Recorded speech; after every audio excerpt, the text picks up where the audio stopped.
What is life? A teenager is rushing through the thick snow. Still the question is what life is. While running, the teenager was stabbed through the leg with a sword, causing fresh blood to splash. Life is like an egg. Another leg of the teenager was shot through by an arrow. Life is no different from a boiled egg. The teenager could no longer run and fell face down on the snowy ground. The teenager's eyes widened. He thought to himself, what does that mean? What does that mean? While thinking, a sharp sword was placed on the teenager's neck. The person holding the sword had a beard on his edge. He commanded in a cold voice, search him. Life was like that. No matter what you did, it was all meaningless. After searching for a while, someone shouted, I found a sacred object. On the ground were a few objects such as a bag of money, a hand wrapped in cloth, and in the hand of the person who had just spoken was a sparkling gold cup, surrounded by rare gems. After searching, the bearded man raised his sword high, aimed at the teenager's neck and slashed down. Before touching the cold blade, the teenager thought to himself, I fought until my tricks were exhausted. In the end, the train of thought was interrupted. Hot blood gushed out like a stream. A murderous sound echoed in his ears. The teenager's head was separated from his neck, but he could still open his mouth to speak. Don't get angry, dear mother of corruption. It is necessary to die here once. Speaking of this, the hand wrapped in a cloth bandage emitted a blue light from the ground and rushed to grab the shirt of the headless body of the teenager. His head is in one place and continues to talk to the person who just beheaded him. If you are worried about the divinity of the relic, haven't you thought about the fact that I already took it? As soon as these words finished, the headless body of the teenager walked over and reached out to pick up the head. The young man put his head on his neck and said in a cold voice, that's why there's no need for people to follow me. After attaching the head, the teenager smiled and adjusted the collar to make it smooth. Then the young man reached out and grabbed the hand wrapped in cloth in front of his chest and said softly, but I did lose some money. He mused and lamented about his life, how his life when he was around 20 years old made him too busy and tired to play games. That's why I've always compromised with reality by using editing software. I don't remember the name of the game or why I bought it, but I still played it. To be able to play the role of a corrupt monk. What is a corrupt monk? It's the hardest role to develop, it's the hardest role to play, it's the role to perform the worst. But what should I do when my heart always beats very fast when playing this game?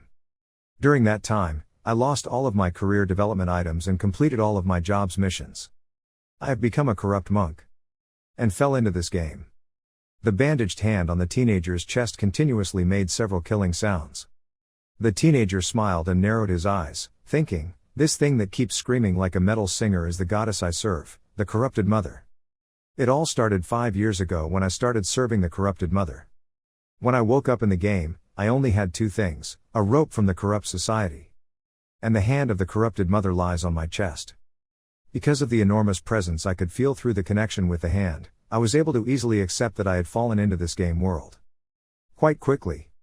According to the game description, the corrupt monk is a human genetically modified by medicine. That means I have the ability to enhance my physical strength and enhance my senses. And a body can only be killed by a god. And it seems like there's something wrong with my brain. But I can't stand blood. Even watching these horrible scenes had no effect on me at all. The only problem was that my body couldn't feel, or even taste, food of any kind. Leaving the snowy forest, the teenager found a guild. After declaring, the receptionist at the counter immediately said, this is your identification card, Monk Marnik. The young man's name was Marnik. He took one look at the receptionist and then cautiously asked, by the way, is there any job I can accept at this time? The receptionist named Aaron heard that, turned around to look for documents and said softly, wait a minute, we will probably have a job for a monk serving the guardian goddess like you. Hearing that, Marnik immediately smiled and waited silently. He raised his head to look at the chandelier on the ceiling, thinking, here, after entering the northern city of Guise, I decided to take on the identity of a member of the Guardian Angel Association. If I were in another guild, the moment I assumed the identity of a member of another guild, my god would become extremely angry and mark me. A seal that only members of that guild could see, a seal of punishment. However, our mother is merciful towards such acts of name-calling. The Alienation Society is the enemy of all, and I, the one hated by everyone. The only follower of the corrupted mother. Aaron searched for a moment, then pulled out a piece of paper and smiled and said, here it is, this, Monk Marnik. Marnik took the paper and bowed his head to read. Aaron continued to say, I am very happy to work with you. The content of the paper was written: notice, bandits or monsters hunting. Recently, the number of peasants who went missing while going to Guise City is gradually increasing. Those who can find the reason for this disappearance and destroy it will receive 30 silver coins for each head. Even if you don't destroy anything, you will also receive 1 silver coin from the Lord of Guise. After reading it once, Aaron continued to say, most of the other adventurers will ask me to read them all. Hearing that, Marnik immediately replied, this is not a special skill. After saying that, he thought, the moment I came to this world, I was able to understand how to read and write words in the language of this world. Thinking for a moment, Marnik asked Aaron a little cautiously, by the way, can I receive part of the reward in advance right now? Aaron was quite surprised to hear this. What 3 words did she utter? On the snowy mountain road, a convoy of vehicles is slowly moving forward. Marnik walked and thought to herself, she really likes to talk a lot. Dear mother, you remember what Aaron said just now, I'm only doing this for you, even for you, you still have to pay an extra fee if you submit it late tomorrow. Suddenly I saw the hand in my chest move, and heard the corrupted mother say kill. Marnik immediately reassured me, I will not fall in love, mother, if you keep talking like that I will be very angry with you. While thinking, someone suddenly called from behind, Monk Marnik. Marnik turned his head to look back. Behind him was a blond man. This person smiled and said, I'm sure you come from somewhere other than Guise, can you tell me where you come from? By the way, if we keep going along this road, we will soon reach my village, I hope my parents are well. Hearing these words, Marnik thought, he just introduced himself as Pierre, right? Pierre walked next to Marnik. As he walked he continued to talk, of course, I know that my parents will be able to get through the winter thanks to Captain Galad's great help, but why do I still feel so worried about them? Besides, did you know Monk, there is a rumor that the thing that kidnapped the farmers on this road is not a monster, but a ghost. Marnik listened silently, thinking in his heart, he said too much. While we were talking here, someone called out, Pierre. Hearing that call, Pierre immediately turned to Marnik and said, it seems I need to move forward, I will be back soon. Marnik nodded slightly. The corrupted mother's hand made a few killing sounds again. Marnik raised his hand and clasped it tightly in front of his chest. He frowned and said, why do you keep telling me to kill everyone? If everyone died, it would be a problem for me. You didn't say anything when I returned to the Guise, right? Your child is in dire need of those 29 silver coins. I want to spend my winter time in warmth, thank you. Hearing him say that, the corrupted mother's hand in Marnik's chest calmed down a bit. Seeing that, Marnik sighed again. He said softly, it seemed like I was being a bit too harsh, there was no need to be so sad. The hand of the corrupted mother suddenly opened wide. Seeing that, Marnik immediately asked, by the way, how many fingers do you judge people? The corrupted mother raised 2 fingers to Pierre, 3 fingers to the person who just called him. At this time Marnik thought to himself, it seems like there is no one special. If I can kill them and offer them to the corrupted mother, I can receive divinity based on the number of fingers they are judged on. 1 finger is 10 divinity, 2 fingers is 100 divinity, 3 fingers is 1000 divinity, 4 fingers is 10,000 divinity, 5 fingers is 100,000 divinity. And if I can get 10,000 divinity, I can get 1 perk. Thanks to the system, I was able to absorb the divinity of the sacred object and I received a privilege. Looking at Pierre, who was being questioned about something by the person next to him, Marnik didn't pay much attention and continued with his train of thought. Now there were only 12 holy objects left. The mother told him that if he could collect enough of the divine properties of the holy objects, all his wishes would be granted. First, I will restore my taste buds. Thinking about this, Pierre has returned, he said, the captain told me not to bother you too much. If you keep saying that since early morning, it will be very troublesome, he said. Hearing that, Marnik shook his head and replied, I'm okay. Don't worry about me too much. Having said that, Marnik's eyes suddenly opened wide. The incident happened so suddenly, I don't know where the arrows came from and shot straight at the members of the team. Pierre's captain was immediately shot in the neck. When he saw that, he was worried and wanted to run over, but Marnik quickly held him back. He waved his hand and pushed Pierre to one side to avoid an incoming arrow. In the distance, sharp arrows were still shooting through the wind. There were 2 arrows shot straight into Marnik's arm. Pierre saw this and cried out in worry. In the woods, a group of people with their heads covered were collecting bows and arrows. Marnik was bleeding profusely and fell straight to the snow. His mouth was full of blood. He thought to himself, it must be a robber. It seems like the person who wanted me to fake my death later absorbed their divinity when I had the chance. That's the easiest thing to do right now. Thinking so, Marnik clenched his hands on the snowy ground to gather strength to stand up. He said, "But, do you know?" Asking this question, Marnik had already stood up. He glanced at the sword, not knowing whose it was, stuck right next to him. Marnik didn't think much, so he pulled out his sword and held it in his hand. He slashed his sword, silently saying in his heart, "From the beginning, I have been doing things like this." Looking at the sword stuck in the ground, Marnik thought to himself, "Even so, you don't know." Stopping for a moment, Marnik raised his hand and pulled out the sword. He slashed his sword and said softly, "From the beginning, I did that." The person who was covering his head and shooting arrows in the forest saw this scene and was a little scared. In just a blink of an eye, the sharp blade in Marnik's hand slashed straight at this guy's body. The other guys hiding in the forest were all terrified. A person with blonde hair and a scar on his cheek swore angrily. He turned to the people behind him and gave orders, leaving the priest to me. The others came to help me after I took care of the rest. On the other side, the Marnik's eyes flashed a blue light. The blonde man came out of the forest holding a sword and slashed towards Marnik. He reacted very quickly and immediately pulled out his sword to block the attack. A loud rumble rang out. The two people stepped back at the same time, a long distance apart. Marnik took a defensive stance and quietly asked the corrupted mother, Finger, which category she classified him as. On the other side, the blonde man smirked and asked contemptuously, "What the hell are you talking about?" Saying that, he rushed forward again. The two swords collided with each other, sparks were flying. Feeling the hand of the corrupt mother in his chest, Marnik slightly frowned and muttered, 2.5 fingers. I'm just a bandit but on the same level as the cavalry slitting my throat. This game is so unbalanced. Facing Marnik, the blonde suddenly showed a strange smile.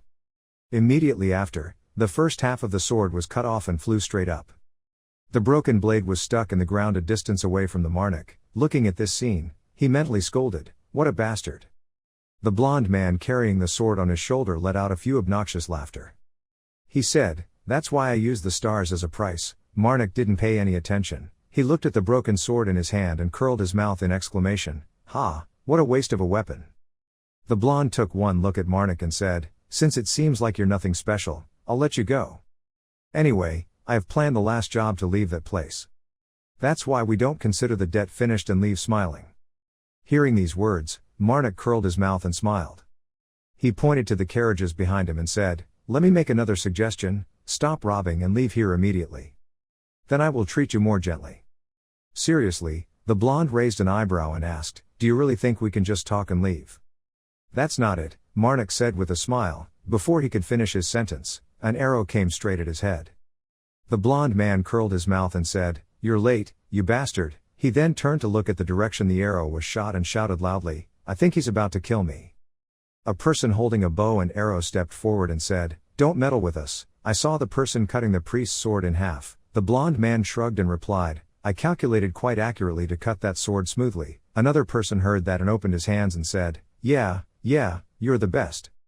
At this time, the blonde man asked again, "Anyway, have you killed the other guys?" The person being asked replied, "I have definitely eliminated all of them."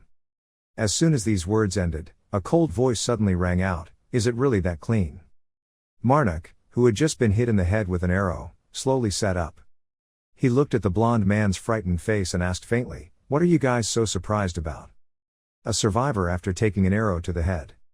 Seeing it for the first time, Marnik immediately reached out and pulled out the arrow stuck in his head and smiled brightly. He thought to himself, "I thought that was it." After thinking about it, Marnik clasped his hands together. A blue light flared around his body. He said, "I have given you a chance. But you answered with an arrow straight to my head." The blonde man was now extremely scared and his face turned pale. He quickly ordered the archers to shoot, aiming straight at him. The sharp arrows roared forward and stabbed into the Marnik's body. He didn't bother to pay attention, but still clasped his hands and closed his eyes and said, "Mother of corruption, your son is in danger. I am so surprised and scared to know what to do. If you are with me, please witness." Seeing the sky and earth begin to darken, the group of people cried out in fear. It couldn't be, he was a monster. Marnik continued to tell the corrupted mother, "Isn't this the right time for you to save me?" The blonde man saw that something was wrong and quickly gave orders, retreated, and ran quickly to these bastards. The crowd began to run away, but after only running a few steps, they ran into an invisible wall. They cried out in panic, "I can't go further, an invisible wall has been erected." Marnik opened his eyes. In his eyes were blue pupils. He thought to himself, this is the barrier that life cannot penetrate. A form of authority that corrupted priests perform before displaying their power. It prevents opponents from escaping and conceals their corrupted divinity. Marnik smiled cruelly. He curled his mouth and said, I really like this authority, my god. The crowd couldn't get past the invisible wall. The blond man kept swinging his hands down. He was sweating and said, I have no choice, pull out my sword. Just cut down the barrier.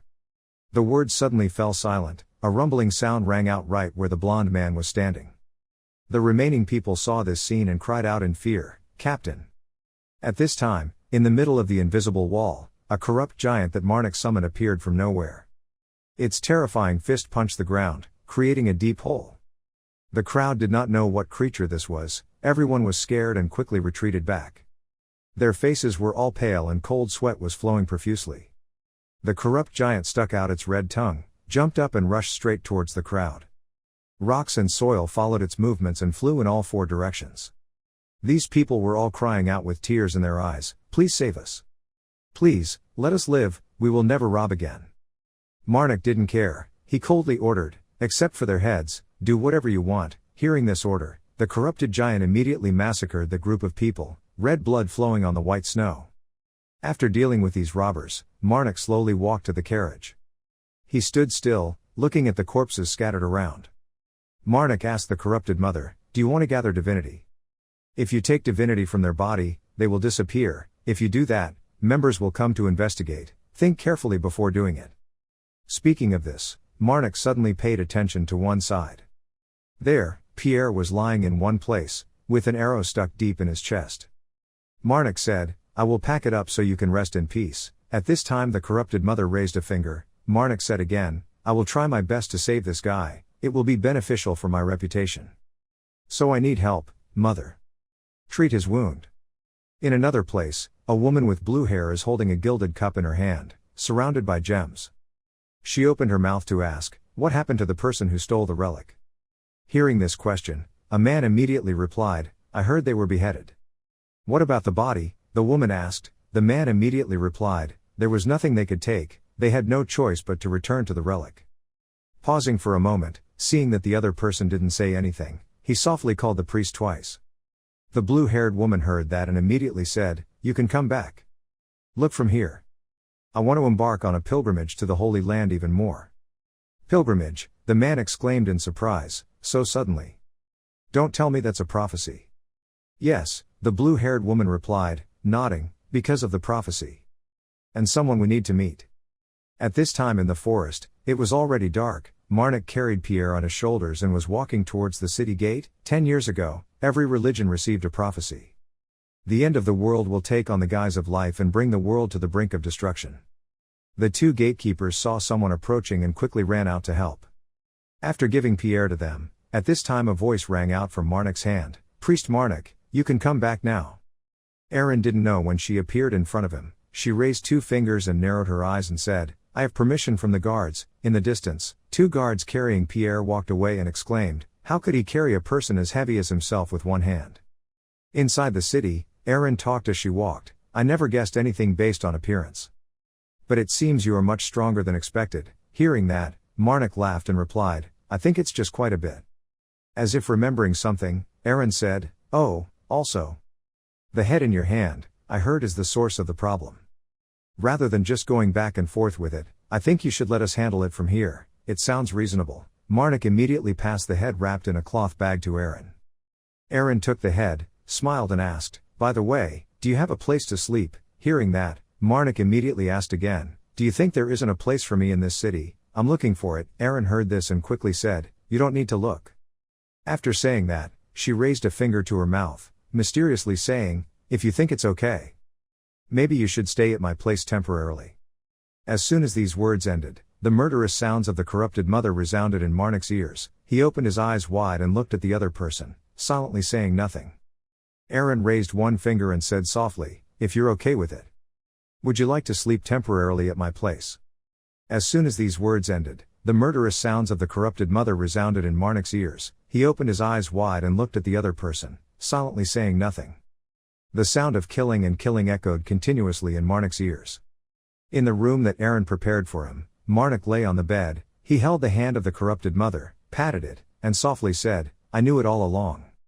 I knew very well, that's why I accepted. Mom, I don't have any bad intentions towards that kind red-haired girl." Having said that, Marnik thought, all she said was that she would let me sleep in the living room for the guild's mercenaries. As he was thinking, there was a knock on the door from outside, and Marnik opened his eyes wide in alertness. Right after that, Aaron poked her head in and smiled and said, "Hello, priest. I want you to rest as long as possible, but there are still a few things I need to ask you." Hearing that, Marnik sat up, put on his sandals, then said softly, "Don't worry." Going to open the door, Marnik scratched his head and asked, "What's the matter?" Aaron smiled and replied, "It seems the Lord wants to see you." "Star-Lord," Marnik exclaimed, quite surprised. Then he asked suspiciously, "Do you know why he called me?" "Well," Aaron said hesitantly, "Captain Galad from the mercenary squad who passed away was actually the Lord's adopted brother." The next day, Marnik came to the palace. A butler took him inside and reported, "My lord, the priest has arrived." The lord, sitting at the table, nodded in order, retreated. The butler bowed his head and replied, "Yes, sir." The Gwese lord, named Triton Filion. He looked towards Marnik and asked, "So you were the one who saw the moment of my brother's death?"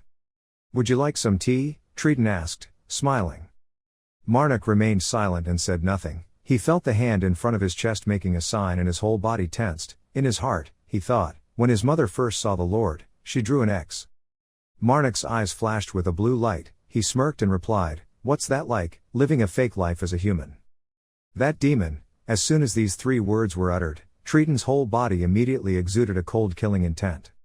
Looking at this expression of the other person, Marnik thought, when mother was hiding in her bag, there was only one reason why she drew a big X on the Lord when she saw him. That's because he is not a living creature, and among them, there is only one species that can disguise itself as a human. That's the devil. While demons are stronger than all other species, they are evil creatures but cannot do anything on their own to interfere with the human world. And to be a part of this world, they have no choice but to make contracts with entities inside this world. That's why demons like living creatures so much. However, the gods they hated demons. The gods finally declared their war upon all living creatures. From now on, such beings will be called demons, and all of them are present for evil things. And that's when it began the priest's demon hunt. Now that I think about it, a contract demon is an extremely difficult job and many people even try to avoid it. I remember because the fake contract was the second job I played. The atmosphere in the meeting room fell silent. I don't know how long it took. Triton smacked his lips and rubbed it for an hour. He said slowly, "Thanks to the dead Galad, I was able to meet an important guest. Plus I see that you can see through my disguise like this. I don't think you're really a priest under the guardian goddess's command." Triton's eyes flashed. He put his hands on the table and curled his mouth to continue, "You can say I'm lying down and waiting." Hearing these words, Marnik put his hand on his left chest and smiled, introducing himself, "I am a priest serving under the corrupt mother. You can call me Marnik."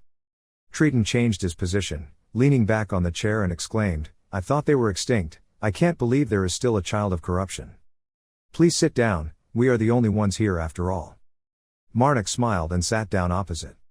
At this time, Triton continued to open his mouth to speak. "To be honest, I didn't call you for any specific reason. Galad, the captain of the mercenary team that was with you at that time, can you tell me exactly how he died? I will definitely pay you back." Hearing that, Marnik pursed his lips and smiled softly. He nodded and replied, "Okay, it's okay." Leaving the castle, Marnik looked up at the clear blue sky. Remembering the words that Triton had said earlier, he thought to himself, it was a series of unfortunate events. This winter, after complaining that he had nothing to do, the Lord tried to give him some work to do, but who would have thought that he would die in the process? That's what people call life. It's quite difficult. Opening the small red bag in his hand, there were 2 gold coins in it. Marnik groaned for an hour.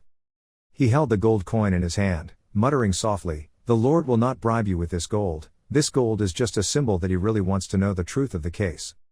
I'm not a monk greedy for gold, Mom, you're going too far about that. By the way, you know, gold doesn't decompose." Pausing for a moment, Marnik held the hand of the corrupted mother, then he continued to say, "Mother, please listen to everything I am about to say before you get angry. The most important thing is to listen from beginning to end." After saying that, Marnik immediately raised his hand to cover his mouth and coughed several times. He continued, "There is another thing that does not rot over time and lasts as long as gold. Do you know what it is? That is the love I have for that person, mother." Having said that, Marnik put both hands tightly around the hand of the corrupted mother. He placed his hand on his chest, the sounds of killing still ringing in his ears. Marnik smiled and said, "To you, you will always be the most important. That's why there's no need to worry about such things." Returning to the guild, Erin narrowed her eyes and smiled in greeting, "You're back, Priest Marnik. Why don't you say hello to the other priests from the church that serve the teaching God?"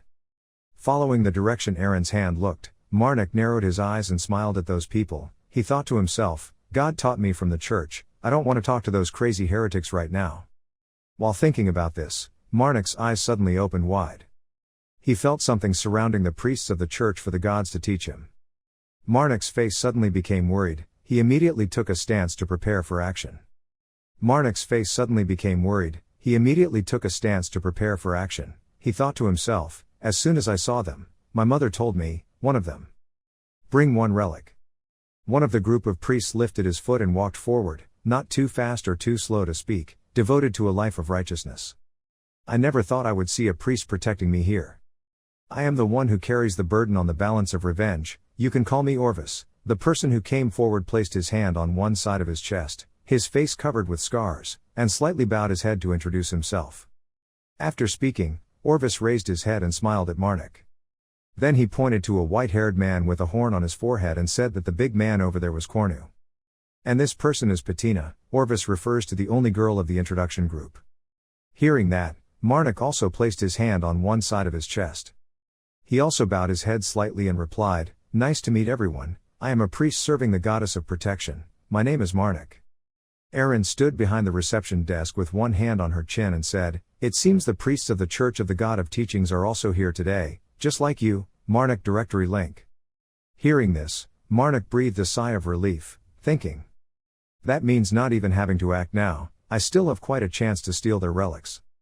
The only problem is that when I absorb the holy magic from the relic, some corrupted holy magic will inevitably leak out. Do I have to steal again? I'm not like a corrupt priest but more like a corrupt robber." While thinking, Orvis held out a hand in front of Marnik and said, "We need to say hello to the Lord for a moment. We can talk more next time we meet." Without waiting for Marnik to respond, the three people immediately left. Looking at their backs, Marnik thought to himself, saying hello to the Lord.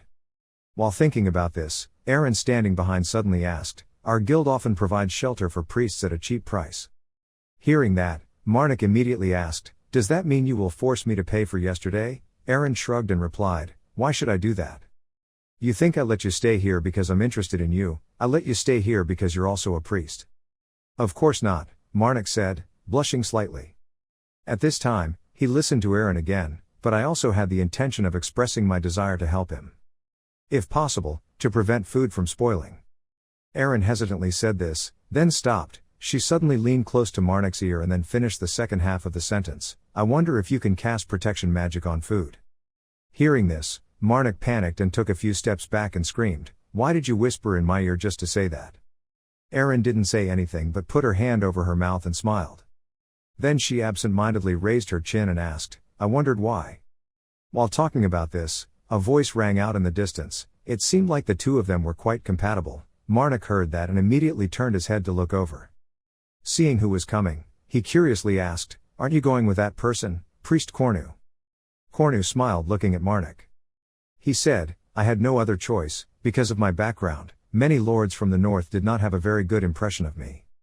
I'm just showing my respect." Hearing that, Erin immediately said, "I don't think Lord Treeden cares about such things."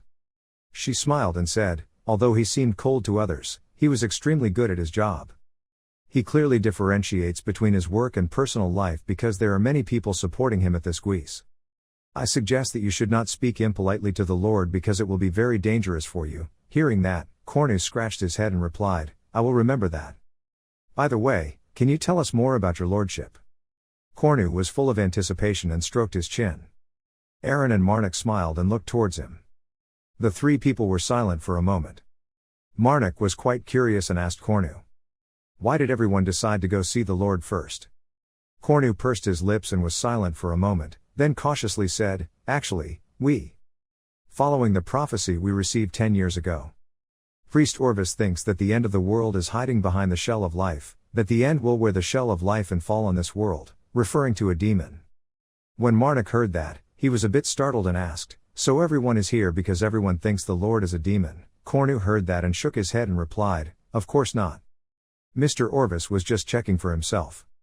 Because his ability is to check whether someone is a devil or not. By using his relics. In the meeting room, a demon opened its red mouth. There was a loud explosion, a burning fire rose up, Marnik and Cornu both looked warily in the direction of the fire. A giant demon with sharp teeth destroyed the room and rushed out. Marnik frowned as if thinking about something. Cornu standing behind him was also concentrating highly. The giant demon with sharp teeth rushed out. Marnik and Cornu both looked warily in that direction. On the other side, Orvis took out a hammer and then shouted, "Oh, balance of punishment. Die," he said as he swung the hammer downward. The demon was hit in the middle of the top of the head, there was a loud rumble all around. Orvis gritted his teeth and scolded, "You stupid monster. Die, devil." There was smoke and dust everywhere. Cornu took a few steps forward and said nervously, "That was Priest Orvis's punishment hammer. It seems like they're fighting demons, we have to go help them right away." As soon as these words ended, he saw Marnik rushing forward, leaving only one sentence, "I'll go first, I'll be there soon." Rushing towards Aaron, Marnik called out. Aaron quickly replied, "Priest Marnik, what's going on?" Marnik stood there and asked, Where is the medical center where Pierre is being treated? Tell me, where can I find him?" I asked him while quickly picking up Aaron. Marnik's footsteps were very hasty. Running out the guild gate, Marnik jumped high with Aaron and then quickly rushed away. His speed was extremely fast, the places he jumped down to gain momentum were all broken. In Marnik's heart, Aaron was terrified. The people's cries for help and escape rang out non-stop. The demon controlled by Orvis roared angrily. Aaron cried out in fear, "Priest, monsters. The monsters are entering the city center." Hearing her say that, Marnik also shouted impatiently, "Forget about it, tell me, where is Pierre?" Aaron tried to calm down, she pointed in one direction and said, "Over there, he's over there." Marnik immediately followed the direction Aaron pointed, he was extremely worried and called Pierre's name. Very quickly, the two people ran to the place and rushed inside. Marnik saw Pierre lying quietly on the hospital bed. Aaron breathed a sigh of relief. Marnik also said with a sigh of relief, "I struggled to save him, I couldn't let him die in this tragedy." Putting Aaron aside, Marnik quickly walked over and lifted Pierre onto his shoulder. He turned around and said to Aaron, holding on tightly, "I can't carry you with both arms anymore." Listening to his words, Aaron immediately hugged Marnik's neck tightly. Marnik swung his leg and the ground immediately cracked. Using momentum, he took Aaron and Pierre and rushed away. On Marnik's back, Aaron sensed danger approaching. Remembering something, Aaron said softly, "Priest, I know a secret path." "Where?" Marnik asked urgently. She pointed towards a house and said, "We have to go that way. That house has a secret passage leading to the outskirts of Guise, but the door is locked." Without saying much, Marnik ran to the front door of the house. He lifted his foot and kicked hard on the lock on the door. Seeing the door open, Aaron smiled with relief. Marnik immediately took her and Pierre inside the house. On his back, Aaron was still extremely scared.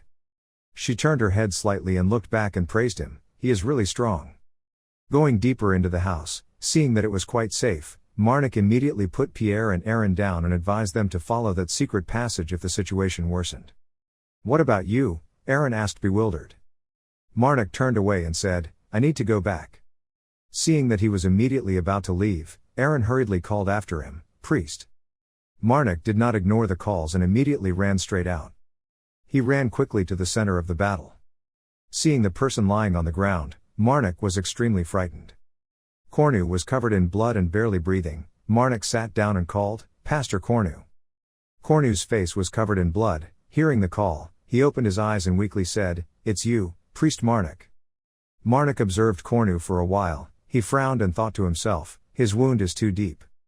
I can't do anything. If I leave him like that, thinking about this, Marnik was a little worried and quickly asked, "Where are the other priests who went with him?"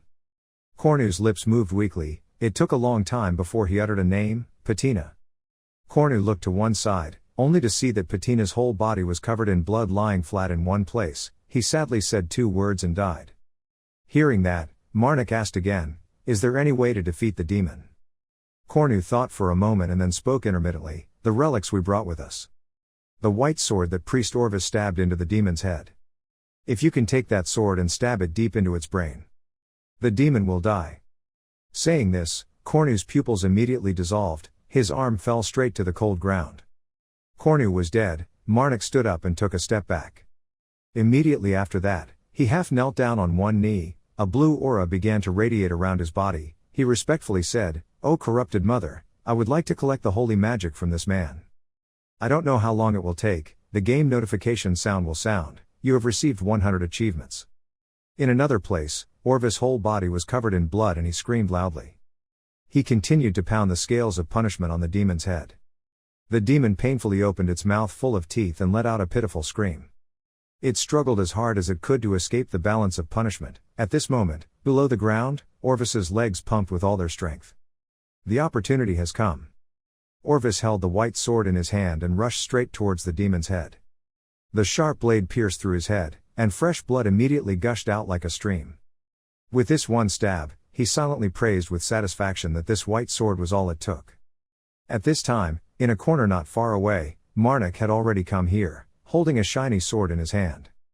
A loud rumble erupted in the center of the battle, rocks flying into the sky. Marnik was a little conscious, only to see that the demon was still able to stand up with a sword in the head. Marnik worriedly thought to himself, "Don't say that." Halfway through thinking, the giant demon rose up, its body covered with a layer of red murderous aura. It sent Orvis and Marnik, who were standing near it, flying a distance away. He felt his body spinning. Marnik gritted his teeth and cried out, "A death roll." With a loud bang, the ground exploded. Marnik was knocked down and fell flat in the deep hole. He groaned softly. Hearing the sound of the corrupted mother ringing in his ears, Marnik smiled a little reassuringly. "I'm fine, mother." "Yes, Mom also said that blessings come with disasters." Saying this, he pursed his lips slightly. Seeing a sparkling stone next to him, Marnik said with satisfaction, "This is truly an interesting event." Having said that, he immediately reached out and held the stone in his hand. Marnik laughed happily and said, "Mother, I would like to give you another relic. Please give me new authority." Holding the stone in his hand, Marnik smirked and said, "Please release your seal, mother." As soon as these words finished, from the stone in Marnik's hand, a few streams of blue air flowed out. Feeling this aura, Marnik thought to himself, "It seems like every relic has enough holy power for authority." The stone soon shattered. Marnik's current holy power was 11,723. He smirked and said, "Another seal was removed. Can you tell me how it is different from before?" Speaking of this, the hand of the corrupted mother in Marnik's chest suddenly rushed out. Marnik asked in confusion, "What's wrong?" Seeing the corrupted mother's hand blocking a rock for him, Marnik happily exclaimed, "I'm glad that you can support me from afar like that, but I don't think that removing a seal with a relic like that is a bit small. I'm just happy for your development." Hearing these words, the mother's hand seemed angry. Marnik quickly comforted, "Just joking, don't be angry."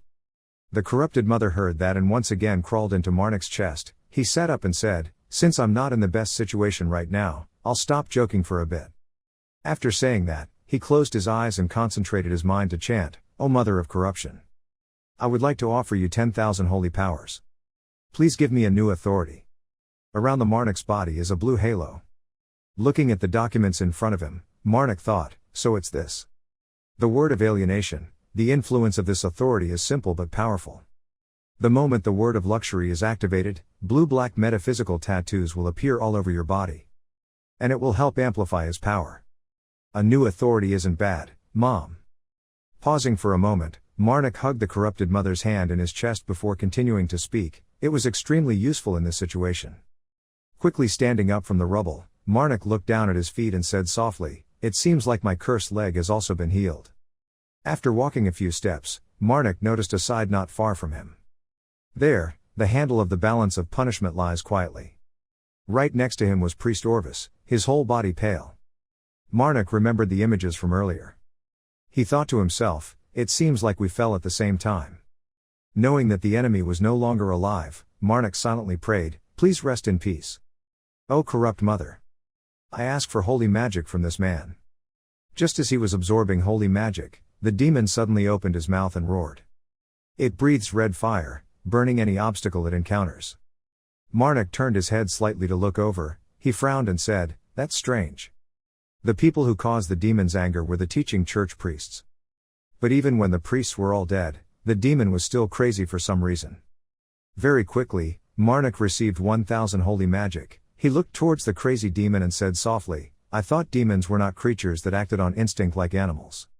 Saying this, Marnik suddenly opened his eyes wide. The hand of the corrupted mother in her chest was constantly shaking. Marnik softly called out, "Mother." Right after that, the green totem of the word corruption appeared on his face. He curled his mouth and said, "The road will be a bit bumpy, please keep it tight in your pocket." Having finished speaking, Marnik immediately flew towards the demon. Where he landed on the broken ground, totems of corrupted letters began to spread throughout the Marnik's body. The demon's blood-red pupils flashed once. It screamed for a long time. Marnik continued to put all his strength into jumping up. Realizing that someone was attacking him, the demon whipped his tail hard. Marnik quickly turned around to avoid the tail. The demon's tail hit the ground hard. He bent his legs and ran forward. Seeing the image of a sword in the distance, Marnik was satisfied and uttered these two words. The white sword was neatly stuck straight into the ground. A layer of bright light flashed around its body. Marnik flew quickly in that direction. He cautiously turned his head and looked back, seeing the demon behind him stretching his body. Marnik thought to himself, "It seems like today I have to experience a few more rolls." Thinking of this, Marnik leaned forward and slid a distance. This is exactly what you want. The demon on the other side was running. Marnik lowered his body to the ground, standing firmly on both feet. In just a blink of an eye, the demon rushed towards the place. Marnik leaned over and crawled under its body. He curled his mouth and thought, "The same things. Can't use it on me twice." In just a blink of an eye, there was a loud explosion and a hot fire flared up fiercely. The strong fire spread to the houses on the street. The windows of those houses were shattered by the impact. Marnik covered his mouth with his hand and spat out a mouthful of hot blood. Looking at his bloody hand, Marnik exclaimed, it seemed like the process was faster than he thought. On the opposite side, the demon threatened to continue attacking. Marnik stomped his foot. He thought, when I used the word corruption, my body also started to rot from the inside. If the demon continues like this, the collapse will gradually spread outside my body, and then I won't be able to do anything anymore. There's no time. Thinking so, Marnik immediately ran under the demon's body and rushed towards the white sword. He reached out and grabbed the hilt of the sword. This is the white sword that Priest Orvis stabbed into the demon's head. If you can take that sword and pierce it deep into its brain, the demon will die. Marnik raised the corner of his mouth into a smile. It was slow to say, but it happened fast. Right when the demon ran over, Marnik stabbed the sword firmly into its brain. Right after that, he pulled the sword from the demon's head and said in a cold voice, "Awakening." A stream of blue air flew out from the hole in the demon's head. Marnik opened his mouth and called, "Sir Triton." As soon as these words ended, the demon's red eyes were gradually replaced by blue. Its whole body trembled. It opened its big mouth and let out a long scream. At the place where the demon was standing, a blinding blue light flared up. The people here who witnessed this scene were all extremely frightened. Erin, who was taking care of Pierre in the house connected to the tunnel, also felt these things and turned her head to look outside. Outside on the street, that light did not decrease but became increasingly brighter. I don't know how long it took. The light faded, the demon disappeared, replaced by Triton's tattered body lying there. Marnik walked over and smiled and asked, "Are you awake yet?" Triton raised his eyes to look at the other person, smiled and replied, "Honestly, meeting you is truly the best blessing I have ever received." Hearing that, Marnik immediately raised the white sword in his hand and said, "No need to do that, it's all because this sword has power beyond your thoughts." Pausing for a moment, he opened his hand and said, "What do you think, the value of giving away 2 gold coins?" Triton grabbed Marnik's hand and used his strength to sit up. He smiled and replied, "It was definitely worth a lot more." A blue flame flared up in the palm of his hand. This hand belongs to the girl with blue hair. She waved her hand and flicked the fire out. In the middle of the cold snowy forest, blue flames began to spread around. A man was standing next to her, observing for a moment and then silently said, "I know. Every time I see it. Once again we have to be amazed by this wonderful power. But there's no one here. I'm sure I slit that boy's throat here. this man is the one who beheaded Marnik and took his holy cup. Recalling what happened then, he firmly said, it must have been so long ago that some monster or animal must have eaten its body. Hearing these words, the girl with blue hair exclaimed, wow, that's possible. Thank you for bringing me here, but I want to ask you one last thing. Nearby cities. Can you tell me their names? At Guise, the road surface after the battle was completely broken. Marnik walked down the street with one of Lord Treden's servants. The two entered a room. The waiter took a few steps forward to open the door for him. Marnik smiled and walked inside. Immediately, Treden with a cloth covering one eye opened his two hands and smiled brightly to welcome. Welcome, priest, I am waiting for you to come. Why does it feel like you're much more handsome than the last time we met? Ha ha ha. Hearing this, Marnik immediately responded, thanking him for his compliment. Treden smiled and continued, Demon Slayer, I don't know how to show all my respect for you, Priest Marnik.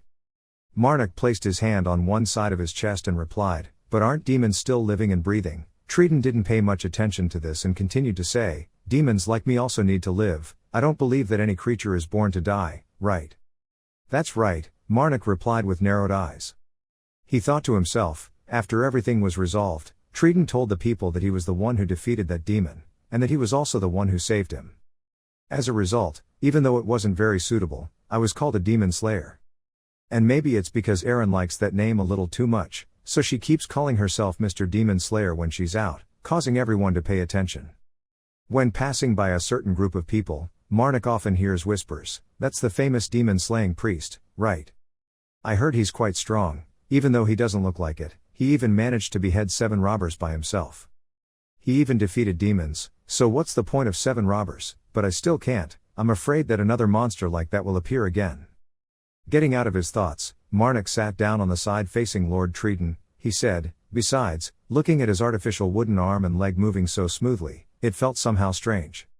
Treden's limbs were all broken after the battle. He smiled and replied, I can only do this for your eyes. But when there's someone else, you wouldn't dare, and let it move naturally like this. We also have to pay the price, it's expensive. Feeling some murderous aura emitted from Treden's body, Marnik immediately asked, what price are you talking about? Treden raised his cup of tea and took a sip, then said, sooner or later. Then all my hair will be like leaves blown by the wind, falling like yellow leaves in autumn. And if you meet me in a few months, what will greet you will be my bald ball.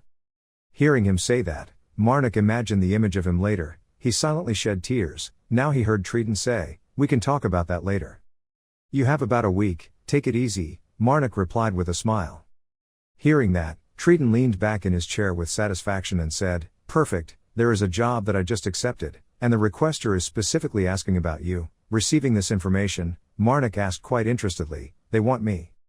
Treden nodded and said, it seemed like they thought he would be the perfect choice for this job after hearing stories about demon slayers.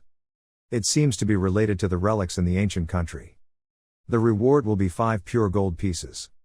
It will be paid in advance too, and if they acknowledge your great help in exploring the ruins. They said they would give you one of the discovered relics.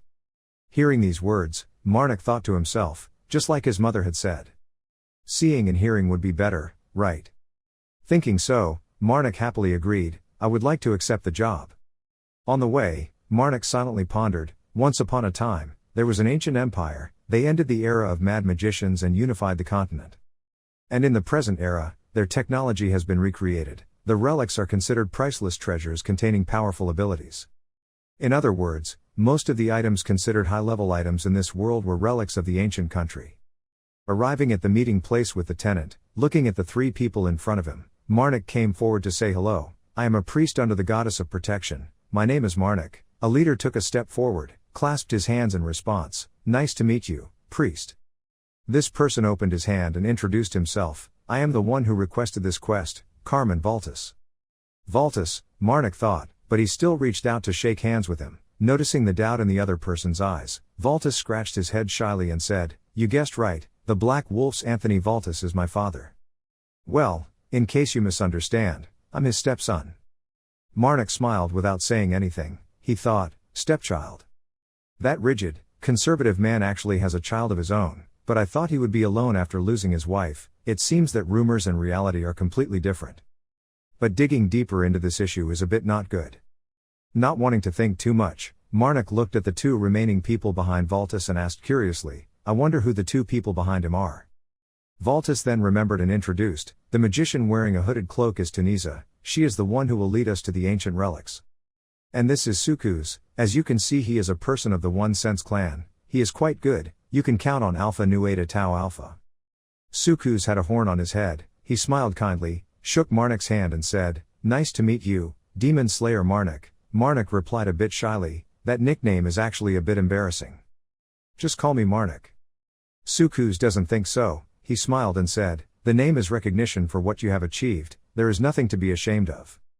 After the greetings were finished, Valtis immediately spoke up and said, okay, now that we have finished the introduction, let's go, it will take about 2 days of walking to get there. On the way we will walk and talk. 2 days later, night fell in the snowy forest, the Marnik group found an open space to light a fire to rest. The warm fire dispels the cold of winter. Looking at the teenager next to him, Valtis asked suspiciously, aren't you sleeping? It would be better to sleep for a while.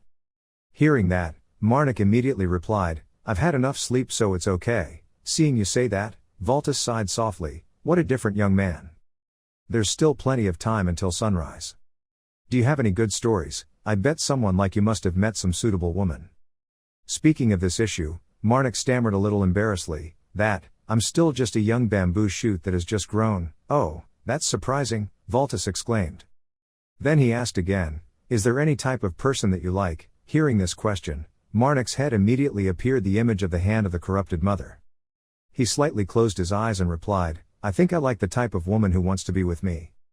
A silence covers the surrounding area.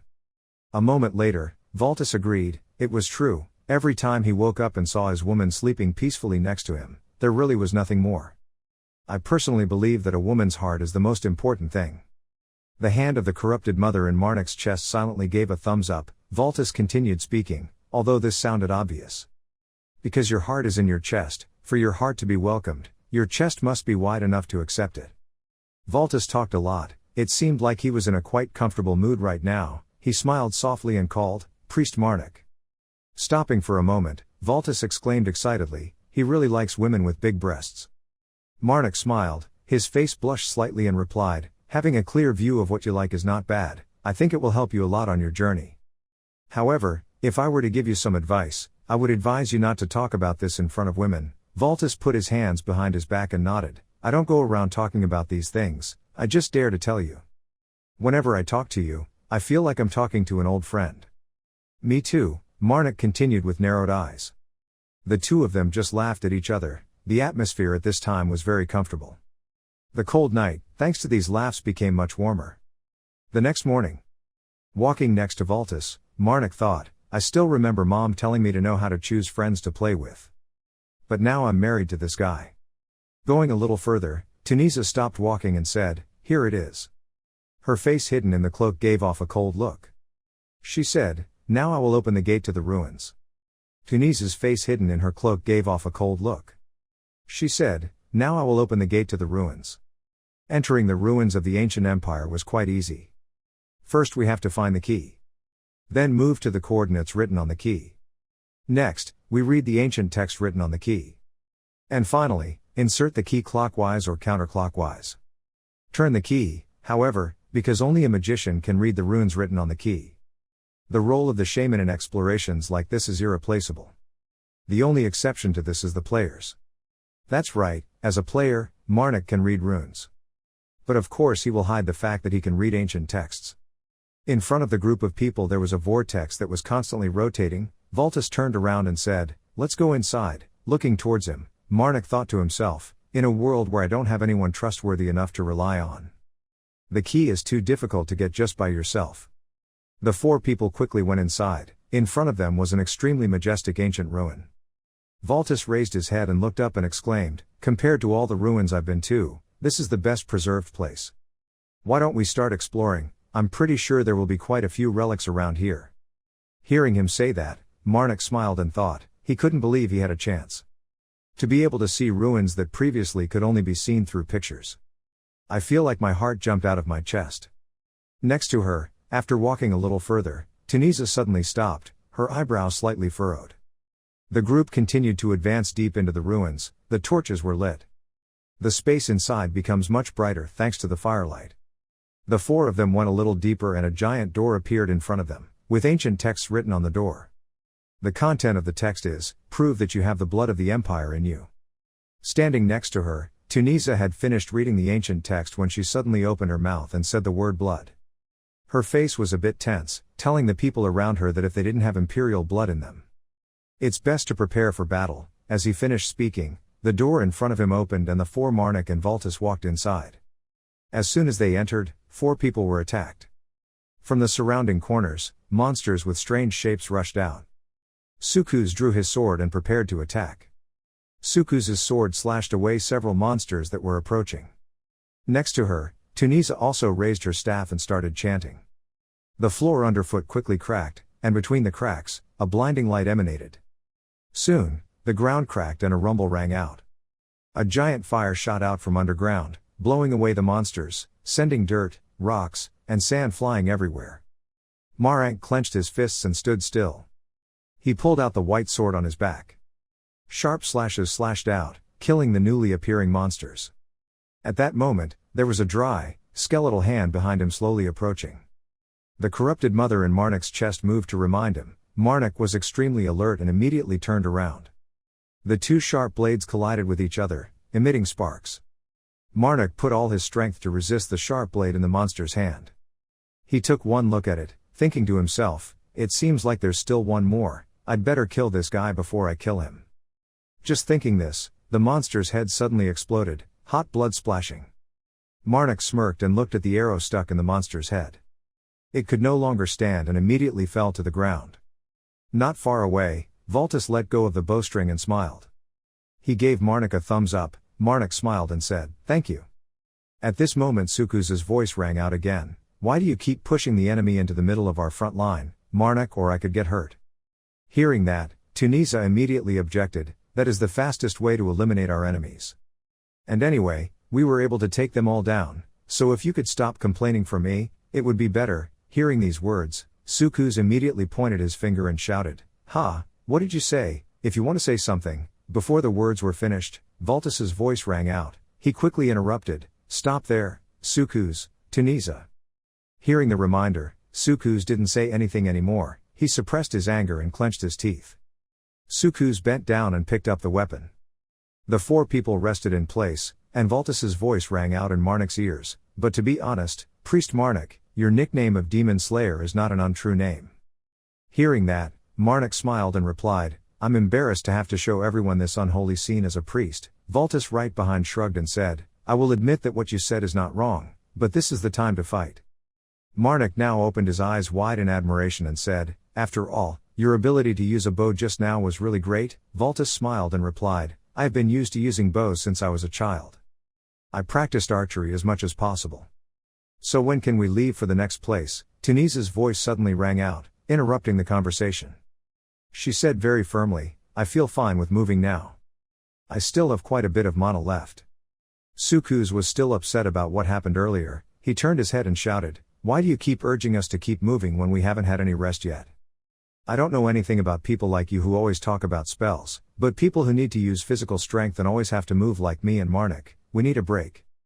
Tunisia is much calmer. She turned around and said, "But I believe everyone here now agrees with me, because other than the Sukuz, everyone is fine. Wouldn't it be better if we got to the center of this ruin as quickly as possible, instead of wasting time here?" To be honest, I think at this point he's just playing around and nothing more. This statement caused Sukuz to explode. He gritted his teeth and shouted, "What did you say?" Seeing that the two of them were arguing again, Vultus coldly advised them to rest a bit before continuing to move. This was the end of the conversation. Tunisia heard that and clenched her teeth. She bowed her head slightly but did not say anything more. Seeing this scene, Marnik was silent. He felt a little embarrassed and secretly laughed a few times. Marnik thought to himself, in this world, people have the profession of magicians. Usually people with inflated egos, and most of them are jerks. Here, becoming a magician is very easy, and that is through being born with a talent destined for this profession. Chosen to be a magician since birth. Although there are some differences between people, those born with mana already in their bodies, it will awaken when they reach a certain age.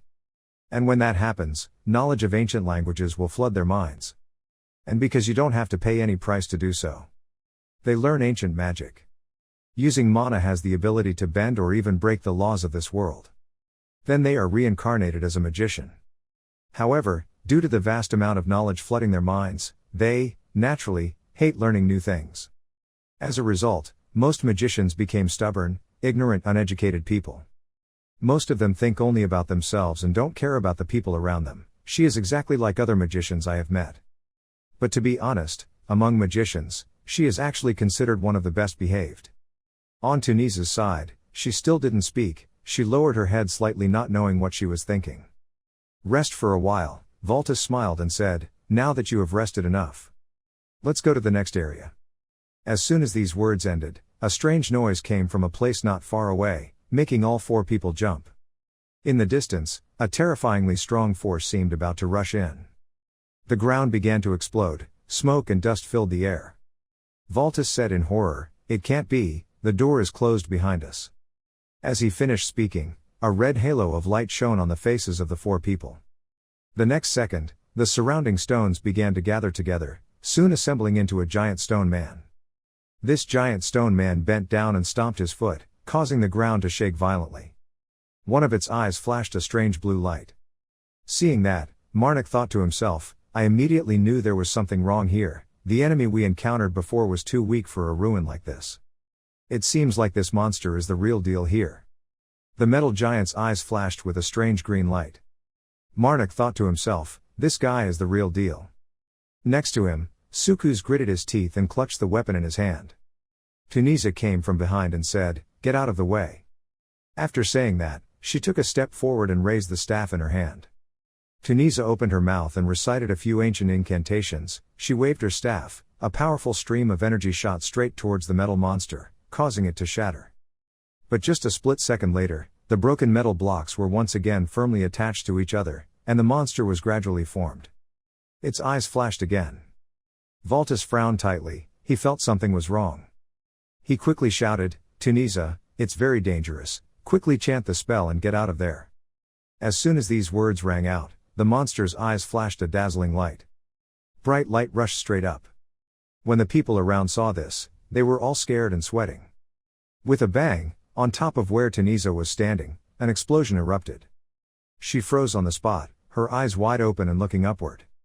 Not knowing when the giant metal monster had approached, it swung its metal fist up and down. The ground immediately crumbled and blood splattered everywhere. Hot blood shot straight into the face of Sukus standing nearby. The giant metal monster crushed Tunisia, its next target was him. Seeing this, Marnik quickly shouted, Sukus, lie down. In just a blink of an eye, a line of light flashed across the surface of the Sukus. The ground where he was standing exploded again, filling the air with smoke and dust. Suku's whole body was covered in blood and was thrown to one side. The monster didn't pay any attention and continued to advance in front of the two people, Marnik and Valtis. Marnik calmly asked, do you want to live? Ha, Valtis asked in confusion, hearing Marnik repeat again, I asked if you wanted to live. Yes, Valtis immediately replied without thinking much. Hearing that, Marnik immediately clenched his fist and said seriously, then be quiet. What? Valtis asked a puzzled question. But before receiving an answer, he was punched straight in the face by Marnik's punch. Marnik quickly picked up Valtis's limp body, he looked at the metal monster warily and told it in a cold voice, I also happen to have a giant, Mom, I need it urgently so I don't have time to pray. I need you to send it to me immediately. As soon as these words were finished, the corrupt giant of Marnik appeared in the blink of an eye. Its eyes opened wide, staring at its opponent. The corrupted giant clasped its two hands together. It used all its strength to jump high and then gave a strong blow to the metal monster's body. Taking this opportunity, Marnik also quickly rushed over. He glanced at his corrupt giant and said softly, he is always trustworthy, Mother thinks so too. Marnik walked to the position of Tunisia's staff, he absorbed 1000 holy magic.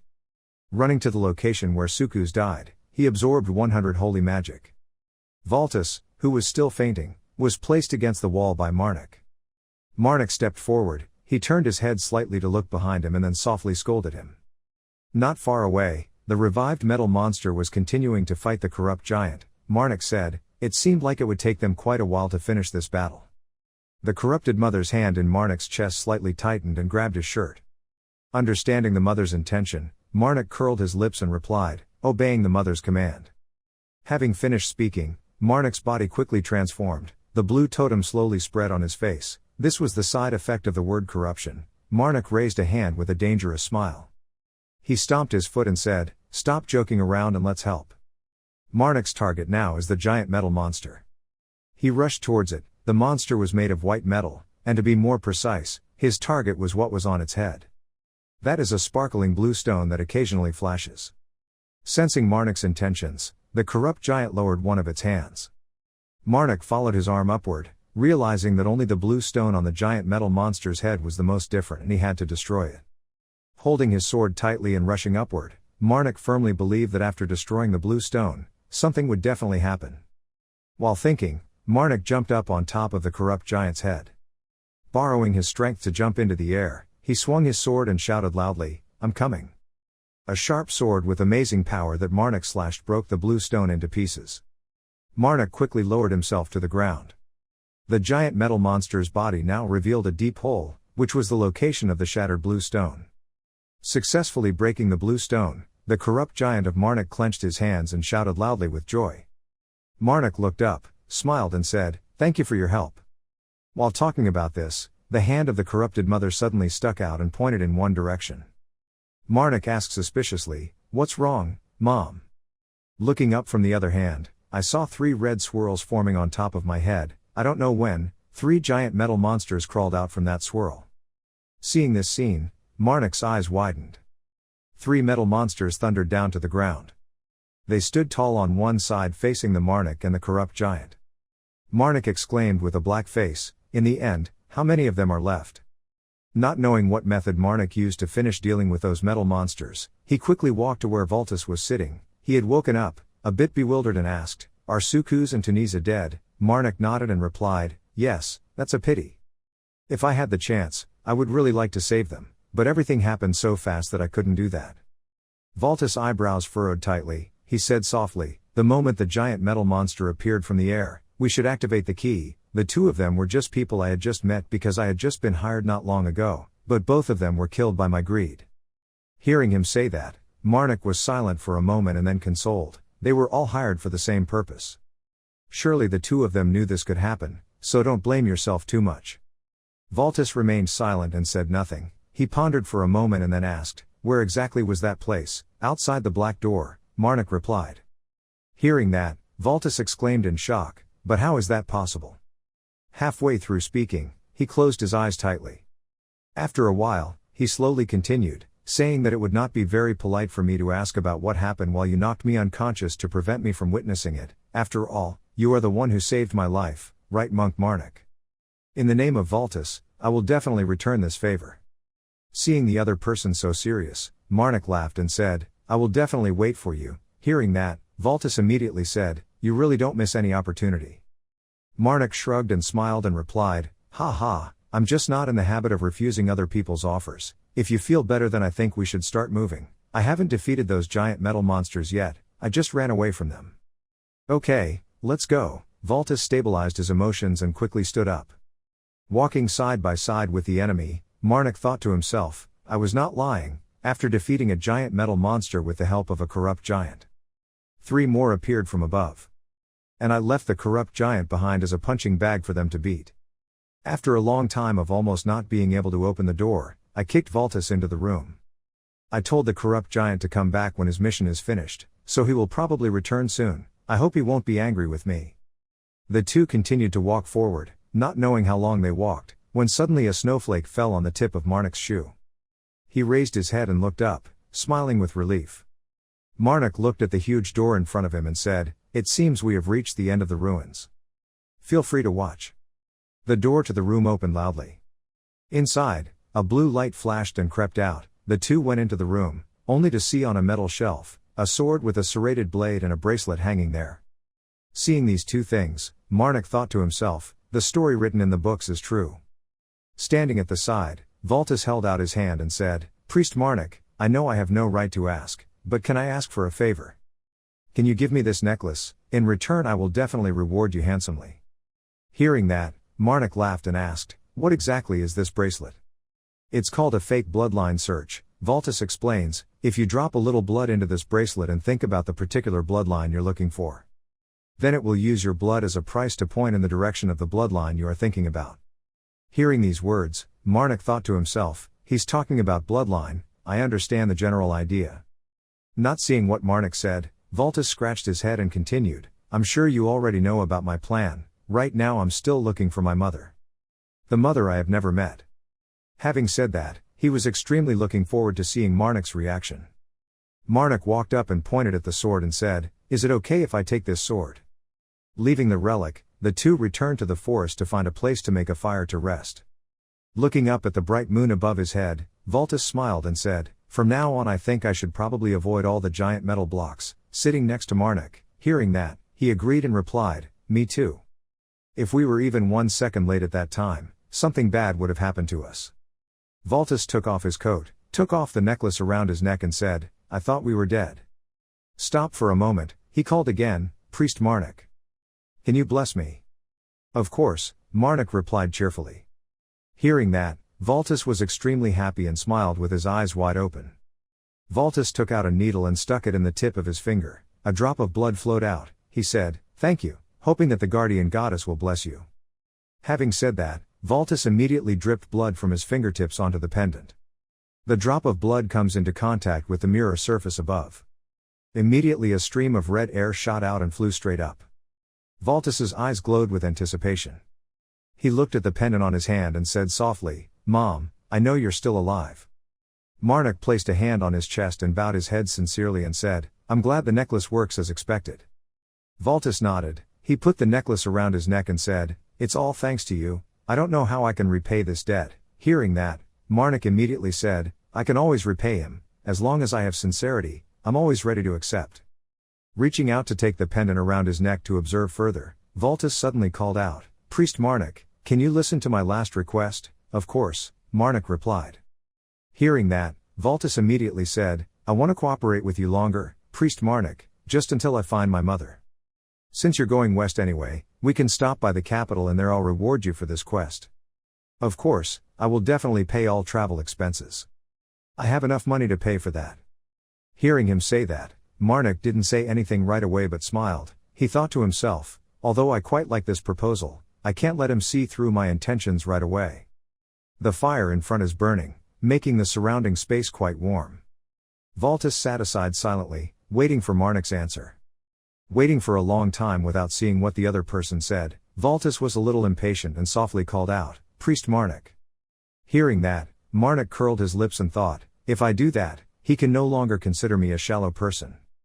Thinking about it, he stood up and reached out to shake Valtis's hand. He said, if you're okay with me helping you find your mother, then I will definitely try my best to support you on this journey.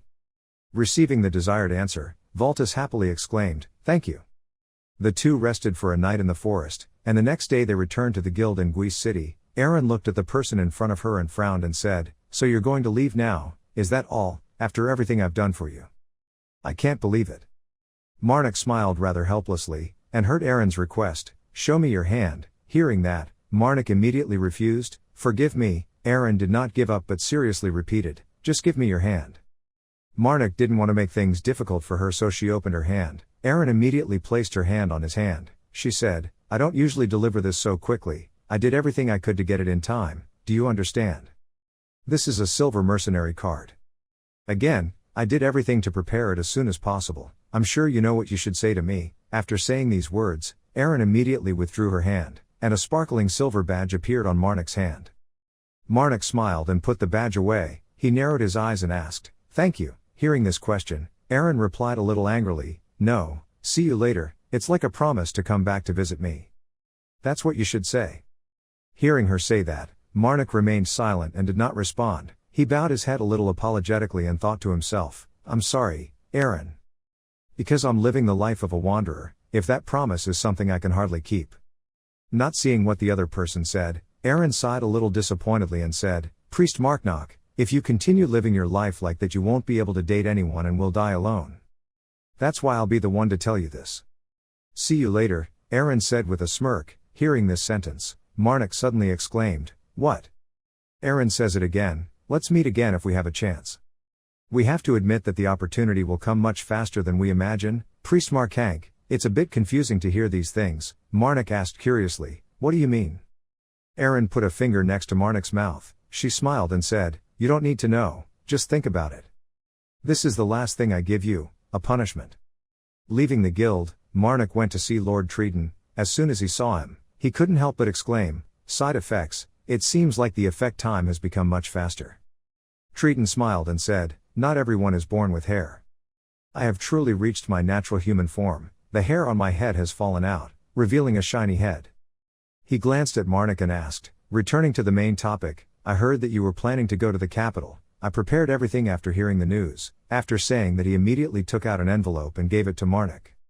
Receiving the letter, Marnik asked suspiciously, what is this? Treaton replied, a letter of recommendation. Having said that, he opened his money bag and turned it upside down. The money bag was empty. He shyly said, although I want to repay you in cash, you see, I have used up all my assets to repair damaged things, so now I have no money left. And that's why, since you're coming to the capital, I've written a letter of recommendation for you. If anything happens, I'm sure you'll get help from my friends. However, since they are quite difficult to entertain, I recommend that you only go to see them when absolutely necessary, ha. Hearing his explanation, Marnik smiled and replied, thanking him for the gift. Treaton nodded and said, consider it a thank you from a friend of yours. I hope that you will have a beautiful life. After all, life is inherently very short. Marnik and Valtis quickly packed their luggage and left the Guise citadel. Both of them slowly walked on the snowy road. Behind them were their footprints deeply engraved in the snow. Valtis turned and said, it's been a few days since we left the Guise. Looks like we have half a day left until we reach the next town, Kelton town. Feeling the hand of the corrupt mother in her uneasy chest, Marnik smiled and thought to herself, it seems that mother still doesn't like Valtis very much. However, that is the only reason she allowed herself to travel with him. It's because Valtis is a person rated 3.5 fingers. If I can subdue him, then I will have 10,000 holy magic, worth the same as 1 power. Has the potential to develop into a person worth 4 fingers. Well, as for my personal thoughts, I quite like his cheerful personality and really want to keep him alive. While thinking endlessly, Marnik suddenly sensed danger was about to strike. He immediately pulled out the sword he took from the relic. Valtis saw this suspiciously and asked, what's going on, priest? You're making me worried. Marnik opened his mouth and said the word blood. Valtis was confused and didn't know what he was talking about. Marnik took a stance preparing to attack. His eyes flashed blue light. He said, it's very close. And coming straight towards us. As soon as these words ended, the snow below his feet exploded loudly. Valtis reacted quickly, leaned over and jumped to the side. A giant spider emerged from under the snow. It didn't stop for long but jumped straight to the top of a tree at the edge of the forest. Seeing this scene, Valtis immediately asked, what is it? Looking at the giant spider on the top of the tree, he was silent for a moment and then confirmed, a snow spider. The snow chub on the tree slightly lowered its head to look at the bones of the 2 humans below. It opened its mouth and shot out something to attack. Seeing that, Valtis immediately took out his bow and arrow and aimed to shoot. Marnik also did not stand still. He put strength into his legs, then jumped up high and rushed towards the top of the tree. The blade was as fast as the wind, cutting off one of the snow core's fangs. The spider cried out in pain, and a blood-red murderous aura flowed around its body. It immediately turned around and jumped off the top of the tree and landed on the ground. The Marnik also quickly landed on one side. He stood up and retreated to one side in a defensive stance. His face was covered in blood and snow. He smirked and said, next time I will use this sword. I have to choose a suitable location before taking action. Around Marnik was covered with the blood-red murderous aura of the snow chew. It had put Marnik in its sights. Marnik, full of hate, tilted left and right to avoid it. Because this snow chew has spilled too much of its flesh and blood. At Guise Castle, the Lord's current residence, Treaton spoke up, thanking him for visiting Guise. In front of him was a girl with blue hair. He smiled and continued to speak, allowing me to apologize that we had to talk in the office like this, but it was unavoidable because the reception room had been destroyed and with my current state. The girl with blue hair shook her head and replied, no need to worry about me. Hearing that, Treaton didn't care anymore and raised his mouth to ask, so what wind brought you here? I never thought that I would be honored to welcome the blue fire of the giant fire sect on a pilgrimage like this.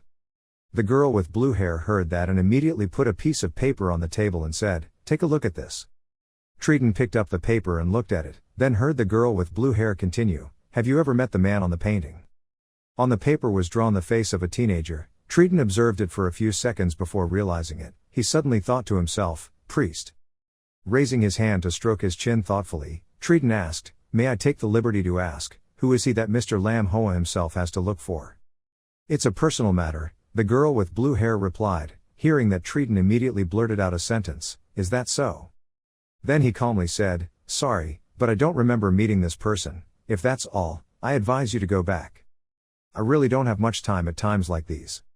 Hearing him say that, the girl with blue hair was not angry but smiled and replied, "Of course." After speaking, she stood up and left, sitting on the chair, silently watching the other person's back. Waiting for the person to leave, he stroked his chin and silently thought, it seemed like she wasn't looking for him for any good reason. "I'm sure he'll be fine," but right now, in the forest where the fight just took place, Marnik is standing to the side observing Vultus's actions. He asked doubtfully, "What are you doing?" Vultus did not stop, but spoke with two glowing eyes, extracting the venom sac from the snow chew. Hearing that, Marnik immediately asked, "Venom sac?" Vultus nodded and replied, "Its anesthetic ability is extremely useful for many different cases."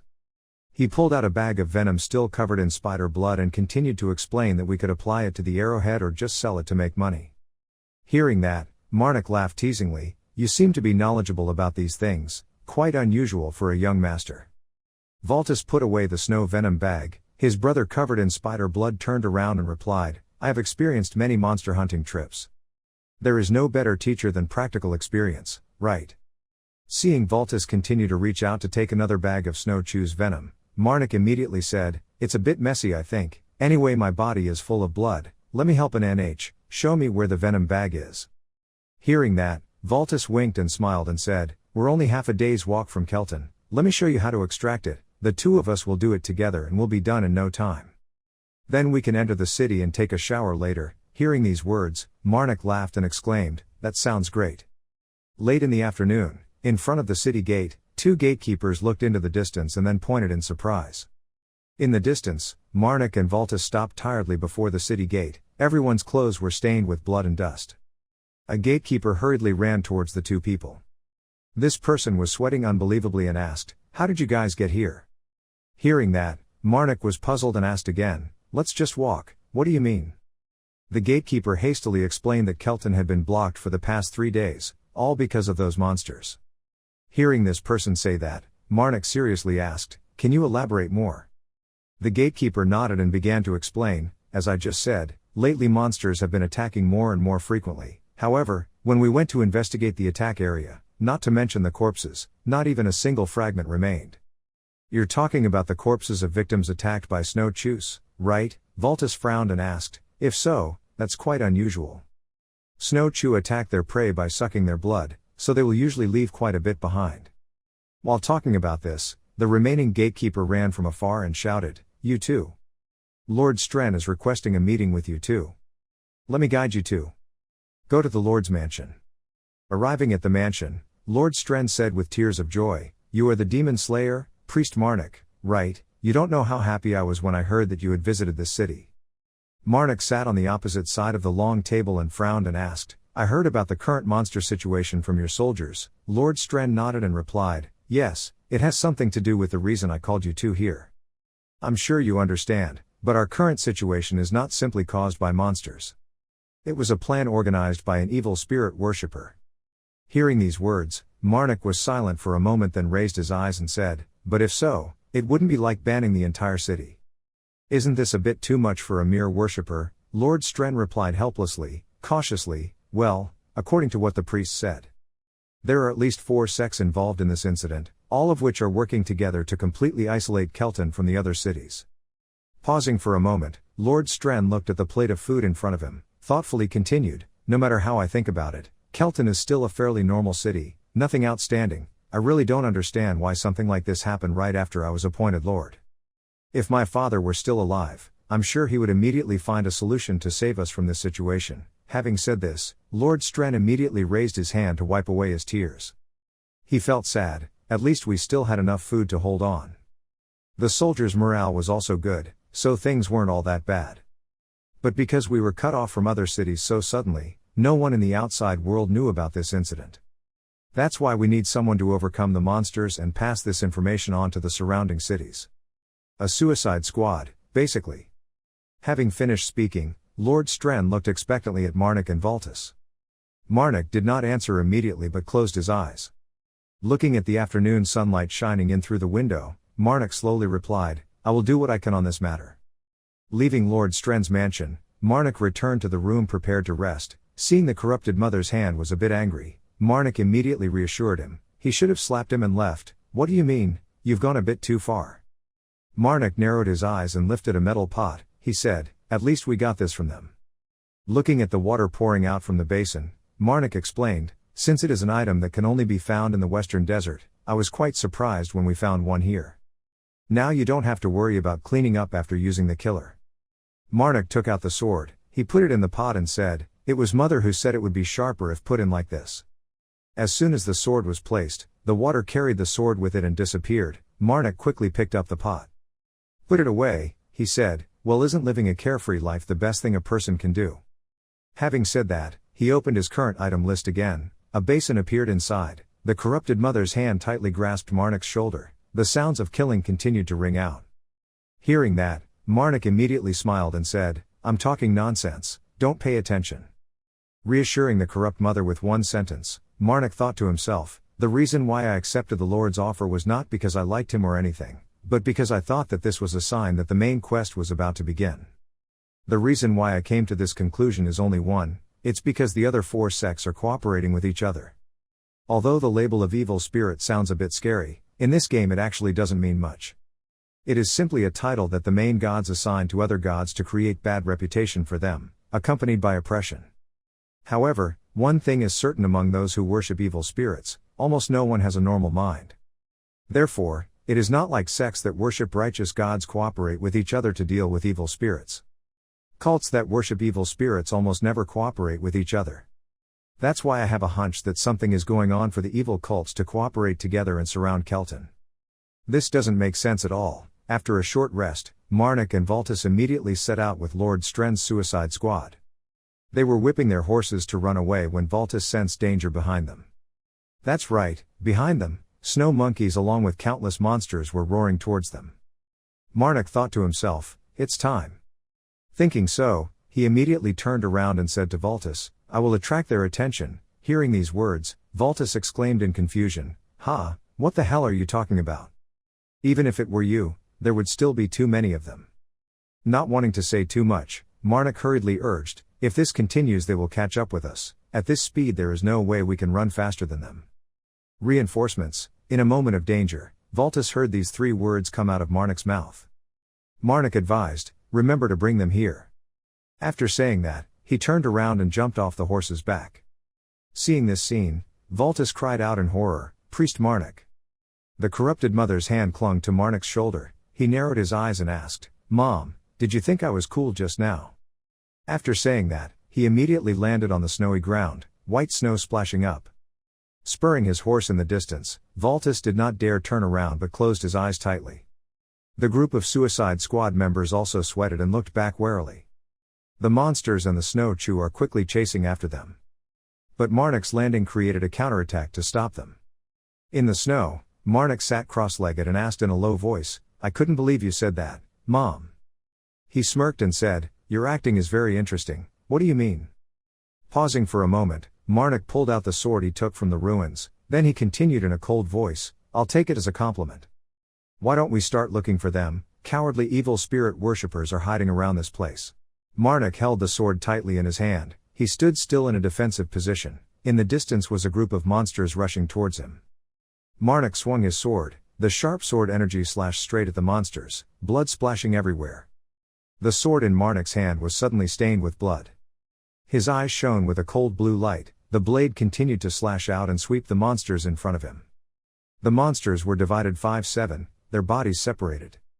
Marnik took his sword back. He stood there with his mouth curled into a smile. His clothes were stained with fresh blood. Marnik put on a kind face and smiled, saying, if every day is like this, I'll probably have to take the bathtub with me too. The corrupt mother's hand in Marnik's chest sounded a murderous sound. Marnik stomped his feet and walked forward and said, let's think about it later. Looking around in all four directions, there was no one in sight. He muttered, knowing that he was coming, but these guys didn't come out to say hello. Wow, why am I being treated like this? On the extremely wild road, a few wheels and wooden crates were thrown all over the road. Marnik looked around for a bit, then frowned and said, I remember they said that the attacked carriage was empty, maybe because the monsters had robbed all the things. The sound of the corrupted mother's murder rang out in Marnik's ears again. He suddenly stopped walking and looked down at his hand, which was just skin and bones, curled up on the ground. Marnik looked for a while, then frowned and said, this is it. It's the corpses of the snow chew that have been sucked dry. I can understand how they eat and drink. But if you leave leftovers as decorations, to be honest, I find their aesthetics a bit ugly. The corrupted mother uttered the word kill again. Marnik heard that and lowered his head slightly and said in a low voice, Mom, don't worry, you don't have to worry about my subjective matters. After saying that, he continued to walk forward. As he walked, he said, but how many people do you think they have eaten? They can't eat this many corpses in 3 days, are they giving birth to more? After saying that, Marnik continued walking. Not knowing how long he walked, in front of him was a tunnel. He stopped and said softly, this tunnel is really wide, like a place for many giants to live together. Halfway through speaking, Marnik suddenly showed a cold smile. He thought to himself, with all the holy magic constantly following him. Without giving the opponent time to react, Marnik raised his voice and shouted, why don't you leave? As soon as these words ended, a blood-red light appeared in front of Marnik. Right after that, a giant snow monkey appeared in front of him. He was not surprised but curled his mouth and said, I knew you were here. The snow chew bared its teeth, preparing to attack Marnik. He was not weak and immediately pulled out the sword strapped to his back. A powerful beam of light hit the ground, causing the cave to immediately explode. After hitting this move, Marnik curled his mouth and said, Mom, can you draw a straight line to corrupt me? As soon as these words ended, the corrupted line was immediately drawn forward by the corrupted male mother. Marnik looked at this scene and immediately grinned with pleasure. He looked at the giant snow monkey that was approaching right in front of him and said, I need your power. Tonight, I will make a sacrifice. The head of that man-eating spider is for you, Mom. As soon as these words ended, the Marnik's corrupt giant immediately appeared. It raised its fist and punched straight into the snow chew's body. The extremely powerful punch shook the entire cave. Marnik stood to one side, frowning, observing this scene. The snow chew that was hit with a punch was not harmed at all but immediately rose up. It used its legs to stab straight at the corrupt giant that had just appeared. The two sides fought non-stop. Standing to one side, observing, Marnik thought to himself, its size seems to be twice that of a giant. As soon as these words finished, the snow monkey suddenly opened its mouth and roared. Marnik bent down slightly, curled his mouth and calculated, I have to find a way to help him. Saying that, he immediately swung his sword and slashed at the snow monkey. Without giving it time to react, Marnik's movements quickly slashed 3 or 4 more swords in succession. The snow monkey's black blood splashed out from its legs. Looking at this scene, Marnik thought, I can feel the energy deposited in the Spider King's body. That's why I don't hurt it. At this moment, the sound of the corrupted mother's killing rang again in Marnik's ears. He nodded slightly and said, yes, maybe it has a weakness somewhere. At this moment, the snow chew suddenly jumped high and pounced towards where Marnik was standing. Marnik reacted very quickly and immediately raised his sword, his blood rushing out in a warm salute. His sharp blade cut off several of its legs. Marnik's face was covered in spider blood. He observed for a moment and then curled his mouth and said, I see. Holy power in its body. I just need to cut off all its legs. Having said that, he immediately ordered the corrupted giant to run forward. I will support you. Make it stop moving. The corrupt giant heard the command and immediately opened its mouth and roared. His hand reached out and grabbed Snow Chew's paw. Chew couldn't move, so he was extremely angry and roared loudly. Marnik looked at this scene and thought to himself, no matter how big it is. Well, it's just a spider. I just need to slash the thinnest part of its body. Marnik held the sword tightly in his hand, his eyes shining a cold blue. A sword slash with amazing power slashed straight towards the snow monkey. The spider's red eyes suddenly widened. Marnik did not stop but continued to raise his sword. Countless sharp sword slashes were slashed by him, and the rock and earth in the cave exploded, creating a cloud of smoke and dust. Hot blood began to splash in the air. Chew was in constant pain but could not move. Marnik continued to attack its body. The corrupt giant did not let go but held the snow tightly in one place. Having been beaten painfully, this snow monkey tried with all its might to escape the giant's control. At this time, Marnik had finished fighting. The swordsman stood down to one side, bowing his head and panting. Seeing that the corrupt giant approaching him seemed angry, Marnik slightly raised his head and looked up. Then he smiled and said, "I'm sorry for running away." Receiving this apology, the corrupt giant raised his head and screamed loudly and disappeared. At this moment, the word bastard suddenly rang in Marnik's ear. He cautiously turned his head to look at the source of the sound, only to see a person who was extremely angry, gritting his teeth and cursing, "Damn it." This person was a woman. She crawled out from the snow mouth and continued to scold him again. Seeing that, Marnik narrowed his eyes and smiled, immediately knowing it was him. The woman's blood-red eyes gritted her teeth and continued to curse, "You bastard. Who do you think you are, ruining my plans like that? Damn, you are also a follower of the evil god like me. Do you know how long it took me to control this queen spider?" Hearing this question, Marnik slowly asked again, "Why are you besieging Kelton?" Hearing that, the woman rolled her eyes and shouted, "Why should I talk to a bastard like you?" As soon as these words finished, the sword in Marnik's hand pierced the woman's shoulder blade. She let out a pitiful cry, then suppressed her anger and said, "That hurts, you bastard." Marnik stood high above, looked down at the woman and said in a cold voice, "Telling me why you surrounded Kelton." The woman did not respond but continued to scold, "You bastard." She screamed indignantly, "It hurts so much, it hurts so much." Hearing that, Marnik did not get angry but continued to repeat the question, "What is the reason you besieged Kelton?" The woman still did not answer but bared her teeth with a strange smile. Laughing for a moment, she stood up slightly and cruelly said, "I won't tell you even if I die. What are you planning to do?" Hearing this, Marnik curled his lips and replied, "I understand." Hearing that, the woman was confused and opened her bloodshot eyes wide. Before she could say anything more, the sword in Marnik's hand slashed at her, cutting off her head. Marnik withdrew his sword and looked at the body of the headless woman. The next second, the game notification immediately sounds, "You have received 1000 holy magic." Receiving this notice, Marnik sheathed his sword and said, "I wonder how many believers will tell the truth behind everything." Hearing the corrupted mother say the word kill, Marnik immediately smiled and said, "Mother speaks more than father." After saying that, he bowed his head slightly, the smile still remained on his face. Immediately the snow chew behind Marnik burst into a blue flame. He turned around and walked in the opposite direction, smirking as he walked and said, "Then I'll bet on 4." Marnik's footsteps slowly went outside. Suddenly his eyebrows furrowed together.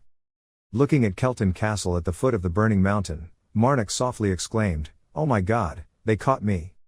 In Kelton Castle, Lord Stren lay dead and without eyes closed on the ground. A voice full of hate rang out next to him, "This pig ran away really fast. Is it a pig rabbit or something?" Around Lord Stren's corpse, there were 3 people, 2 women and 1 man, standing. A woman named Parna put her hands on her hips and said, "Just because he was a lord, those bastards trying to protect him wasted so much of my time." The only man raised his eyebrows slightly and asked, "What about the incarnation of God? It's unstable." The other woman said, "Withdrawing holy magic from a living person is not that easy. Also, even though we don't want to say it, we still lost a few mice because of someone else." Hearing this, Parna angrily exclaimed, "What?" The other woman did not answer but continued to say, "Not only do we have to proceed with the plan now, but the success rate is also low." As soon as these words finished, Parna raised her middle finger and replied coldly, as if she thought I did it on purpose or something. "I didn't want to. But those 2 muscular bastards and that teaching god keep bothering me. Did that Layla girl send some spiders to me or not? And that bastard who shot arrows escaped at the end. We could have caught him." The woman from earlier had a black bandage on her face covering one eye. She raised a finger and said leisurely, now she saw that Layla hadn't come yet. Hearing that, Parna immediately said, "Is this the first time that bitch has wasted time playing with spiders? Even if she brought spiders, she would only play with the corpses." The man who had been silent until then spoke up and reminded him, "That's enough, arguing all the time won't do anything. And since that guy escaped, they will definitely send troops to hunt us down.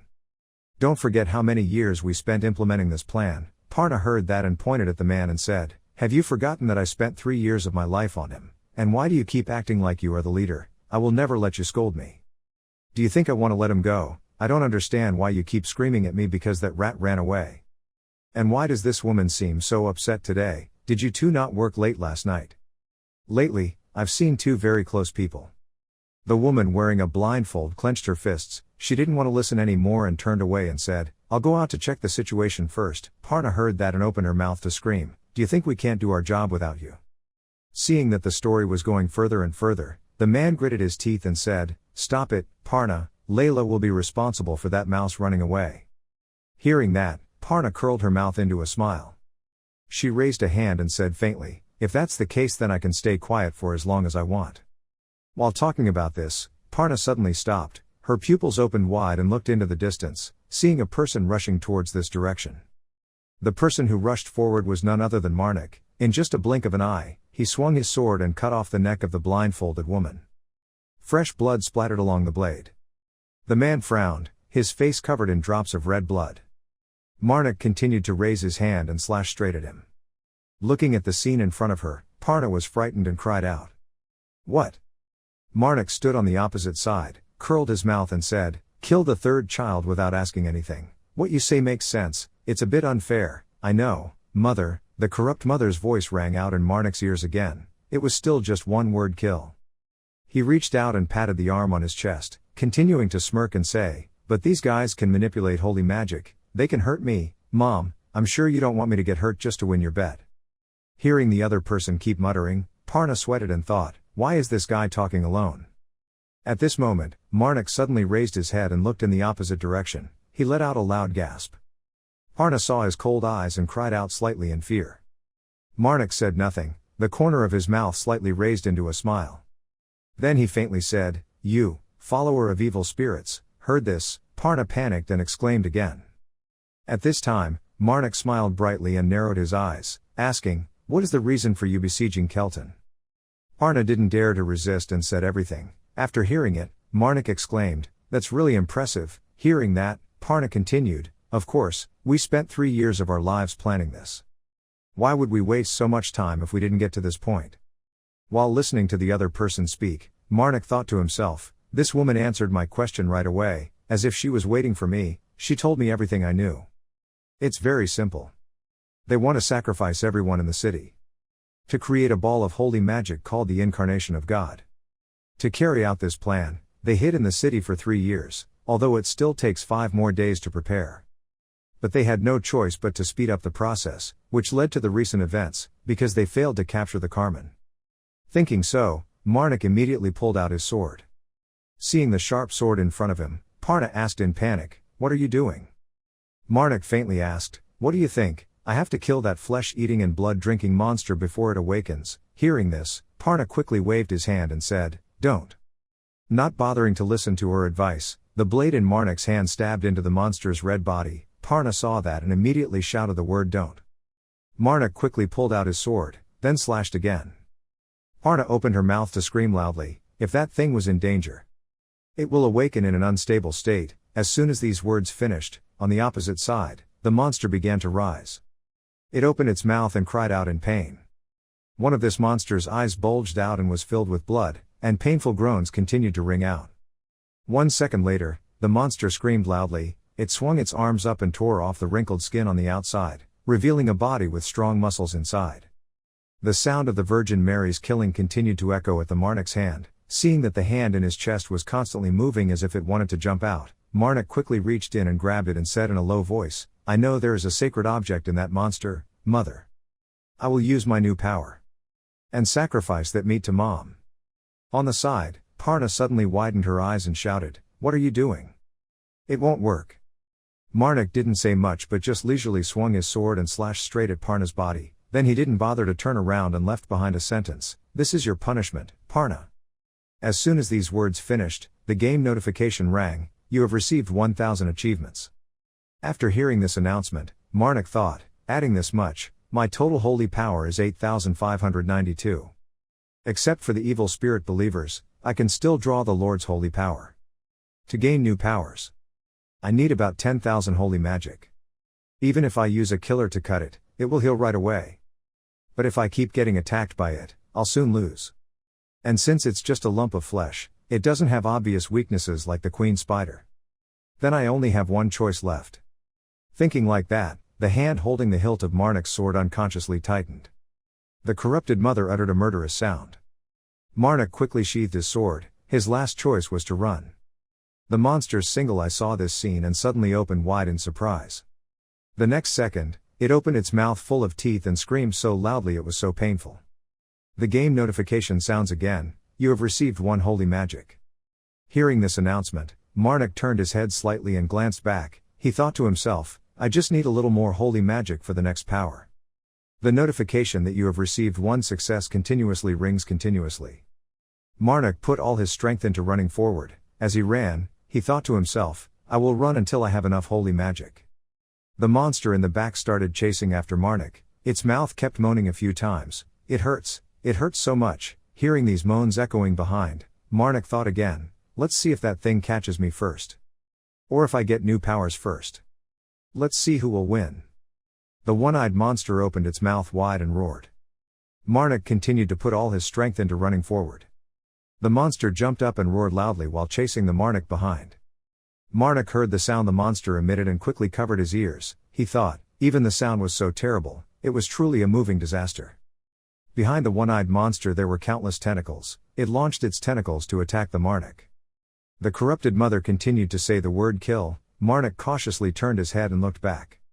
At that moment, the one-eyed monster's tentacle thundered down onto the ground, causing the ground to crumble. Marnik quickly curled his legs and ran forward. He shouted, Mother, save me. The one-eyed monster ran behind and continued to groan several times in pain. The monster's eyeballs were wide open. Inside the eyeballs was the image of a giant monster rushing towards it. Its fists carried terrifying power. The punch was so strong that it crushed the one-eyed monster to the ground. A rumbling sound echoed throughout the space here. Seeing this scene, Marnik curled his mouth and said, I knew it. On the other side, the one-eyed monster was beaten and began to protest. The giant monster immediately swung his fist at his only eye. Observing from afar, Marnik thought to himself, 1 corrupt giant is not enough. Thinking so, he immediately reminded him, don't try too hard, I will come back later. After saying that, Marnik immediately raised his head and looked in one direction. Kelton City was still burning hotly. He rushed towards the fire, thinking to himself, he needed more bodies. It had to be the body of a superior soldier or at least a knight. Bright red flames surrounded Kelton Citadel.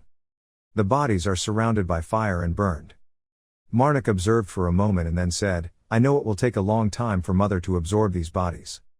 If you know in advance. I took their holy power while searching for evil spirit believers.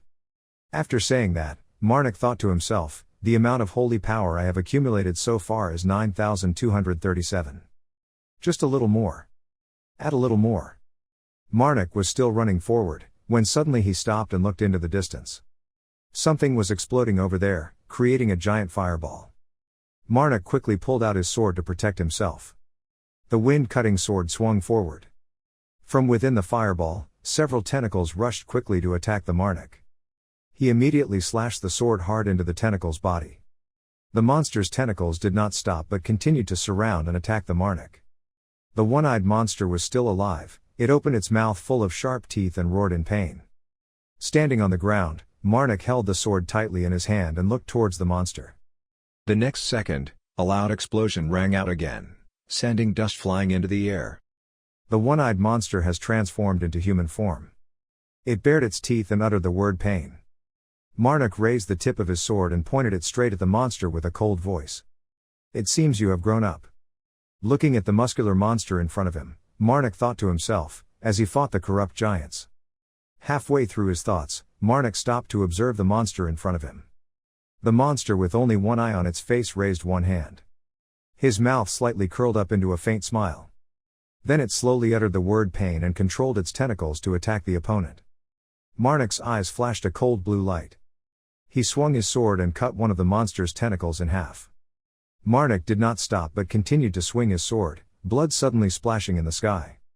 The monster saw its tentacles being cut off and opened its eyes wide, looking like it couldn't believe what was happening in front of it. It seemed like it didn't know what to say other than the word pain. Marnik didn't bother to pay attention and jumped up high and swung his sword to slash.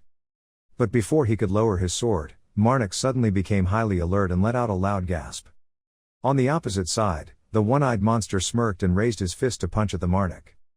This was just its fake move. Marnik didn't have time to prepare and was tightly wrapped around his body by several tentacles behind him. After controlling him, the one-eyed monster yanked its tentacles back. The tentacle carrying the Marnik rushed away. Wrapped tightly inside, Marnik still smiled with delight. Immediately afterwards, a loud noise rang out, the ground under his feet crumbled, and sand and dust flew. Marnik lay sprawled on the broken ground, the cold killing sound of the corrupted mother resounded in his ears. Marnik smiled back, "I'm fine, Mom, I'm truly a lucky person." "Do you still remember what the evil spirit believer said?" The person mentioned by Marnik was Parna. At that time he heard her say, "Just because he is considered a god, these bastards protecting this pig are just wasting our precious time." Remembering these words, Marnik immediately stood up with his sword. He looked at the corpses around him, then said with great certainty, "I think that place is here." Not far away, the footsteps of a one-eyed monster are slowly walking towards this side. He raised one hand and clenched it tightly. Hearing the movement, Marnik immediately raised his head and looked up, only to see the monster standing on a ruined roof, a layer of golden light emitting around its body. Marnik put his hand behind his head, curled his mouth and said, "Mom, take them." As soon as these words ended, a stream of blue light began to creep around. The blue light turned into a roaring fire that burned fiercely. The game announcement immediately rang out, "Holy Magic 9357, Holy Magic 9467. Holy Power 9488, Holy Power 9639, Holy Power 9897. The Holy Power is constantly increasing, soon reaching the level of 10 million Holy Power. The one-eyed monster stood on one side, wincing slightly and screaming in pain. Standing in the blue flame, Marnik said softly, "Mother, is a son. You should give me 10,000 Holy Powers. Please give me a new power." Seeing the scene in front of him, the one-eyed monster stared extremely vigilantly. It looked down at the Marnik standing alone below. The monster's single eye flashed blood-red light, it opened its mouth and let out a cry of pain.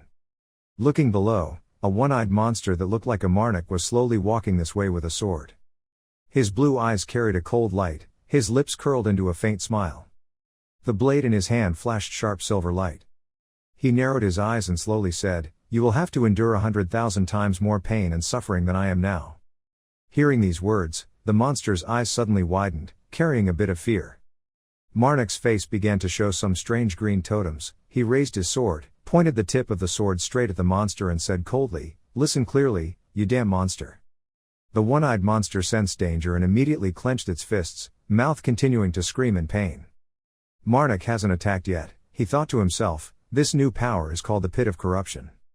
It can decompose all living creatures that enter. Of course I am no exception." Seeing this, the one-eyed monster suddenly flashed a dangerous smile. Marnik continued with his own line of thought, "I could use the word corruption. To choose the part you don't need to use in battle will decompose first."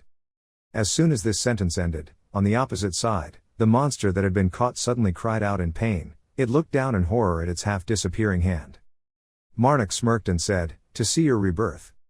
Or maybe the decomposition speed of this hole is faster." As he finished speaking, Marnik immediately swung his sword, and the monster immediately punched out a fist. I don't know how much time passed, but the monster's face was covered in blood. It cried out in pain, then opened its mouth and said a word. At this time, the sword in Marnik's hand had pierced the monster's body. He softly said, "Mom, I did it." As he finished speaking, Marnik's wrist moved slightly and slashed the monster away. Marnik bent down and held a small sphere in his hand, the hand of the corrupted mother placed above. At this time, Marnik continued to say, "This is the relic of this body. I dedicate this sacred object to my mother. Please remove the shell, mother." As soon as these words ended, the hand of the corrupted mother immediately removed the cover surrounding the monster's relic, and a blinding light flared up in the dark space. The next morning, the warm sunlight shone down. Looking at the relic ball in his hand, Marnik was a little suspicious and called out for mother. After calling, he immediately stopped, his eyes widened and he looked to one side. All I saw in front of me was a small little girl standing silently on the deserted street. Seeing this girl, Marnik slightly frowned and hesitantly said, "Could it be?" Not daring to believe his eyes, Marnik focused on observing the person in front of him. The girl had long black hair, her wrists and ankles were wrapped in cloth bandages exactly like the arms of the corrupted mother. Marnik couldn't believe it and called out for Mom. Marnik stood still and looked at the girl opposite. Seeing this girl, Marnik slightly frowned and hesitantly said, "Could it be?" Not daring to believe his eyes, Marnik focused on observing the person in front of him. The girl had long black hair, her wrists and ankles were wrapped in cloth bandages exactly like the arms of the corrupted mother. Marnik couldn't believe it and called out for Mom. After calling this sentence, both were silent and no one said anything else. Knowing that his guess was correct, Marnik immediately stepped forward and raised his hand to rub the corrupted mother's face. He smiled and said, "I know it's Mom. But why do you ask me why you're in a child's body? Don't you already know? Now can I ask Mom something?" Pausing for a moment, Marnik looked at the corpse of the one-eyed monster before continuing, "There is another God's holy power existing in that dead incarnation. Is there any way to absorb it? It would be a waste to leave it like that." The corrupted mother said nothing but opened her tiny hand. The corrupted mother in the child's body concentrated her strength and wrinkled her face. It seemed like the corpse of the one-eyed monster was intact, and the angry girl suddenly burst into tears. Seeing that, Marnik immediately laughed and said, "Mom, if it doesn't work, you don't need to try, just leave it alone." Hearing that, the corrupted mother immediately stopped and rushed into Marnik's arms. Marnik smiled and explained, because the holy power had been mixed together, it seemed impossible to get it out now. Raising his hand to pat the corrupted mother's head, Marnik said again, "It's a waste but we can't do anything." He took out the holy magic ball and said, "Now we have removed Mother's seal on this holy object with tens of thousands of holy magic. Mother, please give it to me. New powers." As soon as these words ended, the bright sky immediately darkened, a dazzling light with Marnik as the center flared up to form a sphere. From the sphere, a powerful ray of light shot straight into the sky. A moment later, Marnik lowered his head slightly and curiously asked, "Mother, what is the power you gave me this time?"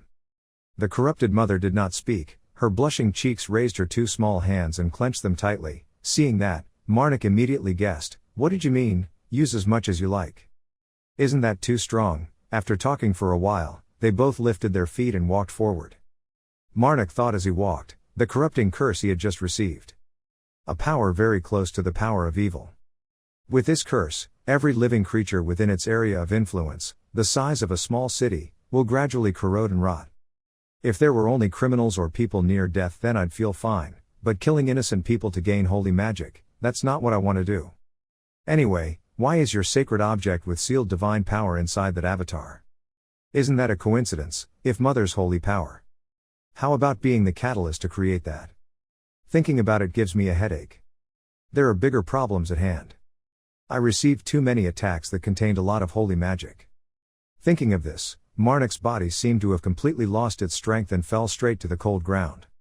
The corrupted mother saw this and quickly rushed forward to shake him. Her face was wet with tears. Marnik could not get up. He looked at the corrupted mother. His mind continued with the flow of thoughts, so his body was exhausted. Halfway through thinking, Marnik felt hot tears falling down his face. The 3 words limit were his last thoughts before falling into a coma. Not knowing how long he was in a coma, Marnik suddenly opened his eyes wide. Seeing that, Voltus cried out happily, he was awake.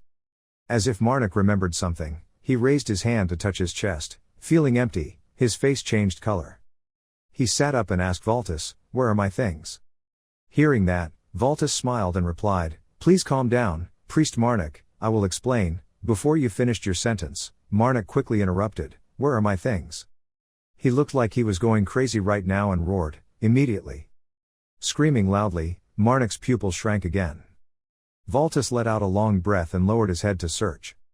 Very quickly he took out a hand and brought it to Marnik's face. Marnik took the corrupted mother's hand and held it in his hand. Now he was calmer and said in a low voice, "I thought I lost it." Hearing that, Voltus immediately said, "I think it has some deep meaning to you. Others said this is something you shouldn't bring and were about to throw it away, but I kept it." Hearing these words, Marnik narrowed his eyes and smiled and said, "Thank you very much, I don't know what else to say." Voltus shyly scratched his head and replied, "Nothing." Pausing for a moment, he said, "If it weren't for your sacrifice, I would have died before leaving Kelton." Marnik smiled in response, then he raised his eyes and looked around the room, a little curious and asked, "But where are we?" Voltus replied, "It's where I live, we're still in Kelton." Hearing that, Marnik asked again, "How long have I been in a coma?" 10 days, Voltus replied. Marnik continued to say, "Is there anyone left alive?" As soon as this sentence came out, the atmosphere in the room suddenly became silent. I don't know how long it took Voltus to slowly speak, the only person still breathing in Kelton Center. It's you.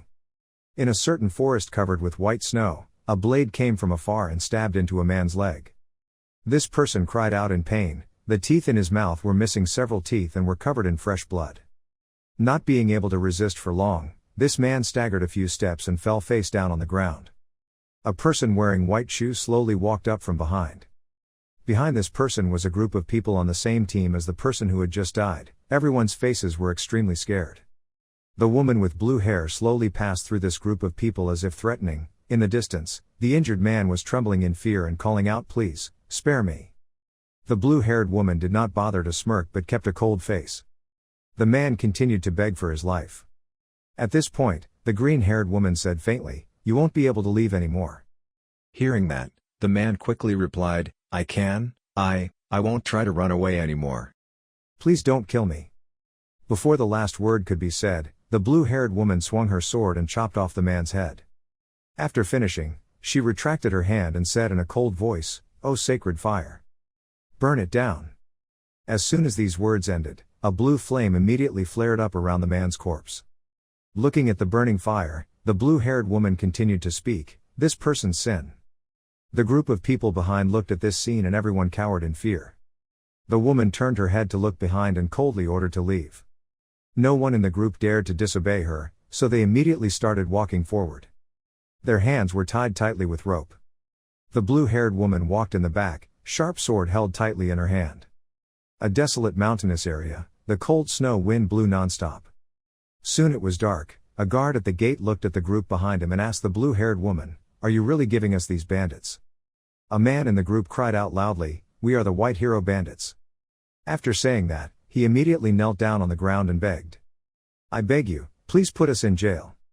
The blue-haired woman standing to one side said leisurely, "That's what they want." The gate guard heard that and nodded and said, "Okay, but City Lord Kelton, who gave the reward? Having died by the evil spirit followers, I think it will take you about 11 days to receive your reward." What happened there, including the monsters the cultists created, but the Marnik priest killed them all. He slept for about 10 days after the battle, but he just woke up this morning.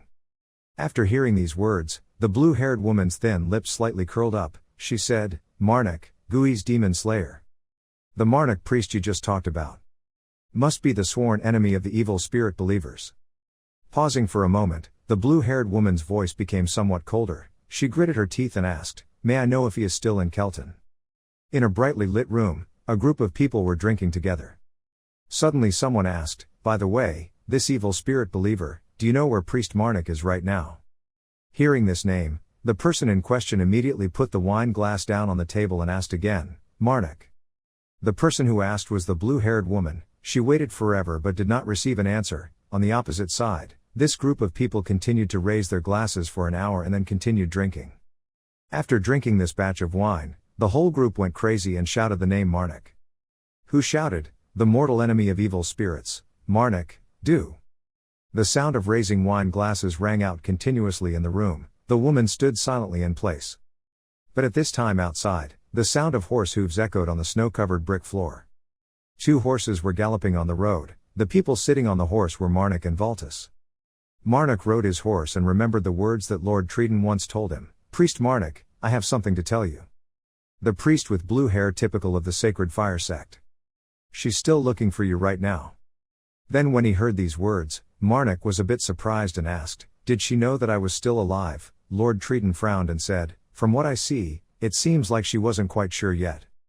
And of course, when it comes to finding you, she certainly has no intention of giving up." Recalling a previous conversation, Marnik galloped his horse while gritting his teeth. The sound of the corrupted mother's murder rang out in my ears again. Marnik immediately said, "I've noticed, Mother. You'd be crazy to want to stay in Kelton. I should have realized that among them. Of all the people I've ever known, that woman is the strongest, the one my mother measured with 4 fingers." As he rushed away like the wind, Marnik turned around and said to Valtis, thanking him for notifying me so quickly and still agreeing to go with me. Hearing the other person say that, Valtis immediately replied, "It's nothing, compared to staying here and attracting the attention of the whole city. I'd rather leave whenever possible." Hearing these words, Marnik suddenly smiled. He thought to himself, "I really like this guy. 2 weeks later, Marnik and Valtis were walking on the deep snow. Behind them was a row of footprints. Valtis turned around and called softly, "Hey Marnik. Maybe I'm wrong, but the feathers on the helmet seem to belong to the Irmal family." Following Valtis's gaze, Marnik saw a group of horses and carriages coming. He asked suspiciously, "Irmal? You mean the Irmal family, the Southern Lord?" Valtis nodded in response. He then explained that the white camellia-shaped seal was the symbol of the Irmal family.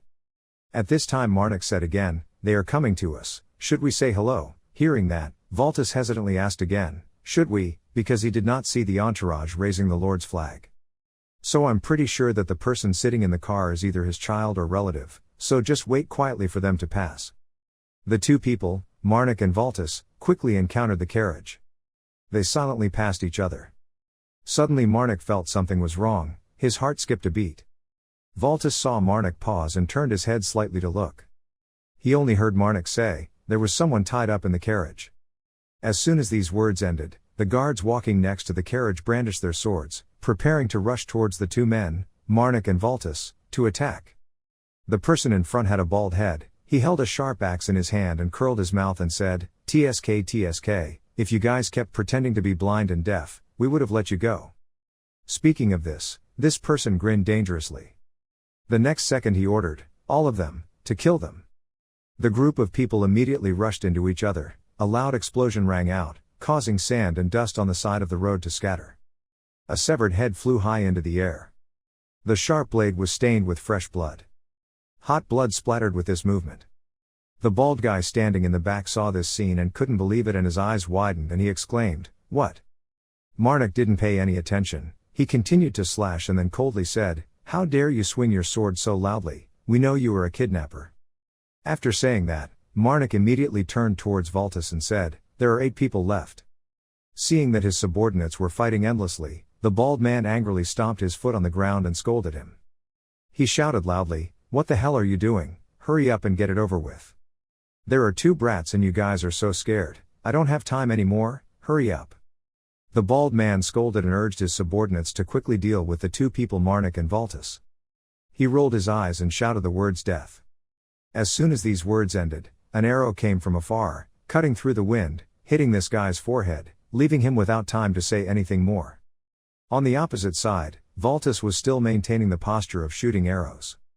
He withdrew his hand and stared at the bald man's corpse in front of him. The sound of vomiting rang out in his ear. Valtis turned his head to look over and saw Marnik patting the back of a girl with white hair. He immediately asked, "Have you asked her name yet?" Hearing the question, Marnik immediately raised his head and said guiltily, "Well, you see, in a situation like this, how could I ask any questions? I don't know if they gave her any medicine or not, but she still hasn't been able to walk properly." Valtis looked at the corpses of the robbers lying on the ground and asked, "Are her eyes yellow?" "Yes," Marnik replied, "probably the lady from the Irmal family."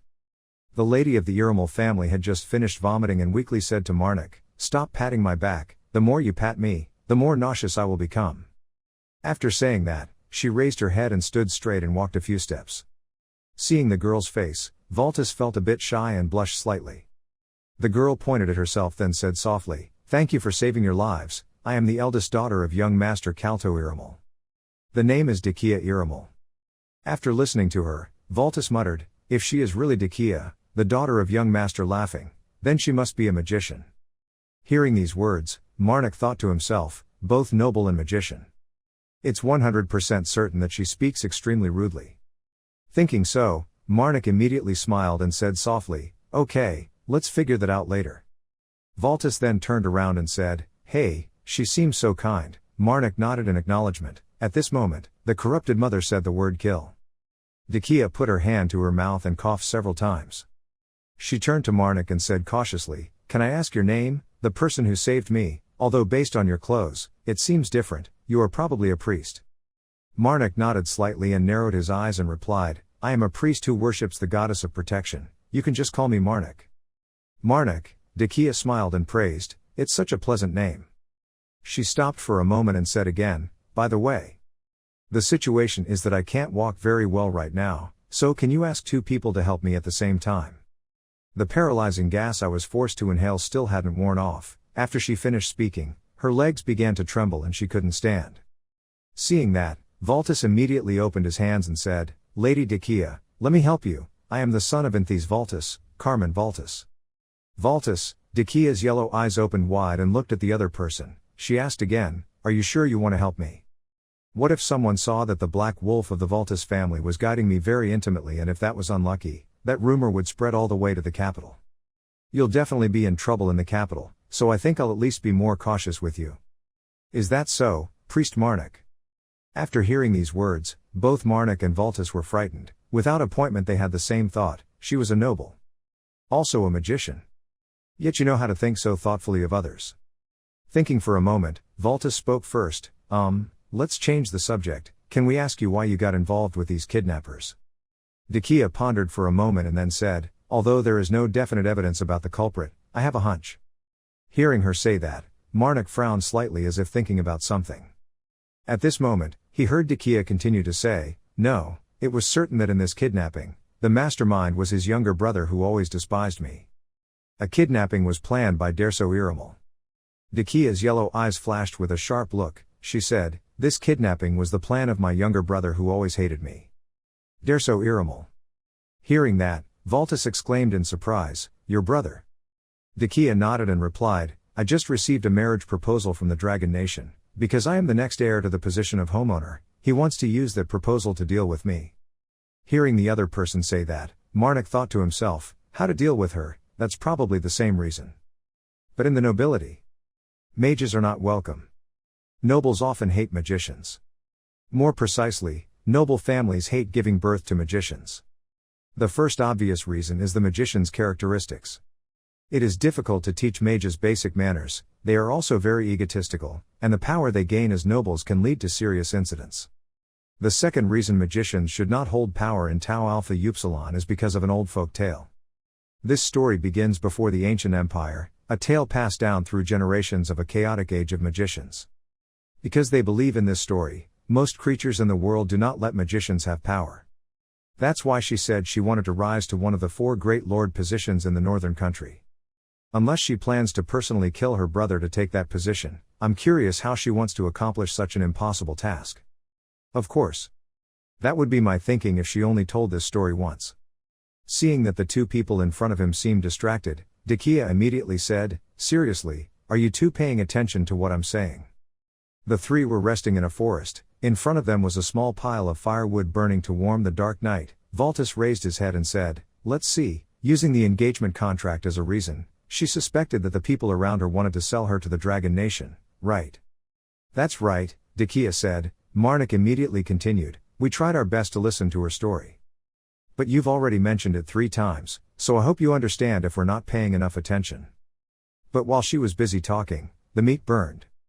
Putting a skewer of meat in front of Decay, Marnik smiled and said, eat this, I'll eat the burnt meat. Seeing the fragrant meat skewer, Decay's yellow eyes sparkled, she happily exclaimed, thanking him. Marnik nodded and said, next time she will grill the meat better. Of course, it would only be better if you talked less when cooking again. Hearing these words, Decay's chewing motion suddenly stopped, she turned and glared at Marnik. The night sky is vast, the full moon hangs high above. After eating and resting for a while, Decay said again, if possible, may I suggest this?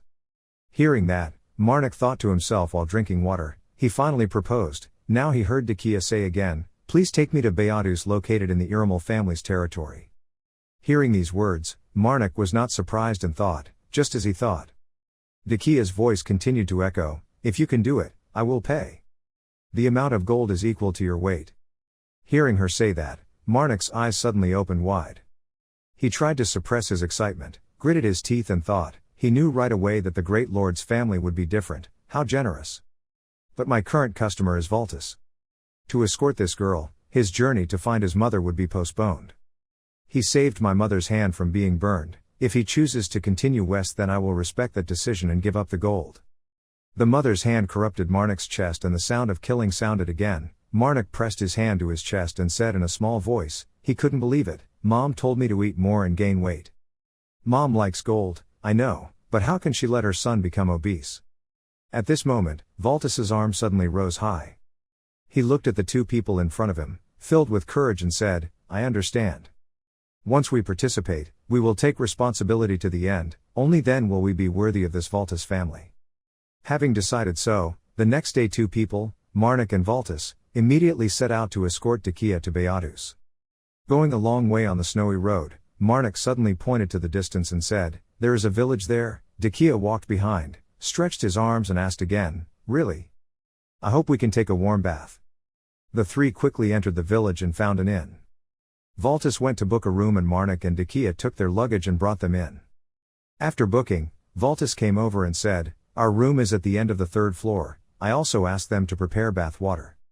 Quickly take a shower and eat." After showering, in the dining room, exclamations of joy rang out.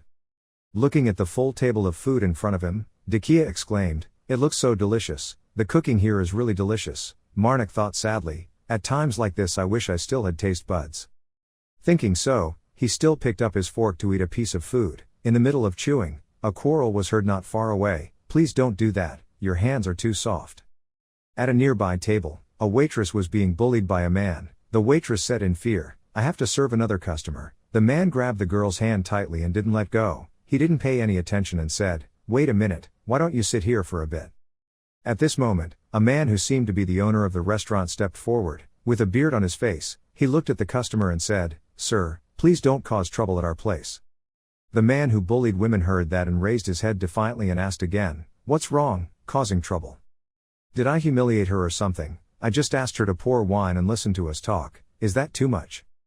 Valtis observed while eating and said, "It looks like we're about to fight, should we intervene?" Marnik laughed and said, "It's already going up, I guess we should."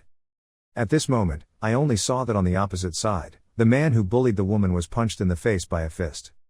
And the person who just raised his fist was Decay, who was sitting at the table on this side.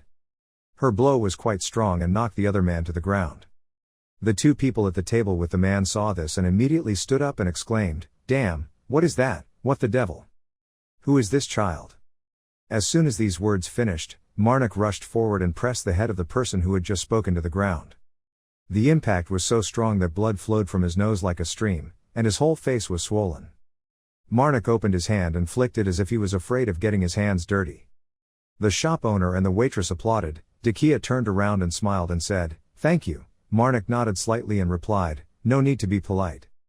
At this moment Valtis also walked over and twisted the other guy's neck and winked and said, "You should at least talk to us before acting. We are a team." Decay scratched her head, her face slightly pink and shyly explained, "Since I was little, whenever something happened, I couldn't control it." Hearing this, Marnik frowned slightly. He looked at Decay's back, thinking to himself, she wasn't unable to control her anger, but she couldn't control her righteousness. Valtis bent down to rummage through the thug's clothes, then took out a bag of money and threw it at Marnik. Marnik took it. Marnik quickly grabbed the bag of money. He gave the bag of money to the shop owner and said, "You can use this to repair and replace damaged items." Hearing that, the shop owner was extremely grateful and said, "Thank you for helping us." Marnik shook his head and replied, "It's all money from those idiots." Night came, the inn was lit. The sound of knocking sounded outside. Decay heard it and immediately asked, "Who is that?" "It's me," a gentle voice replied. Decay opened the door, she looked at Marnik and asked, "What's going on?" As soon as these words finished, Marnik raised his hand to cover Decay's mouth and pressed it hard against the wall. In his other hand, he brandished a small, sharp knife and stuck it next to him. He leaned close to Decay's ear and said in a cold voice, "From now on I want you to listen and be quiet to avoid waking Valtis." After saying this sentence, Marnik's eyes flashed a cold blue color. He reminded him harshly, "Understand?" Marnik's eyes flashed a cold blue color. He spoke in a harsh voice. She said that she couldn't ignore it when encountering grievances, right? But next time you have to ignore it because we are being chased. We have to avoid attracting attention. If you do this again, I will have no choice but to injure you and give you to those pursuers. Isn't that very sad? I believe that from now on you will always discuss with me in advance and behave wisely. If you understand, please slowly nod. Decay's mouth was gagged, and when she heard these words, her yellow eyes were extremely scared and filled with tears. Marnik silently looked at her, smiled slightly but did not say anything more. Seeing the other person nod, he let go of his hand, turned to the door and said, "Good night." Waiting for the door to close tightly, Decay regained her composure and let out a breath. Outside, Marnik walked slowly and said softly, I understand that you think I'm being too hasty. But you have to do this before something big happens. And now we will know. Is Decay irremal? Is there really a syndrome of righteous phobia or not? In another place, in a large castle, an angry voice rang out, can't you catch Decay? A man lowered his head and reported in a low voice, I don't know what to say, but there are many unexpected variables. I think to complete this mission we need more money. What, more money? The person sitting on the chair shouted. This person is the third prince of the dragon nation, Vadis Draco. He said, extremely annoyed, I have given you a lot. Stop for a moment. Draco stretched out his hand and waved to the person in front of him and said, come here. The man who came to report quickly approached. Immediately, a heavy punch hit him in the face. This person belongs to the underworld organization Elay, Eastern Branch, managing Hilden. After fighting one battle, Draco waved his hand and said, explaining in detail why you guys need more money. If you dare say it's because the damage is too much, then you will definitely die. Hearing these words, Hilden pursed her lips tightly. He thought to himself, if I don't pass this level, I will die, because my wife and children are waiting for me at home. Thinking like that, Hilden immediately bent down and bowed her head. Then he maintained his posture and began to speak, the priest serves the guardian goddess. It's because of that Marnik. Hearing this name, Draco widened his eyes and exclaimed, what, a priest? You mean just because of a priest? Seeing that the other person seemed very angry, Hilden quickly said, please listen to me. Marnik is not an ordinary priest. Rumor has it that he defeated a giant monster transformed from a devil in Greece with just one sword. And not long ago, in Kelton, he killed the monster created by the evil spirit apostle by sacrificing everyone there. He alone did it and earned the title of archenemy of evil spirits. Hearing these words, Draco immediately fell silent. Then he said again, so that priest and the eldest son of the Vultus family. Are you holding Decay? Yes, Hilden replied, nodding. Hearing that, Draco calmed down a bit and said, okay, I will pay more. But next time you will definitely succeed. When Hilden heard this sentence, he breathed a sigh of relief. He thought to himself, it was successful. My dear, my children. But now in the motel room, in his room, Marnik said softly, now that I think about it, I feel so regretful.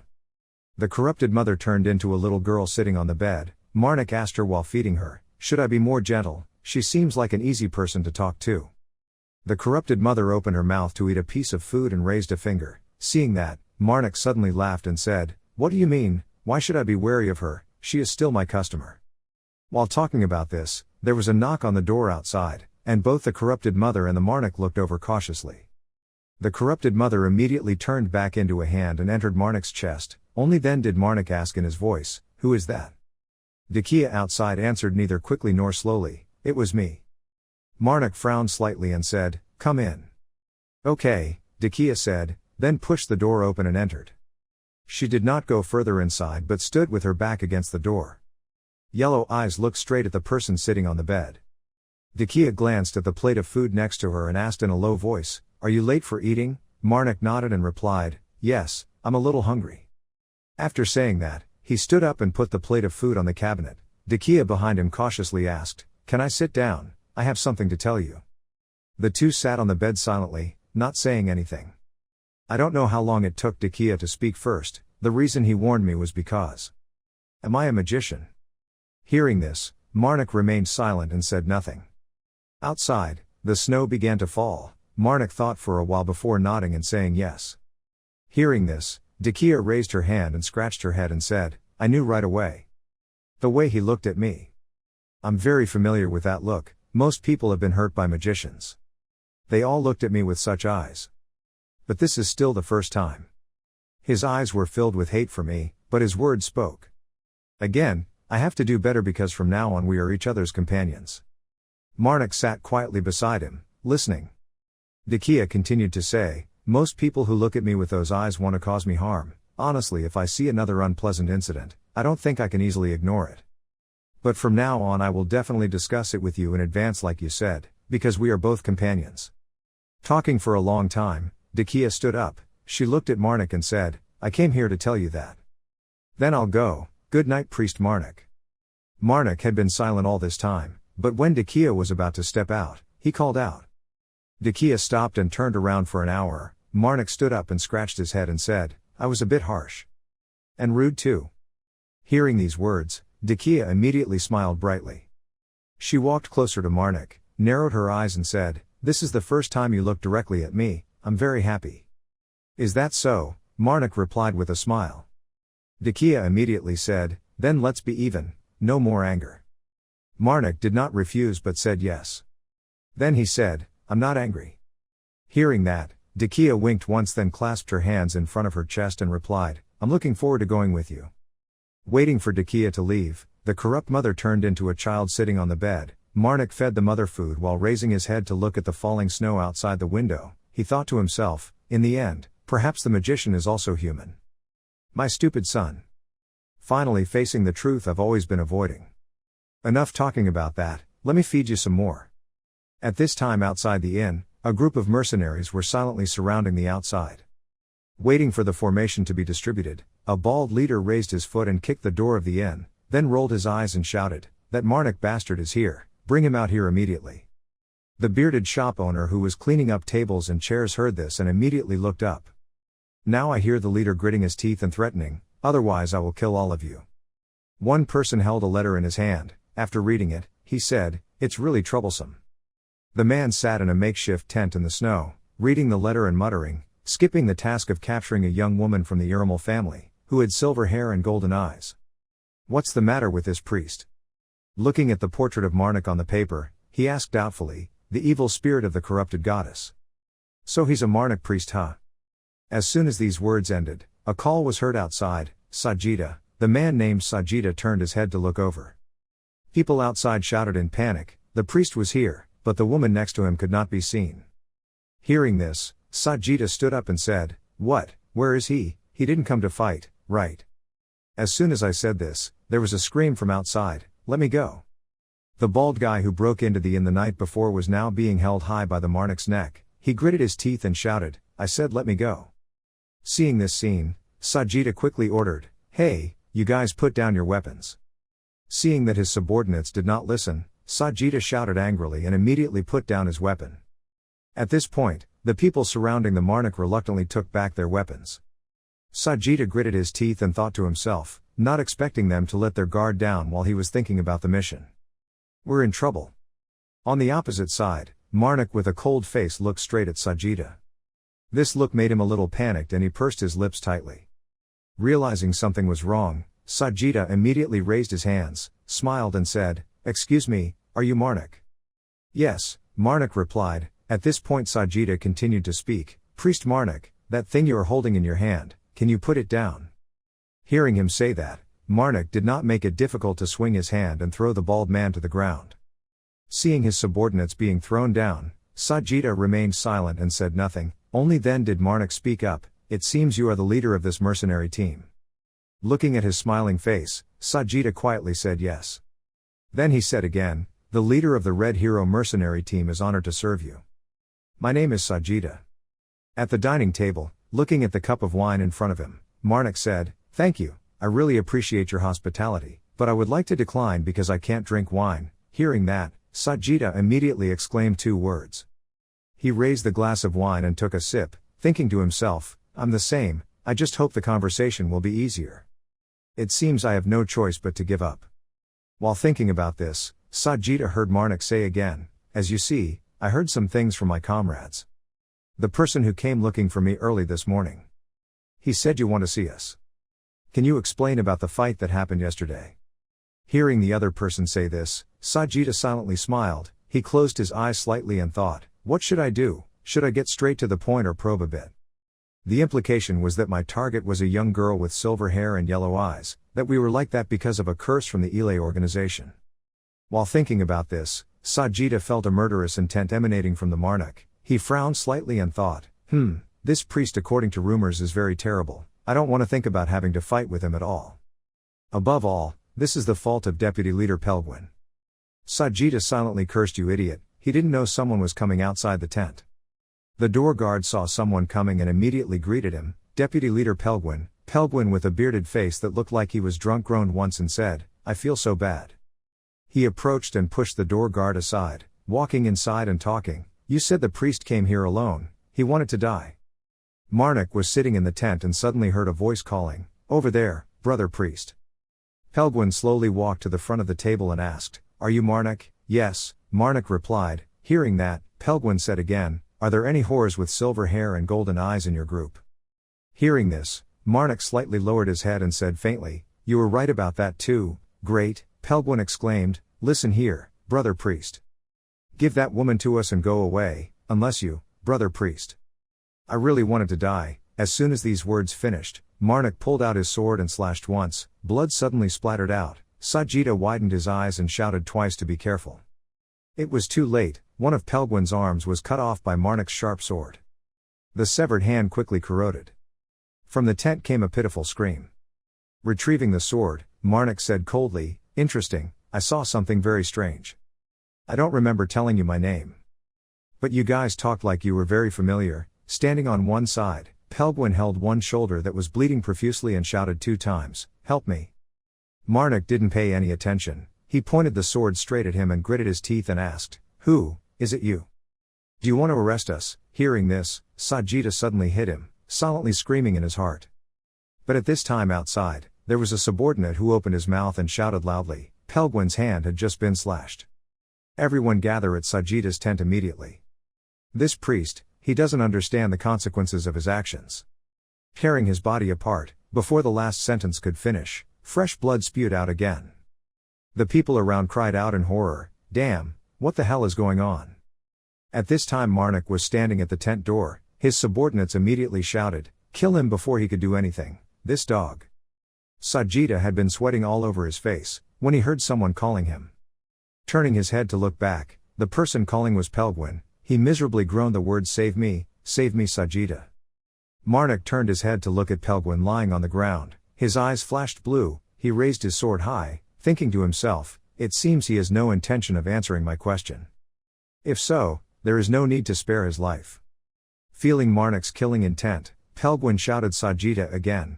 At the same time, a cold spear rushed forward. This spear uses strong speed to block Marnik's sword. Seeing this situation, Marnik immediately glanced over and said, "Surprising, I didn't think you would stop me." Sajida clutched the spear in his hand and replied, "You see, I don't want to stop you, but our relationship cannot just be left alone. We have known each other for 15 years, and after saying these words, Sajida put all his strength into creating a small explosion. Marnik immediately took back his sword. Sajida's spear was launched to attack. Marnik leaned back, a few rumbling sounds rang out in the tent, and smoke and dust filled the tent. Sajida quickly took a stance and retreated to one side. He swung his hand and threw out the spear. Then he grabbed the curtain and pulled it down. Sajida swung the curtains to attack the Marnik. His eyes flashed sharply and he retreated a bit. Taking this opportunity, Sajida rushed out and ran and gave orders. Everyone ran away. Seeing no one react, he turned around and rolled his eyes and shouted, "I said, run now." Before the subordinates had time to react, a stream of cold sword energy slashed across his neck. Immediately the head and neck were severed. In the space of white snow stained with red blood, everyone's faces looked extremely scared. This group of mercenaries did not think much and ran away. After not running a few steps, another round of bloody killing took place. The white snow under his feet was now stained red. Sajida looked at this scene and held the spear tightly in his hand. He gritted his teeth and cursed 2 damn words.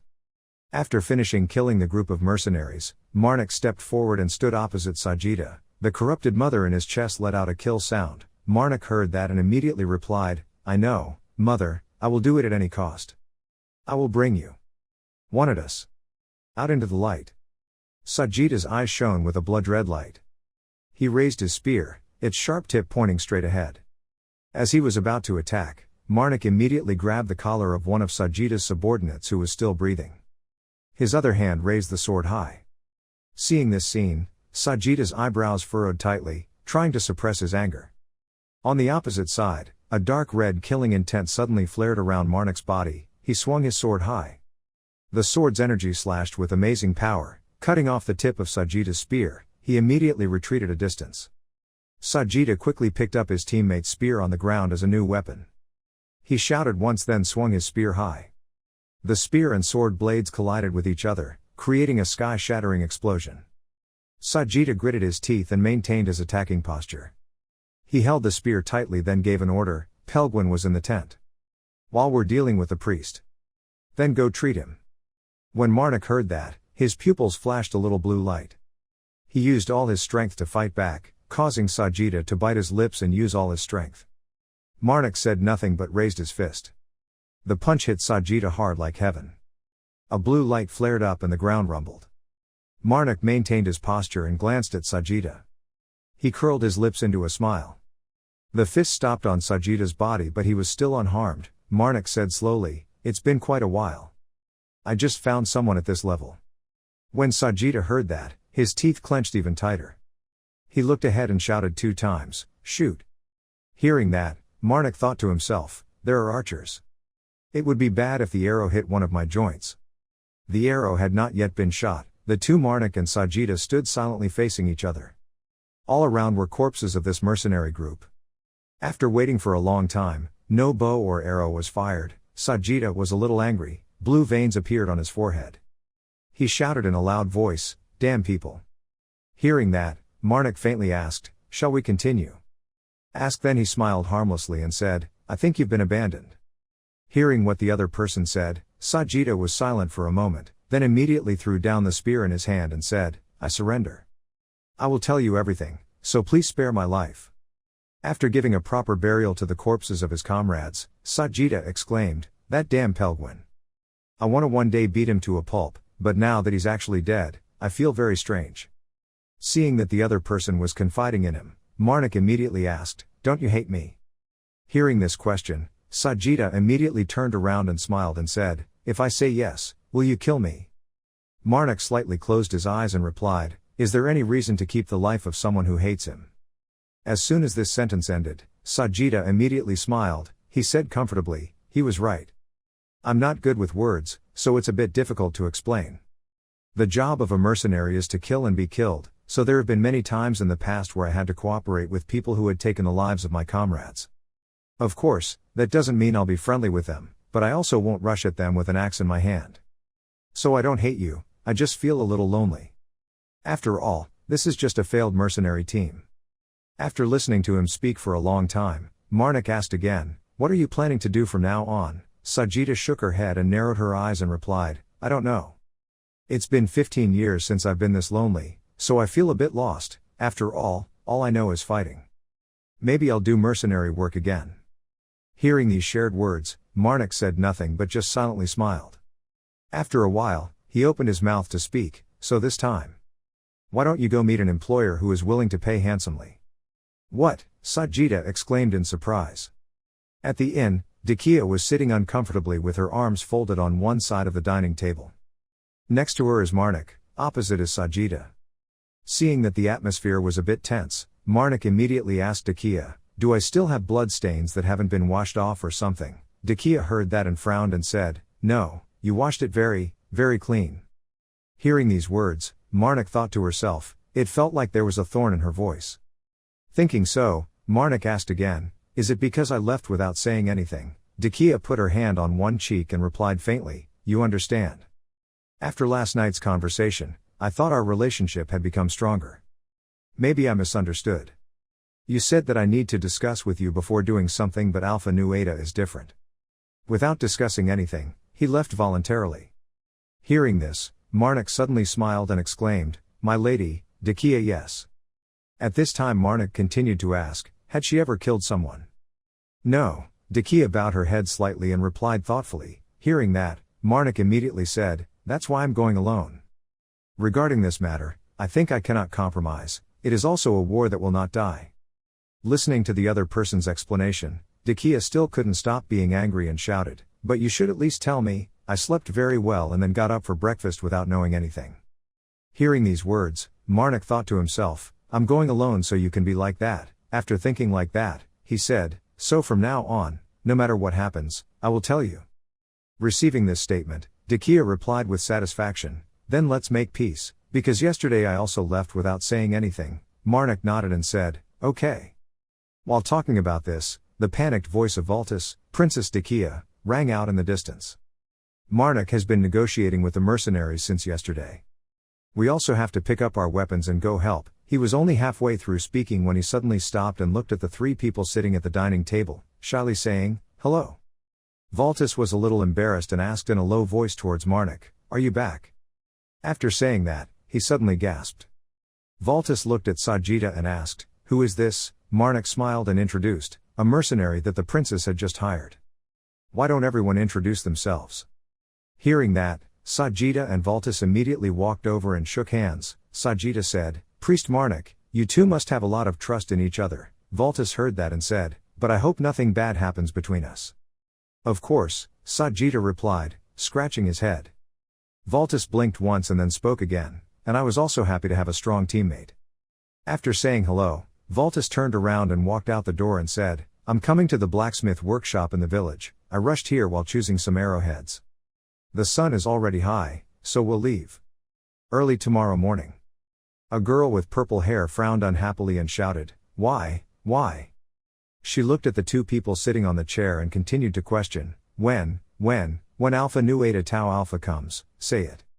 The man with blonde hair and a beard on his lips frowned and asked, "Is he really coming here? At least he should come before I go crazy because of your petty words." Hearing that, the purple-haired girl struggling with her arms and legs, continuing to scream, When? A woman with short red hair also spoke to comfort him, "He will come soon, I'm pretty sure because I often check his direction of movement." Hearing that, the purple-haired girl immediately smiled and said, "He will definitely come here, right? Come to this erratico." The red-haired woman nodded firmly and replied, "I told you he would come." After saying that, she leaned back in her chair and said, "Trust me a little, girl." The purple-haired girl heard that and waved her arms and legs saying, "I believe it, completely believe it." Halfway through speaking, she gave a strange smile and said, "But if he doesn't come, you will die immediately, I will dismember and kill you." At this time outside, the snow continued to fall. On the forest path, footsteps quietly pounded the snow. Decay clenched her hands and said excitedly, "We have finally arrived at Erratico. Now I can soak in hot water." 4 people were standing in place when in the distance, a person came running from the edge of the forest. This person turned towards the Marnik and raised his voice to shout, "That priest. You are a priest, right?" Marnik took a step forward and nodded, "Yes, I am a priest." Hearing these words, the other person quickly grabbed Marnik's hand and begged, Please tell that bastard, the Easter trumpeter, that he didn't listen to God's commandment, telling him to stop resurrecting the dead. There are too many now." Hearing the other person say that, Marnik withdrew his hand and scratched his head and replied, "I don't think things will change just because I go talk to him." The other person was afraid that Marnik would refuse, so he quickly said, "But you are a priest. It may not be very positive, but please try talking to him. My teammates and I were exhausted. Dead bodies roamed everywhere every night, and we were scared to death. I beg you." Seeing that the other person seemed extremely scared, Marnik could not bear to refuse. He immediately held out his hand and said, "Don't expect too much." Hearing this sentence, the other person happily exclaimed, thank you very much." Marnik nodded slightly, then turned back and said to the 3 people behind him, "Since things have turned out like this, I will go help them a bit. Everyone just go into the city and find a place to rest." Decay had no opinion, so she nodded and smiled and replied, "I know." Marnik carried a torch and quickly entered the deep forest. As he walked, he thought, "Is the trumpeter resurrected? Among the priests of the saints, that is a very special profession. Other saints choose priests from among the flock to give them their strength." But suddenly one day, the trumpet of death and rest sounded, for no special reason or anything. That devil gave away his power to anyone he wanted. And then those who had that power became the trumpeters of the resurrection. And they will live a life for the dead. Why they live like that, no one knows. No one. They simply need to find places where large numbers of corpses gather and revive them. Blow silent trumpets and march with your army of corpses. Of course, the authorities don't like them at all.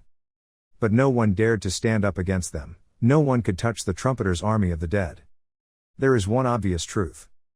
Confronting a constantly growing army of the dead is something no one wants to encounter.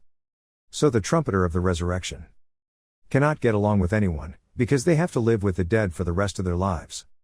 It was like a natural phenomenon. Thinking for a long time, Marnik quickly walked in front of the Easter trumpeter, who was sitting on a rock, surrounded by countless corpses standing silently. Marnik said, Hello there. The Easter trumpeter remained silent and did not respond. Marnik smirked, didn't pay much attention and continued, "There must be many people who have come here to do this. They also asked me to do the same thing. I came here to talk. Don't you think it's time to leave here? You probably already know, for the common people. Those walking corpses are quite annoying to them. Are you here for any other purpose? You are not the type to stay in one place." After talking for a long time, the other person still didn't make a single move. On the face of the resurrected trumpeter, he wore a silver mask. Who knows how long it took for him to open his mouth to call out to the evil spirit worshipper. Marnik nodded and said yes. Again, the Easter trumpeter raised his finger and pointed in one direction. Then he slowly said, those people will cause a lot of deaths." Hearing the other person say that, Marnik turned his head to look in the direction the finger was pointing. Marnik asked uncertainly, "In Erratico, are there people pursuing evil spirits here?" The Easter trumpeter was silent for a moment before opening his mouth. It had begun. As soon as these words ended, a column of dazzling red light shot straight up into the sky from behind the Marnik. The killing sound of the corrupted mother rang in my ears again. Marnik cautiously began to put strength into his feet, he thought, just like last time in Kelton. Marnik's feet quickly ran out of the forest. As he ran, he thought, this is not good. In another place, standing in the middle of a fire, a person stamped his feet and shouted, "No, no. This person is the purple-haired girl." She grimaced and shouted, "That's what she said." Hearing that, the red-haired woman's sweat dropped and replied, "I should have confirmed that that group of people had entered the city, right? Just wait there. We will meet them soon." Hearing the other person say that, the purple-haired girl pointed straight at the other person and angrily scolded, You lied, die." The blonde man didn't want to listen to the argument anymore, so he advised, "Wait, I think I'm about to meet him." Hearing that, the purple-haired girl quickly turned around and asked, "What? Where?" "There, Marnik." The blonde man looked in one direction and spoke. From within the fire, a young man holding a sword slowly walked out. Marnik's eyes flashed a blue light. The purple-haired girl happily shouted, "That's right, it's Marnik, that's right." Hearing this call, Marnik thought, "I didn't think we would meet in a place like this." The blonde man seemed to see something at this moment. His whole body suddenly stopped a bit. Only the sword in Marnik's hand was seen covered in flames. The fire followed the Marnik's sword movements and moved to form a vortex. Feeling the hand of the corrupted mother constantly moving, Marnik said softly, "Calm down and stay calm, mother, I heard your mother's words. But this time I will ignore it, you know that too." Then Marnik looked straight into the blonde man's eyes. The blue light in Marnik's eyes flashed again. He gritted his teeth and said, "That damn magician, he is the target of the revenge plan. For the crime of killing my benefactor. And children in the past too." Marnik remembered the things he had gone through. In the cold of winter, Marnik was lying dazed under the white snow. His face turned completely red during that time. He was helpless, always sinking deep, because of useless worries and unable to do anything. Marnik only had a small glimmer of hope for the life that God would give him. He always reassured himself of one more day of victory, one more day of living. One day, when he couldn't hold on anymore, he seemed to want to give up everything. Right at the moment Marnik seemed to slowly die under this cold, suddenly a man accidentally came here and met him. Marnik's whole body was covered in wounds, he was almost starving to death. And on that day, that same man gave him a chance to live. From afar, when he saw Marnik lying motionless on the ground, he could not hold back his pity and rushed down to him. He used all his strength to help Marnik stand up. There was a huge snowstorm sweeping across this place. And this man is also his benefactor. Just like that, he carried Marnik a long way across the white snow. After that, he got to know Santos like that. It was a middle-aged man, he was not a stranger and could be seen anywhere. For several days, Marnik was cared for very attentively by Santos. After a while he interacted with this person. Santos was a quite easygoing but also quite serious person. When you woke up, he didn't ask anything about your identity. Only he told him that he could feel free to stay or leave until he felt better. Later, he also learned that he was a priest serving the guardian goddess. And lives in a suburban cemetery. Marnik regained his health and he repaid Santos by helping him with the housework. He asked tactfully while working, "Why did you save me?" At that moment Santos was a bit dazed for a moment, then he answered with a smile. A smile mixed with shyness, "I just want to do that." The smile he saw at that time was deposited deep in this heart.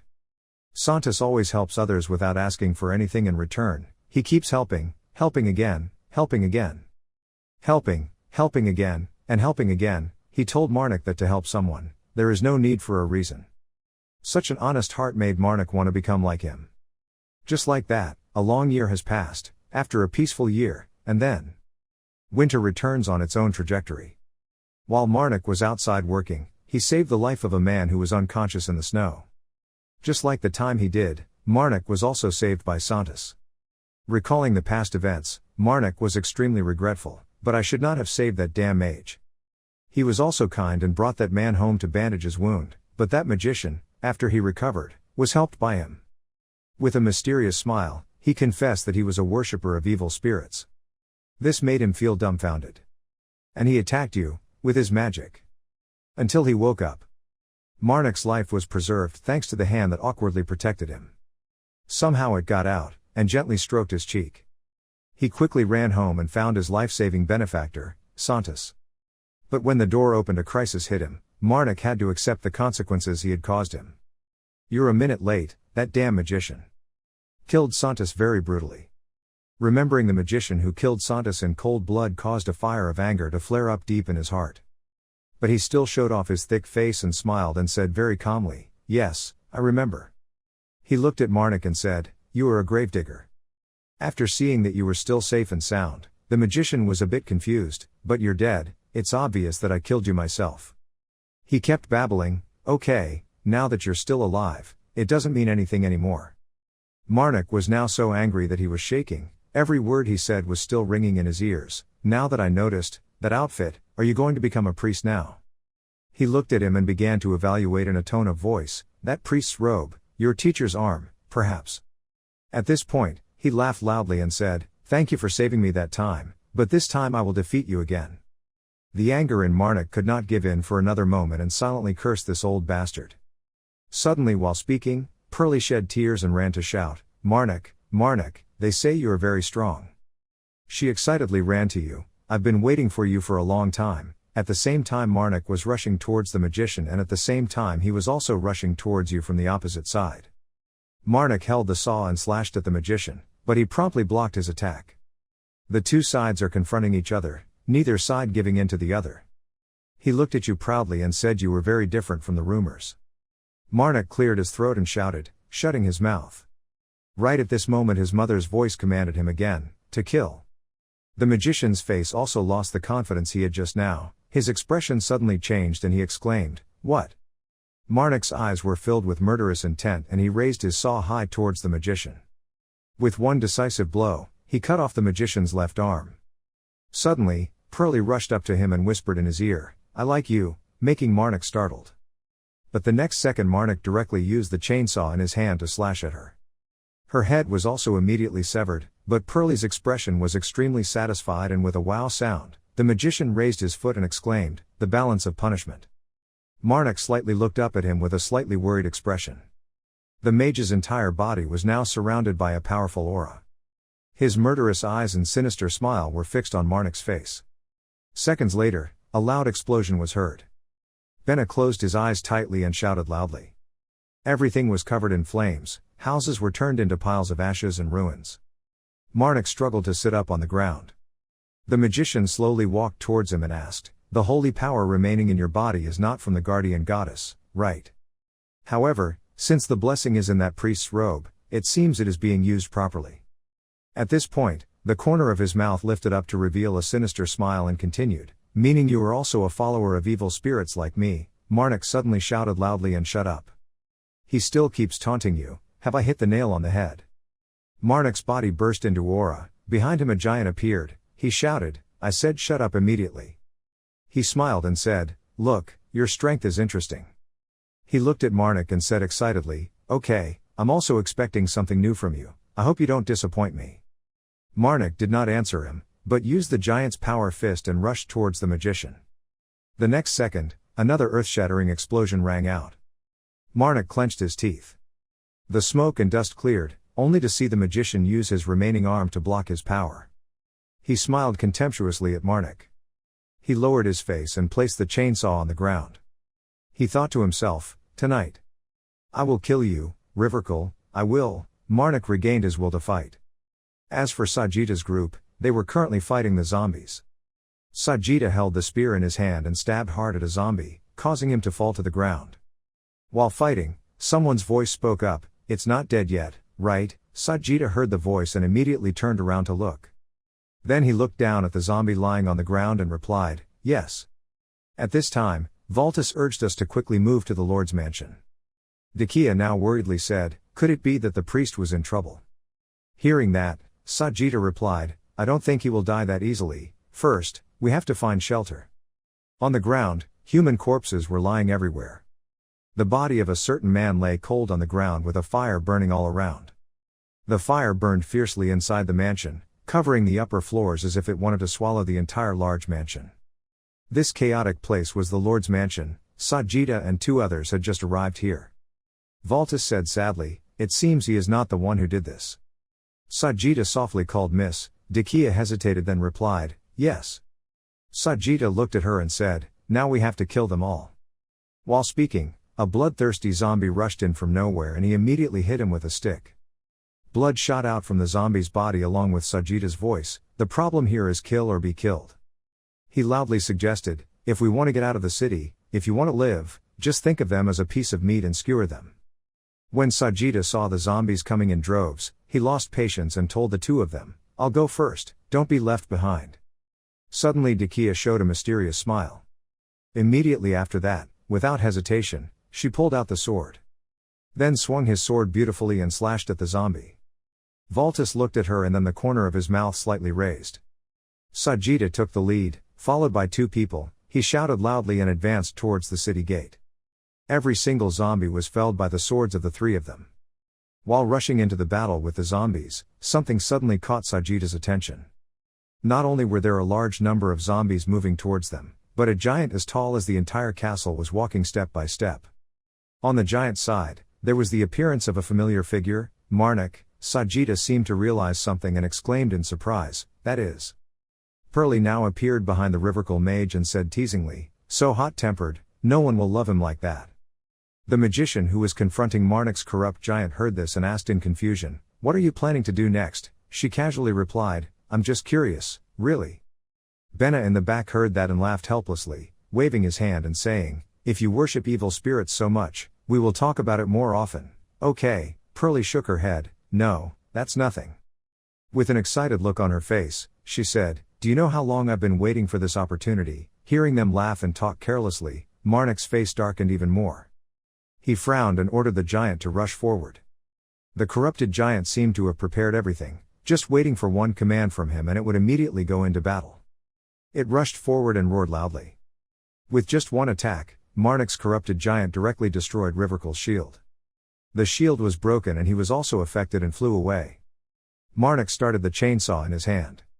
He did not hesitate and rushed forward with the chainsaw. He also did not yield and rushed at Marnik. He aimed at the magician and used the chainsaw to repeatedly slash him, but Rivercal easily dodged. He looked at you excitedly and laughed, "You don't have any new forms, this doesn't mean anything to me."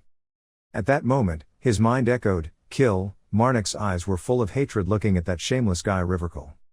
He performed magic and said, "I should probably cool your head a bit, you."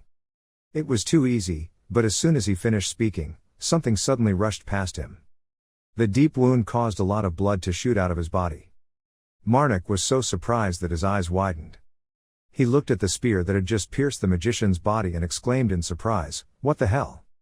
At this moment, Rivercal staggered and fell heavily to the ground. When he witnessed this scene with his own eyes, he was a bit stunned. From a distance, I could only see Sajida quickly running towards me. Seeing Mr. Marnik's figure, Marnik was surprised and thought, it was Sajida. And he is not at peace right now when he is facing dozens of zombies. He immediately turned on his heel and ran in the opposite direction from Marnik. The zombie saw that and immediately chased after Sajida. Seeing his chivalrous actions, he felt a bit thoughtful. Marnik thought, where did I read that revenge is meaningless?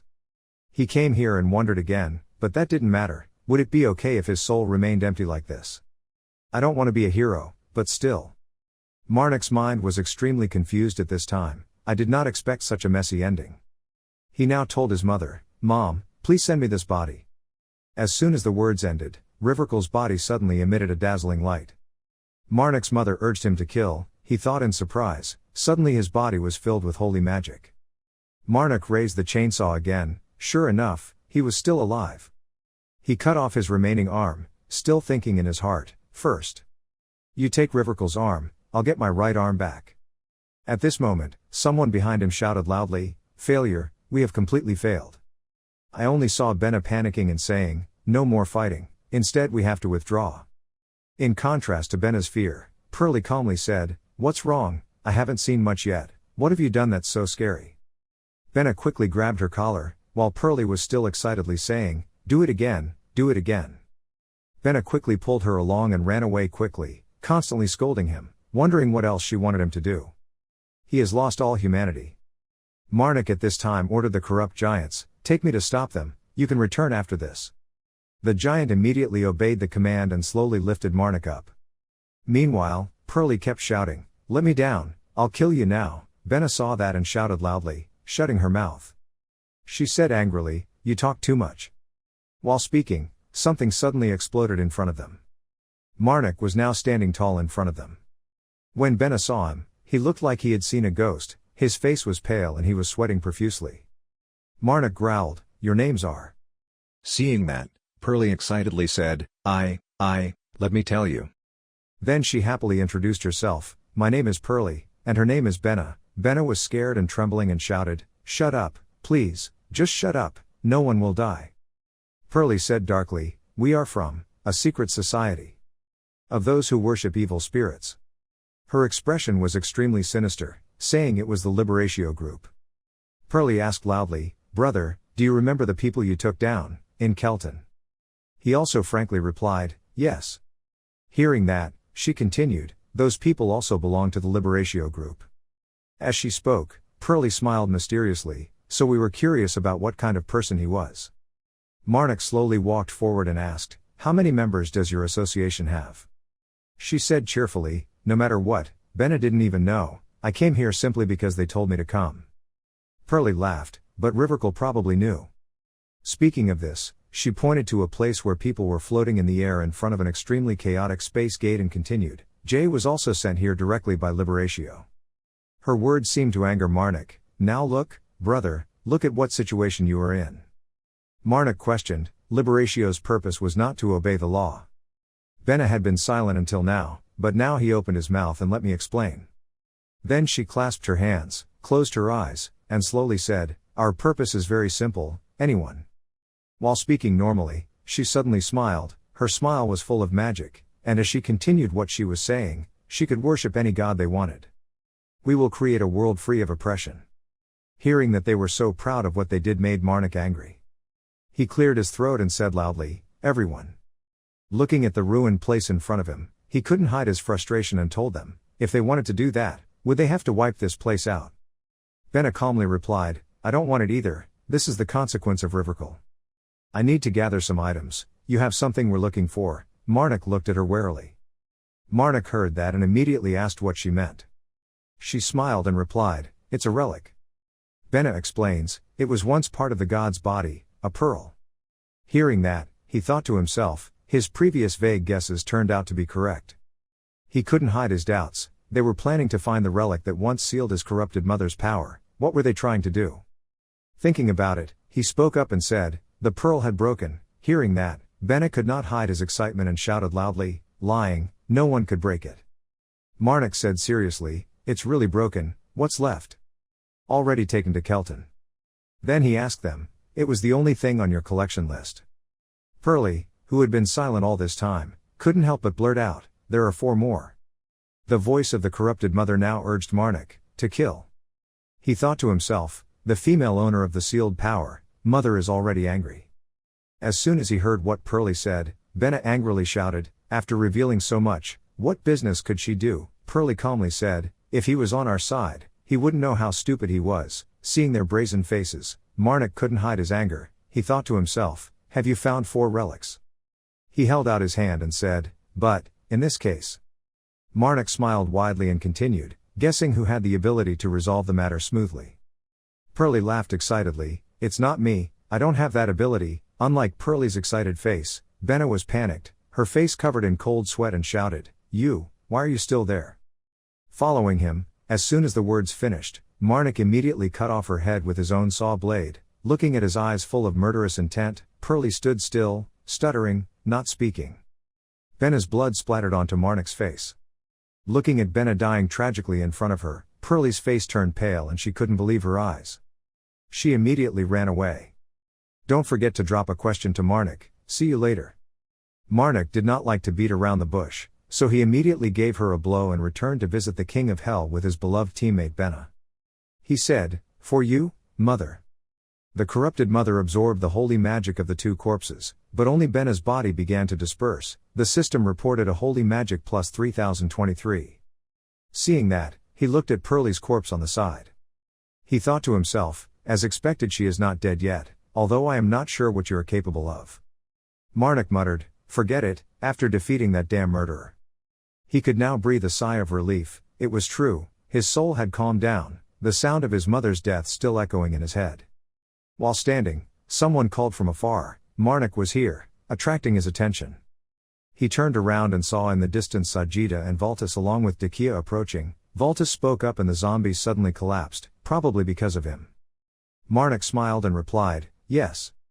Sajida smiled and said, "My skills are quite useful," he said proudly, "you saved my life." Remembering his brother's classy spear at that time, he immediately praised him to the point that I couldn't believe it. Hearing that, Sajida said, "Very happy to have helped him." When Marnik came here, he suddenly felt a little worried, but maybe his forehead was sweating profusely. It was not by chance that he saw his corrupt giant. Then Marnik said to everyone, "By the way, we have to go. For some reason I have a bad feeling about this place." After hearing this, all three were a bit confused. Valtis smiled and said, "What could possibly happen?" But right at this moment, something suddenly alarmed the three of them. All they saw behind them was a monster with hundreds of eyes and an extremely dirty appearance. On its body, there are countless faces with their big mouths wide open. As soon as it opens its mouth, hands like wriggling lizards emerge from inside its mouth. The monster seemed to have thousands or dozens of zombies gathered together. Valtis couldn't hide his horrified expression and exclaimed, "That thing looks like it's stuck together over there." His face turned pale and he couldn't believe his eyes. "Was it a corpse?" Marnik calmly said, "Yes." He still calmly told everyone, "It was coming." Marnik frowned and thought angrily, even the filthiest rats did not have such evil intentions to kill. He hated the mage Riverkel so much, even when he was dead, he still dragged corpses. Turned them into that pile of rags. He hated it so much. What a despicable power, his corrupt mother was constantly asking him to kill. Marnik turned to look at Decay's frightened face and said to her, "Lady Decay, I understand that you hate bloody hands." He assured her, "Once this is over, I will help you feel better, now first you need to calm down." Decay curled her lips slightly. Then asked, "How are you going to make me feel better?" Marnik smiled and replied, "I'll think about it later." He took a few steps then turned around and told everyone, "First, if we want to rescue the survivors, we need to buy time." Valtis opened his eyes wide in surprise and asked, "Is someone coming?" He nodded and replied, "Yes." Marnik told everyone, "I'm sure that person will come." Suddenly Sajida noticed something. He suddenly spoke up, "The priest." Sajida looked at a bright trumpet and continued, "It seems we have a guest." In front of him, a mysterious person was blowing a trumpet. The sound emitted caused the tamed zombies to obediently stand in a straight line. That mysterious person blew a long trumpet. Right at this moment, a giant foot thundered forward from somewhere. Along with the sound of the trumpet, the zombies rushed to the giant monster. The zombies came rushing in like they were fighting for sale items. They roared and competed to bite the monster. The monster screamed in pain. All four people stared intently at the monster who was being miserably tormented by zombies. Decay said in confusion, "Priest Marnik." She pointed at the trumpeter, then turned around to look at Marnik and said worriedly, "That person is coming towards us." He replied in a low voice, "It seems so." The trumpeter went up to the four of them and spoke, "Among the four of you." He took out a spear, his whole body radiated strong pressure. The mysterious person continued, hoping. Someone with outstanding physical strength. He now suggested to the four people, "Take this spear, and stab it into the heart of that hideous creature." Everyone was silent for a while. Marnik thought, "A spear." Then he also stepped forward and took the spear from the mysterious person's hand and smiled and asked, "Did his brother happen to bring any more swords?" The trumpeter did not answer him. He didn't say anything but then complied with his request and took out a sword. Marnik was a little surprised and thought, oh. The trumpeter gave him the sword again. Marnik stared at the sword with bright eyes and thought, well, it's true that you have many different choices. At this point, he was still not satisfied and asked more for the trumpet player. By the way, can you, brother, produce 2 swords and a bow and arrow? The trumpet player looked blank and said nothing. But when he saw that the zombies behind him were about to be unable to hold back the monster any longer, he also made a decision in his mind. The trumpeter pointed his finger into the air. In the middle of the air, a hole appeared in space and from there many arrows fell down below along with a bow and arrow. The trumpeter complied with his wishes and said, give it all to you. After having everything Marnik also prepared. He divided the trumpeter's weapons among everyone. Decay received the sword. She lightly swung her sword a few times, unable to hide her excitement and shouted, they were light. Sajida received a spear and Vultus received a bow and arrow. Marnik held the weapon in his hand and secretly rejoiced, yes, these are all good things. He assessed, very sharply, and at the same time, he also gave the Holy Spirit of Resurrection to them. At this point, he looked at the monster again and thought to himself, it seems like this weapon was born to deal with those piles of corpses. The trumpeter now speaks, I will block the giant's path for a moment. He did not forget to remind him, take this opportunity, take the spear, and bury it deep in that giant's heart. If these weapons are useful, I will give them to you. Marnik smiled and replied, I'm fine. The trumpeter now begins to raise the trumpet high. Then he blew a long trumpet. The 4 of them were now ready to fight. The sound of trumpet music immediately startled the monster, causing it to roar fiercely. The zombies all became scared at the same time. The next second, they were all deformed and exploded. The rough skin on the monster's body now began to be patchy and streaks of sprayed water appeared. Decay witnessed this scene and exclaimed with some fear, Priest Marnik, why? She screamed in alarm, the corpses, they were decomposing. Seeing that, Marnik was also surprised and looked at the monster. The corpses were decomposing, causing the monster to stagger on the ground in pain. The monster let out painful screams. Water continued to flow down its body. Marnik thought to himself, after those disgusting things had decomposed. At this time, the monster was lying on the ground. He thought again, it would have to find more corpses to regenerate its body. It turns out there is still something more disgusting than the zombie army, the trumpeter said at this time, I can only deal with the outer layer of corpses. He told Marnik, you don't need to know where its heart is, the spear will guide you. Without further delay, the trumpeter urged him, now go. He thought to himself, it's true that the mouth harms the body, even though I still want to say more. He ordered everyone to rush forward. Marnik followed the direction the spear pointed. He silently thought that if he left it like that, it would probably escape. The decomposing corpse on the monster's body is constantly tormenting it. Decay saw this and excitedly said, this monster can barely move normally. Suddenly, a zombie rushed towards Decay from behind. Not just one but many zombies stacked on top of each other rushed towards her like lightning. Decay quickly discovered them. Right when she turned around before she could attack, many arrows shot at the zombies from nowhere.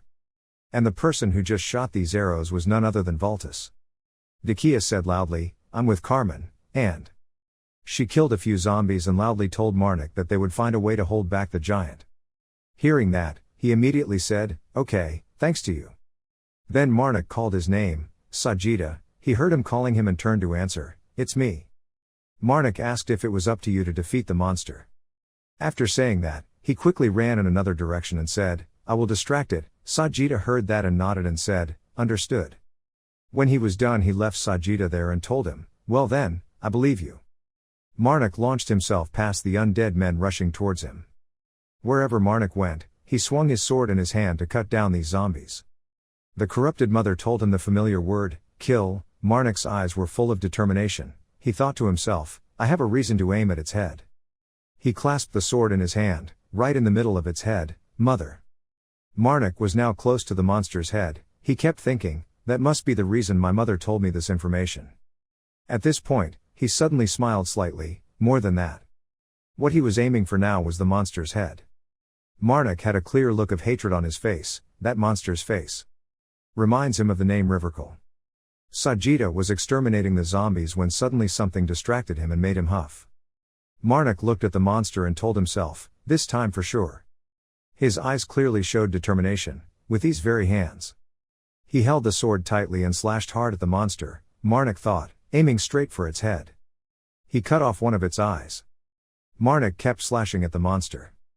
Pieces of the monster's rotting flesh also slowly fell to the ground. At the same time, Marnik stabbed the sword into the monster's head. He stabbed the sword deep into the middle of the top of its head. Marnik thought to himself, I will destroy him, I will cut him into pieces. Meanwhile, Sajida was also standing in front of its heart. He spoke up, so this thing is its heart. Without any hesitation, he immediately used his spear to stab straight into the monster's heart. This causes it to suffer extreme pain. On Decay's side, the undead also died on the spot one after another. Seeing that, she also realized something and showed joy. Parts of the monster's body were falling like rain. Seeing that, Decay couldn't hide her surprise and shouted, "What?" On the ground, the corpses of the undead were lying everywhere. The defeated monster's plasma splashed out from its body, creating a large pool of blood. The trumpeter stood from the outside observing everything. Marnik stepped into the pool of the monster's blood. He picked up the red ball mixed in the pool of blood. At this moment, Marnik also smiled and breathed a sigh of relief, thinking, finally. He imagined Santas's happy face when he had avenged him. Marnik sent a message to Santas in the golden stream, I have already avenged you, Santas. After the monster was defeated, Decay nervously walked up to him and asked, Priest Marnik. You're not hurt, right? Marnik looked at her softly. He did not answer her but asked instead, where is Sajida? Don't tell me. Before he finished speaking, Sajida's voice rang out, I'm here. He was still safe and did not forget to praise the trumpeter's spear. This thing's grip is good, it holds very firmly. Just as the four people were gathering together, the trumpeter slowly approached. He spoke and followed me. The trumpeter pointed at Marnik and asked him, only you? Marnik was a little nervous and followed the trumpeter. You followed behind him, filled with doubt, why did he call you out here? At this point, Marnik's mind drew 7, 4, and 9 things. It was good that he had seen him take the pearl. Or perhaps he realized that he was a follower of the evil god. Had he been discovered, the more Marnik thought, the more insecure he became. Suddenly, while walking, the trumpet player suddenly stopped walking. Marnik seemed to have a bad premonition and immediately reached back to pull out the sword. The trumpeter suddenly announced that it was coming. He was also on high alert, thinking to himself, this presence. Marnik closed his eyes to feel it, he knew what it was. Then he thought to himself, I know. It seemed like something with abundant energy was getting closer and closer to Marnik, he thought, far beyond humanity, the pressure came from celestial bodies in outer space. A part of God is coming here.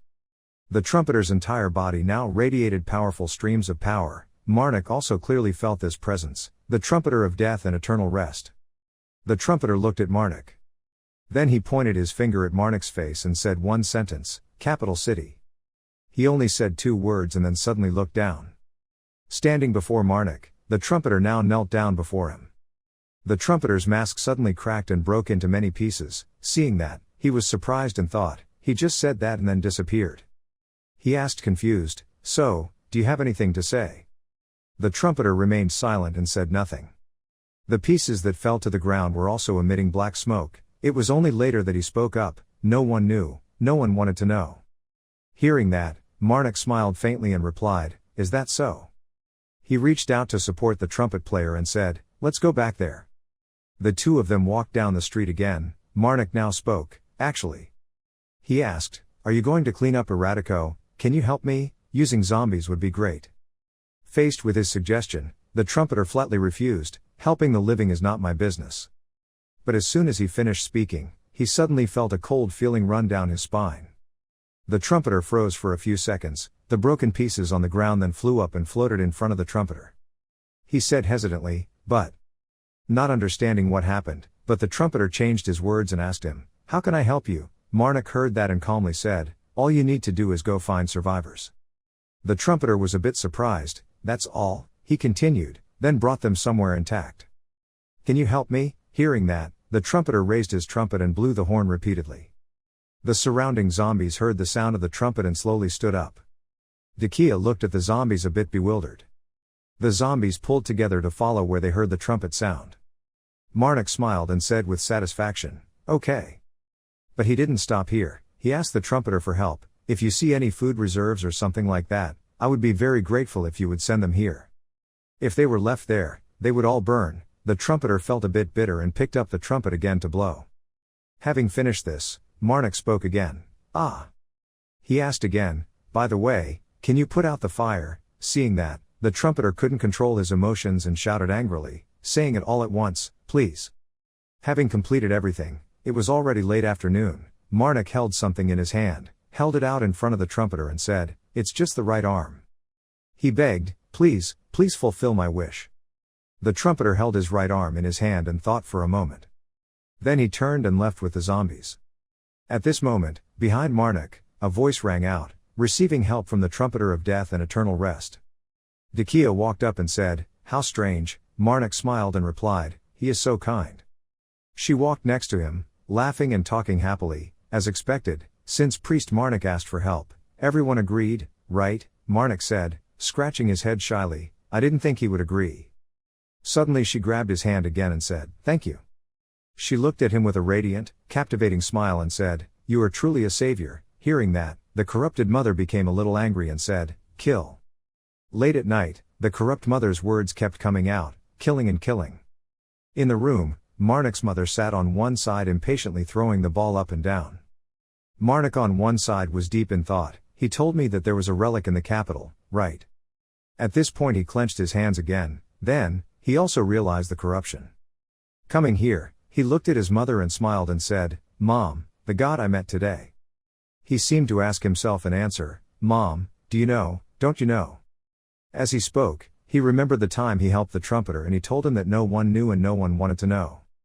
Recalling those words, Marnik seemed to be enlightened. He realized that his identity had not been revealed yet. While thinking about it, he saw his mother's upset face and was confused as to what the hell had happened. The corrupted mother was so angry that her face turned red and her ears turned red, venting her anger into the screaming ball, killing him to the point that even the boy was scared and shouted loudly, "Mother." She angrily pointed at the orb and looked at him with tears in her eyes. Seeing this, Marnik gently said, "Can't you neutralize the holy magic still lingering on the pearl?" He smiled encouragingly, "Don't worry, Mom will definitely do it." Having said that, Marnik did not forget to remind her, but no matter how angry she was, throwing things is still very bad. The corrupt mother lowered her head and faltered, "Killing." Marnik punched and rubbed at the same time, even though I knew she was trying to help me. He reached out to her and said, "No matter how angry Mom is, don't throw away junk." Marnik holds his mother up high, so she will be 3 times more lovable than she is now. "You talk nonstop, I'm asking if it makes me more attractive in your eyes." "No." As soon as he heard this, his corrupt mother immediately changed her face and looked at Marnik as if she wanted to devour him. Seeing her angry, Marnik quickly explained, "Please, listen to everything." Marnik's mother was no different from a child who immediately burst into tears. Marnik said sincerely, "Because I already love those lovely features of my mother." She listened to every word he said to her, whether it was 3 times or 100 times greater. Marnik gently hugged her and patted her head, "It's still the same with me."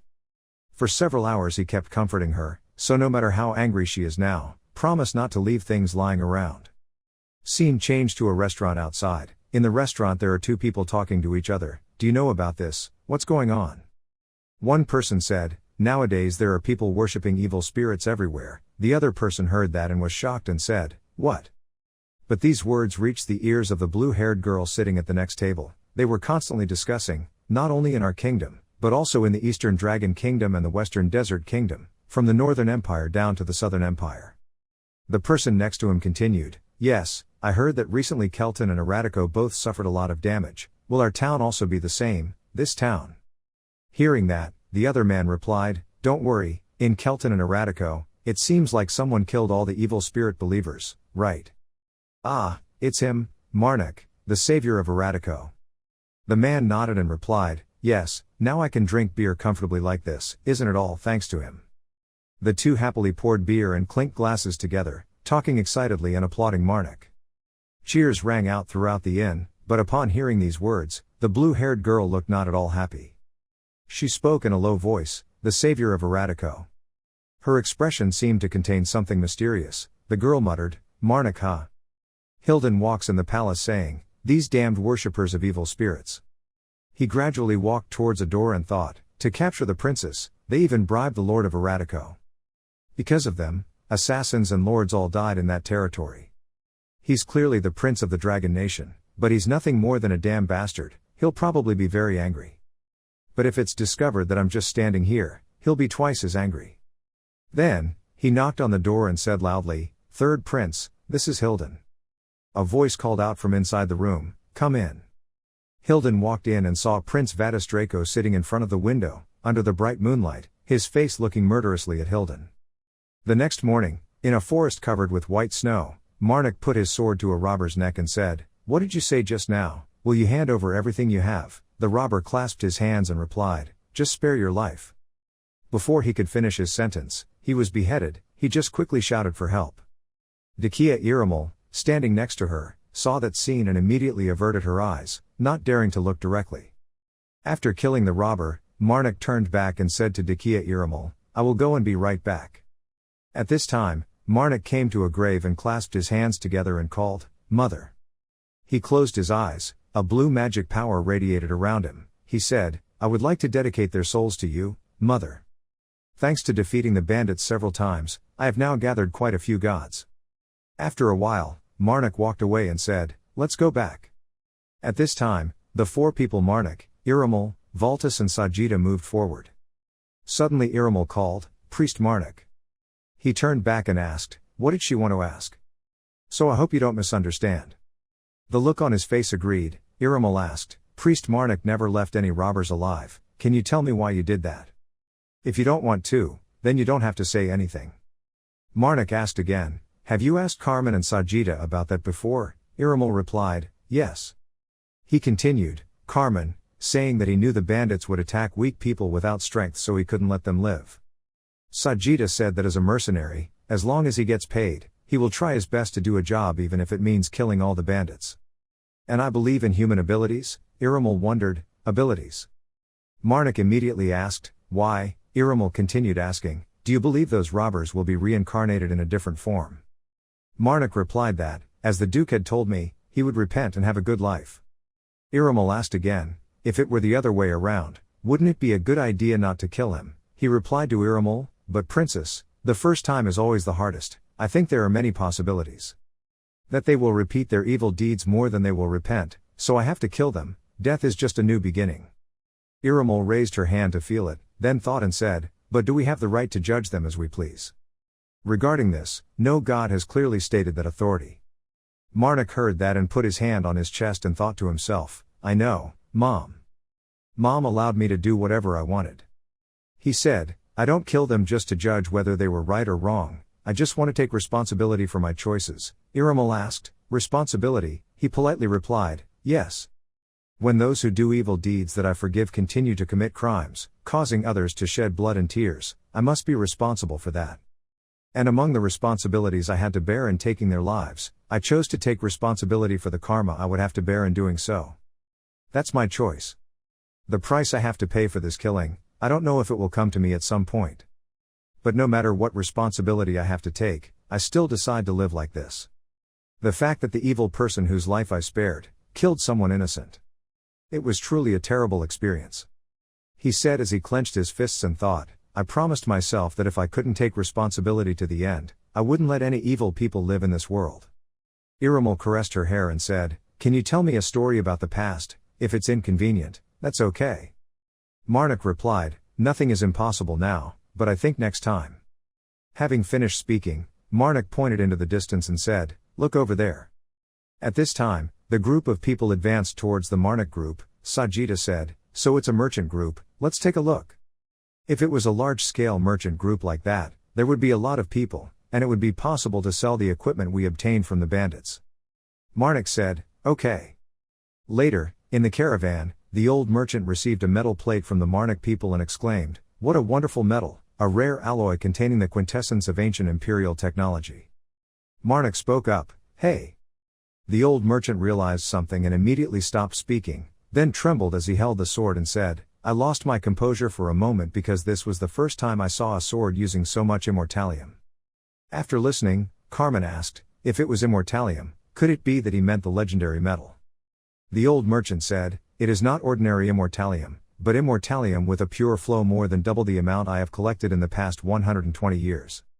This is truly such a precious object that I want to buy it at any price. Marnik smiled and said, I have no intention of selling it. The old merchant replied, I see, if it were me, I wouldn't sell it either. After listening, Carmen immediately said, if so, there must be some reason why you invited us here.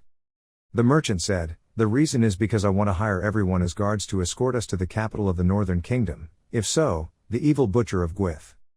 Enemy of the Kelton gods.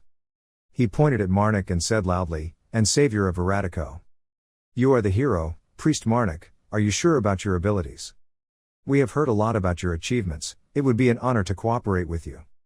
If you accompany us, you will be treated generously, and I also promise to treat the other mercenaries accompanying you with the utmost enthusiasm.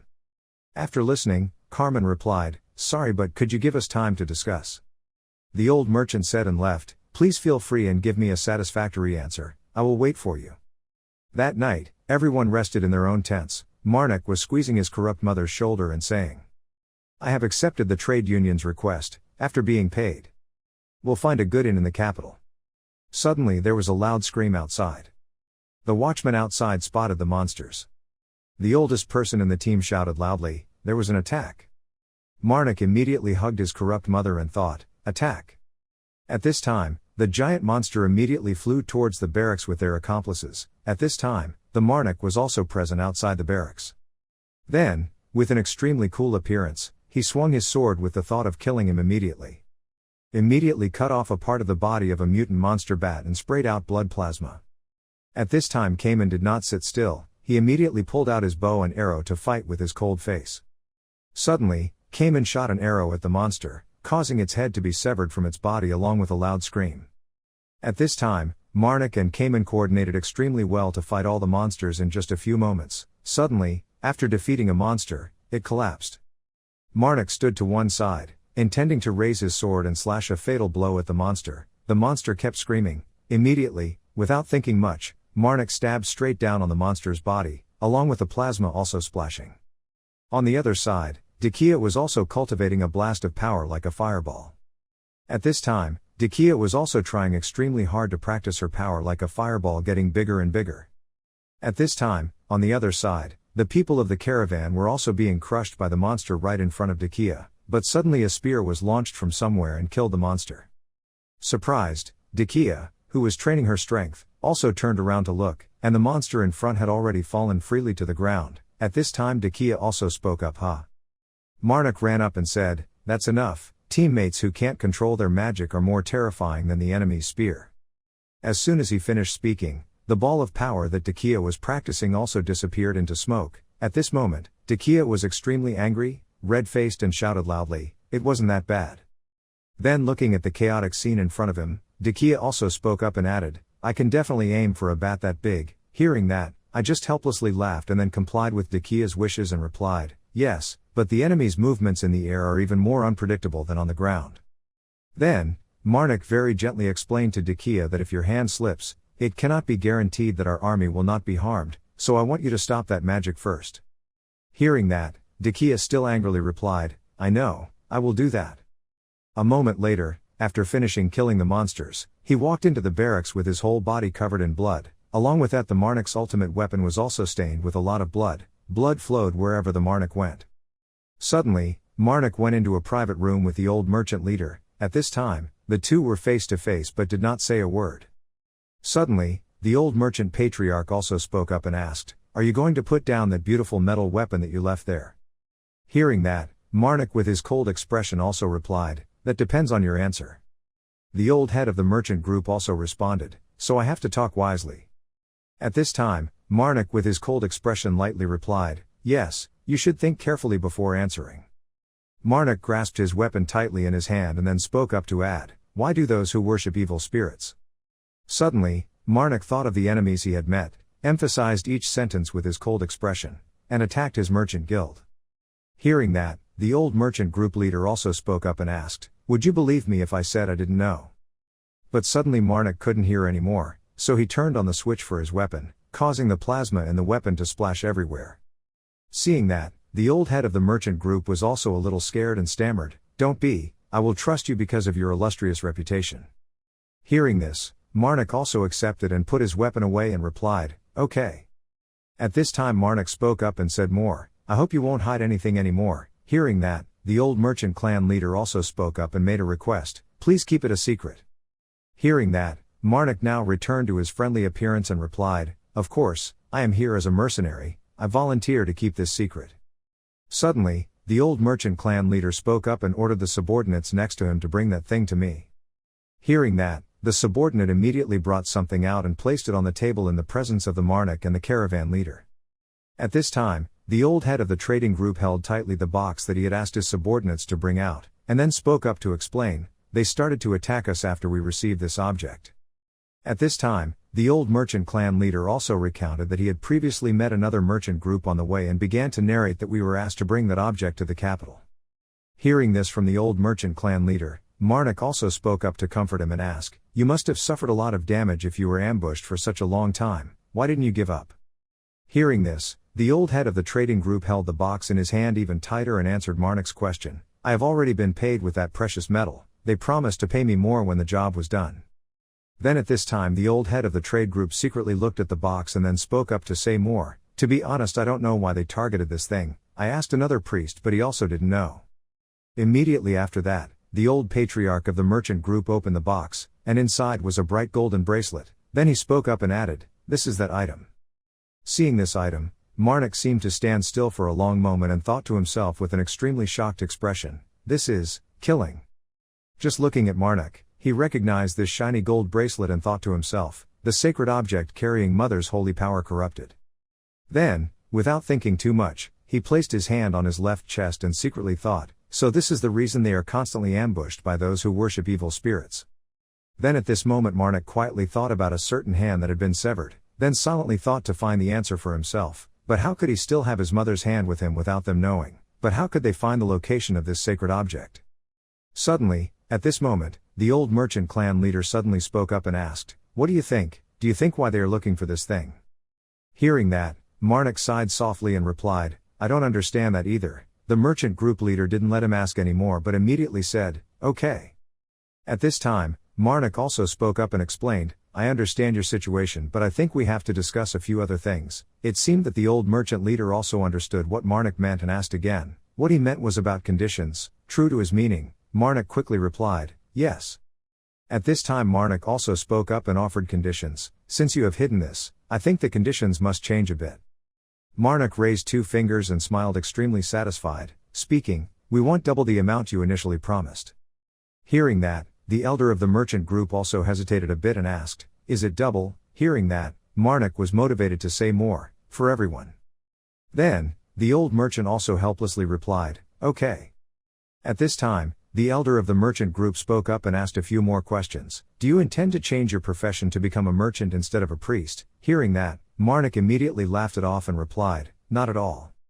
Hearing Marnik's affirmation, the merchant leader also replied, very good.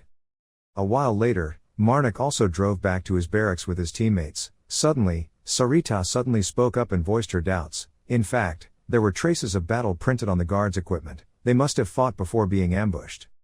Hearing Sajita say that, Decay also reminded him, he should have said it. At this time, Sajita with a helpless expression spoke up to explain, because the traitors hit us, we would go the same way anyway, I guarantee, if we refused him we would be ambushed. Hearing that, Cayman also spoke up and added a few words, and our priest had already stood up to demand double the reward. Hearing that he was being praised, Marnik immediately suppressed his excitement and just smiled softly and replied, I only ask for what we deserve. Hearing that, Decay also secretly coughed and said, luckily everyone was okay. After talking, Cayman also clapped his hands twice and reminded him, so let's go to sleep, tomorrow we have to go a long way. Having said that, each person split into different directions and returned to their tents. Suddenly, a hand emerged from Marnik's shirt, along with a whisper, kill. Seeing that, Marnik immediately patted his left chest with his hand and spoke to comfort him, Mom, do you want me to steal the relic too? If I get caught, it will be very troublesome. But Marnik's mother's arm also stuck out, accompanied by a familiar, murderous sound. Seeing that, Marnik also spoke up and said a few more words of comfort to his mother. As long as there were no witnesses, this was the perfect crime. Why did she sound exactly like a killer? Then at this moment, Marnik thought about his conversation with the old merchant and said, I shouldn't rush, at least until I know his abilities. While walking, Marnik also spoke to his mother, who knew that metal cannot rot, but the word kill kept ringing in my ears. At this moment, Marnik smiled softly and said with an extremely fierce look, I will let those who worship evil spirits steal it, and while fighting, I will take away the holy magic in it and return it.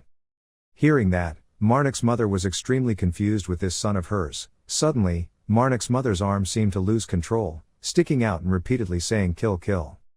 At this moment, Marnik's mother suddenly spoke up and said, Ha ha, you've been hiding your talent for a while. Hearing that, Marnik immediately responded to his mother's words. It was too much praise, but as soon as he finished speaking, he did, the sound of people shouting loudly, there was an ambush. Marnik immediately turned his head with an unhappy expression and complained, having just taken a shower. Without thinking much, Marnik immediately pulled out his ultimate weapon and merged its power with the weapon that had just been activated. At this time, Marnik also became frustrated and spoke up, he must quickly deal with it. At the same time, one of his subordinates saw the two-horned monster rushing towards him, so he also warned him to be careful of the monster's attack. Immediately, the subordinates were attacked by the monster and flew away, accompanied by a scream. Hearing this scream, Marnik also looked with his sharp eyes and suddenly saw the monster moving at extremely fast speed rushing towards Marnik. Marnik also recognized this monster and secretly thought it was a carpal. Without thinking much, Marnik immediately swung a blow at the monster. But the monster was extremely obedient, quickly backing away and avoiding with its growl echoing. But not letting the monster wait too long, Marnik swung down again. At this point, Marnik seemed to have achieved his goal, frowning slightly, gritting his teeth, and whispering. Marnik immediately confronted the monster in front of him. At this time, Marnik turned on his weapon and started sawing. Then I thought to myself, I will cut it. Immediately, the monster's horns fell off its head. At this point, it seemed like he had almost won. Marnik silently admired its horns, now that he had the chance. Right after that, on one side was Marnik with terrible strength, on the other side was the monster that was thrown out of the beam. At this time, Marnik waved the blood on the weapon away, then gasped, but suddenly Marnik saw something, slightly frowned, then snorted. At this moment, Marnik saw something emitting light nearby. Suddenly, a large explosion came from the bushes. Immediately, a familiar figure appeared, none other than Pi, rushing towards Marnik at extremely fast speed, with an extremely loud whooshing sound. At this moment, Marnik saw it and opened his eyes wide in surprise. Pi suddenly licked his lips in disgust. Seeing that, at this moment Marnik began to defend, then cried out, You suddenly worshipped the monk. The puppet suddenly laughed sinisterly, he. Then immediately Marnik squeezed Pi's neck. Marnik squeezed his neck tightly, and he happily spoke up, It's been a long time since we've seen him. At this moment he happily opened his arms and said, I've been thinking about you a lot, do you miss me? Hearing that, Marnik replied coldly, but not at all. Hearing Marnik's cold words, Pi was extremely excited and said, It's okay, let me remember you more to make up for it. Hearing that, Marnik had to give up and let out a sigh. Suddenly, Marnik suddenly asked very seriously, There is something I want to ask you. Hearing that, Pi giggled with excitement. Suddenly at this moment, Pi laughed with pleasure, then licked and grabbed Marnik's arm and said, If I answer, what will you do for me? At this moment, suddenly, Marnik did not say much, and immediately slashed a nearby monster without mercy. At this time, a monster was also put into the golden stream by Marnik in just a moment. Suddenly, a demon appeared from nowhere and rushed towards Marnik. But immediately this demon bat was rushed by a spear and stabbed, causing this demon bat extremely pain. It seemed that at this moment Marnik also realized who had helped him, so he turned around and said, Thanks. The person who saved Marnik's life was none other than Sarita. Sarita also responded at this time, Nothing. Suddenly, Cayman suddenly saw something and slightly frowned and looked at it. Cayman immediately pointed his finger behind Marnik and loudly announced, It's running away. Hearing both Marnik and Sajita turn to look behind Marnik, at this moment it was the monster that was rushing towards them at extremely fast speed. Seeing this, Marnik shouted loudly, I will handle it. At the same time, the demon continued to rush towards Marnik. Marnik also increased his speed and rushed towards the demon, but suddenly the demon turned and left, leaving Marnik alone standing there. But without waiting long, Marnik immediately prepared to throw his sword at the demon with extremely cold eyes, in just a moment. In just a blink of an eye, Marnik acted extremely quickly, only passing by the demon, and right after that, the holy spear also stabbed straight into the demon's body. A moment later, the demon also collapsed onto the white snow that was tinged red with the demon's plasma. At this time, Marnik was also extremely tired, so he put down his weapon. Then Marnik was also extremely satisfied and passed by the corpse of the demon with his extremely cold look, and then Marnik also turned to move in another direction. At this time, Marnik also stood under the old tree that Pi was on, extremely angry and complaining, "You took too long, too long, too long." At this time, Pi also jumped to the ground and stood in front of Marnik and said, "Can you now answer all my requests?" Hearing that, Marnik was a little surprised and asked, "What are you talking about?" At this time, Marnik also changed his face with a look of extreme excitement and asked again, "No." Hearing that, Marnik immediately responded, "Not really." At this time, Marnik also spoke up, answering my question first. Hearing that, Pi immediately responded, "Okay, okay." Then Marnik became a little confused and asked, "How many evil spirit worshippers were ambushing us?" Pi replied, "No." "How much is that, 1 or 2? Suddenly, Pi was extremely excited and laughed loudly, saying, "Dad included me." Suddenly, Pi pursed his lips and spoke up a bit angrily, "But they just acted like I wasn't here." Then at this time, Pi was extremely angry about something and said angrily, "To be honest, that was too much." Hearing and seeing Pi acting like that made Marnik extremely defeated, thinking to herself that she just told the enemy all the information. If I were on her side, I would do the same. Thinking about it, Marnik also spoke up after a moment of silence, "Oh, what a bunch of people." Hearing that was also correct, Pi replied, "Yes, that's right." Then Marnik smiled slightly and asked, "What was the reason for attacking the merchant group?" Hearing that, Pi immediately replied, "Wearing a necklace." At this time, Pi was extremely excited thinking about the necklace and then said that the target was the necklace of the leader of that group of traitors. Hearing that, Marnik pretended not to know and then replied, "How did you know the leader had that thing?" Hearing that, Pi also replied, "I don't know, but there is one thing I know. The person who wanted to take that merchant leader's necklace came from Liberatio." While saying Pi, he thought of the image of the old merchant patriarch and a mysterious person. Hearing this from Pi, Marnik also spoke up and asked, again, "Liberatio, do you mean that mysterious evil spirit worship society?" Hearing that, it was exactly what Pi meant. Then Pi spoke up and said, "Yes, yes." Hearing that, Marnik also spoke up and added, "But isn't she also a part of that group?" At this moment, it seemed that every word Marnik said was correct. Then Pi also responded, "Right." Hearing Pi's assertion, Marnik was a little confused at this time and asked more questions. Was there an internal dispute? Hearing that, Pi also spoke up to explain, "It wasn't really like that, it was just a small argument." As he said Pi, he showed obvious interest, but suddenly Marnik chuckled and asked again, what was the reason for the argument? But because he didn't remember, he also replied, "I heard it, but I forgot it." Hearing this, Marnik stammered and said, "Have you forgotten, or are you on the other side?" Hearing this, Pi replied with extreme pleasure, "I'm neutral, I only work for money or to be given something." Hearing that, Marnik was a little confused and asked, What does that mean?" Hearing that, Pi immediately spoke up to explain, "It was the ingredients for my dolls." Suddenly, Pi clasped his hands together and spoke up, "Me." Suddenly, Pi showed an extremely sinister expression and introduced himself, as a monk who worships puppets.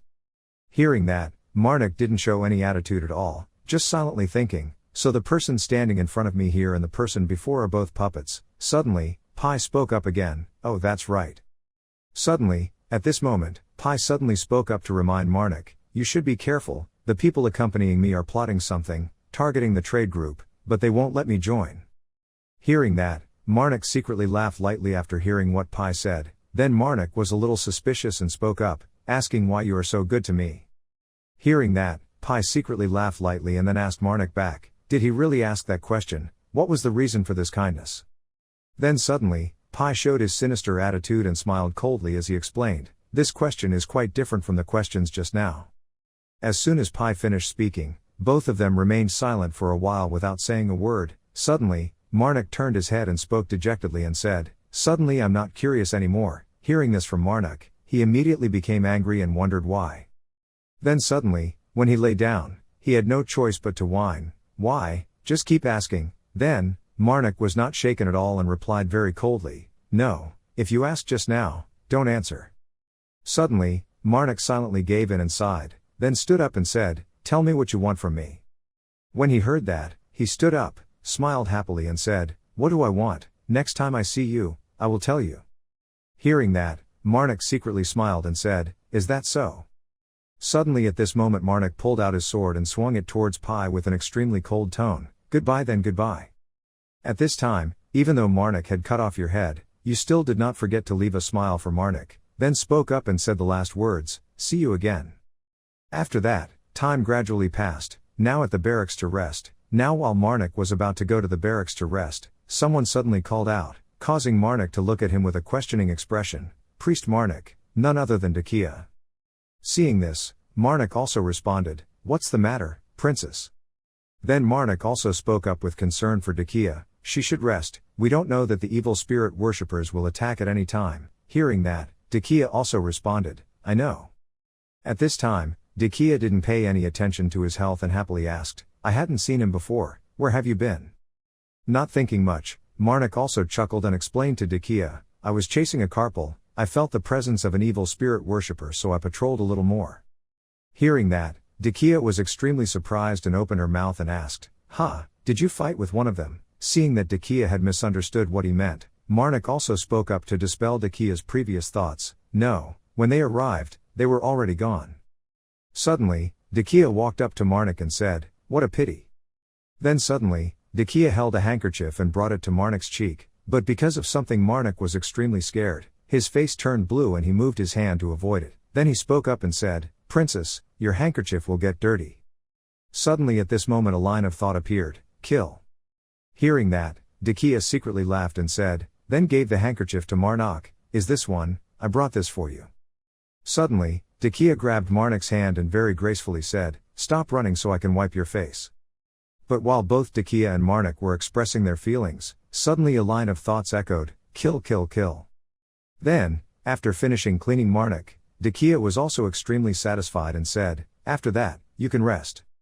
Then immediately gave the towel to Marnik and said, "Here, take it." Seeing that, Marnik also reached out to receive it and replied, "Yes."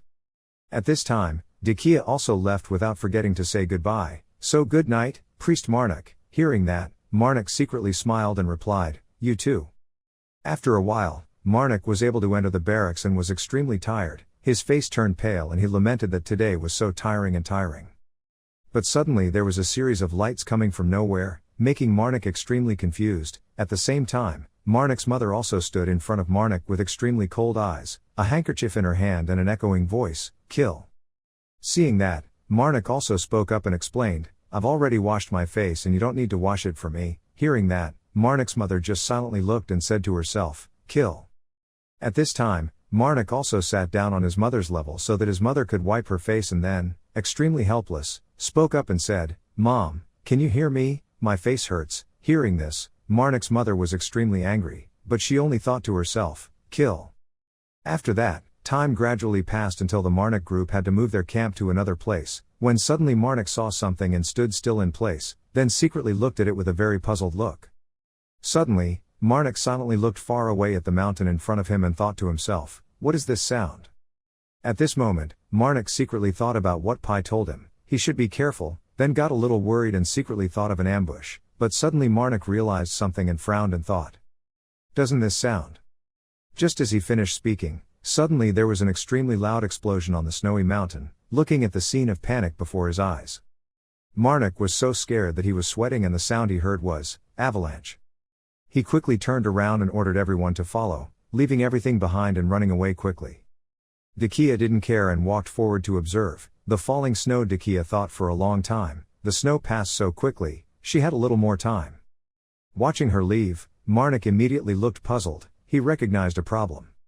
At this moment, Decay was hit by a force behind her that made her unable to keep her balance. Startled, Marnik grabbed her shoulder and quickly said, "I need the princess's help." She looked back, He immediately explained that the avalanche was so fast that there wasn't much time, if it kept going like this, no one would be able to survive. At the same time, everyone was running away in panic, looking at the increasingly urgent situation. He couldn't help but scream, with the help of the princess, everyone could be saved. Seeing Marnik's pleading look towards her made her gently use me. Marnik immediately pointed back, telling the princess to use her magic to hit the center of that avalanche. Decay was startled by his threat and asked in confusion, "Magic?" Marnik admitted, yes, she was wanting a chance to use magic, now was that chance. This time her eyes showed helplessness, her voice trembled. Even so, but no matter what magic I used, I couldn't stop that avalanche. Even though Decay explained A to Z, Marnik insisted, it doesn't have to be strong magic, it just needs enough time for everyone to avoid it. You should gather your magic power and hit the avalanche with one blow. She worriedly explained the reason, but while gathering magic power, I couldn't move, and by the time I finished fighting, I was exhausted. It seemed like she lacked confidence. Marnik immediately squeezed her shoulder to comfort her. No matter what I did, he bowed slightly, placed his hand in front of his chest and repeated, I will protect the princess. She didn't expect him to be so dedicated, which made her a bit worried. Decay stopped, swallowed all the saliva in her mouth. It became dry. She turned and left. Her voice echoed, I'll try it once and see if it works. You must keep that promise. Decay's voice echoed, I believe you. Hearing her say that made him smile proudly. Decay began to summon magic. A stream of power surrounded her body. The stream of power gathered from everywhere to light up the entire sky. Decay reached out her hand to gently touch the glowing ball, then she coldly hit it forward. The stream of light passed by, causing the snow to suddenly freeze. Immediately, a loud explosion rang out, covering most of the sky, and the tremor spread. The avalanche condensed into a small puddle. Decay screamed loudly. Yes, her eyes were like blood. The screams grew louder and louder, dying. Right after that, a large hand appeared behind her, as if transmitting force to help her. The hand hidden under strong spiritual energy appeared with 4 fingers, then it gradually grew to the last finger. The familiar sound rang out, kill. Feeling the internal force from the back of her body made her stop. She was so exhausted that Decay fainted. Marnik beside her panicked and called her name, Princess. One hand supported her body. Marnik looked towards the avalanche. He spoke, this is enough. Decay whispered in his ear, really? The surrounding avalanche had been sealed by her magic, but showed signs of falling. His voice whispered, yes. Lying in his arms, Decay thought to herself, not to the point of fainting like this but too helpless. Marnik screamed for help, Mother, help me, kill. Looking at his mother's figure, he quickly begged, there wasn't much time left, please quickly protect the child. Suddenly an avalanche fell. He didn't think much and used his body to protect her immediately. His mother's large hands appeared to cover him. Small pieces of debris fell and almost touched her face in the middle of the snow. The golem's shadow tried to protect the two of them. A moment later, heavy snow covered the ground. A roar rang out in the heavy snow. But the obedient figure ran out of the big snowstorm, leaving a wide hole hidden under a thick layer of snow. His footsteps echoed. Marnik asked softly, if someone around found out, what would Mom do? Marnik thought again, but first let's remove these snow spots from the body. Then he carried her away from this evil place. The pain came. Decay lost control and moaned, His eyes suddenly changed to coldness. The golem was removing large snowballs stuck to her skin. Then the golem ran into the time loop, leaving him and Decay behind. She tried to open her eyes to look at him. The voice whispered in her ear, Priest Marnik, I'm still alive, right? Looking at Marnik's pale face, she sighed, it seemed like I had completely missed something. We are still alive, Princess. Then he helped her down. She moved her body to see if it was okay. Her body seemed to have had all its positive energy sucked out of it. As weak as a piece of stale noodles, unable to stand, Decay quickly spoke up, no, I couldn't move. It seemed like I was exhausted from the attack just now. Marnik smiled and comforted her, try little by little and it will be fine. Suddenly she stopped and said softly, but I've seen it all. Her words were like a thunderbolt striking his ears, causing Marnik to break out in a cold sweat. Her voice was full of curiosity, Priest Marnik. Her eyes gradually changed and she added softly, having met a sinister-looking giant. Marnik felt dumbfounded as the sound rang out again, killing, seeing his expression. She silently guessed it, smiling secretly, it was indeed Priest Marnik. The two looked up at each other. She asked curiously, was she not a priest serving the guardian goddess? He spoke carefully, sure enough she saw. She replied softly, yes that's right. Remembering the previous times Decay expressed, first of all, that person who saved me the other day was like Priest Marnik, that person wielded a sword and defeated all the monsters. Marnik meant to hide it, he tried to change it to something else, it was just the result of personal training, but she shook her head in denial, not only that. She hesitated, he talked a lot with that hand while carrying me. Decay tried to remember that time, maybe he would think that I was intentionally eavesdropping, but if he paid a little attention, he would realize it.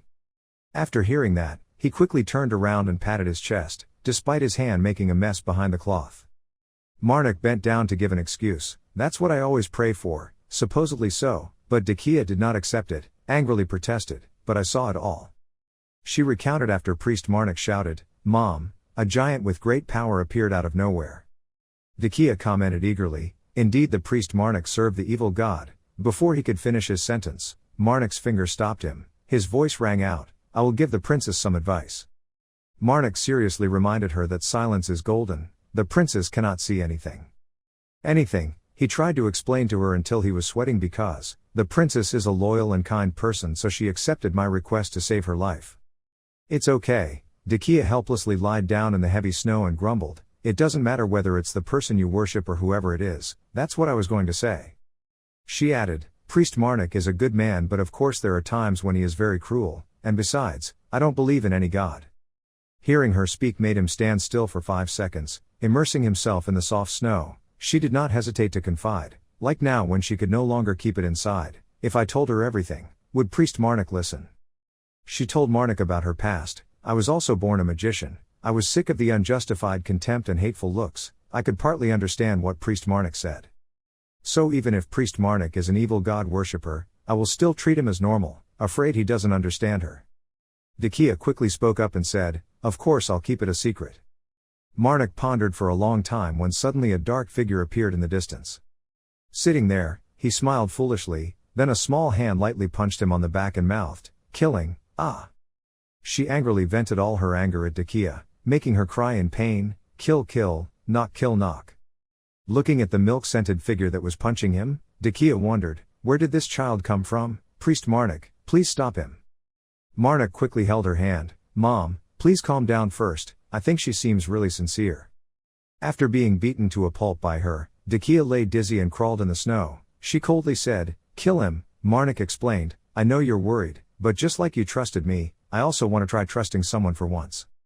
Afraid that she wouldn't agree, he quickly proposed, and because Decay is a magician, I will arrest her. Decay over here looked at him bewilderedly. Seeing her looking at her, she quickly pointed 2 fingers at her eyes, then coldly pointed them at her, as a warning, and when she finished, she turned around and left. Decay doesn't understand, what does it mean? Marnik was scared and sweating and hesitantly said, this is important, so be careful. Then he helped her sit up, so now she had to swear in the ancient language. Decay agreed, okay, she began to recite the oath in ancient language, looking at the aura emitted when she recited the oath, he couldn't help but smile. Marnik praised, very good, you swore, now if you have any more questions, I will answer. Showing that he trusted him, Decay raised his face in wonder, weren't you afraid that I lied? Marnik laughed, although I am not a magician, I understand the ancient language. I didn't expect him to understand the ancient language. Decay sighed in relief, he was truly not a magician but still understood the ancient language. He confidently reminded her that if you have any questions, just ask me. Gaining momentum, Decay pursed her lips, well, there's one thing that makes me curious. Decay softly called Priest Marnik, the call made his body pale, she mustered up the courage to use her flirtatious eyes to ask what kind of woman he liked. She stood between the 2 people, angrily pushed them away and screamed, kill. Marnik shyly rubbed his head and smiled, saying, now we have to go. Hearing that, Decay laughed and suggested, we will go find the holy objects that the evil god worshippers are targeting, right, I will also help. At this same time, the dead body lay miserably on the snow. The blue-haired woman was playing with a nondescript box, checking what was inside the box, and a dazzling bracelet appeared. The blue-haired female voice rang out, is this right, the artifact that the organization said. I stood outside and thought, that priest must have been frozen by now, I had prepared a big avalanche. She turned around with a strange smile and said, let's go back there and see. Suddenly he glanced behind him, in the distance a tall figure appeared. The blue-haired woman exclaimed, then the angry merchant appeared with a threat, those who worship the evil god, how dare you my merchant? Anger grew bigger and bigger, the owner of the puppy blood trade shouted, did you touch my things? After hearing the merchant scolding for a long time, the blue-haired woman boldly rushed forward and used her hands to attack. What? A block of frozen ice fell straight in front of the merchant's owner. Looking at his back, behind the block of ice, 3 large light sources flashed. The block of ice gradually appeared with more and more cracks. Then the caravan leader stomped on the ice. Metal benders' entire bodies are made up of metal. They love minerals and can replace parts of their bodies with minerals, because they crave precious metals, and most of them choose to become traders so they can search for more precious metals. And time are the two things they need, that is, their race becomes increasingly stronger with time and the amount of money they have. As long as the core is safe, they will not stop. As expected, the merchant's owner seemed to hit the G-spot and immediately rushed to attack like a storm. A robot hand was gradually completed. His voice threatened, "Just those who worship evil spirits, how dare they attack our caravan?" Looking at the leader of the merchant company, who was transforming into a blue-haired woman, he scolded him and didn't stop. The blue-haired woman ordered a gang. Looking at the ice she was dealing with, the caravan leader, horse and weapon in hand, sneered, "With only this odd load."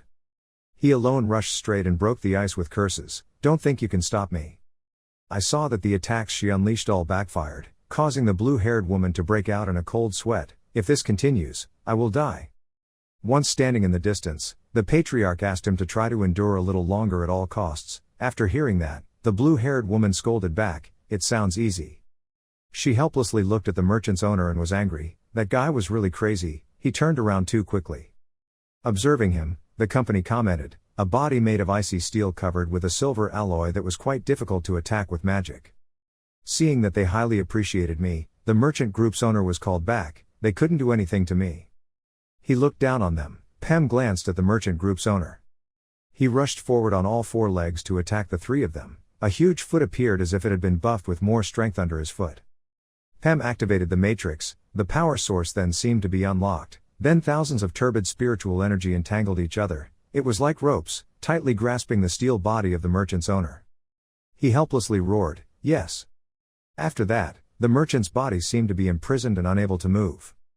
The power of the matrix grew stronger and stronger, controlling the merchant's leader like a chicken with a neck stuck on its neck. Seeing the results before his eyes, the blue-haired woman quickly summoned magic. She did not forget to praise, "Very good, Pem. After this match I will give you a kiss." She clasped her hands together and gave a strange commanding smile, freezing immediately. Large rows of ice appeared and crashed around the merchant company like a birdcage, minimizing the goblin situation. The blue-haired woman used her ultimate ice attack like a hurricane, surrounding the merchant's leader in the middle. He was inside bracing himself to fight back, his tongue still molten and taunting. "I only have that one talent." The leader of the caravan trampled on the rock and slashed forward. He shouted loudly, "I will destroy them all." His attacks caused the blue-haired woman to break out in a cold sweat and only had time to say, "Yes." Once he saw a dangerous situation, he quickly warned Kirna, crouched down, and a giant creature summoned from the ground appeared in front of the merchant's owner. He was attacked suddenly. It couldn't be. Then the creature's huge nose released acid rain towards the merchant's owner. He was bewildered, even reaching out his iron hand to hold on. A large amount of acid seemed to wash his body. The corrosive power of the acid spread more and more, causing the merchant's owner to scream violently. Immediately after, a white curtain covered his vision. Lu Tum smirked and mocked him, "You look down on us too much. Do you think we are unprepared?" Lu Tum expressed, "Oh, I know you all. You are the leader of the merchant group, right?" The merchant's body was corroded to the bone, revealing the internal organs. All he could do was moan, "Uck, uck." Seeing that this method was effective, the blue-haired woman standing in the distance asked, "Tell that bug to spit more saliva." He gradually stopped moving, and quickly explained that what it spit out was not saliva but acid. "It's too cold here to spray anymore." Originally, intestinal tremors lived in warm places and couldn't release much acid. Luum has a suggestion: if you want to kill that golden man, it's better to take the core. Soon another giant green table appeared. The growling sound rang out, attracting everyone's attention.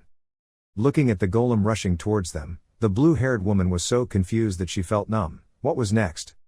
The golem seemed to have lost control and rushed forward, making the blue-haired woman nervously ask for help from Lu Chum. "What should I do?" Lu Tum was so nervous that she broke out in a cold sweat and frowned, saying that to catch that guy, just trembling is not enough. The blue-haired woman said helplessly, calling everyone away, "Pearly, where did that crazy guy go again? Summon you too." The blue-haired female said sternly, "I'll stop him first, blem cover."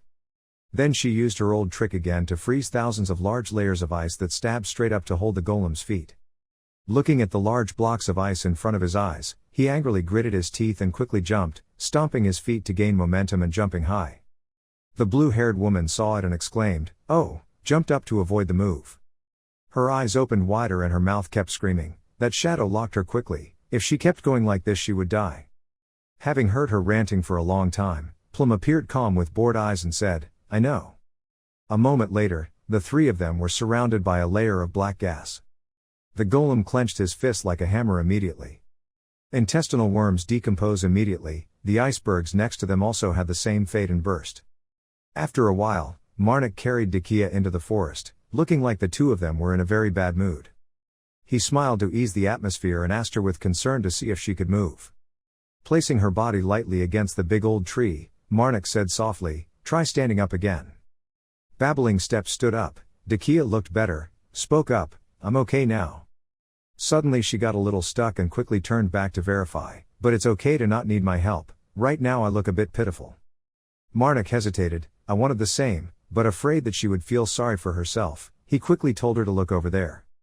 Looking in the direction of his pointing, Decay exclaimed in surprise, "Ah, in the distance." The merchant's leader, as if resurrected, rode his lower body and ran forward in a confused manner. "He threatens everyone who worships damned evil spirits." Even though his body was corroded by acid, his core still functioned normally. His sharp tongue threatened, "I will destroy everything." The merchant's leader bluntly finished off every winged monster that attacked him. Marnik stood in the distance and sighed and said, although Aurelius was doing well in his own way, he was too disadvantaged to confront them.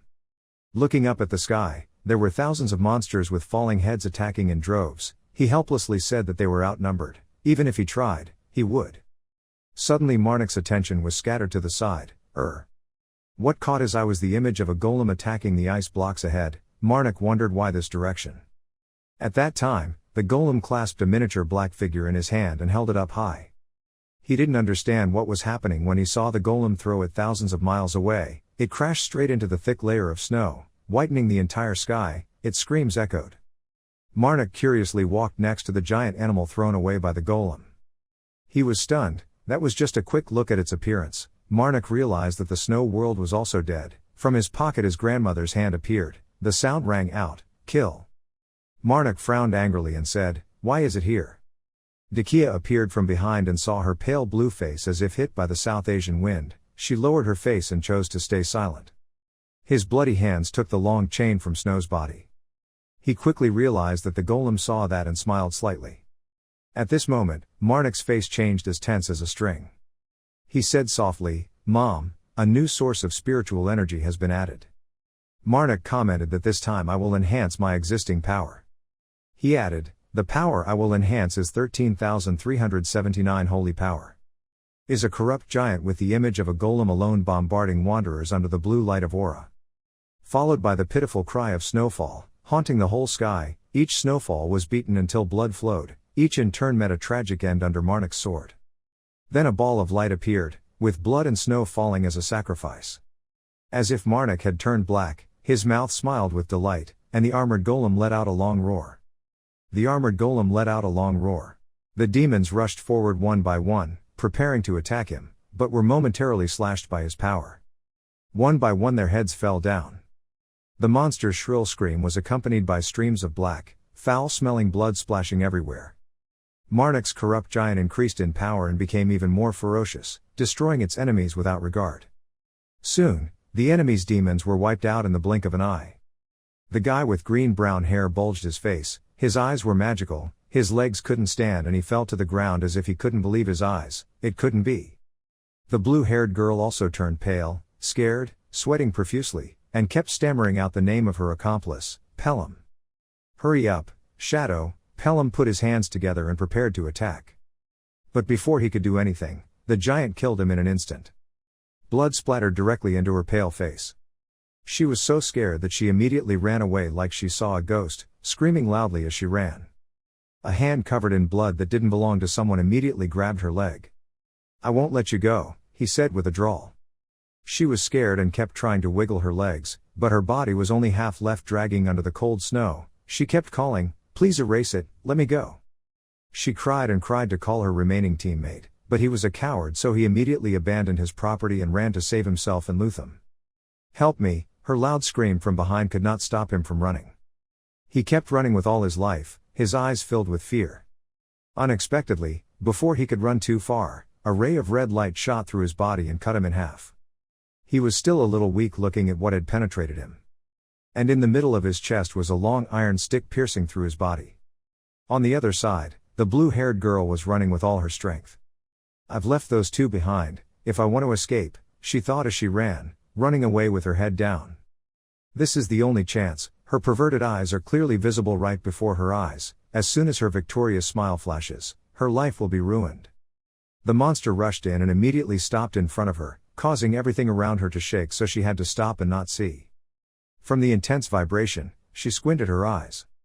Before she could figure it out, she realized something was wrong. A great pressure lifted her high into the sky. The giant monster grabbed her and lifted her up in the blink of an eye. She screamed continuously, "Let me go, let me go." The monster raised his hand behind him and used all his strength to smash her to the ground like a bug. She screamed the last scream of her life. With a bang, her body was crushed and nothing remained. The monster smashed her until her body was no longer intact, leaving only a pile of blood puddles under the snow. Finally, there is a white guy whose machine is still active at that time. The monster slowly approached to prepare to eliminate the remaining guy. The two sides faced each other like a death sentence for the machine. Then came the last moments of life. He slowly turned off the phone. Both blue eyes slowly fade and then completely fade away. All of Marnik's enemies died and there was no one left. After eliminating all of them, the giant clasped his hands together to get Marnik's power source. Marnik's holy power was increased significantly from the corpses. This time, it has enough ability to work for Marnik without needing him to help. Your holy power has increased by more than 6 points. He was pleased to praise the monster. Now you can harvest items for me. The corrupt mother wondered and asked him, did she not know if that golem could now collect items for her child? He smiled slightly at his mother. But Mom, I see that you're speaking more and more fluently. He praises your corrupt mother. Is it true that the more the seal is lifted, the smarter the mother becomes? The mother's face immediately turned red from being teased. She harshly asked back. He was still smiling and talking happily. Mom asked if you think I'm stupid now. No way. I respect you very much, Mother. Do you know how much I appreciate you? He patted my shoulder and praised her. Instead of being a goddess, don't say she's your own child. Decay approached and asked. The mother seemed dissatisfied with that statement and immediately cursed loudly. But because her language has not improved, she can only express herself with 2 fingers in the middle. She wondered, what is that gesture? Mom is just angry. Can I ask you something? What is it? He asked back. She smiled shyly and vomited. I also want to hug her. Can I? She's so cute. The corrupted mother didn't like it at all, so she clung tightly to Marnik and stood behind. Her mother looked at her with indignant eyes as if signaling that she did not like to be carried. Marnik also shook her head helplessly. Next time, she asked her mother to try while holding delicious food. Okay, there will definitely be a day when I can pinch her cheeks. Being considered a baby makes her corrupt mother very angry. Marnik casually asked, yes Mom, can you say any new words? The mother racked her brain and began to ponder. A few seconds later, her eyes widened as if she suddenly remembered something. The mother signaled that there was a new word she had learned. He smiled and said, I know what it is. The mother expressed her excited emotions, then confidently pointed her finger straight at her chest. Tilt your neck up high and scream loudly, I. He revealed an extremely happy face because his mother had learned a new word. And his mother was extremely proud to look at him. In Vadis's mansion, the sound of Vadis cursing is loud at the moment. Hey, you think you're very good, don't you? I gave you everything you wanted and then what? There was an avalanche. Because of the avalanche, all the people we prepared disappeared, he said in an annoyed tone. It's really funny, I have nothing else to say. Hide inside in his head, you're still talking. One of his cheeks was still swollen from being slapped. He sighed deeply in his head. But what should I do? I don't want an avalanche to happen. This morning I even lost a bunch of hair due to stress. When I looked at the hair on the bed in the morning, his face was as blue as the bottom of a pot. Vadis glanced and asked, hey, I heard that Decay has left the West Branch area. Yes, she is now under the dispatching authority of the main branch, he stammered in response. The main branch, they always do their job well. They are also the side that captured Decay first, Vadis muttered under his breath. Are you going to the capital? He asked worriedly. As soon as he received a yes, he couldn't hide the smile on his face. He breathed a sigh of relief in his head. I have been freed from this damn prince, and that princess. Both of them, goodbye, he smiled. He rubbed his hands and said a few sweet words, "I'm very sorry for constantly ruining your work." Before he could cheer, the prince patted his head and said, "What are you doing? Get ready." His face was as blank as a golden deer not understanding anything. "What's wrong?" He smiled evilly. "You need to lead the way. Here I see you doing the best job, go make arrangements, you will receive the privilege of following me, so remember to dress warmly." His little broken heart has been fatally stabbed by a knife. He tried to find a reason to refuse. "I'm the head of the Western branch, I can't leave my position. Vadis thinks this is reasonable. It seems that until now, your stupid and broken actions have not been reported to the superiors yet." Bravely appearing, the robot spoke loudly. He smiled back teasingly. "Yesterday you said the same thing, you said it was a beautiful scene." "That's right, the angel saved me." He looked so heroic, he spoke in a voice full of admiration and appreciation. Decay looked at him and smiled softly. "A great heavenly general. But it looks really gloomy, she's talking about his henchman." He replied with a smile, "Probably no one cares because he's already dead." "Oh, I see, please give me a moment," he said and climbed over the hands of the young man behind him. "Thank you for taking us to the capital. When we get there I will pay you handsomely," you replied very politely. "I'm looking forward to it." They continued to walk forward in the cold weather. At this moment, Valtis seemed to remember something and called everyone. "I just remembered that I have something to tell everyone." He asked again in doubt, "What do you mean?" As soon as he finished speaking, a soldier pointed his finger at them and shouted loudly, "It was Carmen Valtis. Arrest him immediately." Immediately many soldiers rushed out and tied him up. He still smiled as if it was nothing new and did not forget to warn me, "I can handle this myself, I will be back soon." "Don't worry." Everyone was left speechless and no one could say a word. At this moment, a giant bird swooped down from the sky to the ground with its wings spread out, looking majestic and majestic. Its giant feet landed on the snowy ground, causing it to immediately sink. A stream of golden light suddenly radiated from its body, filling the whole space with sunlight. A sleeping human foot appeared after that image. A handsome man with bright red hair and elf-like ears, a cold voice, "Close." That was Vadis and his servant. His eyes were full of expectation and he thought to himself, "The 9 headquarters dare to ignore him, you will also suffer the same crime as me." He turned and asked the servant, "The capital is right there, why don't you lead the way?" Haydn pointed to the next road and said, "I will take you the fastest way, let's go." "Hey, are you blaming me? You're too brave, your face is pale and you don't dare say a word, damn it." Marnik's group was still continuing their trip. It was not strange for Carmen Valtis to be captured, he often caused trouble. He asked boredly, "What are we doing?" "Everyone goes to a restaurant right now to stop and think, it's better to hear what he says from his own mouth." "Okay," Decay added excitedly, "let's go eat something and then go visit him, I know some really good places." Everyone nodded in agreement. The guy in the black hat gave them a wad of money on the table. "This is the reward I promised." Darnik's face turned gray when he saw so much money in front of him, making him overwhelmed. The corrupt mother looked at her son's reaction and thought it was strange, so she asked. Decay also saw something was wrong, so he called, "Priest Marnik, why are you looking at money like that?" She smiled because of his cuteness. Could it be? This was the first time he saw so many gold coins. He was immediately startled and embarrassed because his eyes and saliva said everything about his desire for money. "He's cute too," she smiled and leaned her hands on the table, looking at him with affectionate eyes and a gentle voice. The crowd was immediately made to fall into silence. Marnik laughed, "I'm always cute." "Are you kidding? I'm serious," she laughed loudly looking at his cuteness. Marnik looked at the other guy with a tentative meaning, "There must be something else. Well, tomorrow I will get it for you, before that I have to do a few things." So the two of them started by walking along the town streets. She was very excited about the sweet treats sold in bakeries. She happily danced and sang along the way, admiring the streets with the joy of a child. "That building is where the soldiers are, cute Priest Marnik," he said, frowning, looking scary. She seemed really haunted. He bowed his head and smiled slightly. "Are you angry?" "I'm really cute, there's nothing to be angry about," he replied politely.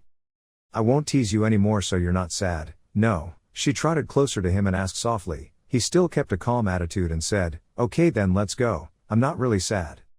Inside here, Carmen is sitting in prison. Outside was a girl with short blonde hair feeding him medicine. He ate very deliciously. The girl's face was equally radiant. The sound of footsteps slowly approaching. As soon as he saw Marnik, Carmen happily called out, "You're here." "Even better than usual," the blonde girl sighed sadly. The girl politely greeted and introduced herself. I am Arath Grata. Anyway, what crime did you do to come here this time? Decay wondered. Another voice interrupted their conversation, because he stole something from Inthes Voltus's warehouse. What did you do with the key you stole? The man in iron armor slowly approached. From his body emitted an unfriendly murderous aura, his deep black eyes glared at Carmen. Carmen, on the other hand, smiled and said without fear, Brother, he interrupted you again, don't answer me in vain. Marnik slightly turned his head and glanced, his whole body got goosebumps. Carmen's brother, he must be. Session Voltus, the man with white hair, was standing in front of him. Carmen calmly replied, I used it. Session asked in surprise, Did you use it, are you injured? No, he said, but his eyes glanced slightly towards Marnik. He coughed softly as if signaling. Then he continued speaking in a cold tone, You know that father hates thieves, not only did you steal but you also couldn't return it because you had already used it. No matter what the reason is, you can't steal, he pointed at Carmen and said clearly. Carmen was silent for a moment, not responding to his brother's words. It took a long time for him to speak. The law must be right for those who follow it to be right, he also said that. Why did he abandon my mother? His hands clenched tightly on the iron bars to show his resentment. Having to silently leave the clan again, he screamed in pain with tears streaming down his face. From the depths of his soul is a broken heart. A poor man living in a hungry alley is also responsible for his woman. Does our father not even have a name? To find his mother, he sobbed like an innocent child following his instincts. Session interrupted, That's enough. Did you really steal it to find your mother? Yes, he held it firmly in his hand. Session frowned as if thinking about something. Then he nodded and held out his hand, I'll talk to Dad. Carmen looked at him with tears in his eyes, Brother. The two people standing behind were also moved by this scene. Carmen has a really good brother, they must be very close. Session gently glanced back at the two people. The two of them quickly turned away, each to avoid eye contact. He came forward and said, Sorry, I'm sorry you had to witness that scene the first time we met. At this moment, he suddenly recognized the girl in front of him and asked in surprise, Are you Princess Decay? Haven't seen Mr. Session Voltus for a long time. She coughed softly and answered politely. It's not good for the princess to go out like this, her father must be very worried, he sighed and reminded her. Dad, are you worried about me? It's nothing like that, don't worry, she replied indifferently. Arath wondered, but how long did Carmen have to stay in here? According to father's orders, at least 1 month. But today I will talk to him, he said firmly. But what should we do in this capital? Shouldn't we return as quickly as possible? Marnik asked again. Priest Marnik, please think again, I never urged you, she turned to remind him. Marnik, are you the priest Marnik, the sworn enemy of evil spirits? Session turned around and asked in surprise.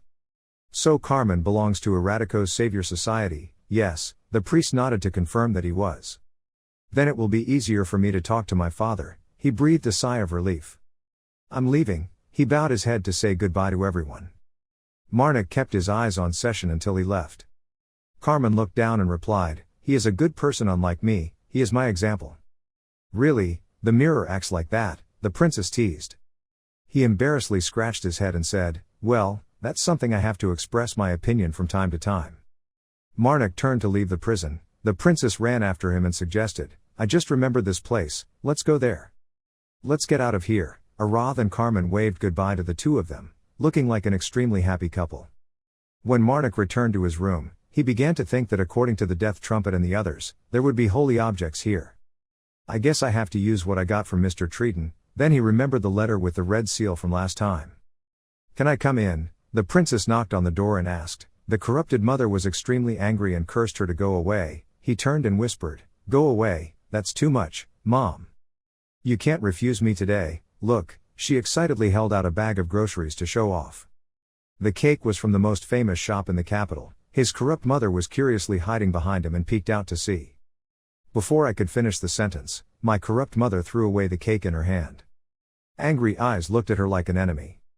The princess turned pale and looked at him with confused eyes. What do you mean? He helplessly translated, I'm not someone you can seduce, Mom said, so her plan to get close to her failed. At this time at Ele's headquarters in the capital, everyone was talking loudly to each other. Does he really look like this? It's a duel, oh I see, looking at the drawing makes me want to talk, he thought to himself, if it was someone else, I would have thought they were just joking. The man spoke up to remind her, "It sounds a bit strange, but are you sure the person you're looking for is human? He looks like a human, but I'm not sure." "Looking at it, don't you know, he looks exactly like that." That guy's hands trembled as he looked at the uglier picture. He just wanted to kneel down and worship the ghost. He didn't see any resemblance at all. "Calm down, this is the Blue Fire Saint." He forced himself to smile and added, "What is the price of your desired quest?" She smirked and replied, "Don't worry about it." Since she came to the headquarters, she would probably pay more than the lowest price, he begged in his mind. "She is a Blue Fire Saint," she confidently handed out the money, 20 gold coins and 33 silver coins. He looked at her with eyes full of doubt in life but didn't dare say a word. "What's wrong? Do you think it's too much?" she boasted with proud eyes, not knowing that the amount of money she offered was too low compared to what he thought. He'll almost be angry, he squinted and thought to himself. Then he'll take his anger out on himself too. He'll start thinking about all kinds of scenarios to the point of making his ears hurt. "What are you doing?" Drakon looked at him confused. He quickly said in confusion, "What? I didn't do anything." The guy in front revealed a disdainful smile. He looked at him with hatred, "That bastard." At this time, the Blue Fire Saint was walking in the opposite direction from them. The girl walked past with an indifferent attitude. He gently glanced at her beauty and admired her. "That girl from before was really beautiful, wasn't she?" Drakon said indifferently, "I don't care." He smiled confidently, "There were already many women around me begging me to like them, one more would be redundant." After hearing this, he just wanted to punch this braggart to death. "So why are you so obsessed with that princess? If you have so many women around you, then this princess also has another one. If you ask that question again, he will probably get mad, so stop wondering and answer for yourself." At this time, the guide also stopped. He bowed his head and solemnly introduced himself, "Welcome to Ile, Your Highness the Prince." He has been annoyed with this guy since the beginning. "I know the branch I lead is not as good as other branches, but as a branch leader, I let a lowly soldier like him do what I want." Drakon interrupted, "He will come with me." The soldier sighed and said, "Even if that is your request, we cannot accept it because branch members are not welcome here." Inside, before he could finish his sentence, Drakon gave him a slap. "You dare look at my face and sigh? Tell someone higher than you to come here quickly." Immediately, he smiled with extremely satisfied eyes. "Now seeing this guy being beaten makes me feel sorry for the guys at the headquarters," Drakon urged. "Hey, why are you still right?" He quickly ran after him and said, "I'm coming right here," thinking to myself, "I want to take advantage of this opportunity," watching the third prince educate those bastards at the headquarters. The corrupt mother's reaction was too decisive. Hatred eyes looked at her with little sympathy. The princess is also shy because of that. She was embarrassed to leave the room. "So please eat your bread, Priest Marnik." He slowly bowed his head and picked up the pile of cakes on the ground to remind her that this time Mom had gone too far. There are many ways to reject someone.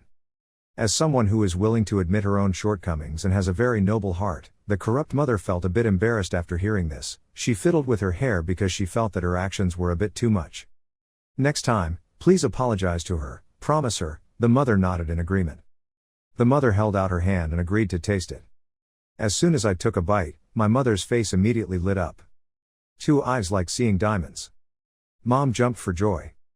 Mom's face was filled with happiness because she could eat cake.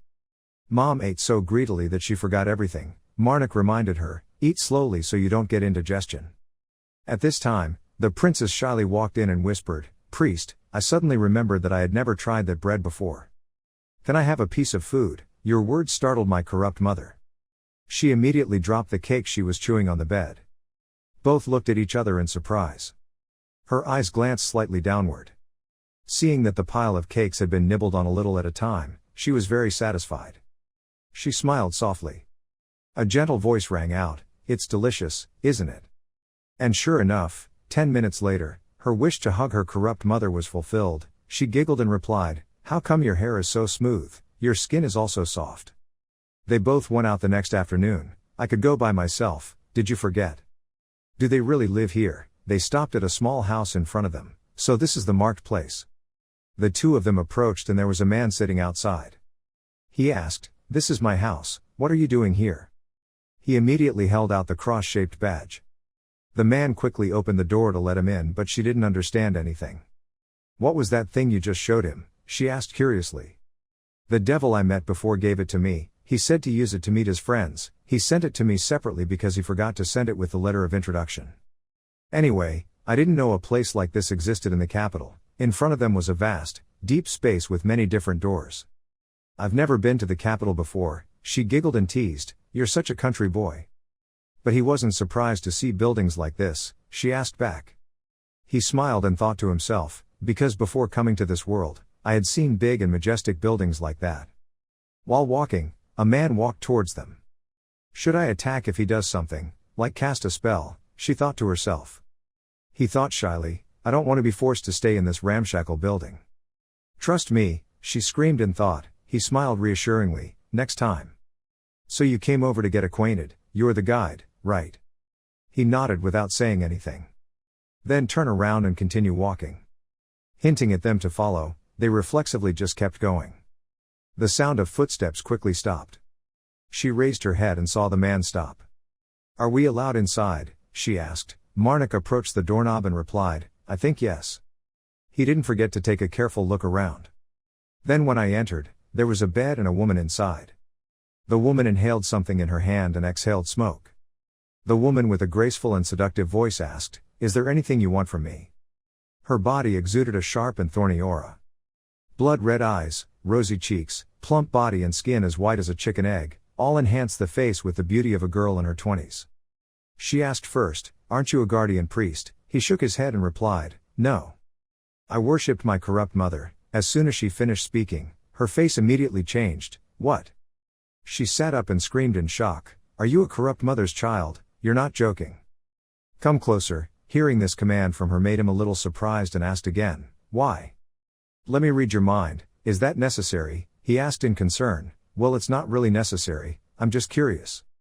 She licked her lips with a lewd and scheming face emanating from her eyes. Rest assured, with this current body I can't read much. I'll just try to see how he worships the corrupt mother and still looks good like this. Why am I still okay? That question kept revolving in his head. He was truly different from other corrupt children. As soon as he finished speaking, she spread out her long sharp nails and was about to rush out to attack him. The corrupted mother immediately appeared and immediately kicked her out. She was startled and stepped back. As soon as she saw the little girl, she immediately screamed in surprise, What are you? Marnik gave a friendly smile and introduced himself. I think I've already introduced myself. This is really bad, she sighed dejectedly. What do you mean? I mean you are stirring up big trouble. You are collecting your mother's relics, right? She pointed at the little girl and said, How many have you collected? 4 or 5 already. He looked at her warily. How did she know? So he coughed more. Can you explain in more detail? She winked delicately and said, No, honey, just ask your mother. The corrupt mother raised her head to talk to him. She shrugged her shoulders as if she didn't know anything, which surprised her. But there are no consequences, he calmly replied. Usually I talk to my mother every day as a habit. Communication is very important to maintain a relationship. So the child of corruption hasn't gone crazy, she muttered to herself. Since when? She raised her eyes and asked him, What do you mean? From the beginning, he proudly showed off. She said with a calm face, I understand. It's not good to put all your eggs in one basket. She frowned and said something very difficult to understand. It seems like you have no other choice. The corrupt mother hides behind you and stares at her. She took a drag of her cigarette and continued, You will have to work hard to see everything you have received again. If I reveal anything more, the people above will pay attention, she said, pointing her finger at the ceiling. You see that action and understand, heaven. The gods in heaven will notice. He frowned slightly and looked up into space. To get the devil's help, there must be a trade-off. She licked her lips again with lewd eyes. He asked again, Yes, what you want, sleep with me. His face immediately turned as green as the bottom of a pot. What did she just say? He asked back in confusion. Because they are all, as they spoke, they placed a soft hand on his shoulder, making him blush. Crazy people, she said with a seductive voice and flirted with men, her eyes of lust and curiosity clearly visible. Decay stood to the side and couldn't see anymore, so she shouted, No way. Why not? She asked, a little annoyed. Even my corrupt mother objected. She hugged the other woman tightly to stop her. She kept hitting her, but she laughed and found it adorable. The baby's cuddles were so cute. This is nothing more than an attack on the mother. Sorry, Mom, but she's telling the truth. Even I think so, let alone outsiders. She calmly replied, Come on, calm down. don't be so tense. After hearing it, I didn't really understand it at first. What did you use to get in here? Did you not know anything about it when you received it? Little jokes, if possible, he wouldn't hesitate to give her the badge. To be added to the life you've already lived, you should be cheerful, she said with a meaningful smile, one hand not forgetting to hug her corrupt mother. After saying that, she let go of her mother and said, "You want me to find one for you, right?"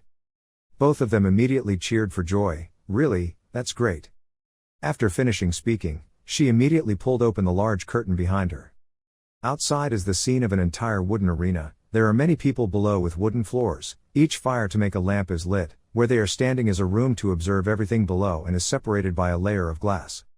I've already given it as a reward to the winner. At the bottom of the arena right now there are 2 contestants participating in the fight. One has been defeated.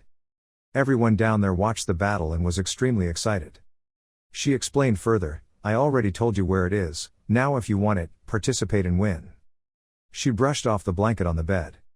Once again lying down and relaxing, smoke from a long cigarette fluttering everywhere, face full of fornication and effeminate voice, "Good luck to you." Screams echoed throughout the arena. Everyone was excited and shouted loudly at the appearance of a big man with an iron club coming out into the middle of the ring. "Bigfoot, Bigfoot, let him go." He was full of confidence and had a proud smile on his lips. The audience's hoarse shouts of "Bigfoot, Bigfoot" heated up the entire arena at this time. The female host was holding a loudspeaker and shouting loudly, and his opponent was, well, a newbie. Suddenly there was a loud noise under the ring, causing dirt and rocks to fly everywhere along with the host's loud screams. Let's welcome him with a round of applause. A man jumped high and somersaulted in the air. Then he skillfully landed on the ground. Witnessing this scene, the audience shouted even more excitedly. They stared in surprise and exclaimed, "Did you see what just happened? How can people move so fast? It's crazy." On this side, a man spoke up, this time betting on that newbie wouldn't be more advantageous. Mixed with it were still cheers for Bigfoot. "Bigfoot, don't lose to that newbie." On this side, the scar-faced man was standing when someone walked up and gave him a bag of money and said, "I bet everything on the new soldier." This man was covered from head to toe, thinking, "Priest Marnik, you must." And behind that cloak is none other than Decay. She smiled and put all her trust in Marnik, must win at all costs. Remembering a few days ago when Marnik and Decay were talking in the room with Alicia, he begged out loud, "Can't you just silently lend us the holy item? When we get the holy magic, we will return it to you." Alicia frowned and said coldly, "Don't be stupid, those who worship evil spirits will catch up soon."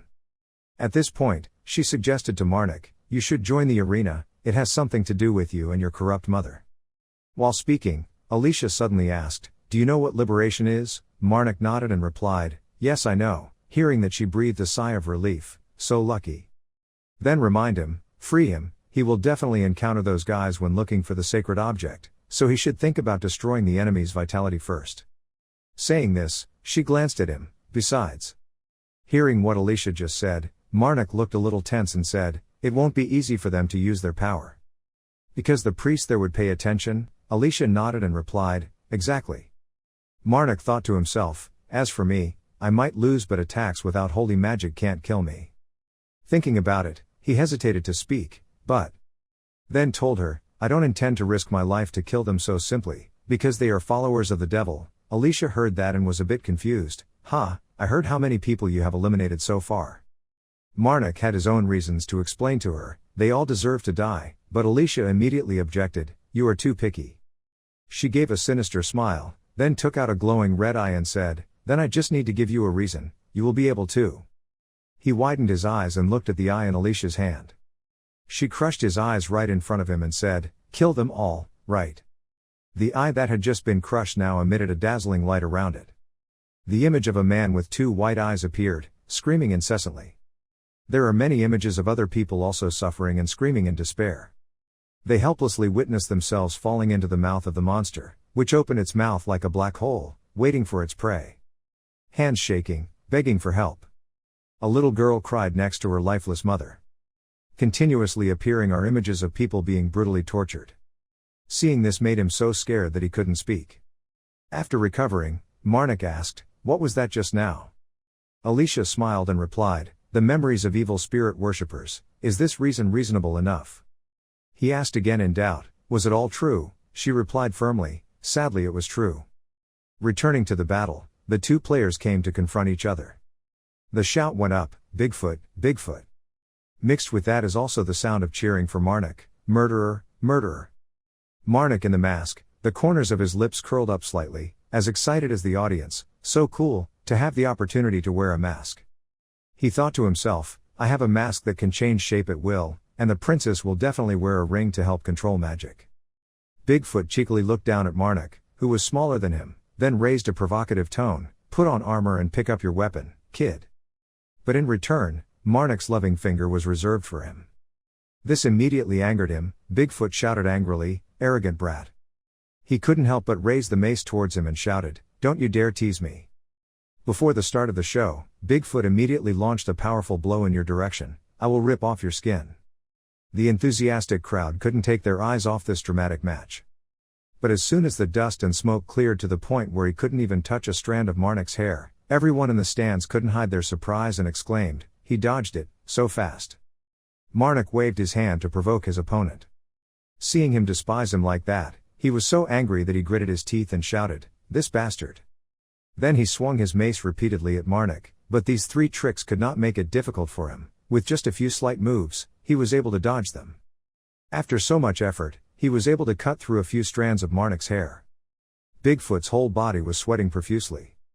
At the same time, Marnik extended his hand. Then he gave him a huge slap right in the face, causing him to break his jaw. He was punched and felt a lump on his cheek. Blood from his nose kept flowing, looking at Marnik angrily. He held the mace tightly in his hand. Then he raised his mace and looked at Marnik with bloodthirsty eyes. He swung his mace down at him, and the next second there was a loud explosion, sending smoke and dust flying. However, facing these attacks, Marnik dodged them easily. The whispers of discussion continued. "He was too fast, I had never seen a match like that, no wonder he wasn't wearing armor." Not only that, there were also some negative voices talking, "Bigfoot, focus." Bigfoot was furious and shouted, "You guys think I want to?" Bigfoot was furious and shouted, "You guys think I want to?" Bigfoot's eyes are filled with murderous intent. Scream loudly, "Go to the grave." He swung his hammer down hard, a smug smile on his lips. Before he could move, his hand suddenly reached out and squeezed his head, making Bigfoot confused and bewildered. Before he could regain his composure, he was pulled back, leaving him in shock. "What the hell?" Marnik yanked his head and ran back, surprising Bigfoot. "Why is he so strong?" He stomped his feet hard on the ground. Even the host had to widen his eyes and gasp at the scene that just happened. She witnessed the match and shouted into the speaker, "He defeated Bigfoot, it was okay." Bigfoot was also afraid at this time. He screamed in vain, "Help me. I just saw you approaching him." Both hands clinged tightly to Bigfoot's body. Then he lifted him up high and turned Bigfoot upside down, overwhelming the situation. Bigfoot's face was now filled with fear. He didn't say much and immediately threw him down, creating a huge commotion in the ring. The excited screams of the fans throughout the stands. Above the stands, looking down, there was only smoke and dust. When the dust and smoke cleared, only Marnik's hand could be seen punching the ground. Bigfoot lies struggling under the ring. Syrup flowed like a stream from his mouth, his whole body seemed frozen, unable to move, moving his lips and groaning in pain. Even the host was overwhelmed by this match. But at this moment, a certain scene made the audience's faces freeze. One person exclaimed, "Look!" Only saw Marnik clinging to the wall. Then he climbed up in front of hundreds of eyes watching the match. Killer, he was climbing the wall with his bare hands. Marnik kicked on the wall. Then he launched himself and flew high above the ring. Then turned towards Bigfoot lying on the ground and rushed down. With a thud sound, the whole arena let out a loud, earth-shattering explosion. I only saw Marnik punch him so hard that Bigfoot vomited blood in pain. This one attack instantly killed him. The host stepped onto the stage and shouted loudly, and the winner was the murderer. She brought the speaker to Marnik and asked him what he thought. It was a dramatic match. She invited him to share his thoughts. Seeing that, Marnik made a gesture of putting his hand across his neck. "I will." He shouted loudly, killing them all. Marnik held his head high enjoying his victory. The crowd in the stands enthusiastically shouted, "Kill, kill." Decay and her corrupt mother on this side also excitedly shouted, "Kill, kill." After the battle, Decay waited for Marnik outside the arena. She happily waved her hand. "Priest Marnik, come here quickly." She happily pointed to the bakery in front of him. They finally sold bread that was both hot and soft. Marnik's mother's voice still rang in his head, killing. Marnik smiled slightly. Then there's no need to be in such a hurry. Hearing that, Decay said impatiently, what are you talking about? Do you know how long the queue was before? When he saw that someone had come to buy bread, Decay panicked and shouted, ah look, that person, the bread just came out of the oven. He turned his eyes to look at. Marnik stared at the customer who had just bought bread, silently wondering, where had he seen him? Decay hurriedly pulled his hand and ran away saying, hurry up, we make a lot of money in the arena so let's buy a lot. Marnik could only laugh, you don't have to rush me. His eyes were still following that red-haired woman. But that person had gone far away and he could only see from behind that girl's back. Marnik was half trustful, probably just the same person, right? Just returned home. In the room Marnik's mother was playfully climbing. She climbed up the dividing wall and exclaimed, kill. Marnik's mother balances above. Then used the momentum to jump up high. She landed on the bed and hit the mattress like Marnik finished Bigfoot. The blankets and pillows were messed up on the bed. She was lying on the bed, smoke coming out of her hand. Marnik's mother stood up, put her hand around her neck and said loudly, I. She made a gesture of slashing her neck and then laughed happily. Decay stood to one side and clapped her hands in admiration. Exactly the same, he did the same thing. While Marnik was so embarrassed that his face turned red, he covered his face and said, Mom, please don't imitate those movements anymore. At this moment, someone came in from outside and said, oh my, it seems like you guys are full of life here too. Marnik looked a little embarrassed at Alicia. Sorry for making a noise. Alicia smiled and said, it's okay, I'm happy too. She didn't forget to praise him afterward, saying it again and again, the previous match was really worth watching, very memorable. She commented, I thought you were just a rigid priest but you are also crazy. Marnik humbly replied, it's not like that. Alicia looked at him and continued, but I'm telling the truth when I say it's memorable. She told him, I also heard from Bigfoot, I don't know how he did it. At this point, she immediately exposed Marnik, but from the middle of the match he started cheating. Marnik remembered that during the battle he leaned close and whispered into his opponent's ear and said, if you don't want to die, then no matter what I do, you should act like it's really painful. Thinking of this, Marnik coughed lightly and denied, it was not cheating, it was just that he and I had the same thoughts. He explained, we gave everyone a spectacular performance, and our acting was good too. After hearing what he said, Alicia couldn't help but laugh out loud. No matter what, the audience really liked it. She told him her thoughts, I'm thinking of adding more matches with such spectacular performances in the future. For example, the model of two men talking to each other. One said, when you fight like that, you block like that. The other replied, okay, but Alicia was a bit concerned, but we need actors. He looked at her confused. Alicia explained, because Bigfoot had left. She said, he said he wanted to become an actor. Then Alicia proposed to you, so I wanted to ask if you want to work for me. If you are, you can easily become the top star in my arena. Marnik smiled and replied, I'm very grateful for your offer, but I have to refuse, seeing that you don't want Alicia to have any regrets but TSK too hard. He put his hand on his mother's shoulder and said, I. Having said that, Marnik knelt down and sat down in front of her and announced that he had to release his mother's seal. Marnik's mother suddenly looked at him and a killing sound came out again. Looking at Alicia's close mother-daughter relationship, she felt a little confused. She replied, a bit disappointed, but since you don't want it, I can't do anything. Alicia walked over, but she sat down on the bed and asked his opinion. I can use this spectacular performance idea of yours anytime I want. Marnik replied, not paying much attention, it's not that important. He smiled and thought to himself, anyway, I'm just applying what I saw in the past. Alicia continued, but it's a bit difficult to use without paying. If it's successful, I'll give you a generous reward. Marnik heard that and nodded, okay if you want, I won't refuse. Alicia said, what about the next match? She looked at him with eyes full of expectation and enthusiastically said, can I help you? Marnik curled his lips and smiled and said, it's okay, you know me too, my next opponent. Marnik, informed, is an evil spirit worshipper.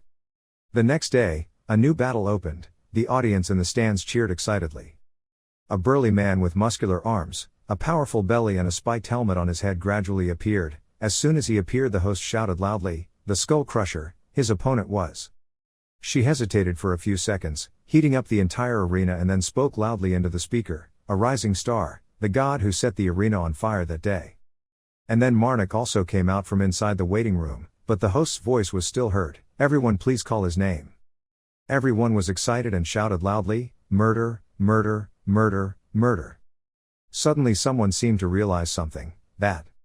He looked stunned at the iron mace in Marnik's hand. Wasn't that the weapon Bigfoot used to use? Everyone immediately turned their eyes to Marnik, and for the next few seconds, there were endless whispers. Could it be that he killed Bigfoot and took his weapon? This made the audience even more excited and shouted, the murderer killed Bigfoot and took his weapon. Marnik stands before his opponent. He asked, is your real name Gedum? He was a little surprised when he saw that you knew his name. How did you know? Marnik stood in the middle of the ring with sharp eyes looking at the man. So you are indeed Gedum. At this time the host said loudly, 2 players please stand in position. She shouted loudly into the speaker, so I would like to announce, the match has begun. But then something surprised her. As soon as the battle started, Marnik sent Gedum to heaven to reunite with his ancestors. The host of the program witnessed this scene and was shocked, her face froze. Marnik made a fatal blow that shocked the surrounding audience to the point of not being able to close their mouths. They were so scared they couldn't believe their eyes. Gedum's body lay motionless in a pool of blood. Decay was startled by the scene just now and turned away. Contrary to the attitude of everyone, Marnik's mother laughed loudly with excitement. The whole arena was silent in unconsciousness. Marnik slowly turned around and walked away. He thought to himself, I can act. Marnik has no regrets about this place, and he will not play with other people's lives. The scene changes to another place. Someone bangs on the table and angrily says, last time you did well. Just seeing Vadis get angry and criticize the man in front of him, why suddenly say it's not okay? Faced with Vadis's anger, Cantor still maintained a calm expression and said, there are 3 reasons. He began to explain, first, Princess Decay Iramal came here under a different name. We were able to secretly kidnap her. But this time she came to the capital officially, so it would be difficult to complete this in secret. He continued, secondly, this time she came with 3 people who were not easy to deal with. Vadis listened silently. Cantor thought about each person's appearance and said, the bastard of Mr. Inthes Valtis, the black dog of the steppes Carmen Valtis. A member of the Red Hero mercenary team, Sajida Forgan. Then Cantor carefully reminded, finally the demon slayer and enemy of evil spirits, Priest Marnik.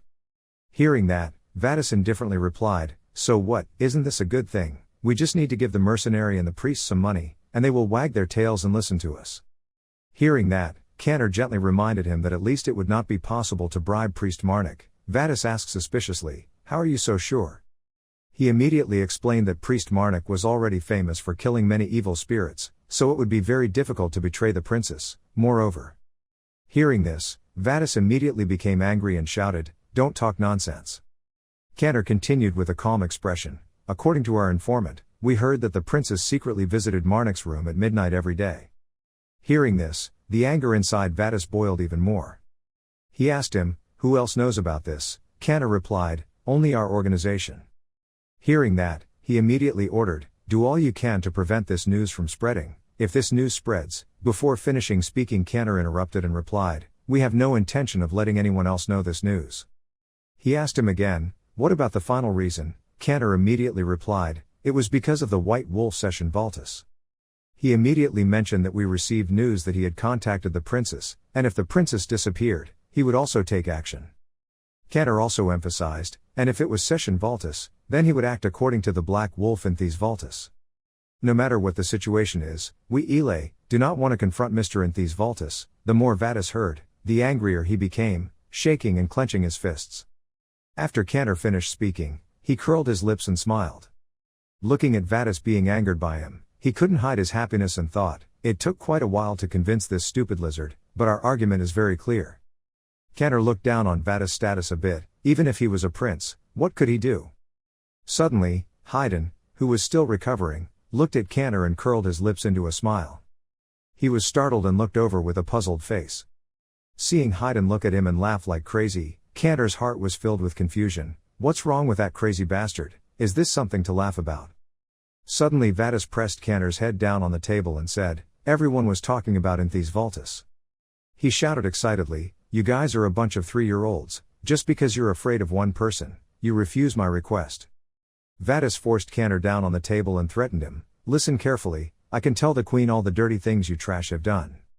He told all about Cantor's wrongdoings, such as the fact that you guys, for money, kidnapped the daughter of one of the 4 great lords, so you could meet the Necromancer Valtis that you were so afraid of. Cantor was sweating profusely and tried to dissuade him, but if he did that, he would not be at peace. But Vatis had lost all his mind at this point. He shouted, "Do you think you can threaten me?" Vatis looked at Cantor with eyes full of sadness and indignation. "Dragons and magicians are unique in this world. The Dragon King is my father. I just need to live lowly for a while and everything will pass." He then ordered him to bring Decay Irimal to the Dragon Country without losing a single hair. Vatis said as he pressed Cantor down on the table to threaten him, no matter what method he had to use. Haydn stood to the side and laughed extremely happily. In the deserted night somewhere, a few voices echoed, "Surely that murderer was aiming at us." Liberatio, the evil spirit worshippers were gathering and whispering, "Mother Arena must have ordered him." At this time, the leader of them spoke up and said, "That's it, when today's match starts, I will directly take the holy object from the mother's hand." He told the crowd, "You are allowed to use your powers." He said as he took the lead, leading a group of people to follow, but had to get out of there quickly, before the queen's priests and knights took action. At the same time in Elay, in a cave a group of people with their faces covered were standing here. At this time the leader spoke up, "The operation will be carried out as planned. In 10 minutes we will blow up the wall, rush into the arena and find the target." Having said that, he turned to look at his subordinate and asked, "Is there any problem with the bomb?" The subordinate holding the bomb in his hand replied, "No, we are ready, the backup detonator is also prepared." His eyes immediately became cold and his voice filled with steel and declared, "In the name of Elay, I am not allowed to fail." The scene changes to another place. The arena is now heating up because of the battle of the person known as the Red Head, and his opponent is a murderer. Everyone's enthusiastic cheers in the stands. The host shouted loudly, "Today there are no weapons, we will witness a fierce match, so amazing." The Red Head looked at Marnik then smirked and winked. The host excitedly announced, "Right now, the match." But before the match could even begin, suddenly a loud explosion rang out, shocking everyone. They looked up, confused, not knowing what was going on. Smoke and dust flying everywhere. When the leader Elay appeared, he glanced down at the crowd and said, "She must be hiding her face somewhere." The next second Elay's men also rushed in like ants. The leader cleared his throat, "Damn." And at this time the Liberatio group had just arrived here. The leader of the group took advantage of the chaos and immediately ordered, "Trouble is here, take advantage of this opportunity to find the location of the mother."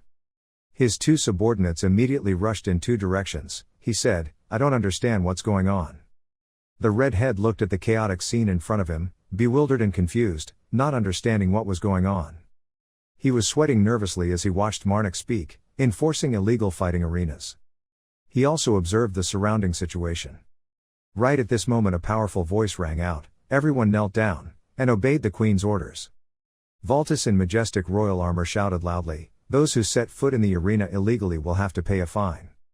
Hearing that, Liberatio and the Elay group all stared in surprise.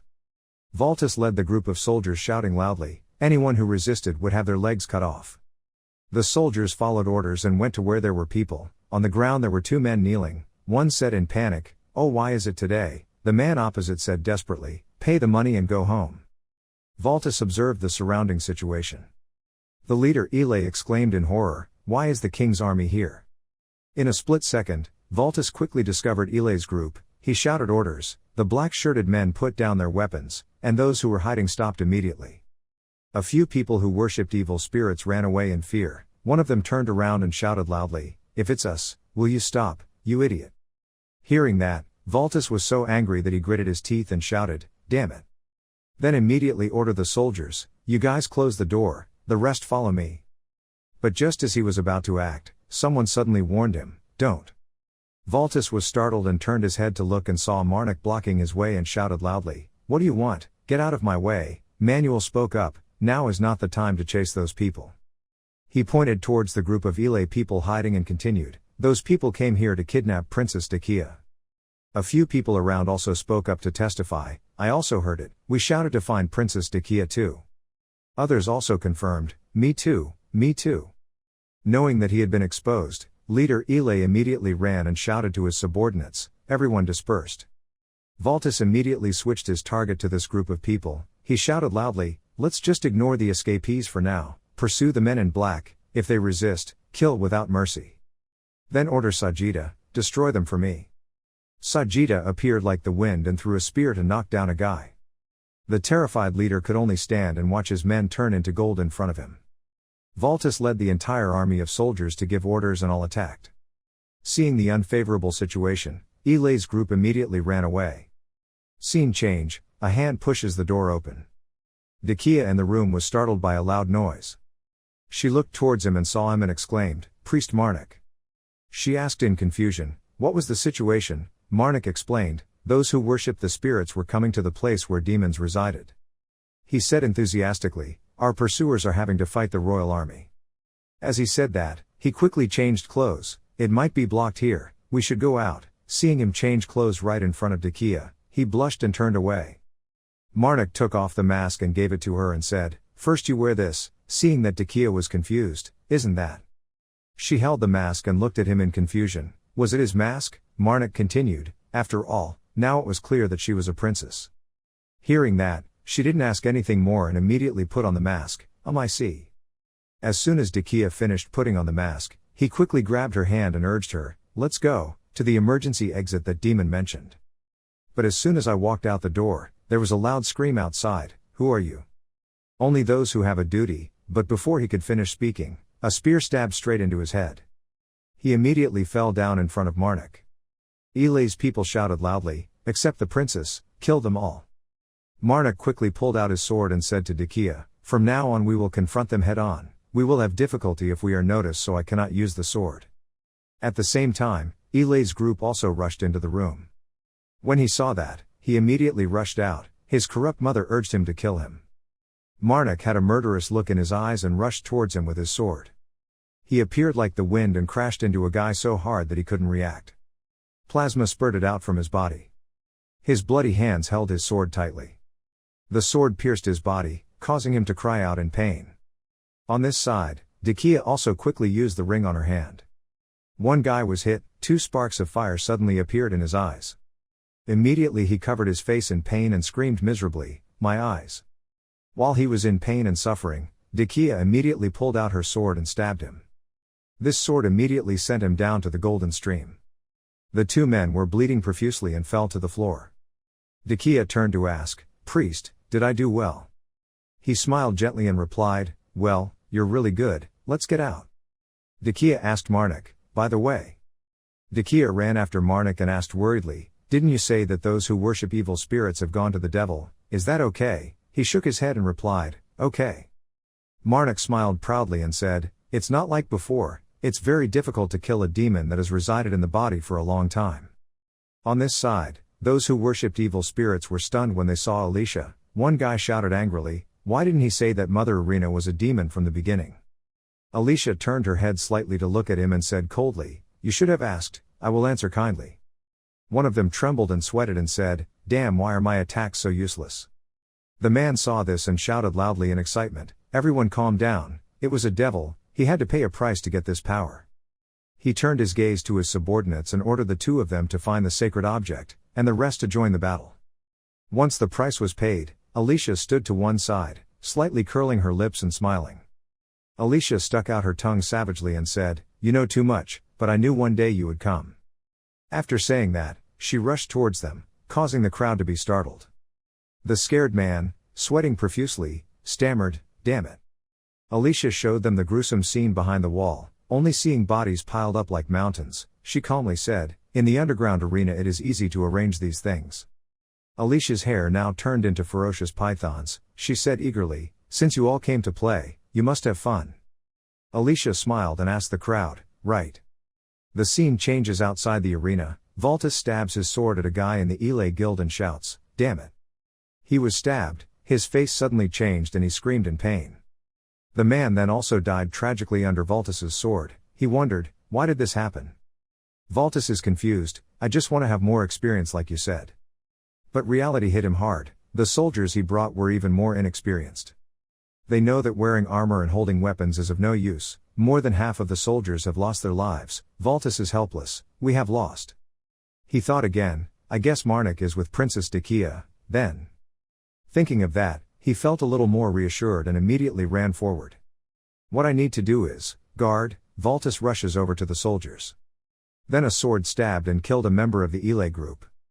Valtis's eyes were full of determination. He had to protect the soldiers. He thought to himself, like a commander.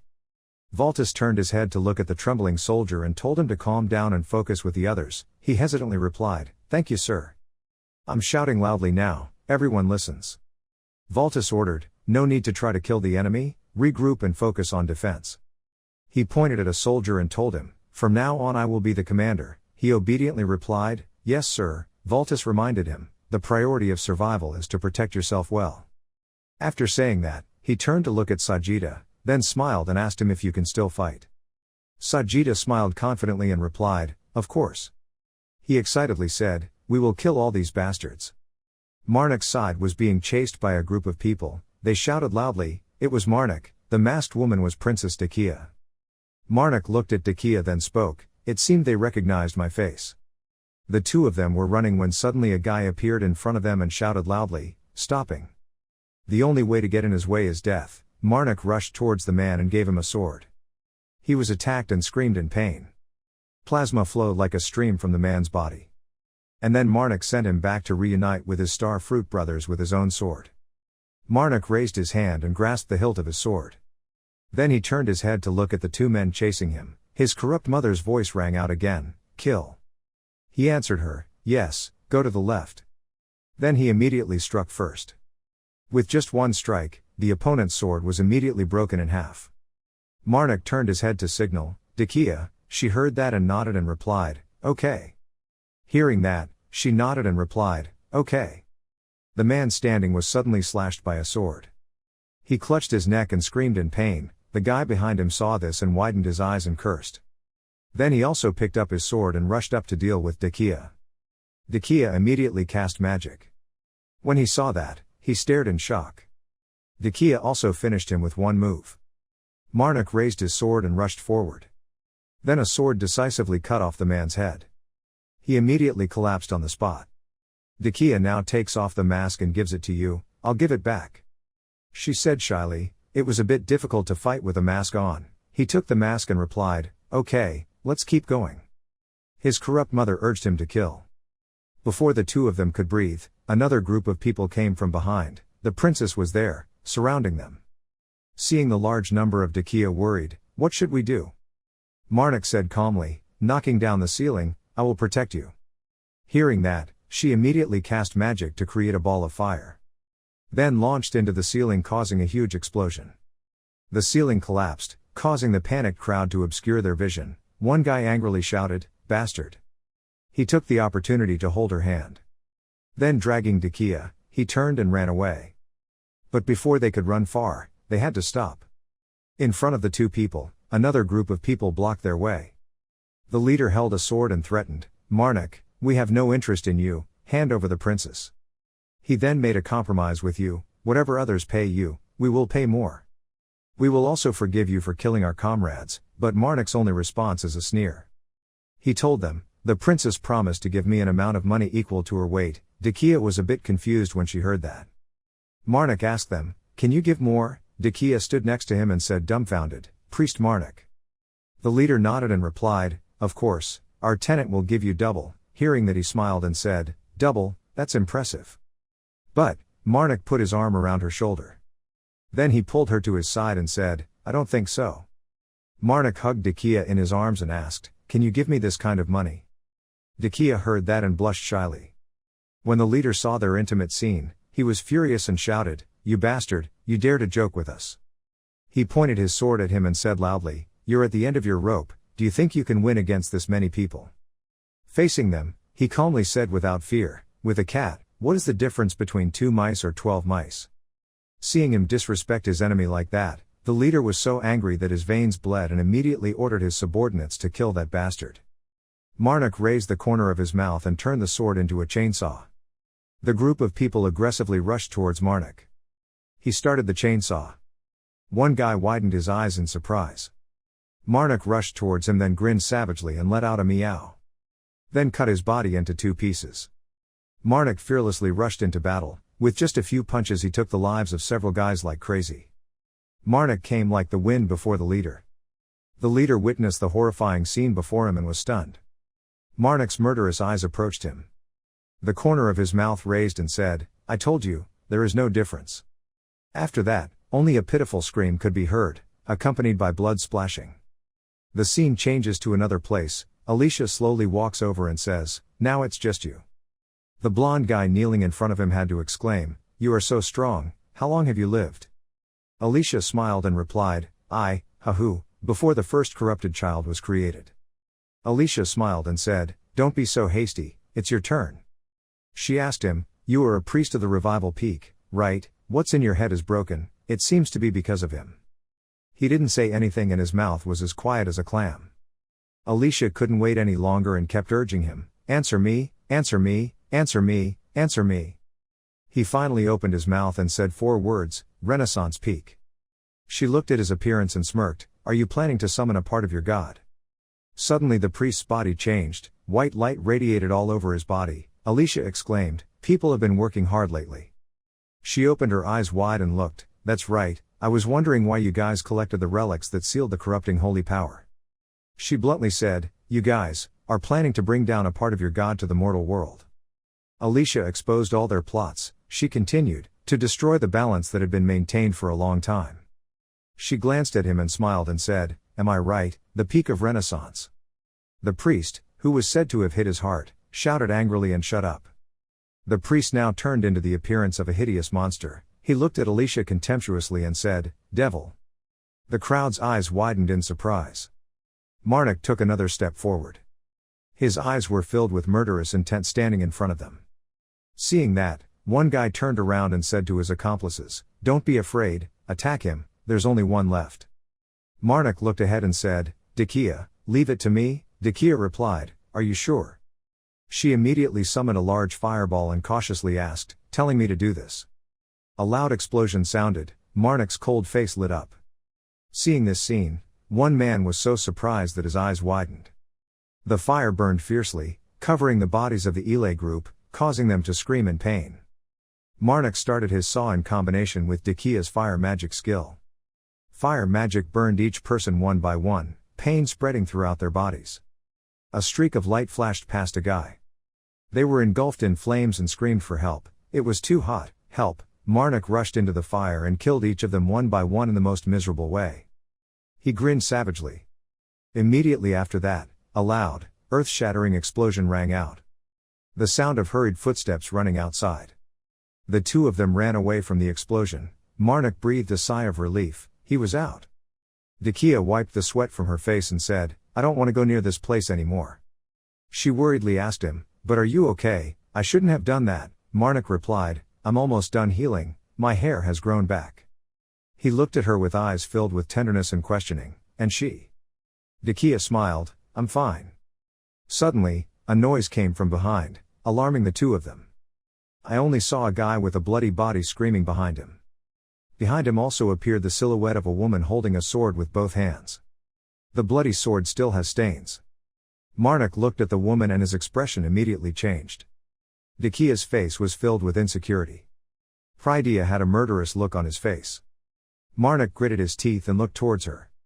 The saw blade exudes a strong aura. He called out, "Decay." Marnik took the chainsaw and rushed over, shouting, "No matter what happens, don't do anything." Seeing that, Pierre also quickly took out his weapon. She raised her weapon high towards the sky.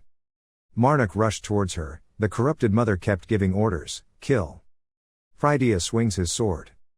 Then he hit him so hard that Marnik didn't have time to turn around and fell to the ground. Seeing this from afar, Decay panicked and shouted, "Priest Marnik." He was hit by Pierre's sword, seriously injured and bleeding. Pierre's voice was cold, "Do you really think you can win against me, even if I show mercy?" She coldly looked at Marnik, "This is fate, my only disciple." After Shantux's death, he began his journey to find the relic containing his corrupted mother's holy power. After many days of intense searching, finally, you also found it. But Marnik is concerned that the holy object is hidden inside the treasure trove of the sacred fire sect. Marnik happily said while washing clothes next to the river, "The dawn air is pleasant. You tell your corrupt mother, I know it's boring but be patient." He comforted her, "I tried to think of a way to find the relic." After saying that, Marnik's face became quiet and thoughtful, but the only skill I have is a boundary that the living cannot cross. He thought, the person holding the relic was a female priest, whose realm was much higher than mine. As he was contemplating, someone came and startled him. While doing laundry, Marnik secretly glanced at the girl and thought, I have never seen anyone come here at this hour, she is extremely beautiful. Suddenly the girl spoke, if there was time. After hearing this, Marnik was so happy that he jumped up without any caution and immediately agreed, okay, I'm about to die of boredom. Half an hour later, he cheerfully and enthusiastically washed her clothes and said, it's done. Seeing that, she said with satisfaction, good job, bring that basket here for me. At that moment, Marnik realized that the person who had just asked him for help was the keeper of the sacred object he had always been looking for. Prydia took the bag and gave him a silver coin and said, reward you. Next time I'll ask you again. Marnik happily accepted the coin with both hands and cheerfully replied, of course, just give it to me. Just like that, the two of them have a strange relationship related to laundry. She is also considered his teacher, every few days she will bring clothes to wash. And every time he did the laundry, she gave Marnik a silver coin. But a few weeks later, he still went to the riverbank to wash clothes as usual, but Prydia didn't ask him to wash clothes anymore. She sat next to him and said, I'm out of money.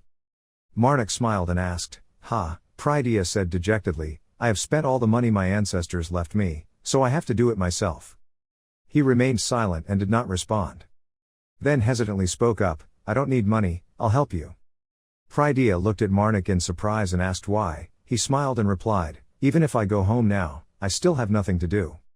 Speaking of this, he thought to himself, she has never rejected a foreigner like me. And with the silver coins she gave me, these things are nothing. Hearing that, Prydia bowed her head and thought. Then I told you, I thought, I was out of silver coins, but...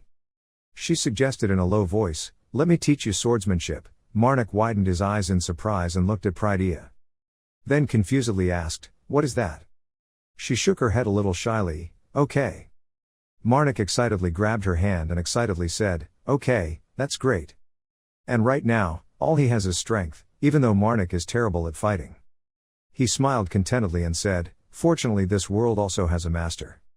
During practice, Marnik was repeatedly beaten by Prydia. He was beaten to death, but Marnik always encouraged him, in the game, this is the ranking for high-level fighters. Marnik's eyes were cold and determined, holding high the stick in his hand. Then he swung it towards Prydia but she immediately dodged it. For him here, it was considered a realm. And surpassing the limits of mortals, whose number can only be counted on the fingers of one hand, his master Prydia is also a master. Marnik's forehead was wet with sweat but he still persevered in practicing. He thought to himself, it's just her way of teaching, which is fighting, extremely simple and primitive. Marnik put his cane on the ground. Seeing that he was exhausted and panting, Prydia also stopped and said, come tomorrow at this time, if you don't need to do laundry, help me clean the house. He nodded and replied, okay. Then he looked to the side and said, oh, is that a treasure trove? He couldn't hold back his curiosity and asked Prydia, can I come in and see? Hearing that, Prydia frowned in annoyance, what was the point, or you? Seeing her angry he eagerly explained, no, I was curious what the holy object looked like. Prydia heard that and was silent for a while. Then went to the warehouse and opened the door. Prydia said, I think it's okay to just look, just let you see it once. Marnik saw that and smiled and replied, thank you. He nervously stepped inside, thinking to himself, thinking again. Marnik looked up and down thinking, I don't even know what my mother's holy relic, carrying her holy power, looks like. Suddenly, when he passed something, his heart suddenly ached.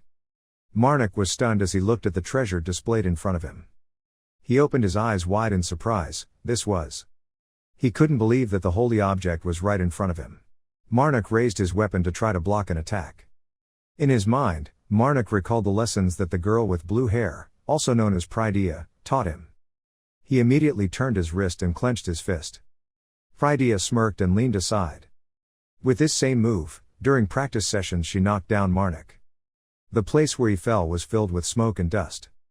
At that time, Prydia took one look at the other person and said, let's come here today. Marnik did not stand up to see him off, but just nodded and said one sentence. He looked up at the clear blue sky, thinking to himself, for the past 3 years, I have lived with my master and took care of her housework. But I've only just learned how to survive, not to mention swordsmanship. Thinking so, Marnik sat up, he rubbed his head a few times, thinking to himself, okay, just run away. Remembering Shantuk's, Marnik's eyes became extremely determined. He stood up and walked alone into Prydia's treasure trove. Walking to where the cup-shaped relic was placed, Marnik reached out and picked it up. He stole a sacred object containing the holy power of corruption. That's how Marnik got his huge corrupting power. The corrupted mother also started talking to him. Escaping from ancient memories, Marnik looked at the person in front of him, frowned and asked, "How do you know I'm still alive?" Prydia was silent for a few seconds, then she reached out her hand to pick up Marnik and said, "No. Even though I beat you every day for the past 3 years, you still lived well. I thought even if your head was beheaded, you would grow a new one." Hearing her say that, Marnik felt guilty and exclaimed, "How could that be?" Prydia smiled and exclaimed, "Ah, you still survived." Prydia searched around and took out a piece of paper. She brought it to Marnik and said, "Besides, I also posted a wanted sign for you. It looks exactly like it." Looking at the ugly drawing on the paper, Marnik asked helplessly, "Are you really looking for me with this?" Decay, standing behind Marnik, still hadn't said a word. As soon as she saw the picture, her eyes widened and she screamed. Marnik sighed sadly. Prydia shrugged and said calmly, "You standing in front of me is proof."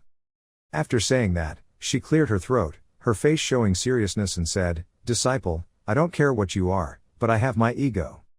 So practice again until you become a master." Hearing these words, Marnik was not too surprised. He asked, "How long does it take to become a master?"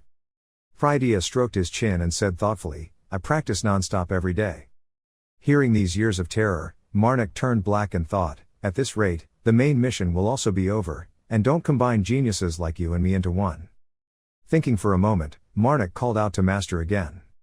He looked up at the moon hanging high in the sky, hesitantly saying something. At this time in another place, Valtis wearing armor called out, "Turtai, it's me." The person named Turtai replied. Valtis wiped the sweat from his face and asked, "How much more?" 24, Turtai said. Hearing these numbers, Valtis grimaced and thought, 16 people died. I'm sure he didn't expect this to happen. While thinking about this, the space suddenly shook. Valtis shouted in alarm, "Damn, what is this?" As soon as these words ended, the ground in front of him suddenly exploded. Valtis's eyebrows furrowed together in horror. In the next blink of an eye, a giant monster rushed forward. Valtis stepped back a bit warily, seemingly able to recognize what it was. He said, "Compared to the one in Erratico, it is much smaller but still similar."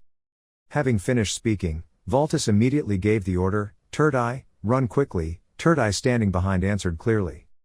At this moment he turned to one side and shouted, "Sajida, we will buy time for the soldiers to retreat." Hearing these words, Sajida immediately grasped the weapon in his hand. He ran forward and threw a few darts. The dart was launched at a very fast speed and stabbed straight into the head of a monster over there. Sajida did not stop but continued to rush towards the monsters, making them scream in pain. Realizing there was danger nearby, he immediately turned around, swung the spear in his hand and slashed it. The sharp tip of the spear was inserted into flesh and blood, and fresh blood spurted out everywhere. Sajida was extremely brave and approached the monsters, fighting them until they could react. On this side, Valtis was dealing with the crab monster while praising, "Good job, Sajida." He turned around and shouted, "It's my turn." The sword in Valtis's hand was extremely sharp. He slashed hard, causing the monster's hot blood to spurt out. The monsters roared in pain. Suddenly Valtis had a bad feeling, his eyebrows furrowed tightly. The monster in front bared its teeth. Its eyes flashed a blood-red light. Suddenly, a mass of flesh and blood spewed out from the top of its head. Seeing this, Valtis immediately shouted a warning, "Let's retreat, I have a bad feeling." When the crab monster saw its prey running away, its eyes immediately emitted bright rays of light. This ray of light quickly spreads around, making it impossible for people to open their eyes. A loud explosion rang out in the space here. The powerful explosion knocked Valtis up. I don't know how long it took for the aftershocks of the explosion to subside. Valtis leaned against the corner of the wall and worriedly called out to the person next to him, "Sajida, are you okay?" Sajida did not respond, his hand tightly grasped the spear. Without warning, Sajida sat up and rushed towards the crab monster not far away. He jumped up high, the spear in his hand stabbed hard into its body. The monster screamed in pain. He couldn't stand it anymore and immediately opened his mouth to say, "Stop, I said stop, you guys stop." Hearing this voice, Sajida was a little surprised and furrowed his eyebrows. At this moment, countless silk threads shot out in the air, with a sharp needle on the tip of each thread. These threads rushed forward to attack the soldiers in the distance. They stuck straight into their bodies, causing everyone to lose their ability to resist. Although the silk threads were thin, they seemed to have great force, pulling the soldiers straight into the air.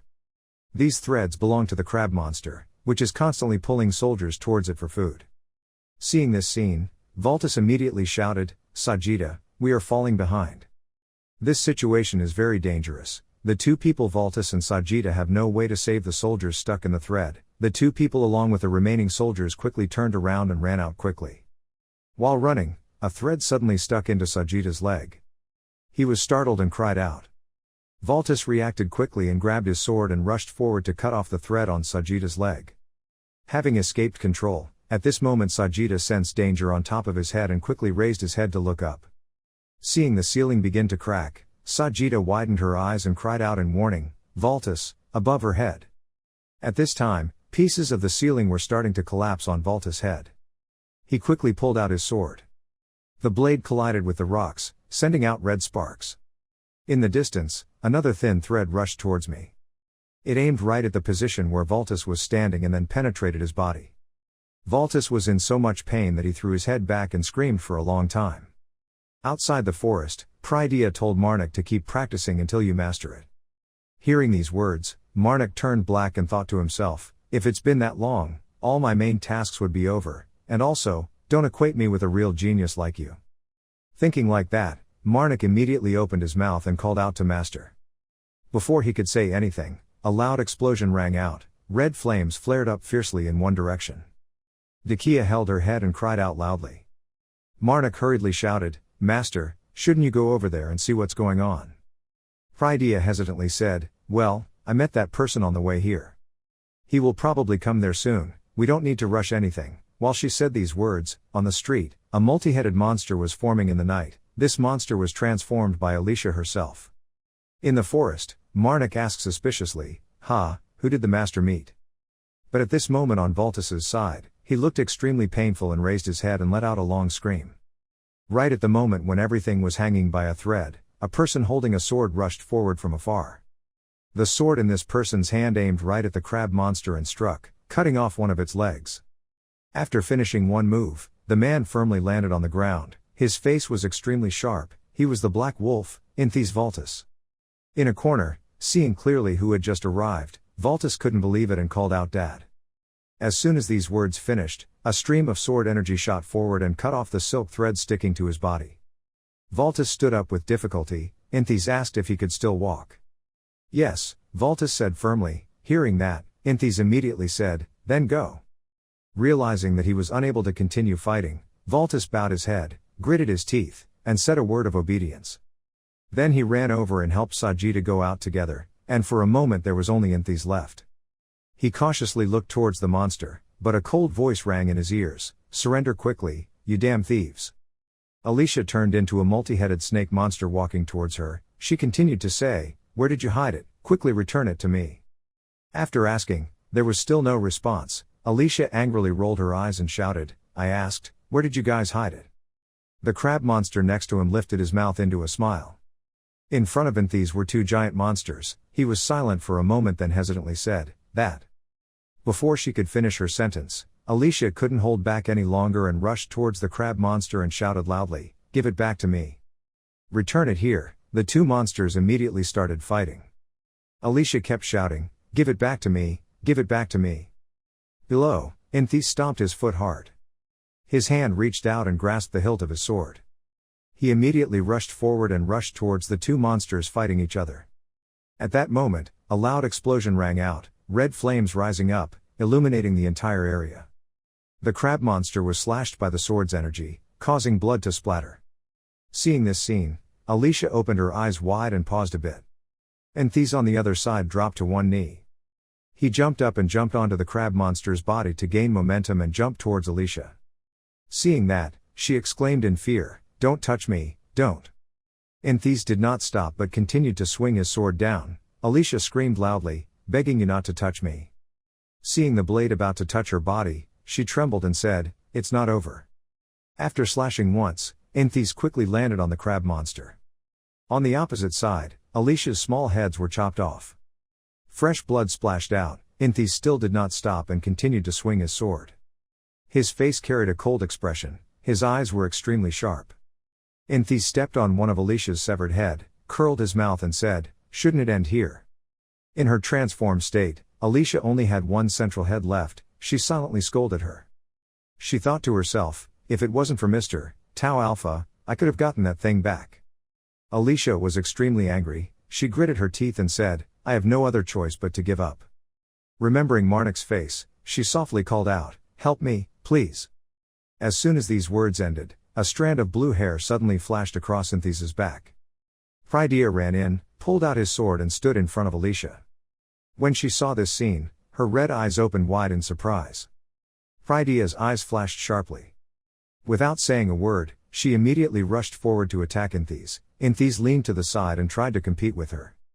While fighting, he frowned and thought to himself, the energy she radiates is too strong. Pierre is very strong. After fighting for a while, Inthes fell into a defeated position. He was sent flying away by Pierre. Inthes fell to the ground with a loud noise. Thick smoke and dust rising. From the dust, Inthes slowly sat up, his eyes flashing with a red light. He asked, "Why did you do that?" Pierre shrugged and said, "I'm just curious how strong the best swordsman in the northern region is." Hearing her say that, Inthes frowned and said, "If that's the case, we can compete later." Pierre smiled and said, "It seems like the talented swordsmanship genius is talking to me." Hearing this sentence, Inthes was extremely confused and stopped responding. The blade in his hand emitted a blood-red murderous aura. He knelt down on one knee and began to take a defensive stance. On the opposite side, Pierre also pulled out his sword to defend. The two of them stomped their feet at the same time, and the ground crumbled with the stomp. At that moment, a loud explosion rang out, smoke and fire rose high, and dust billowed out. When Alicia saw that, she was extremely frightened. She doesn't understand what's going on, so why ask such a question? "It's me," a voice answered it. From the center of the smoke, a shirtless man with a strange mask on his face rushed out. This person asked, "What should I do next?" Alicia recognized this voice. She happily exclaimed, "You're here, thank you so much." "This person is none other than Marnik," he said. "Stop thanking me, quickly tell me what to do next." "The relic," Alicia cried out in tears, "that monster is holding the relic stolen from me." Hearing that, Marnik immediately changed direction and rushed towards the crab monster. As he pulled out his sword, he thought, a relic, a relic. Thinking of this, the sword in Marnik's hand also swung out. The sharp sword energy cut off several legs of the crab monster. Marnik turned to Alicia and said, "I think it will be a bit difficult to find it." Hearing that, Alicia cried out in fear, "Please, you can do it, I believe in you." Hearing these words, Marnik hesitantly said, "Even if she said that." Just halfway through speaking, the hand of the corrupted mother in Marnik's chest flew out and took the form of a little girl. It happened so suddenly, Marnik called out in confusion, "Mom." The corrupted mother clenched her two tiny hands tightly, her pouting face filled with sulk. The mother's hand was corrupted in Marnik's chest and flew out, transforming into a little girl. It happened so suddenly, Marnik called out in confusion, "Mom." The corrupted mother clenched her two tiny hands tightly, her pouting face full of sulking. Seeing this expression, Marnik asked softly, "Did you say you could find him in this form?" After saying that, he silently looked towards the corrupted mother. Seeing that the other mother was certain, Marnik bent down and picked her up and advised, "Okay, it's true that there's no way to deal with Mom, but if there's danger." Alicia, who had been silent until now, shouted, "Let me help." After saying that, she immediately raised her head and screamed for a long time. Her whole body followed the scream and became longer. Alicia launched her tail and wrapped it tightly around one of the crab monster's claws. The crab monster was tightly held and couldn't move. A thick layer of murderous aura began to flow out, covering the space here. Marnik carried the corrupted mother, holding his sword firmly planted in the ground to maintain balance. Feeling around, Marnik said worriedly, "There's an earthquake starting to happen." Pulling out his sword and climbing up on the crab monster's body, Marnik advised, "Mother, remember to hold on tight." Having said that, he slowly carried the corrupted mother upwards. From the crab monster's body, countless blood-red monsters rushed out to attack. Marnik reacted very quickly and immediately swung his sword and slashed them across the waist. The crab monster saw this and was extremely angry. It continues to produce many more monsters. Looking at the group of monsters in front of him surrounding him, Marnik quickly retreated to one side and took a defensive stance. He held the corrupted mother tightly in his arms and began to use the word corruption. The monsters were not afraid at all and rushed forward at once. Marnik's hand clenched tightly, covered in blue veins. He raised his fist and punched forward. The ground exploded loudly, the bodies of the monsters gradually disappeared. The corrupted mother turned her head to see the whole thing going on. Suddenly the girl pointed her finger in one direction, signaling to Marnik. Looking in the direction of the corrupted mother's hand, from the crab monster's neck was pitch black, only one of its eyes was flashing a blue light. Marnik curled his lips in praise. It turned out to be there, very good. Turning to look at the person in his arms, Marnik said, I really want to kiss your forehead now. But I will try to control myself, and then he jumped up and ran towards the direction the corrupted mother had just pointed. His hand reached out and grasped the hilt of the sword. Gaining a little momentum, Marnik waved his hand and threw the sword straight forward. The sword flew straight at amazing speed and crashed into the crab monster's neck, causing it to scream in agony. Marnik said, Found it, it's right near the cut in the neck. Hearing this, Alicia happily rushed forward to say, Thank you. Looking at the crab monster, she said, I will chew everything except its neck. Saying that, Alicia's tail swung up and wrapped around the crab monster's body. She tightened her tail, causing the crab monster's flesh and blood to immediately crumble. Marnik quickly carried the corrupted mother and ran up to the monster's neck. The angry crab monster roared, You are just an ordinary human being worshipped by idiots in paradise, yet you dare to look down on me. Its healthy places give birth to monsters. The corrupted mother sensed something and immediately pointed her finger in one direction. Looking in the direction of the girl's hand, Marnik saw a glowing vortex on the crab monster's body. He asked, Here. Okay, Marnik said and then punched hard into that vortex. His hand went through it and plunged deep down. The hand stirred for a while in there. Found it, Marnik blinked and shouted and pulled out a small wooden box from the vortex. Suddenly he stopped for a moment. The mask on his face made it impossible for people to see his expression clearly. He looked around in all four directions, thinking to himself, There are no arms here. Seeing Marnik looking absent-minded, the corrupted mother quickly signaled. Marnik saw that and immediately nodded and replied, Mom is right, we don't have much time left. After saying that, he raised the wooden box in his hand towards Alicia and said, I got it. Alicia heard it and shouted happily, Really, thank you so much. Seeing that Marnik was still standing on the crab monster's body, she was a little worried and said, Come down here quickly. Marnik nodded at her. He bowed his head again and told the corrupt mother, Please come back. As soon as these words ended, the place where Marnik and the corrupted mother were standing suddenly burst into a blinding blue light. Alicia clenched her snake teeth together. Then she once again opened her mouth and shouted loudly, Peak of revival, you bastard, don't hide forever in paradise like that, listen clearly. Even if I breathe my last breath, I will not respect you. After saying these words, anger appeared on Alicia's face. She gritted her teeth and threatened, You will pay for what happened today. Marnik was going down and suddenly stopped for a moment. He flew faster and jumped higher. As soon as his body jumped into the air, Alicia opened her snake mouth and bit into the crab monster's flesh. Marnik quickly regained his balance and lowered himself to the ground. A shout rang out in his ears, Everyone, run quickly. The monster has appeared, and as soon as he finished speaking, an army rushed in at the door. This army is equipped with full helmets and is roaring forward. After walking a while, they suddenly stopped and all turned their heads to look in one direction. The place these soldiers looked over was where Alicia was eating the crab monster. Marnik quickly hid behind a rock. He worriedly thought, Oh no, the kingdom's reinforcements have arrived. Right now, on one side, Prydia is swinging his sword high. She's still fighting Inthes. The two sides were unable to win or lose, and another explosion loudly rang out. Stepping back to one side, Prydia slightly bowed her head and looked in one direction warily. Inthes also took a defensive stance and backed away, his pupils bloodshot red. Inthes asked coldly, What are you doing? Prydia heard that and immediately turned his head to look back, a puzzled look on his face. She let out a breath and said leisurely, Then do what you want. I stopped fighting with you a long time ago. Hearing this, Inthes suppressed his anger and gritted his teeth and shouted, "What did you say?" Prydia remained silent and said nothing. Inthes pursed his lips tightly, his face filled with anger until he was sweating. A moment later, he said, "She will be responsible for her words." "Me, am I responsible?" Prydia asked suspiciously. "I don't think I can lose." While talking about this, a general of the kingdom ran towards Inthes. This person reported, "I have brought the slag money." Inthes heard that and immediately gave an order, "Quickly arrest the other person. Remember to respect her. She is very strong, don't try to provoke her or do anything inappropriate." The general heard the order and raised his hand to his forehead in response. At this moment Inthes looked at Prydia again and said, "Well, as you just heard, I need to arrest you. But please cooperate." He was talking about this when Prydia suddenly interrupted, "Wait." She was looking for something and said, "Where did I leave it somewhere?" Searching for a moment, Prydia exclaimed, "Found it."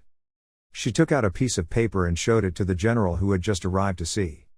As soon as he saw clearly what was on the paper, the general seemed extremely frightened and his eyes widened and he exclaimed, "What is this?" Prydia remained silent and said nothing but just smiled. The general was full of horror and asked, "What is this?" Prydia smiled and said, "Ah, sorry. It's so cute." On the drawing paper is the portrait of Marnik. The general did not dare to say anything but trembled and thought, "Is that a human being?" Prydia continued searching. She said, "This time it will definitely be right." A moment later, she handed another piece of paper to the general. As soon as he opened it, the general's eyes widened in horror. The content on the paper was written with the privilege of immunity. No matter what crime the owner of this paper committed, the kingdom would not pursue responsibility. After reading it once, the general cautiously asked, "Is this true?" Prydia said faintly, "If it's fake, there's no need to show it off. There's also a seal." The general heard that and asked, "How do you have such a precious thing?" Prydia thoughtfully replied, "When did I get it? It seems like the king gave it to me before after I killed the person who worshipped the evil god. He gave it to me while crying and pleading that I was the savior of the kingdom, and I never thought I would receive an item like this in person." After saying that, she immediately turned around and left, leaving only one sentence, "Can I leave now?" At this time, on a deserted street, a small mouse was sitting in a corner munching on cheese. Suddenly there was a strange noise that made him startle and raise his head. Seeing a person striding forward, the mouse quickly ran away. This person's footsteps are getting faster and faster. This person is none other than Marnik, wearing a cloak on his body. Marnik was running away when at the next intersection, a girl rushed out and hugged him. "This girl is Alicia," she happily said. "Thank you very much." Marnik was hugged tightly and said with difficulty, "Please let me go." Alicia loosened her hand a bit, she pressed it close to Marnik's cheek and said softly, "Thank you." Right at this sweet moment, the corrupted mother appeared. The little girl stepped in between separating Marnik and Alicia. The mother of corruption opened her 5 fingers and looked at Alicia warily. Seeing that, she curled her lips and smiled, then put her arms around the corrupted mother and said, "I must thank the corrupted mother as well." "Thank you very much." Marnik standing next to me saw this scene and didn't know what to do. He looked extremely helpless. I don't know how long it took, but finally freed from Alicia, the corrupted mother breathed a sigh of relief. The girl's face was covered in red lipstick.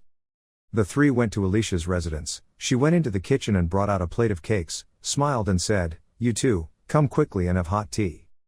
Having said that, Alicia immediately bent down and poured out a cup of tea and brought it in front of Marnik. Putting down the plate of cake, she said, "Eating this with tea is very good, try it." The corrupted mother saw the plate of cake and extremely craved it. Marnik reached out and took a cake from the plate, then pushed the plate over to corrupt the mother. He took a bite of the cake, frowned and thought, as expected, "I can't taste anything." Next to her, the corrupted mother, as soon as she took a bite of the cake, her whole body stiffened, her eyes opened wide and sparkled. The little girl happily danced. The taste of this cake was very delicious. Alicia sitting on the chair saw that and asked, "What did she say?" Marnik scratched his head and replied, "My mother said it was too delicious." Pausing for a moment, he smiled and continued, "It was time to give it back to her."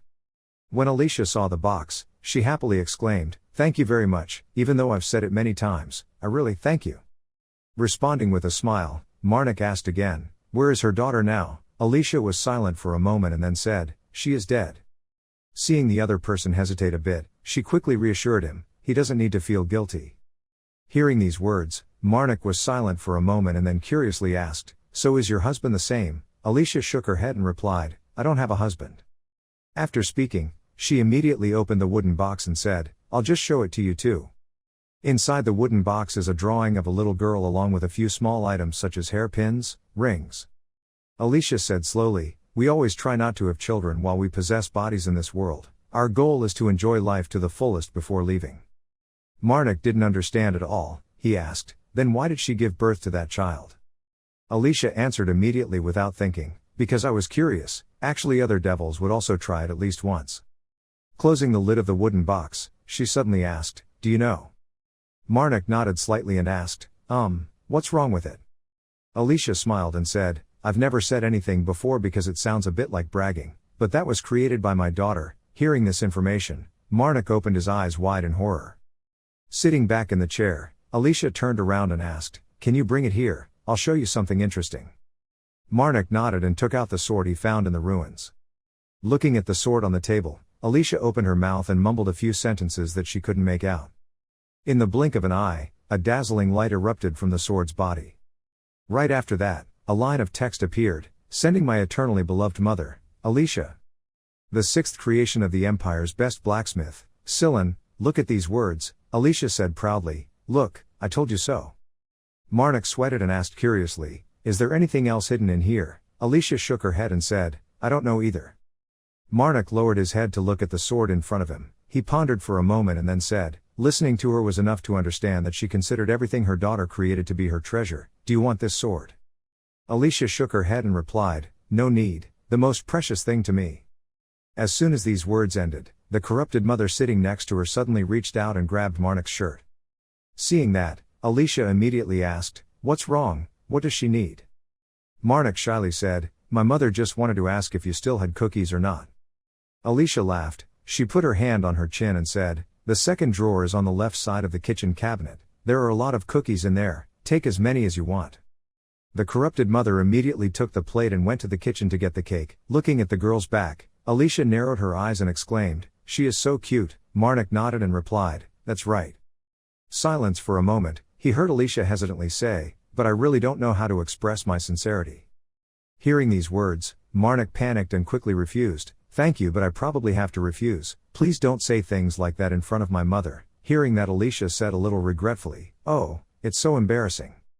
She put a finger to the tip of her tongue and slowly said, let's see, if you change your mind, just tell me, I was just joking earlier, but now it's serious. Let's see what reward I have to give you, do I have anything good? When she said these words, it was also coincidental that the corrupted mother brought out the plate of bread. The corrupted mother heard those last words and got angry and slammed the plate down on the table, causing most of the cookies to fall out. The little girl crossed her arms. Seeing this move, Marnik automatically translated, my mother said if you feel grateful, please pay us the amount of gold corresponding to the number of cookies you have. Hearing this, Alicia propped her cheeks and squinted her eyes and said, truly a practical girl. Saying this, Alicia stopped for a moment and looked straight into the distance as if thinking about something. A moment later, she pushed the wooden box aside and said, yes, that's it. Alicia stood up and left, leaving only one sentence, wait for me. Waiting for the other person to leave, the corrupted mother stood up and poked Marnik with her tiny hand. Seeing that, he immediately asked, Mom, do you want me to ask her to wrap some cookies for me? Just let me ask. Just saying this, Alicia came back. She held up a small bag of things and shouted loudly, found it. Putting down the small bag, Alicia said, here it is, I kept it for a long time waiting for the right person to buy it, but now I'll give it to you. Marnik took the bag and opened it. Inside was a delicately carved key. He asked, is this the key to the ancient ruins? Alicia smiled and replied, I like your intelligence. Pausing for a moment, she asked again, surely this reward is generous enough. Before leaving, Alicia wrapped some cookies and gave them to Marnik. She smiled and said, I also added a few more things. Receiving the bag of cookies, Marnik gratefully said, thank you. Seeing the corrupted mother's hand clinging tightly to his arm, Marnik immediately conveyed the words, Mother said, thank you. I know, Alicia laughed and said. At this time Marnik asked again, will we meet again? That, Alicia said hesitantly. So I will go out of the capital for a while. Hearing these words, Marnik did not say anything more but narrowed his eyes and said, then goodbye. Alicia folded her arms in front of her chest and remained silent for a moment, then instructed her to be kind to the corrupt mother. Hearing that, Marnik was a bit confused and asked again, what do you say? Alicia raised her head to look up at the sky and slowly said, "You've done very well. Other than this, I don't have any requests. Just do what you're doing. The corrupted mother can always keep that smiling face." Marnik heard that and immediately smiled and said, "Even if you don't tell me, I will do the same." After saying that, he took the bag of bread in the hand of the corrupted mother and left. Remembering the item inside the ruins, Alicia thought to himself, the item inside the ruins would be useful to him. She curled her lips into a smile. Just like that, the corrupted mother will regain all her holy power. Returning to the residence, Decay came out to say hello. "You're home, are you okay? Are you not injured?" Being asked a lot of questions, Marnik smiled and said, "Calm down, everything is resolved." Looking around, there was no one else. Marnik asked cautiously, "But Princess, Master Prydia didn't come to find me." "My master," Decay thought for a moment and then said, "No." Hearing that, Marnik was quite surprised and exclaimed, "You mean Valtis and Sajida? Why is that so?" Decay slowly explained, "They were not fatally injured, but it seemed the treatment was not going very well." Hearing these words, Marnik fell silent. He followed Decay and said, "I'm here, just let me see how they are doing." In the hospital room, as soon as he saw someone entering, Valtis let out a loud scream. He happily exclaimed, "I'm here, Marnik, and you too, Princess." Seeing the person in front of him with such spirit, Marnik laughed and said, "It seems you are still fine." Valtis laughed a few times in response, "It is impossible to be sad because of a small injury, then the whole Valtis family will be ashamed of me." Before he could finish his sentence, Sajida was sitting on the bed next to him, smiling and interrupting, "I'm fine." He adjusted his posture and said, "He only needs the priest to treat him. What's the point of this?" Marnik was a bit worried, so he came forward and said, "Let me see your ankle." Sajida lifted the blanket to reveal a tightly bandaged ankle, with a patch of blood seeping inside. Looking at this wound, Marnik frowned and thought, sure enough, the holy power was mixed from different evil gods, so maybe that's why the healing priest couldn't fully utilize his power. Thinking so, he quietly asked the corrupt mother if she could solve it. Seeing the corrupted mother's signal, Marnik breathed a sigh of relief and muttered, "So you can handle it, you just need to absorb the holy power from the holy object." Calculating here, Valtis's voice rang out again. "Don't worry," he said. Hearing that, Marnik immediately asked, "Specifically how long?" Valtis scratched his head a few times and said, "At least a few months or a few years, it will naturally disappear." A blonde nurse next to me heard that and immediately said, "This is just Valtis, he said that's the person over there." The nurse pointed to Sajida and emphasized one sentence, "It would take longer." Valtis said apologetically, "I'm sorry. Decay hasn't said a word, I don't know what she's thinking." Valtis then spoke again, "But perhaps it will be difficult for us to continue protecting the princess." Hearing that, Decay immediately shook her head and said, "No need to worry, you guys just rest, I'm fine." Marnik on the side also smiled and said, "By the way, the princess and I are preparing to leave the city in a few days. I have thought of a way to expel the holy magic from your wounds." Hearing that, Valtis happily exclaimed, "Really?" Standing next to him, Decay quietly asked in confusion, "Priest, what do you mean?" Marnik narrowed his eyes and replied in a low voice, "I will tell you the details later." On the hospital bed, Valtis gave a thumbs up in praise, "You are the best, I just felt sorry for you because you had to work so hard to take care of us." But also looking forward to it, Marnik nodded, placed a hand on his chest and replied sincerely, "Just leave this job to me." Seeing that the other person was about to leave, Valtis immediately called back, "By the way, I have something to tell you privately. Let the two girls go somewhere else, in the room right now there are only Marnik, Sajida and Valtis." Valtis raised his hand and said, "Marnik, I guarantee. It seems like you also like her, right?" Hearing this question, Marnik furrowed his eyebrows and said nothing. Suddenly a hand was raised. As soon as these words finished, Marnik waved his hand and said, "We have nothing to do with each other." Seeing the hand in his chest moving restlessly, Marnik reached out to pat and comfort him. "Mom will be with you all the time." "What do you mean? You have to explain yourself." While talking about this, Valtis winked and said, "Is that so? Then this is your chance, a good opportunity." Marnik didn't say anything, he thought a little reluctantly, he said it again. "Don't stay in the hospital room for long." Marnik said goodbye, "Take care." Valtis nodded and replied, "Well, don't get hurt." Leaving the hospital room, Marnik and Decay strode together back to the inn. Decay shouted happily as she walked, so excited. After speaking, she silently raised her head and looked into the distance, not knowing what she was thinking.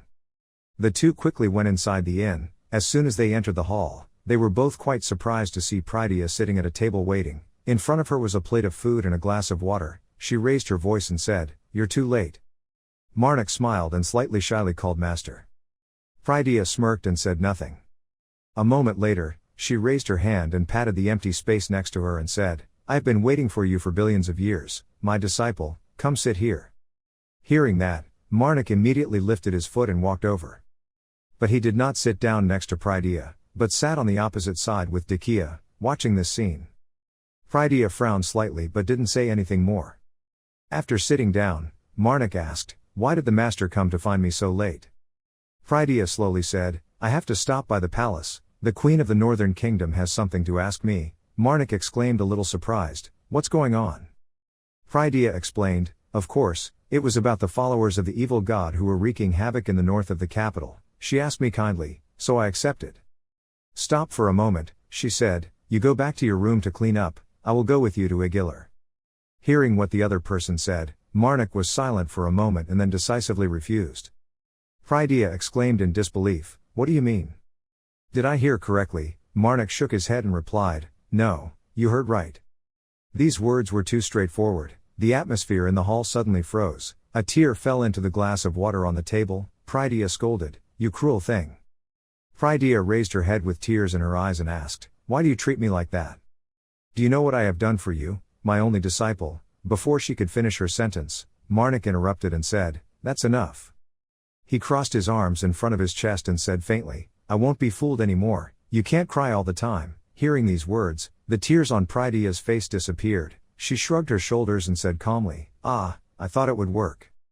Reaching down to grasp the hilt of the sword, Prydia continued to say, "Disciple, a woman's tears are the most powerful weapon." Hearing her say that, Marnik's eyebrows suddenly furrowed. He immediately slammed his hand on the table and shouted, "Put his hands on the table. If you try to knock me out and drag me along, I'll be very angry." Hearing him say that, Prydia let out a regretful sigh. She withdrew her hand, the sword lost its momentum and fell to the floor. She raised her hands and placed them on the table. She said leisurely, "As if I would use such violence." Looking at the sword on the floor, Marnik suppressed his anger and thought to himself, "That's almost it, she's done it before." Thinking silently for a moment, Marnik stroked his chin and said, "Everything I told you is true." Hearing these words, Prydia silently pursed her lips and then hummed. After a moment, she nodded and said, "Okay, I will be a gentle and beautiful master." Breathing a sigh of relief, Marnik asked again, "So I don't need to go back with you now, of course?" Prydia nodded and replied, "I will wait for you." Pausing for a moment, she raised a finger and said, "But only if you are strong enough to not be defeated by others." As soon as these words came out, Marnik had a bad feeling. He sweated and said cautiously, "She means." Before he could finish his sentence, Prydia slammed his hand on the table and said, "The backyard of this inn is quite spacious. Grab your sword and go there quickly, bend down, pick up the sword from the floor and put it on your shoulder." Prydia turned around and left first. After walking a few steps, she turned her head slightly and emphasized 3 words immediately. At this time, night had fallen. In the backyard of the inn, Prydia heard footsteps coming. Without turning around, she asked, "Are you here?" Not hearing a response, Prydia didn't pay much attention and continued to speak, "The conditions are very simple. I will only use the amount of power you have." Hearing the other person say that, Marnik did not object but took out his sword and took a defensive stance. He thought to himself, "If I use too strong a move now, things will become too complicated." On the opposite side, seeing that the person had finished preparing, Prydia narrowed his eyes and said, "Come here." Before the words were finished, a loud explosion rang out. The fire flashed. Prydia raised her hand to cover her face and took a few steps back. Marnik curled his mouth and thought, "She always attacks like that, before punching me in the face." Just thinking about this, Prydia appeared right in front of Marnik. He was startled and stopped a bit. I just saw Prydia raise 2 fingers and wave one. Marnik immediately became alert, his teeth clenched together. The two began to fight. The 2 swords collided, sending out bright red sparks. Marnik held the sword hilt tightly, raised it high and shouted loudly. One slash and slash, the rumbling sound rang out again. At that moment, the sword he was holding in his hand was somehow controlled by someone and stuck firmly into the ground. Marnik looked down at the ground, completely confused. Standing on the opposite side, Prydia smirked and said, "Disciple, what do you think is the most important thing to become an expert swordsman? Hearing this question, Marnik did not need to think much but answered immediately. His swordsmanship was honed to the peak and his body was trained to the limit. As soon as his words ended, Prydia raised her foot and kicked Marnik to the ground. She said lightly, "Those were just the basic conditions." Being kicked suddenly, Marnik cried out. He quickly turned away from the opponent's heels and sat in a corner. Prydia did not do anything else but continued, "If that is all it takes to master swordsmanship." Hearing these words, Marnik slowly stood up. He said frankly, "Do you know that sometimes I'm very arrogant?" Prydia clenched the hilt of his sword and replied, "That's the truth, I'm not exaggerating." Learning to poke the body of the sword into Marnik's body, she affirmed one sentence, "It was the mind." Marnik laughed and asked, "Mind?" Prydia did not answer but asked again, "Do you know? Your confused face is quite cute." Hearing her say that, Marnik shouted a little angrily, "Explain, please." Prydia didn't make it difficult for him to say, "A sword master can imbue the will of any sword, then, even things that others think cannot be defeated, a master can still do it." "What is that?" Prydia emphasized the last question, her voice carrying a bit of coldness. Marnik closed his eyes tightly. He thought to himself, "I can't answer, I can't say that her disciple is a priest who depends on his corrupt mother." Seeing that the other person was silent, Prydia opened his mouth to call out, "My only disciple." "That's right," Marnik nodded and replied. At this point Prydia let go and put down the sword on his chest. Prydia said neither quickly nor slowly, "I am happy to have found you and accepted you as a disciple, but my heart turned cold when we clashed swords against each other." Hearing that, Marnik bowed his head slightly and asked, "Is it because I still have a long way to go to become a sword master?" Prydia pondered for a moment then shook his head and said, "No, it's more than that. A mother's heart, I think." She had just said this when the hand of the corrupted mother in Marnik's chest moved slightly. Feeling that, Prydia angrily gritted his teeth and said, "Feeling like I raised a son with everything I had just to see some cunning bitch." Hearing that, Marnik replied frankly, very clearly. Prydia heard that and suppressed his anger and said, "That made me extremely uncomfortable." Not wanting to say much more, Prydia reminded, "As long as you depend on that creature, I will only receive resentment if I keep trying to separate that person from you." Taking out a silver ring and placing it on Marnik's palm, Prydia said, "This is an ancient relic I got from the sacred fire sect." Pausing for a moment, Prydia raised her left hand. On her index finger there was an identical ring but black. She explained, "The person wearing this mysterious ring can always know almost exactly where the person wearing the white ring is." Knowing that the other person wanted the best for him, Marnik did not refuse but put the white ring on his hand and said, "Okay, I will wear it." The bright moon hung high in the sky. Marnik hesitantly asked, "Master, can I ask you a question?" Hearing that, Prydia slightly bowed her head and said in silence, "People don't always become nuns just because of faith, rather I became a monk because a god gave me that right. Just like I still consider you my disciple, despite the fact that I have seen you use the holy power of an evil god." Hearing this, Marnik's whole body suddenly stiffened in fear. Seeing this expression of the other person, Prydia smirked and continued, "That is why you must become a sword master so that your emotions do not depend on anyone or any belief, if you can do it."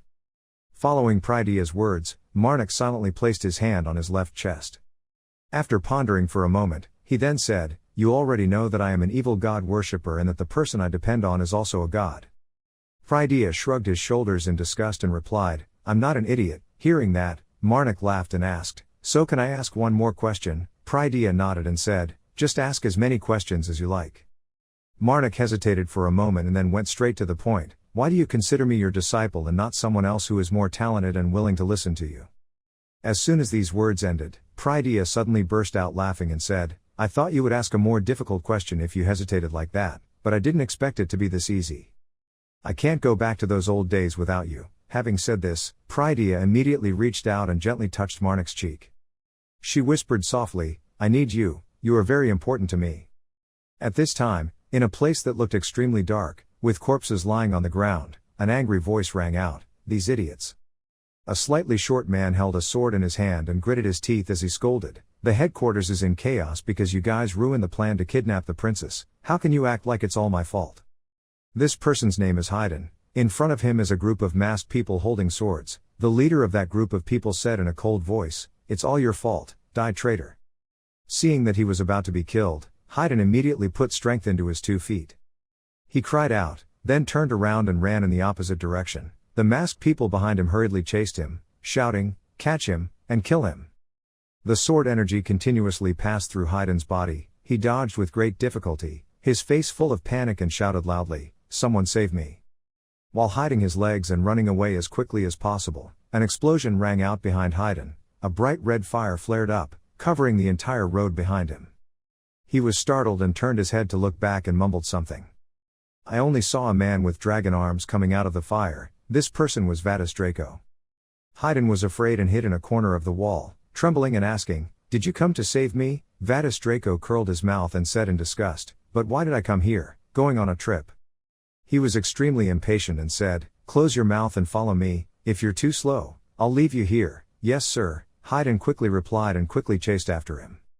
Walking behind, looking at Vadis Draco's back, he thought to himself, "I will take back my words about him being a lizard. Now I worship him more than ever." While silently exclaiming in his heart, Vadis Draco in front suddenly turned around and shouted this. Murderous intent flared up around him. He gritted his teeth and warned, "If you dare kiss my ass, then I will kill you." In front is a fairly large barracks. Outside the gate there are 2 guards. Decay held up the delicately engraved key that Alicia gave her and observed for a moment, then said, "This is where the coordinates of the key lead to." 2 people, Decay and Marnik, were hiding behind a bush. They had been gone for 5 days, hesitated a bit. Decay asked, "Are they mountain bandits?" "Right." Marnik on the side nodded and replied, "Maybe so, but I'm not sure." Hearing that, Decay asked again, "Can't we create a distraction with fire?" Marnik shook his head and said, "Then there would be a forest fire." After saying that, he immediately walked out of the bushes. A gatekeeper saw that and immediately let out a suspicious sound. He and the person next to him immediately pulled out their swords and shouted, "Stop there, who are you?" Marnik smiled softly and said, "I am a priest following the guardian goddess. I was assigned to visit the mountain bandits in this area." The gatekeeper heard that and immediately said, "If you want to enter, give all your weapons here." Marnik shook his head and said, "I can't do that without knowing if you are bandits or not." "Then don't go in, go away." The gatekeeper didn't say much but immediately chased him away, feeling the hand of the corrupted mother signaling. Marnik was a little surprised and thought, 3 fingers. He looked at the gatekeeper and said calmly, "He is a magician." When the gatekeeper heard this, his face turned red and he cried out, "Why are you?" He hadn't said anything yet and Marnik smiled and interrupted, "So please call someone to speak more properly out here for me." Being rudely interrupted, the gatekeeper was so angry that he gritted his teeth. He immediately flew towards the Marnik, eyes wide, and shouted, "Now do you think I'm an idiot?" Marnik didn't pay any attention. He swung his hand and slapped this guy's face hard, saying in disgust, "Don't put words in people's mouths like that." Standing in a corner, Decay's yellow eyes opened wide. The rain started to fall with a set of rays. Decay said seriously, "Priest Marnik, as soon as an enemy appears, I will attack with this lightning to save you." Standing in the rain, Marnik helplessly pointed towards the gatekeeper he knocked out, his face showing a puzzled expression. Decay fell to the ground screaming, "You knocked that guy down. But aren't you planning to fight with all of them?" Hearing her say that, Marnik shyly shook his head and replied, "It seems there is a misunderstanding here." Inside the bandit camp, a person walked in the rain. Confirming that this was really rain, this person happily shouted, "Wow, great, let's collect the rainwater." This person is a girl with blonde hair and a horn on her head. She said happily that there was no need to go down the mountain to get water today. She was only halfway through speaking when her sight fell on the 2 people in front of her. She asked cautiously, "Who are you?" Marnik placed his hand on his left chest and bowed his head to introduce himself. "I am Marnik, serving the guardian goddess. And this is Decay Iramal, daughter of Lord Iramal." "Irmal?" the blonde girl asked suspiciously. Without waiting for the other 2 to answer, she slightly bowed her head towards Decay to say hello. "Hello, I'm Fosorina, captain of the Royal Archaeological Team. It's an honor to meet you." Decay smiled back, "Nice to meet her." Everyone from the Royal Archaeological Team quickly brought buckets to collect rainwater. Fosorina explained a bit shyly, "Our magicians are not very proficient in water magic. We are grateful that you 2 brought water here." Hearing that, Decay shook her head and said, "I'm very happy to be of help to everyone." At this time, Fosorina looked at the gatekeeper who was beaten unconscious and said apologetically, "I would like to apologize on behalf of that bastard to you too." Stopping for a moment, she asked Marnik a little curiously, "But how did he find this place? Excavation of ancient ruins is always top secret." Hearing what the other person said, Marnik answered honestly, "Actually we found this place because we followed the coordinates shown in the key." "Key?" Fosorina frowned and asked again, "Do you mean the key to the ancient ruins?" Her eyes suddenly glowed with anticipation, asking if I could go with you. Marnik tactfully refused. It probably wouldn't work. Hearing that, Fosorina felt a bit regretful and raised her voice. She said, I didn't mean to go in there with you in the first place. Looking at the other person's expectant face, Marnik put his hand to his mouth and coughed a few times. Not seeing what Marnik said, Fosorina softly called out to the priest. She asked, perhaps you know something about the ruins of the ancient empire. Marnik shook his head and replied, I am just like everyone else. Hearing that, Fosorina said, the ruins of the ancient empire are often divided into two parts. One part is a place sealed inside an isolated space and can only be entered with a key, the rest is buried underground. Fosorina led two people, Marnik and Decay, into the archaeological site. Seeing the scene here, Marnik widened her eyes and exclaimed, are you excavating ruins buried underground? Fosorina narrowed her eyes and nodded and replied, that's smart. Hearing that, Marnik also nodded and replied, okay then. Hearing that, Fosorina was extremely excited and rushed to grab Marnik's hand and shouted, really, thank you very much. Marnik smiled in response, then he said a little shyly, but could you give us a temporary place to stay? By the time we got back here, we were dead tired. Fosorina didn't refuse but quickly said, of course it's okay. Marnik happily looked at everyone around him. He curiously asked, the people who are digging to search for that artifact, there are no people from the guild headquarters, right? Fosorina nodded and said, you don't need to worry about that, they're all members of the Royal Archaeology Group. What? Marnik exclaimed, so isn't your group a bit small? Fosorina smiled and explained, we are not a profitable organization, the relics buried underground are often in quite bad condition and there are times when artifacts cannot be found, so we cannot hire many workers. I see, Marnik said nodding, so it won't be a problem for many people to come in together. Very quickly, everyone in the archaeological team gathered in one place. Decay held the key in her hand, muttering a few words. Immediately, a vortex appeared from nothingness. The key flew and plugged into the vortex. A path gradually appeared before everyone. Fosorina's eyes opened wide with excitement. Marnik led Decay into the vortex. Stepping out of the vortex, in front of them was an extremely magnificent ruin. Decay looked around and exclaimed, this place is so beautiful. Yes, Marnik nodded and replied. Taking the earrings and placing them on his palm, Marnik softly called out, Mom, I need a new power. As soon as his words ended, a bright blue light burst out. The hand of the corrupted mother reached out and pressed close to the earrings. The current holy power was 16,379. The holy power is gradually decreasing as it is absorbed by the corrupted mother. Wait until the holy power is 6,379, then a shiny sword appears in front of Marnik. Looking at the sword, he thought to himself, finally, this is a power with strong attack power. Marnik quickly reached out and took the sword. He continued with his train of thought, the sword of corruption, devouring everything it touched. Thinking about this, Marnik suddenly stopped. He looked at his hand. A feeling of sharp pain was transmitted from there to his brain. The hand on the hilt of the sword was quickly corroded, leaving only the wrist remaining. The sword fell to the ground. Marnik exclaimed in fear, if it bit me and swallowed me whole. Seeing that Marnik's hand was completely corroded, Decay asked worriedly, is your hand okay? Marnik shook his head and replied, it will heal soon, don't worry. At this moment, from his chest, a stream of blue smoke came out. A moment later, the corrupted mother transformed into the form of a little girl who appeared filled with worry and tears in her eyes. The little girl ran to hug Marnik tightly. Feeling the other person's height, Marnik happily patted the corrupted mother's head and said, Mom is much bigger now. Seeing the girl's tears, Marnik immediately asked, Mom, do you think my hand hurts? I'm really okay.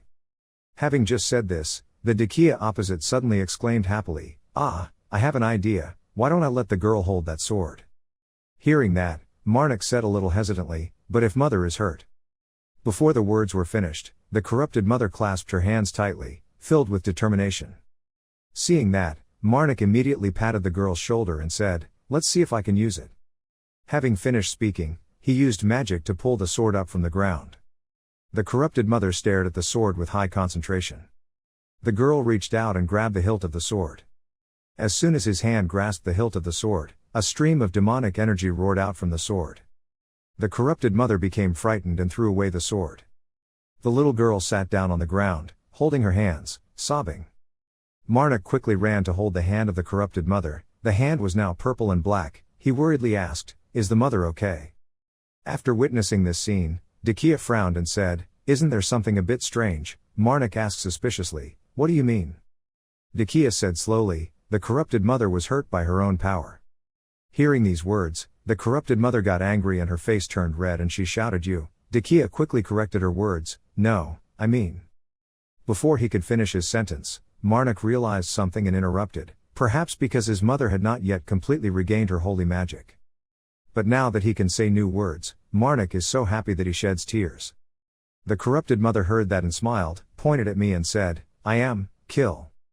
Marnik reached out and rubbed the girl's head and encouraged her, "Don't worry about it." He knelt down on one knee, took the other's hand, and said softly, "Just your mother's presence gives me strength." Seeing an emotional scene in front of her, Decay coughed a few times to remind her that both of their hands had recovered, right? Marnik nodded in response, then he said again, "Then let's go inside." Having said that, he turned to look at the corrupt mother and said, "Mom, please." Hearing and understanding these words, the corrupted mother took a few steps forward. The little girl spread out her arms, a blue corrupted power radiated around. A moment later, the corrupted giant jumped down from the sky. Its feet landed on the ground, causing the ground to shake violently. Marnik raised his head and narrowed his eyes and said, "It's been a while, I hope you can do it."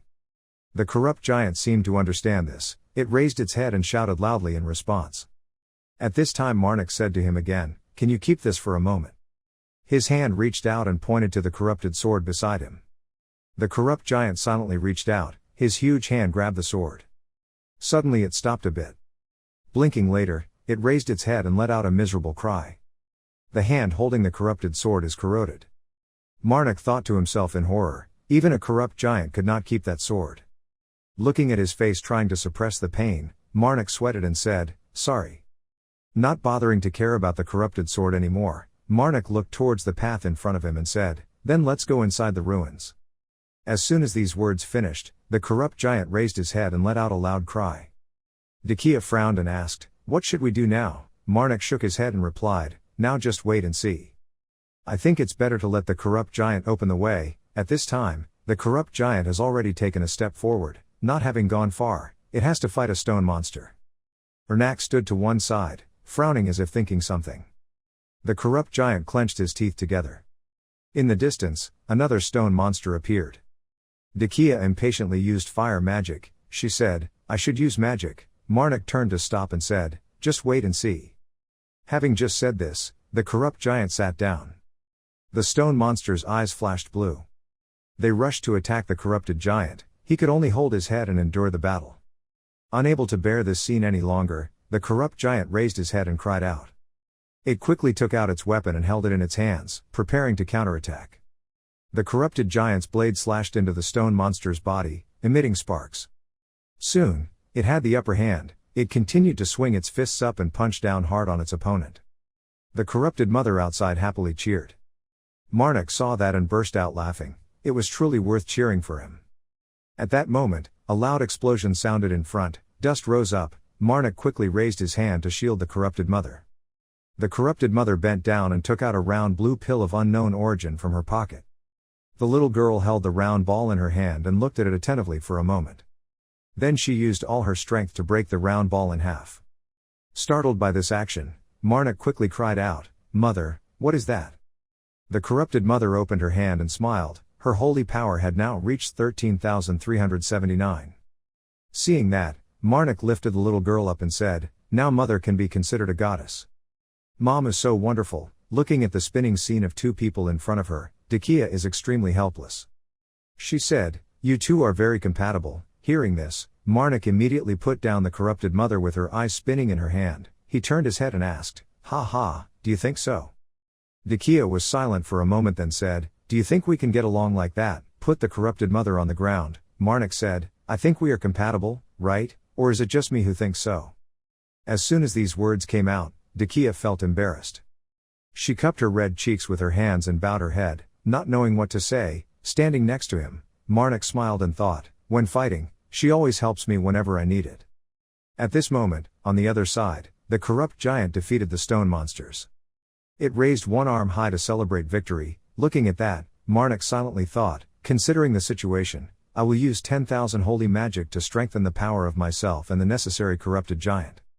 Thinking like that, Marnik immediately said, okay, let's go, Mom, let's turn back into an arm. Hearing these words, before returning to her original form, the corrupted mother turned her head and smiled at Marnik.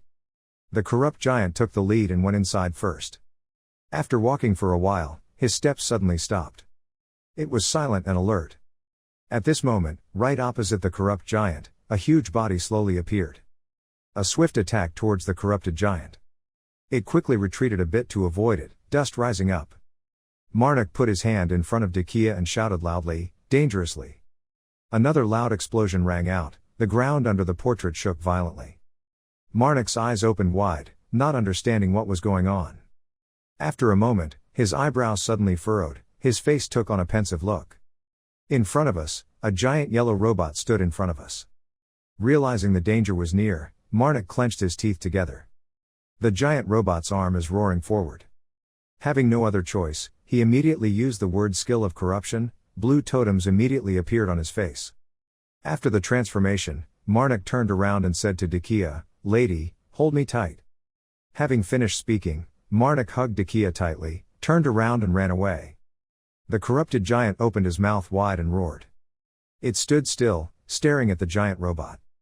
The next second, the two monsters rushed to fight. Marnik hugged Decay tightly in his arms. He took the right opportunity to slightly bend down and glide past the giant robot running inside. Decay asked worriedly, is this okay to just leave it here like that?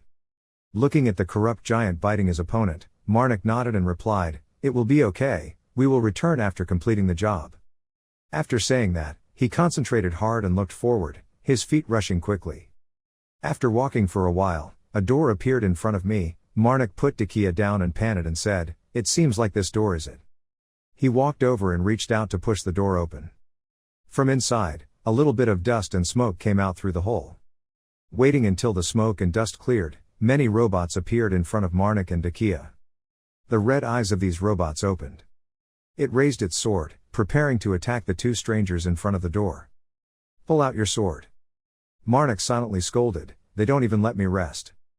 Marnik looked around then said, Decay, you should take care of the right side. Decay next to him nodded and answered one question. I don't know how long it took, the robots were defeated. Marnik was standing in one place attentively observing a robot. At this moment, Decay's voice rang out, did I do well?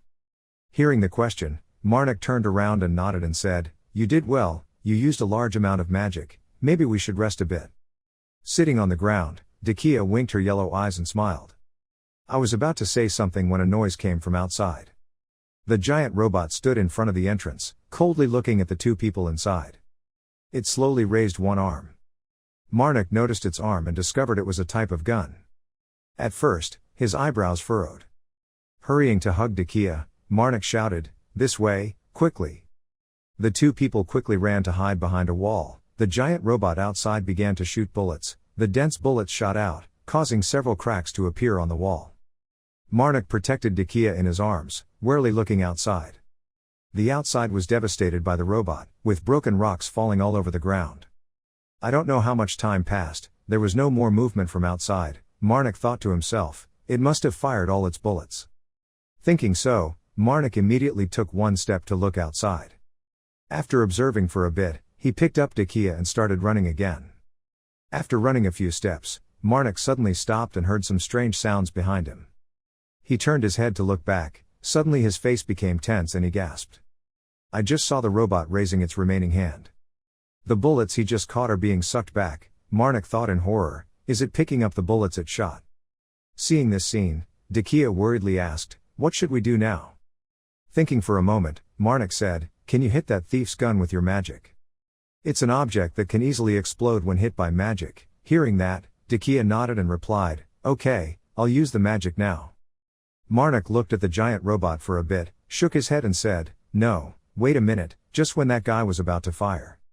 Decay's yellow eyes opened wide with determination and said, I will try to hit that gun.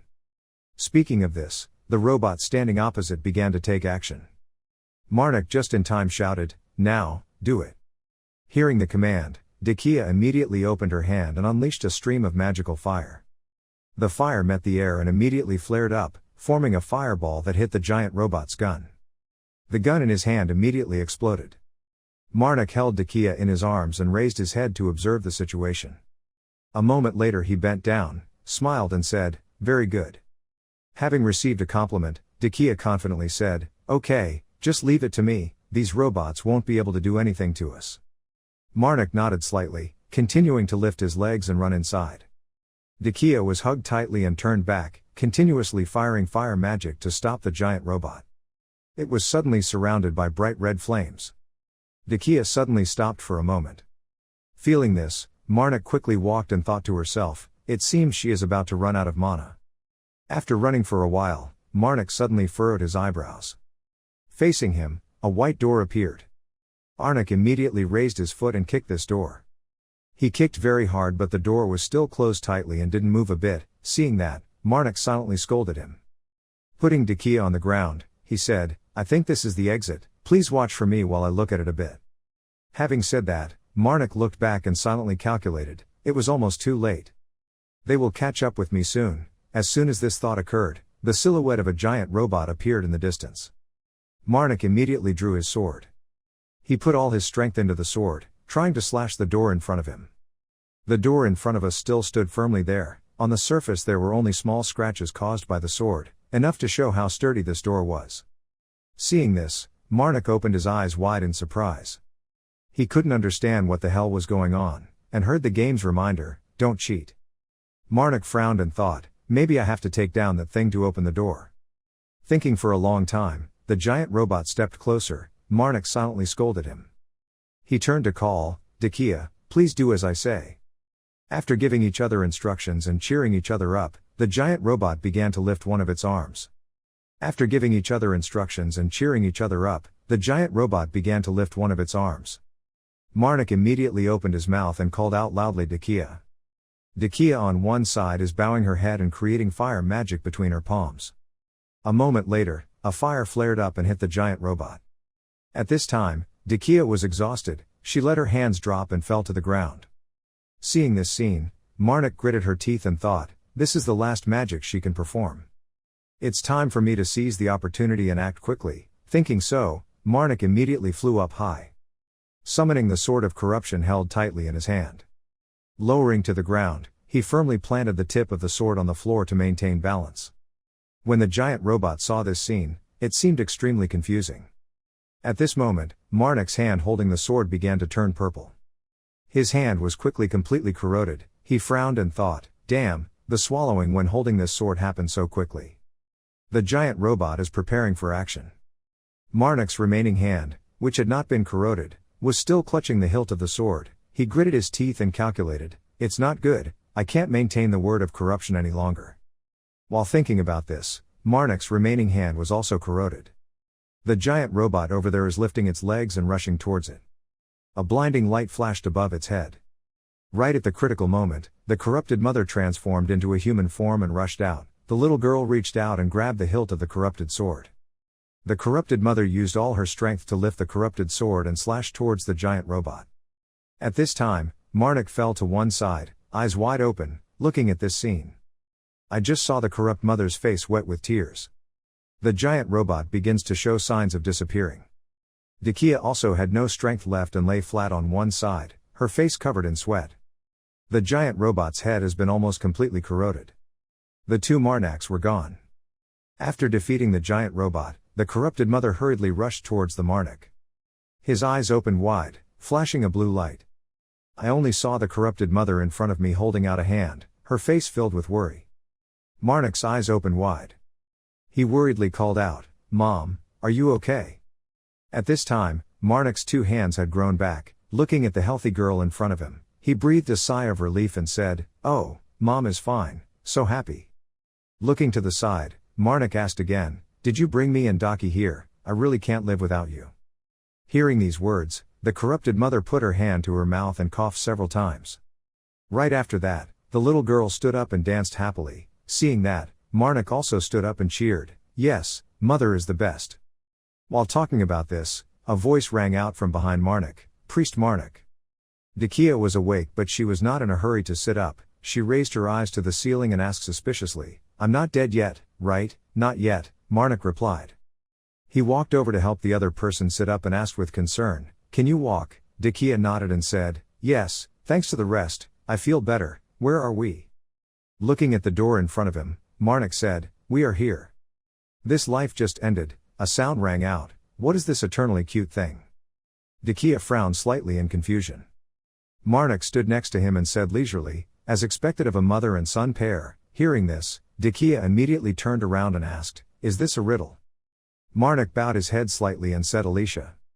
As soon as these words ended, the door in front of him slowly opened. An illusion came out from inside and said, exactly. This person introduced himself, I am the best blacksmith in the empire, Sillin. Hearing this, Marnik squinted his eyes and thought, first it was a machine gun and now it's a projection. At this time Sillin spoke up again, yes, I am the best blacksmith in the Sillin Empire. Well, more accurately, I'm just a 3D projection. Hearing these repeating words, Decay let out a confused sound. Marnik explained softly, it's probably because we keep standing here that the projection repeats like that. Let's go inside, he said. Then Decay and the corrupted mother went deep inside. After walking a few steps, the Sillin's projection continued to speak, everyone had overcome the guards I created, it was impressive. Hearing these words, Decay asked curiously, how did he know the answer? Marnik heard that and asked again, do you mean that couplet? He was about to explain when Sillin's voice interrupted, do you mean my mother's name? Speaking of this, Sillin's projection became extremely fierce, a murderous aura flared up around her body. She said in a cold voice, why should I spare you guys? Looking at the other person's angry appearance, Marnik turned and said to Decay, it will be very bad if I answer wrongly. Silence for a moment, Sillin raised her hand and coughed a few times, her anger disappeared, she said, after all, it must have been very difficult for everyone to get in here. She pointed to a row of houses behind and said, so just rest here. Entering the house, after resting for a moment, he took out the corrupted mother's arm and wiped it carefully. At this moment, Decay's voice rang out from behind, you showered really quickly. Decay was wearing a bathrobe, she wiped her hair and said, isn't the bathroom here great, it's like I've taken a ton of fatigue away. Sitting on the chair, Marnik replied, I see the same, do you like it? Decay nodded and said, yes, I have never seen those strange devices before. The two chatted for a while, then Sillin's projection came up and smiled and asked, are you resting comfortably? Looking at the item that Sillin took out, Marnik's eyes glowed and exclaimed, ah, this is. On the table is the white ring, Sillin continued, I have also repaired the broken items. Marnik responded with a nod, picked up the white ring, he thought to himself, I thought it had fallen because my hand was rotten when holding the sword, it seems I can avoid being scolded by my master. After returning the items, Sillin immediately said, come with me, I will give you the item you are looking for. Very quickly, Marnik and Decay stood up and followed Sillin to their destination. Looking at the scene in front of them, Decay's yellow eyes were sparkling. She stood still and exclaimed, an underground area in a place like this could be so big. Without further explanation, Sillin raised one finger and asked, so which of the two will be the one to take piece number 1? The corrupted mother in the form of a little girl immediately pointed her finger at herself. Sillin was stunned for a moment. Hesitantly asked again, which one of the 3 people was? It's me, at this time Marnik responded. Sillin heard that and nodded and said, okay. She walked up to stand facing the corrupted mother, squinting her eyes and smiling, but if the remaining 2 of you leave empty-handed then it's not right, I will create everything you 2 want as a reward. After saying that, the Sillin's projection turned into 2 more projections, she divided into 3 different directions then said, follow me. Marnik followed the projection and turned to the left, approaching an empty room, Sillin pointed to the object in front of him and said, this is the last piece I created, number 1. Wear it on your dominant hand, the object in front has the shape of a ring. Marnik obeyed and immediately picked it up and put it on his right wrist. Looking at the bracelet that fit on his hand, Marnik was a little surprised and exclaimed, oh, it automatically adjusts to the user's size. Saying this, Marnik suddenly stopped for a moment. The bracelet on his hand glowed slightly with a blue halo, and on the surface of the bracelet appeared a line of words. Seeing his worried expression, Sillin immediately smiled and said, don't be afraid, it's just registering users. Seeing the other person's unconvinced look, Sillin emphasized again, you have to scream. Hearing that, Marnik broke out in a sweat and silently screamed, really? There was no other way, he opened his mouth and shouted an activation sentence and then pressed the words on the bracelet's surface. The next second, the bracelet transformed, it turned into a layer of black armor spreading around. Soon Marnik's hand was completely covered in that black armor. Seeing this scene, he exclaimed in surprise, "What is this?" Without answering his question, Sillin said while holding his stomach and laughing, "Are you really screaming? Actually, you just need to press that button, ha ha ha." Marnik stood there stunned, not knowing what to say. A moment later he stammered a rebuttal, "I didn't scream." Seeing that Sillin was still smiling nonstop, Marnik's face showed an angry look. Seeing that, Sillin quickly suppressed his laughter and raised his head and said, "Sorry for laughing, I will explain the function now." After saying that, she immediately walked behind Marnik. Appearing in front of him now was a long hallway. Sillin stood behind and smiled and said, "Now try raising your right fist." Listening to her words, Marnik raised his right hand, controlling the thoughts in his mind. His right hand immediately clenched. Seeing that, Sillin said softly, "That's right." Marnik continued to control his thoughts, shooting out a blinding light from his right hand. The beam of light carried amazing power, causing the road ahead to explode. Sillin happily shouted, "Very good." Retracting his hand, Marnik sighed softly. Sillin's voice continued to ring out, "How is my special magic cannon?" "An interesting thing will happen." Hearing her say that, Marnik immediately took out his serrated sword and asked, "This letter?" He switched the sword to his right hand and slowly raised it high. From the right hand, a black aura crept out and surrounded the sword's body. In the next blink of an eye, his serrated sword was gone. On his right hand there were two more small buttons. Sillin saw that and immediately asked, "Do you really own another digital item? That's great." Looking at the two buttons on his right hand, Marnik thought to himself, "The first one looks like a sword, the second one." Just thinking about the second button, his right hand jumped up, a sharp blade popped out, making him jump. Sillin from the side spoke up, "Isn't that great? Number one is the quintessence of combining holy magic and mana." Hearing that, Marnik nodded and replied, "Holy magic and mana, that's great." Hearing such praise, Sillin winked happily and said, "Yes, I know I'm great." As if remembering something, she said, "Oh yeah, it's completely immortal so it's very durable, but if it breaks it will automatically fix itself so don't worry." As soon as these words ended, Marnik exclaimed in surprise, "Immortal, and can he even fix himself?" Then, Marnik's eyes became extremely sharp. He opened his right hand to summon the corrupted sword. His hand tightly grasped the hilt of the sword. A wisp of black smoke came out from the palm of my hand, followed by a sparkling blue light. Seeing this scene, Marnik paused a bit. "You have absolutely no idea what this is." Looking at the sparkling blue light on his right hand, Marnik paused a bit. He had absolutely no idea what this was. Right at this moment, a notification screen appeared. In 70 seconds it could not be recovered. Reading this notice, Marnik frowned and thought, 70 seconds, while thinking, a voice rang out, "Priest Marnik." Decay and the corrupted mother walked forward from afar. Decay asked, "Did you find anything?" Marnik said without concealment, "A bracelet that can turn into armor, it also has other abilities." "What about you?" Hearing this question, Decay said mysteriously, "Try to guess." Marnik walked around Decay's body, then pointed to her neck and said, "What is that thing on your neck?" "That's right." Decay hugged her face and shouted with joy.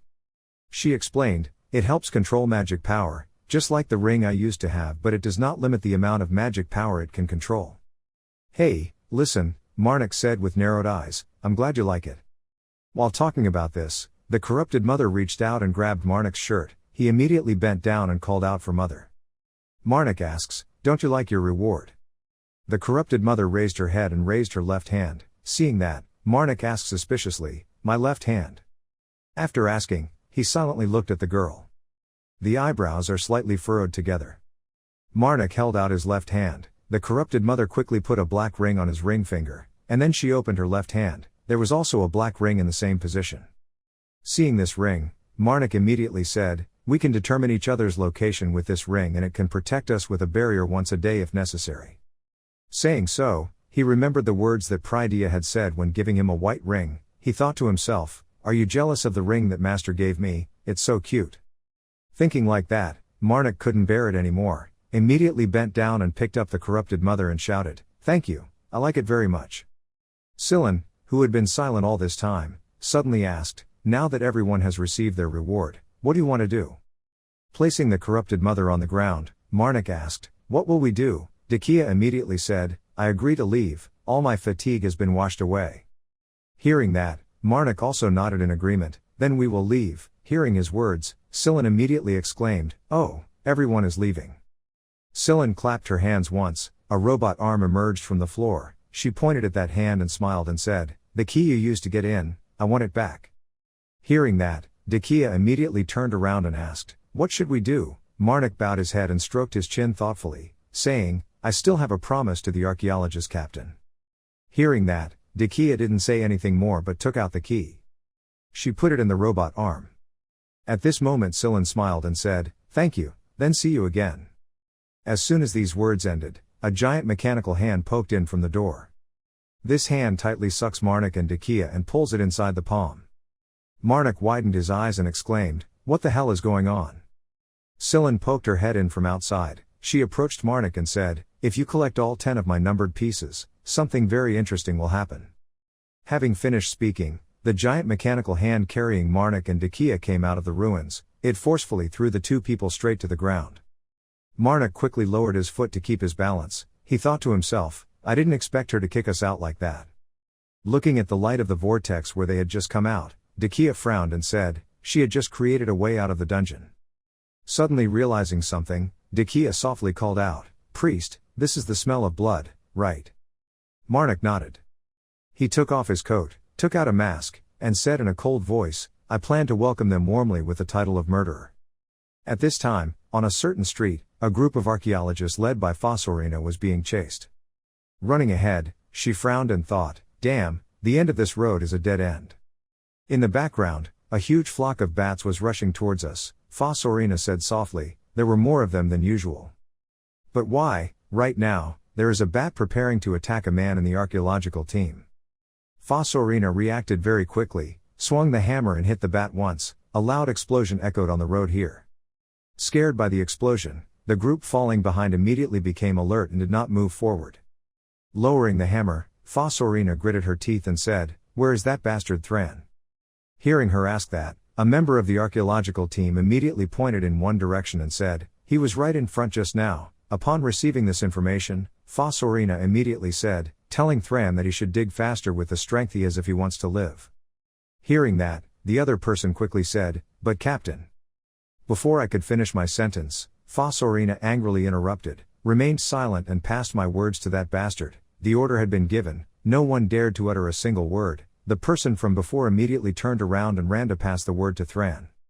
Standing still, Fossorina looked at the bats in front of her, smirking and saying, "I will crush you bastards right here.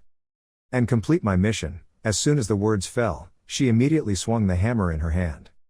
The bats from above did not hesitate any longer and rushed straight down. As soon as it got close, it was beaten to pieces by Fossorina's hammer. These bats are extremely large in number. Fossorina's killing turned her eyes red. In the heat of the moment, a ray of light flashed past and landed on the ground, pausing the attack. A faint voice rang out. Surprisingly, it was indeed the One-Horn tribe. The ray of light just now brought two men. The one who spoke just now had pale skin. Standing next to him was a bald guy. This guy asked in confusion, "Is it important right now? We should leave here before all my bats die." Hearing these words, Fossorina put down the hammer and said, "Who gave you permission to leave, you bastards?" As soon as her words ended, a woman with a ghostly face approached behind her and said coldly, "I don't need your permission." Feeling the murderous intent behind her, Fossorina immediately raised her hammer and struck back. The woman behind her only had a human face, her entire body was muscular like a terrifying monster. She swung her terrifying fist to block Fossorina's hammer. She curled her mouth in disdain. "A hammer? She almost hurt me, you're too violent." These words made Fossorina unable to stop. She gritted her teeth and said, "Do you think you can simply block my hammer like that? It's over." As soon as these words finished, Fossorina immediately used all her strength to swing the hammer up and down. But before he could do anything, the white guy suddenly snapped his fingers and said, "That's right. What a troublesome woman." As soon as she snapped her fingers, a black smoke rushed out and surrounded Fossorina. This black smoke wrapped around her limbs and neck, making her unable to move anymore. Standing behind her, the strange woman curled her mouth and said, "Girl, don't act like that." Next to him, the white man folded his arms and asked in a cold voice, "Where are you?" "I don't know." Fossorina rolled her eyes and shouted. At this moment, the monster woman seemed to sense something and suddenly stopped and cried out.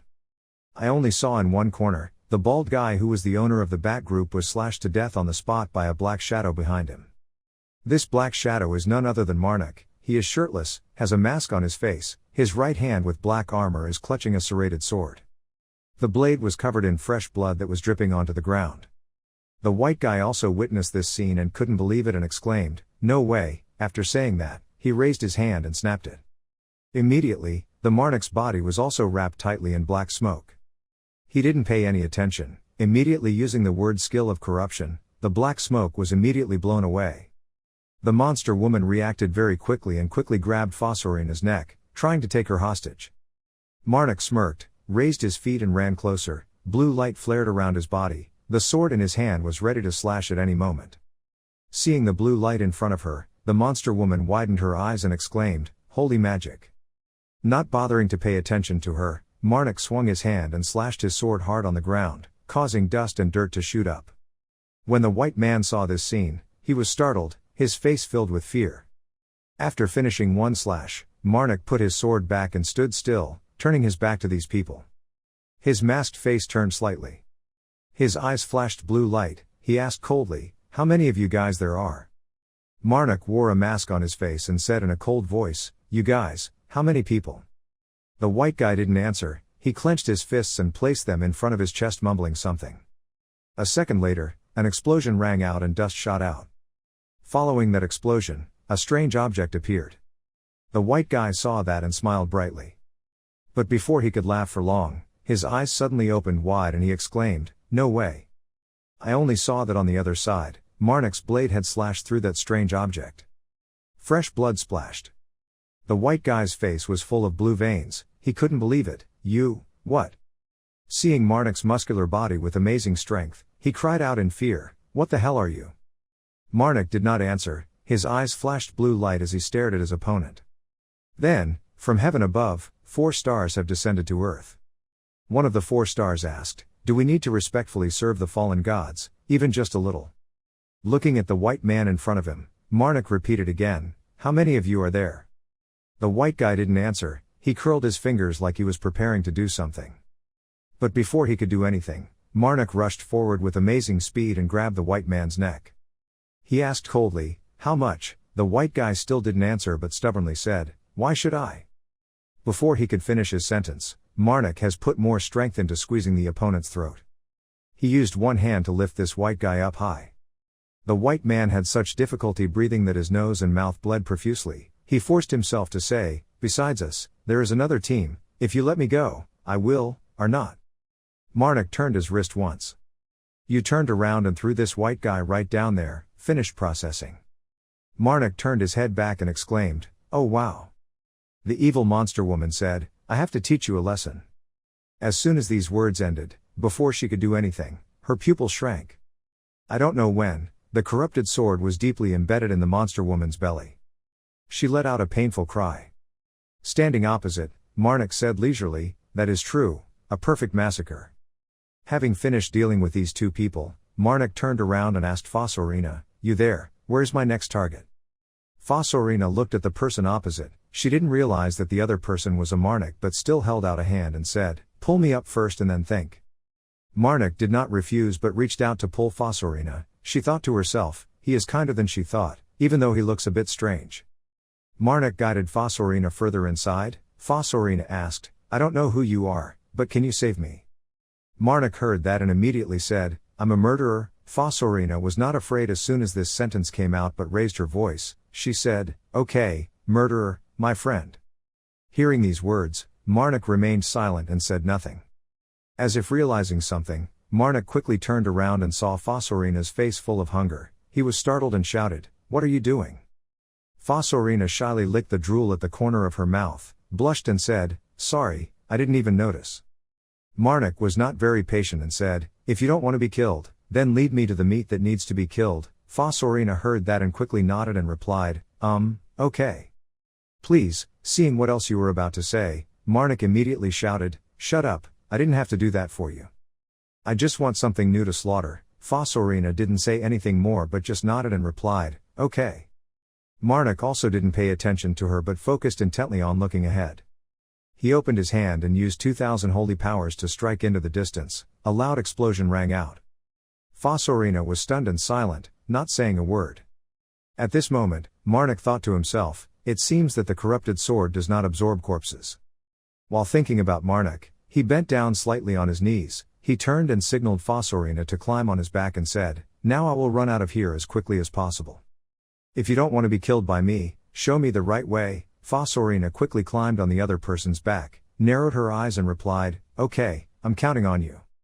Guess Fosorina wanted to say something in return. Marnik quickly hedged, "I didn't do it for you."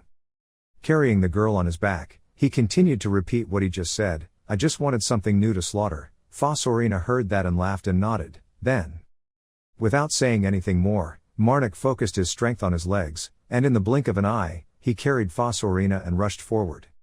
Standing in a hidden corner, Decay, wearing a black hooded sweatshirt, remained silent, her eyebrows furrowed together. Her hand reached up and grabbed the collar of her cloak. Waiting for Marnik to run away for a while, she also rushed out from the hidden corner to chase the opponent. At the excavation site, a voice urged, "Thran, hurry up." The person named Thran focused his efforts on digging the entrance to the ruins and scolded, "Damn, you think it's all a child's game or something? Since you can't help, then shut up." No one said anything else. At this time someone suddenly noticed a strange noise behind them and quickly turned around to look back. He exclaimed in doubt, "This sound is." Next to him, Thran clenched his teeth together. Then he angrily scolded him, "Damn it." Put all his strength to open the way. Soon a hole leading to ruins appeared in front of him. Thran quickly shouted, "It's done." "This hole is still a bit small." He quickly urged the people around him to quickly dig more. "We will get in there." In the background, a flock of bats is flying at a very fast speed. After digging a hole big enough for an adult to pass through, the archaeological team rushed inside. Seeing that the bats were about to catch up, Thran immediately clapped his arms together. He clenched his teeth and tried to close the hole tightly. The leader of the group saw that the hole was about to close, so he quickly accelerated and rushed in. But fortunately before its whole body flew past, Thran successfully closed the hole. The baby got stuck right there, its severed head fell to the ground. Seeing that the danger had been eliminated, Thran breathed a sigh of relief and collapsed. A moment later, he sat up straight and called out, "Hey, someone come help." Everyone was tired at this point. Thran thought to himself, "Damn, we could have survived though of the captain's sacrifice, but the captain."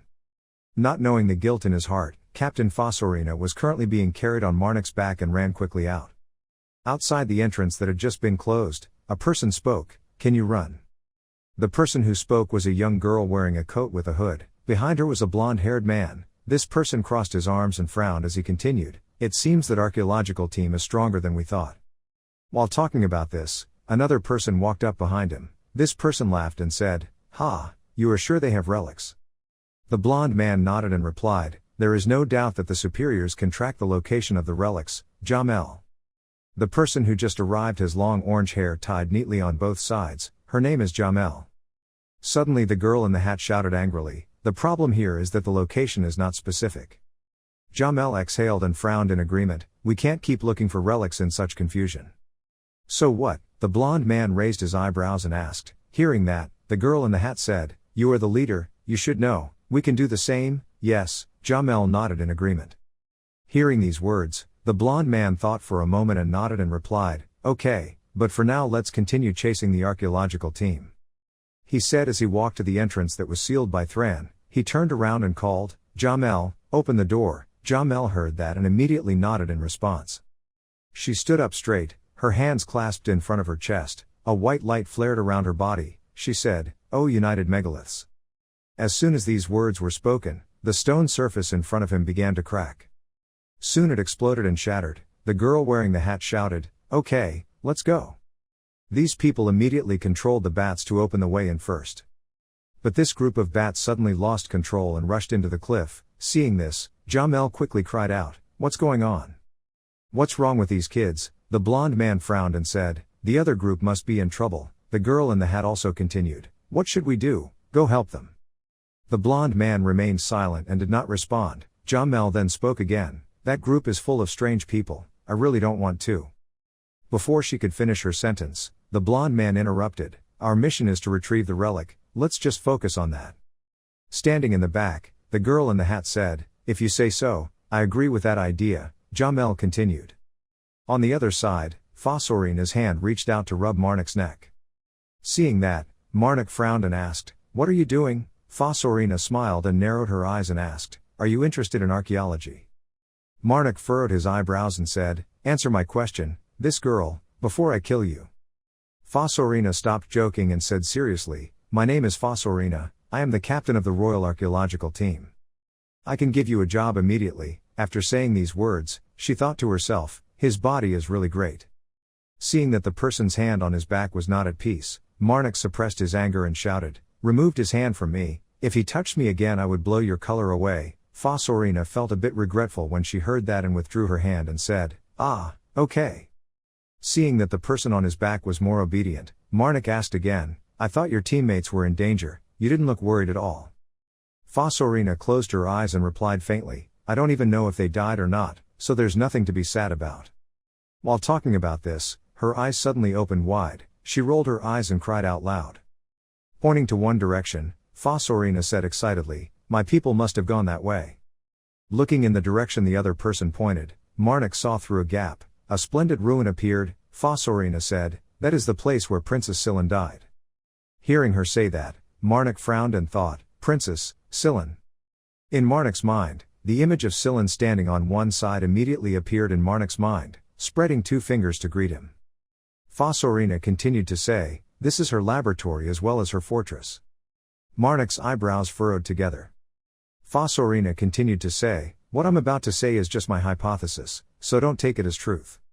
Hearing this, Marnik remembered the robots he encountered in the ruins of Scylla. He sighed softly, those iron giants were really strong. Fosorina continued, "They were unable to penetrate her defenses and made a foolish choice, they took the lives of innocent people and tried to intimidate her." "Why?" Marnik asked. Fosorina shook her head and replied, "No one knows, there is no record of it." After hearing these words, Marnik frowned and asked, "What was the ancient country like after that incident?" Thinking back a bit, Fosorina said, "The emperor and the revolutionaries continued the civil war between them and in the end, the ancient country was defeated."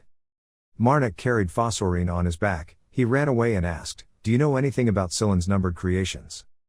Being numbered, Fosorina asked suspiciously. Marnik knew he had accidentally spoken and quickly said, "I think she is something like that." Hearing that, Fosorina laughed and said, "I have never heard of it before." Hearing the other person say that, Marnik did not say anything more but focused on running forward. He seemed to understand something in his heart. The monsters were slaughtered, fresh blood on the weapons splattered everywhere. A woman with long blonde hair had blood all over her face. She had just killed a monster and then opened her mouth to scold, "Damn, I chose the wrong side." Marnik carried Fosorina and thought to himself, the demon helped her fake her death, then she created numbered creatures. Thinking so, Marnik said, "Wait, if what you said is true. So aren't we allowed to enter these ruins?" "No," Fosorina replied. Hearing that, Marnik asked in confusion, "You just brought your subordinates to this place, didn't you?" Fosorina smiled shyly and said, "That's what happened before." "Well," Fosorina continued hesitantly, "except for instructions on making immortalium." Just saying this, there was a loud explosion in front, and a blinding light flared up. Fosorina hugged Marnik's neck tightly, the two of them looked ahead warily. Feeling something, Fosorina immediately said, "Is it my teammate? Let me down, we have to hurry." Deep inside, the archaeological team suffered many casualties. One survivor clutched his weapon, a hammer, in his hand and yelled, "Damn, damn." In front of him, a white robot was standing still. This person continued to scold two more words, "Damn." The robot didn't pay any attention and slowly lifted its legs and walked forward. The person from the archaeological team was scared, swinging his hammer and shouting, "Stay away from me." The robot couldn't speak, it swung the sword in its hand and slashed. The hammer in the other person's hand was cut in half. Without stopping, the white robot continued to swing its sword, its target being the other person. With no weapons left in their hands, the archaeological team's men were buried in place to endure the battle. Just as the blade was about to touch the other person's body, an explosion rang out, and fire flared up. The white robot was knocked to the ground. Seeing this scene, the other person exclaimed in confusion, "What is that?" On one side, a gun muzzle is raised. This is Marnik's right hand transformed. He stood there so arrogantly that it made Fosorina's eyes widen. Marnik pressed the button to put the gun away. He looked at the scene before him. In my heart I thought, 6 people, all of them died, because of the relic that I took. While thinking about this, Fosorina ran up from behind and shouted, "Hey, what happened?" The other survivor heard a familiar voice and happily shouted, "Captain." She was still alive. Without letting the other person say anything else, Fosorina immediately shouted, "Shut up, answer my question." "What about the others?" The other person bowed his head slightly and replied in a low voice, "The wall suddenly moved so we were separated." While talking about this person heard something and immediately turned his head to look behind, his face showing a scared look. This person shouted, "Stop that monster and stand up again." Seeing the robot starting to stand up, Marnik cautiously raised his arm. He pulled out a serrated sword and rushed forward, slashing hard at one of the robot's shoulders. As soon as he slashed down with a sword, Marnik's eyebrows immediately furrowed. Looking at the robot in front of him, he thought to himself, "This one, its entire body is made of immortalium." It was not skilled enough. While thinking, Marnik pulled up his legs and slammed his knee hard into the robot's face. The robot was beaten so much that it fell to the ground, smoke and dust rising. Marnik lowered his body and stood to one side. The robot was now smoking. Where it fell, the ground cracked.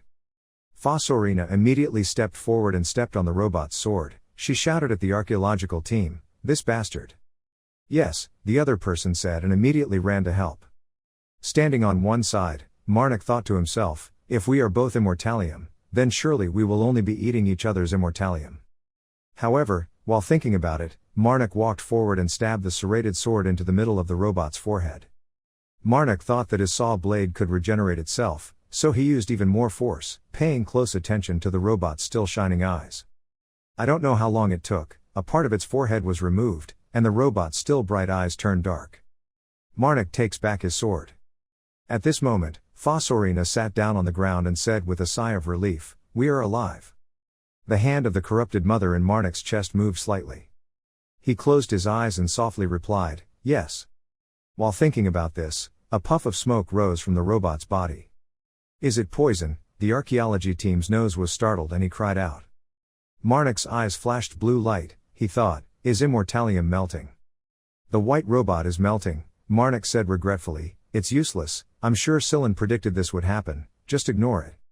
Having decided so, Marnik immediately jumped up and said, "I will kill all this metal, those who cannot keep up will be left behind." Decay hid behind a rock to observe this scene. She furrowed her eyebrows not knowing what she was thinking. Marnik rushed forward, leaving only one sentence for those behind, "Follow, if you don't want to be killed." Fosorina and the archaeological team looked at Marnik's back, sweating and thinking, "He's too fast." Marnik runs everywhere in the ruins. Suddenly he noticed a strange noise from one side. There was a door there. Marnik turned around and ran towards that direction, thinking to himself, "There must be someone in there fighting with Silen's army." Marnik, full of determination, pushed the door and rushed inside. He told himself, "I will kill them anyway." Deep inside, Marnik suddenly stopped. In a corner, a group of people from the archaeological team were cheering, "Jamel, you can do it, go ahead, Jamel." Jamel cried out next to him with tears in his eyes, "I've reached my limit." Looking at the robots in front of her, she sadly said, "Jamel is going to die, really, someone help." Seeing this scene, Marnik thought inexplicably, "I don't know what's going on anymore." Looking at the girl in front of him who was crying pitifully, Marnik thought to himself, "Why would someone worship an evil god?" Going to protect the archaeologists again, along with his thoughts, Jamel's cheers rang out endlessly. Jamel had transformed, her body was covered by a layer of rolling rocks. She turned around and shouted, "You guys, stop standing there and help me quickly." Hearing this, several people from the archaeological team immediately said, "I really want to, but we don't have weapons." Feeling the hand of the corrupt mother in his chest, Marnik thought to himself, "Help her after she died, I will too." On the other side, an elderly man with gray hair turned to the people around him and said seriously, "We have to help her. If anything happens to her, we won't be able to escape." The archaeological team's group quickly stabilized. They ran towards the robots while chanting in unison, "Rescue Jamel." Just after running a few steps, a shout suddenly rang out next to me and I stopped. Marnik still wore the mask. He pointed at the robots and said, "That is my target. Who dares to touch them, I will kill you." Seeing the Marnik's terrifying appearance and murderous aura, the archaeological team was extremely scared and stammered, "Is that a new monster?" Hearing this, a person standing next to him immediately denied, "No, it's human." Not bothering to pay attention to these people, Marnik pulled out his serrated sword. Blue veins appeared in his hand. The person from the other archaeological team continued to explain, "He was only shirtless and wearing a strange mask." At this time Marnik jumped high. The serrated sword swung up and slashed hard at a robot's head. The slash was extremely strong. The head and sword collided, sending out red sparks. Immediately after that, an explosion rang out, and a fire flared up in front. The ground shook, sand and dust flew. Jamel saw this scene and breathed a sigh of relief. She thought to herself, "I'm alive." The blade in Marnik's hand continued to swing out. He rushed inside, continuously killing the remaining robots. He raised his right hand and transformed into a gun muzzle. The robot in front of him saw that and was a bit stunned. In the blink of an eye, a gunshot rang out, a powerful blue stream of air shot forward, creating a terrible aftershock. At this moment, Jamel suddenly cried out, "Ah, danger." Marnik paused slightly, he felt a slight frown and said softly, "Behind him." Seeing this, Jamel immediately raised his hand and shouted, "Oh unified stones." She used her power to control a large rock to fly in front of Marnik, helping him block a sword from the robot that had just appeared. The rock was broken into pieces, splinters were scattered everywhere. Taking this opportunity, Marnik immediately swung his sword upward, slashing hard at the robot on top of its head, causing it to fly straight back. Next to him, Jamel saw this and shouted with joy, "Success." Seeing another robot wanting to attack the opponent, she continued to say, "Oh fused rocks." Very quickly, the robots that intended to secretly attack Marnik were counterattacked and slashed to the ground. One of them suddenly made a few screeching sounds, responding urgently. Hearing these interrupted sounds, Marnik was confused and didn't understand why. The robot was falling to the ground, its eyes suddenly flashed red, its sound rang out, activating a high-level artifact. Hearing these words, Marnik's eyebrows immediately furrowed in alertness. At this time, Jamel had come out of the rocks surrounding her, avoiding the sword attacks of a robot while walking towards the Marnik. At this moment, some members of the archaeological team heard a familiar call from behind, "You bastards, you guys are still alive." The person who spoke was Fosorina. She ran forward happily. Behind were other teammates of the archaeological team. The people on this side were equally happy and shouted, "It's the team leader." At this moment, Marnik suddenly clenched his fist. Seeing that, Jamel paused a bit. She looked at a layer of green gas surrounding Marnik's body, frowned and muttered, "It was holy magic." Jamel thought to himself, "It seems that the high-class artifact is not going in the direction we are going." Waiting for Fosorina to come closer, Marnik immediately pointed to one side and commanded in a cold voice, "Get them out of here, you guys will only get in my way while fighting." Hearing this, Fosorina firmly said, "Sorry, but there are still more than 20 people left." Not thinking that the other person would ask this question, Marnik breathed out and said, "Probably yes." Hearing this answer, Fosorina smiled happily and replied, "That's enough." After saying that, she immediately turned to the archaeological team and shouted, "Everyone, we have to get out of here first." As if just waiting for that, the archaeological team immediately said in unison, "Yes, Captain." Jamel standing in the back also happily raised his hand and said yes. This group of people did not stay another second and immediately ran out. Jamel followed behind. But before she could run a few steps, the cold serrated blade was placed on her neck. Marnik came close behind and said coldly, "You come with me." Hearing that, Jamel was scared with tears in his eyes and cried out no. She pointed at the group of archaeologists who had just run out and said, "I also want to leave here, I need to ask them something." Before I could finish the sentence, Marnik coldly interrupted, "I won't say it twice." He rolled his eyes and said, "If not anymore, I will kill you." Looking at the other person's eyes full of murderous intent, Jamel immediately closed his mouth and did not dare to say anything anymore. Seeing that, Marnik immediately breathed a sigh of relief. Looking at the group of archaeologists who were about to reach the door, he thought to himself, "It must be okay." Thinking so, Marnik immediately turned to a corner and softly called out, "You can go out now." Decay was still following behind and slightly poked her head out to ask, "Are you sure?" Marnik nodded and replied, "Yes, I called the archaeological team away." Jamel was a bit surprised by the person who just appeared. She thought with a sweat. His way of speaking suddenly changed. Sensing danger, Jamel hurriedly cried out, "I haven't seen or heard anything yet, goodbye, rocks." Before she could finish her words, a hand came to cover her mouth tightly. Lifting Jamel up high, Marnik warned, "If you try to use holy magic I will kill you right away. There is still time, so please take your time answering a few of my questions."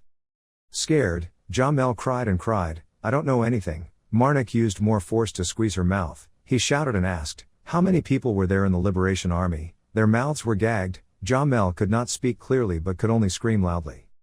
A few seconds later, she gathered her strength and shouted something I didn't know. "We were divided into small groups, so I didn't know how many people there were." Temporarily accepting this answer, Marnik continued to ask, "How could the Liberation Army find the relic?" "That," Jamel hesitantly said. Seeing that, Marnik continued to squeeze tighter. Jamel quickly said in fear, "Map, we possess a relic in the form of a map." "Map, bring it here." Marnik placed the serrated blade on the opponent's neck and gave an order. Feeling the coldness on his neck, Jamel quickly shook his head and said, "I don't keep it, only superiors own it."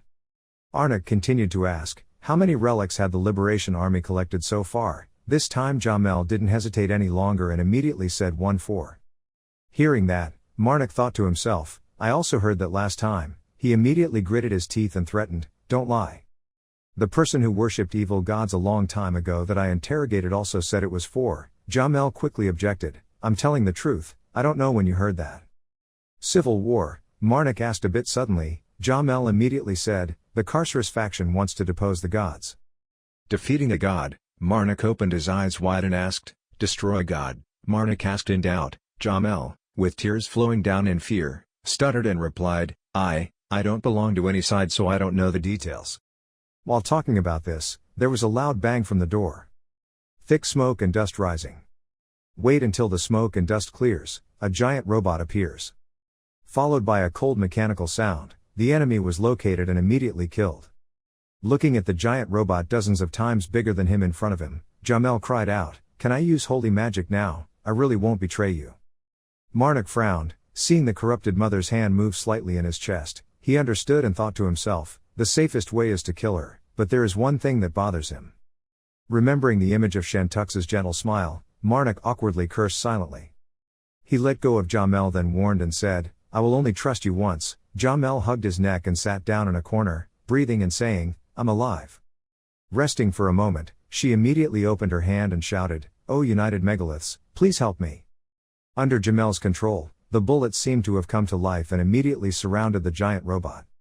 The robot paused a bit. Taking this opportunity, Marnik immediately jumped high. A sword slashed down, causing the space here to explode. The smoke and dust was so thick that Jamel and Decay had to put their hands up to cover their faces to avoid it. Waiting for the smoke and dust to clear, the giant robot knelt down on the ground, with the Marnik's serrated blade resting on top of its head. But something unexpected happened. The top of the robot's head was still intact without any scratches. Seeing this scene, Marnik's eyebrows furrowed tightly. He exclaimed, "What?" Suddenly, from the back of the robot's neck, a metal wire protruded and wrapped around the Marnik's serrated blade. Just then, a robot's mechanical voice rang out, "Finally, the successor, Tertseed, the third knight, greets you." Hearing these words, Marnik asked suspiciously, "Why?" The robot named Tertseed said, "If you want, I will take you to the person in charge of this experimental area."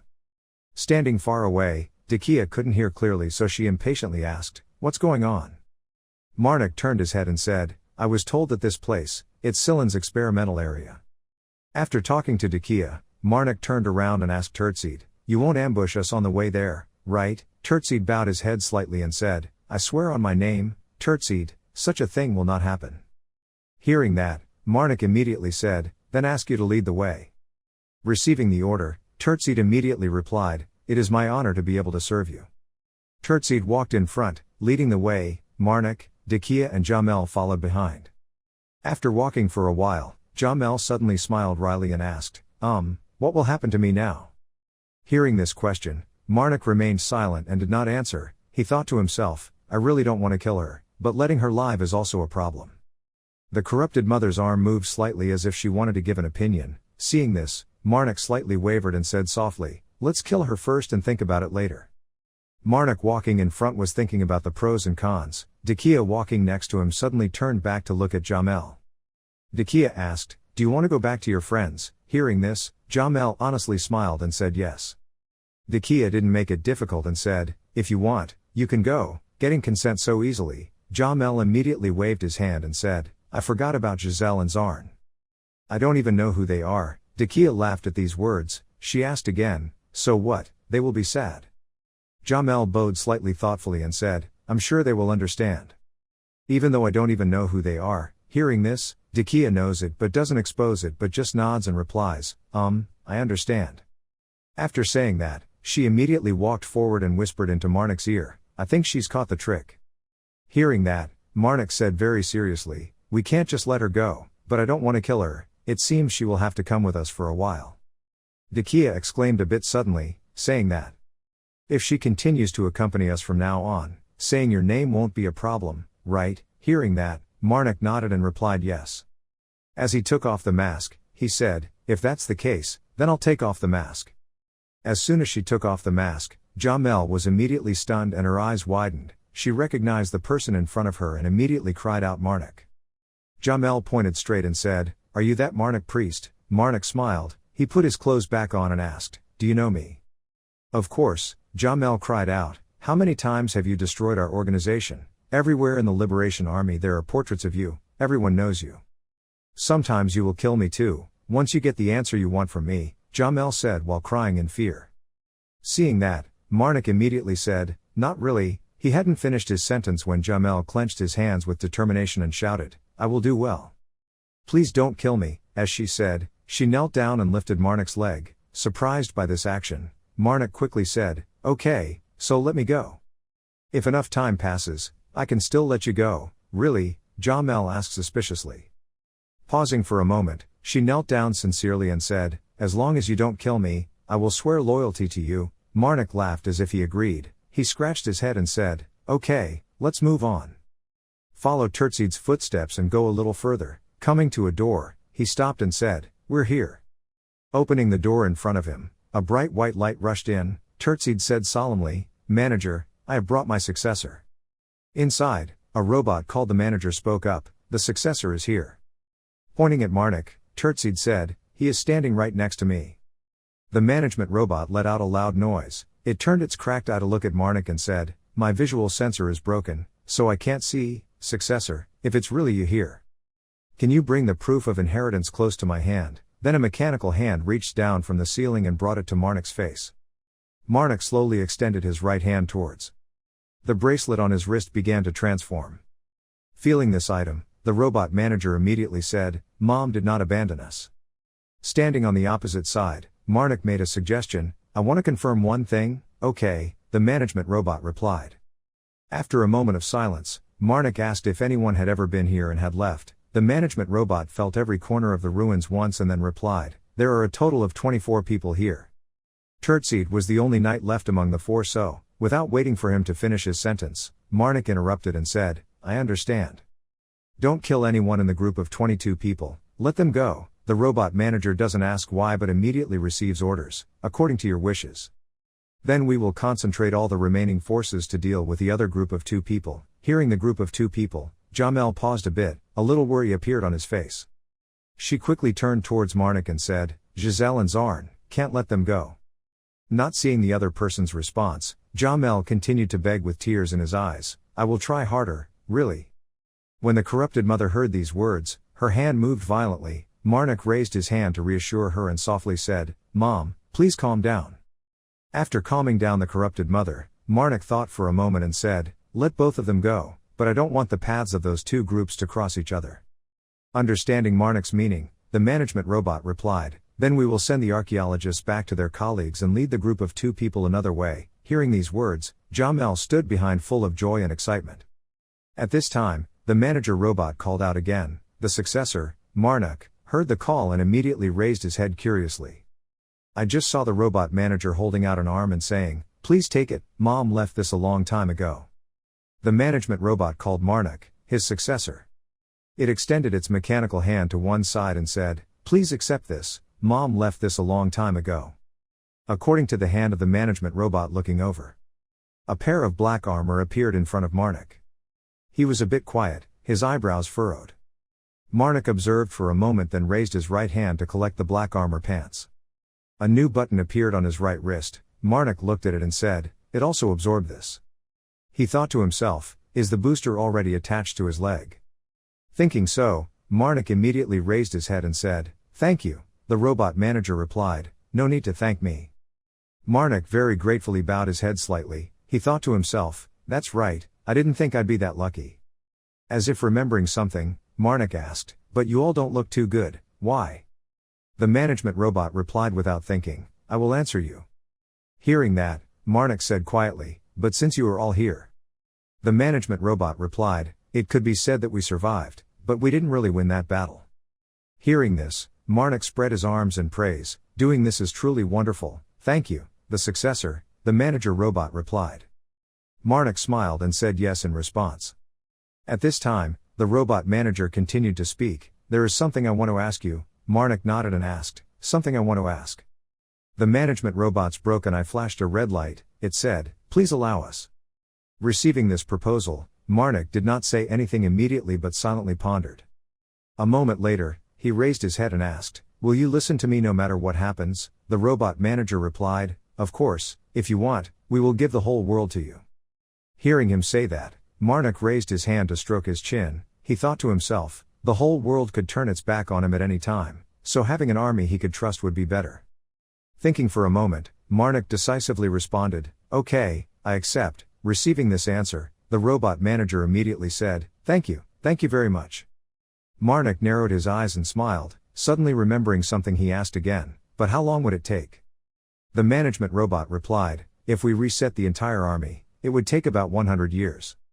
As soon as this number was uttered, Marnik sighed. He asked a little regretfully, if it was the entire army, couldn't you reduce the number and do it faster?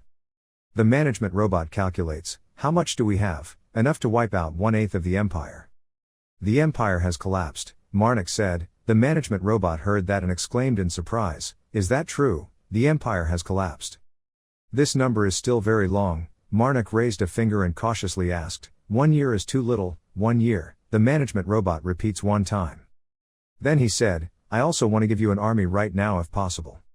Suddenly the robot stopped for a moment and then cried out, oh, sorry. Its scratched eye has been repaired. It said, I have recovered my visual sensor. Looking at the people Marnik, Decay, and Jamel in front of him, the robot manager exclaimed, it's been a long time since he last saw this room. Hearing him ask that, Marnik nodded and replied, yes. He thought to himself, the Liberation Army is trying to capture him. Receiving Marnik's answer, the management robot cried out angrily, enemy, he has enemies. No way, Marnik shook his head and said. Hearing that, the robot manager immediately said, but you are in danger, it is very unsafe outside. Afraid that Marnik would not agree, he continued to say, if 1 year is too long, 11 months, I will reduce it to 11 months. Please don't leave us. Marnik heard the robot manager say so and immediately fell silent. The hand of the corrupted mother moved slightly. Feeling that, Marnik placed his hand close to his chest and softly said, Mom was right, 11 months is not bad. However, the main task is the problem, which is also the reason why I rejected my master's teachings. After saying that, Marnik looked at the manager robot and curtsied in front of him again. His eyes slowly turned to Jamel. He thought to himself, the truth is that the Liberation Army pulled down a god. At this time outside, a man had his clothes stripped off, his hands and feet tied tightly lying in front of a cave door, constantly shouting, help, help, let me out, please, let me go. The man was scared and kept screaming. Suddenly a group of demons crawled out from deep inside the cave. They stuck out their long tongues and licked this person's face. The man let out a startled cry that was extremely pitiful. He shouted loudly, I don't want to die, but no matter how much he shouted, no one came to save him. He was grabbed by the demons and dragged inside. As soon as the man was dragged away, outside the cave, a group of people wearing hooded cloaks appeared. Hearing the screams inside, a person wearing a brown robe raised his mouth and said, isn't it fun? The thing in there used to be a god, the gods aren't really all of them. Hearing this, a person wearing a black robe standing next to him unhappily scolded him for blasphemy. The person wearing a brown robe heard that and immediately said, the real blasphemy is our act of pulling a god down from heaven. Disagreeing with this, the person wearing a black robe objected, that is still a god, can't you feel the holy power? Of course you can. The person wearing a brown robe nodded and said. Then he asked doubtfully, maybe it possesses holy power but is it really a god? A god should have dignity, like the person I serve. Without waiting for the person next to him to answer, the person in the brown robe continued to monologue. I guess you didn't hear that because you were busy dealing with this thing. While talking about this, a loud scream rang out from inside the cave, attracting everyone's attention. Hearing this scream, the man in the brown robe raised his mouth and said, "It seems like it will be over soon. So you will need experimental samples." The person in the black robe heard that and immediately replied, "We have already decided on the location." "That's it?" the person in the brown robe asked. "Where is it?" The man in the black robe was silent for a moment. Then I answered, "In the Northern Kingdom." Marnik smiled. He placed one hand on his left chest and said sincerely, "There is still work to do, so I have to go first." Hearing these words, the management robot softly called out, "Successor." It said, "I trust you, don't hesitate about anything." As soon as these words ended, Tertseid from the side also called out for his successor. Hearing the call, Marnik immediately turned his head to look. Tertseid knelt down on one knee, placed his hand on his left chest, bowed his head and said, "Please accept me. Please give me the honor of standing shoulder to shoulder with you." Hearing these sincere words, Marnik opened his hands a bit hesitantly, "But your size is so easy to see now." Hearing that, Tertseid quickly said, "Don't worry, I can become smaller." Hearing that, the corrupted mother's arm moved in protest. Marnik raised his hand to reassure him a bit. He thought to himself, "Yes." Thinking like that, Marnik looked at Tertseid and said, "Can you shrink down to human size?" "Of course," Tertseid replied. Immediately after that, he clenched his fists, and a light wind arose around his body. Tertseid's body started to shrink. Looking at the robot in front of him, Marnik nodded and said, "Good, then you come with me." Receiving the agreement, Tertseid happily said, "I am very honored." At that moment, a machine appeared above Tertseid's head. This machine pulled the Tertseid up high. At that moment the voice of the management robot rang out, "I will fix the Tertseid right away." Hearing these words, Marnik remembered the robot made from immortalium that he killed outside. He thought to himself, "That's right, we are rich now." Thinking so, he smiled and looked at the robot manager and asked, "Can we take them away?" "Soldiers," the robot manager asked suspiciously. Marnik said honestly, "I want to sell immortalium." This statement made the robot manager a bit surprised. It exclaimed, "Are you that poor?" Marnik, the heir, shyly scratched his head and explained, "Actually, there's a little bit of money right now, so it can be considered quite good, and there's also money left from the school." "Just fine," the manager robot said. "I'm very worried about your finances." After a moment of silence, it gave a suggestion. "How about this? When we mine more resources, we will dig for gold and diamonds." Hearing that, Marnik muttered, "Continental gold and gems." He raised his head and asked, "Can this laboratory be moved?" The management robot replied, "This laboratory can move freely on land and in water. Currently, a lot of repairs still need to be done." Hearing that, Marnik laughed and shook his head and said, "No, that's great, then it's all up to you." "Thank you for your compliment," the manager robot replied. "Please rest for now. After I finish repairing the Tertseid, I will inform you." As I said it, I opened a separate space, where a set of tables and sofas are displayed. Waiting for the manager robot to leave, Decay then turned around and smiled and said to Marnik, not knowing what was going on, "But congratulations." Jamel stood on the side and thought happily, "It seems getting rich is not difficult." Very quickly Tertseid was repaired. The robot manager looked at the four people in front of him and said, "More like first aid, but Tertseid should be able to defeat anyone except the experts." Hearing all the instructions, Marnik smiled and nodded and said, "Of course." The robot manager heard that and happily exclaimed, "Really, thank you sir. I will make the whole world kneel before you, heir." Marnik smiled brightly. He narrowed his eyes in response, "It's worth looking forward to." At the inn, after returning, Marnik immediately treated Valtis and Sajida. Very quickly they recovered completely. Valtis said happily, "Ready." He looked towards Marnik and said, "Thank you Marnik." Marnik shook his head and replied, "Just do what you should do, stand next to him." Decay continued, "You have been through a lot." Valtis remained silent and said nothing. Then he looked towards the two people Jamel and Tertseid were standing and asked, "So now will you introduce the new people to us?" Marnik smiled and nodded. He turned back and said, "Go this way." Hearing that, Tertseid immediately took a step forward and said, "Nice to meet you." Looking at the person in front of him, Valtis's eyes opened wide. He exclaimed, "Is he a robot?" Marnik shook his head and said no. He explained, "Simply put, he was an ancient artifact from the old empire." Valtis was quite surprised. He reached out to shake Tertseid's hand and said, "Nice to meet you." Tertseid also replied, I'm very honored. Sajida, who had been silent until now, immediately told Turtseed when he had free time, fight me once.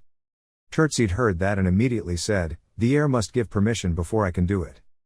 Marnik saw that there was no problem with this, so he nodded and said, go with him. Receiving this, Turtseed immediately said, he has given permission so it can be done at any time. Sajida also smiled with satisfaction. At this moment, a loud noise rang out from behind, accompanied by a voice, I'm Jamel. After saying that, she immediately knelt down on the floor. She raised her head and shouted loudly, I would like to be a buffalo or a horse. Seeing this scene, Valtis immediately asked in a low voice, did she do something bad to you? Marnik's face turned black and he was about to explain when Jamel exclaimed, what does this mean? Without giving anyone else a chance to speak, she immediately bowed down and said, I was just moved by Priest Marnik's mountain of gold, I mean his generosity. Hearing these words, Marnik didn't know what to say, he let out a long, helpless breath. Valtis quickly comforted him, okay, I understand.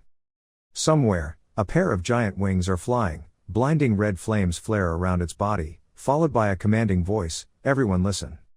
I will command this first expedition, we will head to the northern kingdom. The person who spoke was wearing a cloak that covered his head, holding a sharp spear in his hand, his eyes shining with a red light. This person looked at the fully armored army below, shouted one sentence, and would kill the evil god there. Holding the spear high, the cold voice continued to ring out, my holy warriors, a holy war is waiting for us. At the inn, a group of Marnik people were discussing together at the dining table. Decay spoke up, that's really suspicious. Marnik continued, I guess there must be something there. Decay nodded in agreement, she raised her hand to stroke her chin while analyzing, we've only been away from the capital for a week, but we've heard rumors about missing people around Beatus dozens of times already. I don't know what my brother is doing. Seeing that the other person looks worried, Marnik immediately smiled and said, walking to Beatus takes 2 or 3 weeks, so we can investigate slowly. Besides, Lord Laughing is also in Beatus. Hearing this phrase, Decay silently called out Father. She looked down at the cup of tea in her hand and sighed and said, well, everything will be clear when we get there anyway, so now I will tell everyone something. Hearing this information, everyone raised their heads and looked towards Decay in surprise. Valtis frowned and said, ha, what, since when? Decay replied, about 3 years ago. Hearing that, Marnik immediately asked, so who is ruling for him, your brother? Decay shook his head and said, no, Sir Douglas Martin. Hearing this name, Marnik frowned and exclaimed, not a member of the Iramal family but an outsider. Decay quickly explained, well, Mr. Martin is close to my father, he is a very upright person. Marnik didn't think so, he frowned and said, but everything is still strange, he cannot appoint people if his mind is not clear. Decay nodded, then said, there is a document declaring that Mr. Martin will take office and take over for him for 5 years if something happens to him. Hearing this, Jamel now made a guess, so could it be that someone else is targeting the Laughing Lord? Decay nodded and replied, we have also considered that possibility. Having said this, she immediately fell silent and looked at the empty teacup in her hand. At this moment, the restaurant owner brought a plate of food and said, the food has arrived. Very quickly, a table of hot, hearty food was spread out on the table. Marnik smiled and said, eat first and we will talk later. While eating Marnik, I suddenly heard a few people at the front desk asking about the owner, have you seen anyone suspicious hanging around here recently? Maybe they were people wearing hooded cloaks. The shop owner thought for a moment and then said, basically, most of the travelers who come here dress like that. The group of people asking questions consisted of one man and one woman. Hearing the owner say that, they immediately turned their heads to look at the Marnik group's dining table. The man took out a gold coin and gave it to the shop owner and said, thank you, we will stay here tonight. If anything happens, we will help. Accept the gold coin, subjectively smile and reply, oh, thank you. Jamel was sitting between Marnik and Decay. She also heard the conversation just now and quickly covered her mouth in fear. Seeing the other 2 people coming towards him, Jamel glanced at Marnik, what should we do? If he recognizes me then I will surely die. Marnik replied in a state of extreme alert, if he recognizes me then I will surely die too. Very quickly the other 2 people approached. The man held out a hand and said hello, I am Admikio, we are all part of the God's purging army. He said this, then pointed to the girl behind him and continued, and this is Tatiana, please understand but we cannot say the name of the God we serve. Hearing what the other person said, Marnik propped himself up on the table and slowly replied, I wish you all a happy day, I am Marnik, I serve the guardian goddess. Ah, Marnik, Admikyo bowed slightly and said, I'm sorry for interrupting your meal. As soon as the other person said this, Marnik's eyes suddenly opened wide. Feeling the 5 fingers of the corrupted mother constantly vibrating, he thought to himself, I can't say how many fingers they have. Seeing that the other person was about to ask permission to leave, Marnik quickly said, please wait. I've heard a lot about God's purging army, what brings you here? Admikyo turned his head and smiled and said, well, it's probably okay to tell you, Marnik. We are looking for followers of evil gods. As soon as he said this, Jamel was so scared that he closed his mouth tightly. Seeing that, Decay immediately reached over and patted her gently to reassure her. At this time, Admikyo continued to say that those followers of the evil god were definitely the masterminds behind this evil deed. Hearing this, Marnik was also filled with anger and shouted, those followers of evil gods, they deserve to be torn into hundreds of pieces. This made Jamel extremely scared. She burst into tears and hugged Decay. Marnik suppressed his anger and asked, but how can the two distinguish who is a follower of the evil god?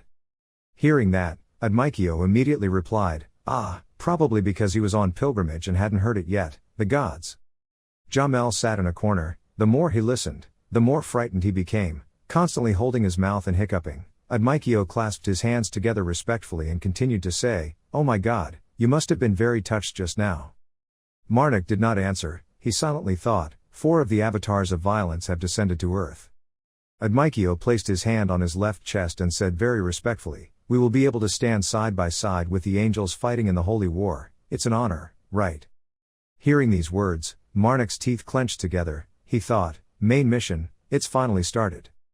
Night came, the inn was lit. Decay's voice rang out, Priest Marnik, it's me, Decay here.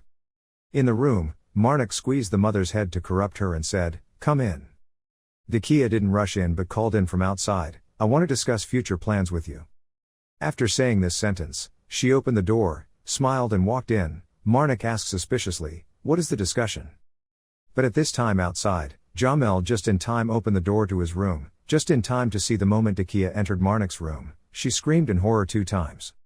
She thought to herself, the two of them were being intimate and private with each other. Jamel exclaimed with excitement, I knew he would become my gold mine. Inside the room, the corrupted mother seemed angry. Marnik massaged her shoulder while gently coaxing her, let her discuss it by herself, don't be so selfish. Marnik's hand quickly squeezed the temple of the corrupted mother. He continued to advise, she has been with us all this time. Seeing that the corrupted mother no longer objected, Marnik immediately looked towards Decay and asked, what exactly do you want to discuss? Decay sat down on the side of the bed and hesitantly said, well, since I was a child. Hearing these words, Marnik asked in confusion, why? Decay clutched the bed sheet and explained. After a long silence, Marnik gently comforted her, it wasn't her fault. Holding the corrupted mother in his arms, he continued to say, she did not choose to be born a magician, nor did she choose to die to give birth to her mother. Decay closed her eyes and smiled and replied, before, I also thought he would say that. Hearing this, Marnik cautiously asked, did you think that your brother was the one behind the kidnapping? Decay gently shook her head and said, whoever it is, I'm sure that person only wants me to get married to resolve the discord in the family. Marnik nodded and said, if you can't do anything by going back, then why did you ask us for help? Decay raised her hand to support one cheek, her yellow eyes widened, she looked at Marnik and said, I can't defeat my brother, but kidnapping the Laughing Lord's daughter is a serious crime. Hearing that, Marnik was silent for a moment before hesitantly asking, then what are you worried about? Decay bent down and put her face in her palm slowly saying, I don't know if becoming the head of the family will prove everyone wrong. Raising her head to look at her 2 hands in front of her, she continued sadly, I don't think I'm suitable to lead everyone. Priest Marnik, what should I do to feel happy? Hearing this suggestion, Marnik laughed and said, if a person was born with leadership qualities, everyone in this world would become leaders. Her becoming the leader would probably cause a lot of problems but, before she could finish her sentence, Decay interrupted and exclaimed, but how? Marnik smiled softly and replied, I'm sure you can become a great leader if you try. Hearing this encouragement, Decay sobbed and exclaimed, you're being too polite, I'm not that great. Marnik laughed and said, well, I think so, besides, I have no intention of answering your question, why? Decay asked doubtfully. Marnik analyzed, I think this is something that you have to come to your own conclusion on your own. If you make your own choice, you will have a lot less regrets in the future. Hearing the other person say that, Decay laughed and replied, "So I should find the answer myself?" Marnik nodded and praised, "You are smart." Having determined what he needed to do, Decay didn't stay any longer but stood up and said, "Then I'll take my leave, good night to both of you." "Good night," Marnik nodded in response. Decay reached the door as if remembering something and suddenly stopped and said, "By the way, After saying this, Decay immediately left. Looking at the tightly closed door, Marnik's eyes widened. The corrupted mother, who was lying face down on the bed, suddenly let out a slightly annoyed sound. Turning to look at the girl, Marnik felt guilty and softly said, "Oh, I stopped just now, I'm sorry." Having said that, he immediately climbed onto the bed and rolled up his sleeves to continue massaging the corrupted mother, making her extremely refreshed. In the next room, Jamel was lying on the bed neatly covered with a blanket, her eyes wide open, imagining her rich future. Suddenly hearing a noise outside, she immediately got up and tiptoed to the door to listen. Hearing Decay's voice outside, "If you really need me, just let me know." Hearing this sentence, Jamel immediately opened her eyes wide in surprise. She covered her mouth with her hand and softly exclaimed, "Oh my God." Gently opening the door, Jamel peered out. She looked at Decay's back, happily thinking to herself, "Let her know whenever he needs her." 10 days later, the Marnik group was standing in the vast snow. Decay smiled shyly and asked, "Priest Marnik, are we almost there yet?" Marnik nodded and replied, "I can see the village in front of me." Decay didn't see anything and asked suspiciously, "Really, thank God?" Valtis, who was next to him, also smiled and said, "I'm so happy to hear that. We've been out of food for 3 days." Seeing that everyone was so confident, Marnik quickly reassured them, "Don't be so sad, we will go hunting to make up for it." The group of people quickly entered the village. Walking on the streets, Marnik looked around and said, "It's been 10 days since we last saw civilization." He suggested that everyone probably needs to rest, so let's find an inn first. On the street there were quite a few people passing by. The Marnik walking at the front suddenly stopped for a bit. He felt that the corrupt mother's hand was hinting at something. His eyebrows momentarily furrowed. Looking at the people walking on the street, Marnik said suspiciously, "Mom can't see the number of fingers, but those people can." Valtis saw that he suddenly stopped walking and wondered why he suddenly stopped like that. Marnik's sweat dropped and turned to look at him and said, "I think we'll have to be on high alert." At this point, his voice suddenly lowered, "This place." Hearing what he said, everyone quickly found a place to rest. In Valtis's room, he continued talking to Marnik about what had just happened, so what he meant was. He frowned at Marnik and asked, "Does this village have something to do with evil god believers?" He nodded and replied, "Yes." Speaking of this, his face turned sweaty and he thought to himself, "It's impossible that everyone in this village is a demon or part of God's purging army." Only then did Decay suggest that we split up and investigate, at least until sunset. Hearing that, Valtis immediately responded and said, "Okay, we can't just ignore it, if this place is really connected to the followers of evil gods." Then he started suggesting, "Since this village is quite big, I think we should split into 3 groups, each group of 2 people." Seeing that, Decay enthusiastically raised her hand and said, "Then I will join the group." Before she could finish her sentence, Marnik interrupted and asked, "Can we divide the group like this?" Then he started suggesting, "I suggested dividing the group like this, Jamel and me, Terzio and the princess, the rest are Carmen and Sajida." When Decay came here, the glue was stiff. Valtis agreed and said, "I think the division is quite balanced." Jamel also happily agreed. Although Decay was a bit disappointed, she still tried to smile wryly and said, "So I can see it too." Valtis excitedly shouted, "Now let's go." Jamel also excitedly shouted, "Let's go." As soon as everyone had gone outside, only Marnik and Decay remained. She couldn't help but ask him, "He still doesn't trust Jamel, that's why he teamed up with her, right?" Her face looked a bit sad. Marnik also frankly replied, "Yes." Decay continued, "I feel like you don't really need to worry." He smiled and said, "That's right, to be honest, I feel the same way." Decay was shocked when he heard what he said. He lowered his face and continued, "If only I could continue without having to worry about that." She was silent for a few seconds then replied, "I understand what you mean." But Decay, not wanting to let her emotions overshadow their shared work, immediately regained her cheerful spirit and took Marnik's arm in return. She happily said, "Next time will you team up with me?" Marnik next to her smiled softly. The scene changes to outside the village. A man changes his face and says, "Is there any strange event?" "Of course." Next to me the woman worriedly said, "I'm sure I've heard it before, but a lot of people from our village have gone missing. Marnik and Jamel went everywhere asking one person after another to gather more information. On this side, there was a person on this side who, after hearing his question, said agitatedly, I was so worried about whether I would be the next victim or not, to the point that I couldn't sleep or work. He didn't forget to remind Marnik, you should be careful too, priest. Looking at their faces and words, Jamel was a bit confused. They all answered the same way. Marnik feels, but it seems they are not lying. Jamel is a bit hesitant at this point. Well, I see that too. Marnik looked at her hesitant tone and smiled and said, if you want to say something, say it. She was a little startled and replied, okay. Then she immediately asked him what she was wondering. Why do you think this village has contact with evil god believers? Marnik heard that and explained, the god I worship, noticed something suspicious in this village. Jamel exclaimed in surprise, you can directly contact the god you worship. He smiled and replied, yes. This made her extremely surprised. It was amazing. Jamel's eyes were bright as he spoke excitedly. Usually what he heard was quite fragmentary. And confusingly, after hearing this, Marnik immediately raised his finger to stop her from speaking anymore. Then reminded her, please be careful with what you say, you don't know who will hear what you say. Jamel heard that and obediently nodded again and again. She then slowly put her hand inside her cloak and said, if anyone hears me, to keep it a secret I will. She slowly pulled out the dagger and said, remove it. Seeing her acting like a tiger to report, his weasel immediately hit her on the head as a warning and cleared his throat. No. Marnik said sternly, you can only kill people with my permission. Jamel also happily obeyed, okay.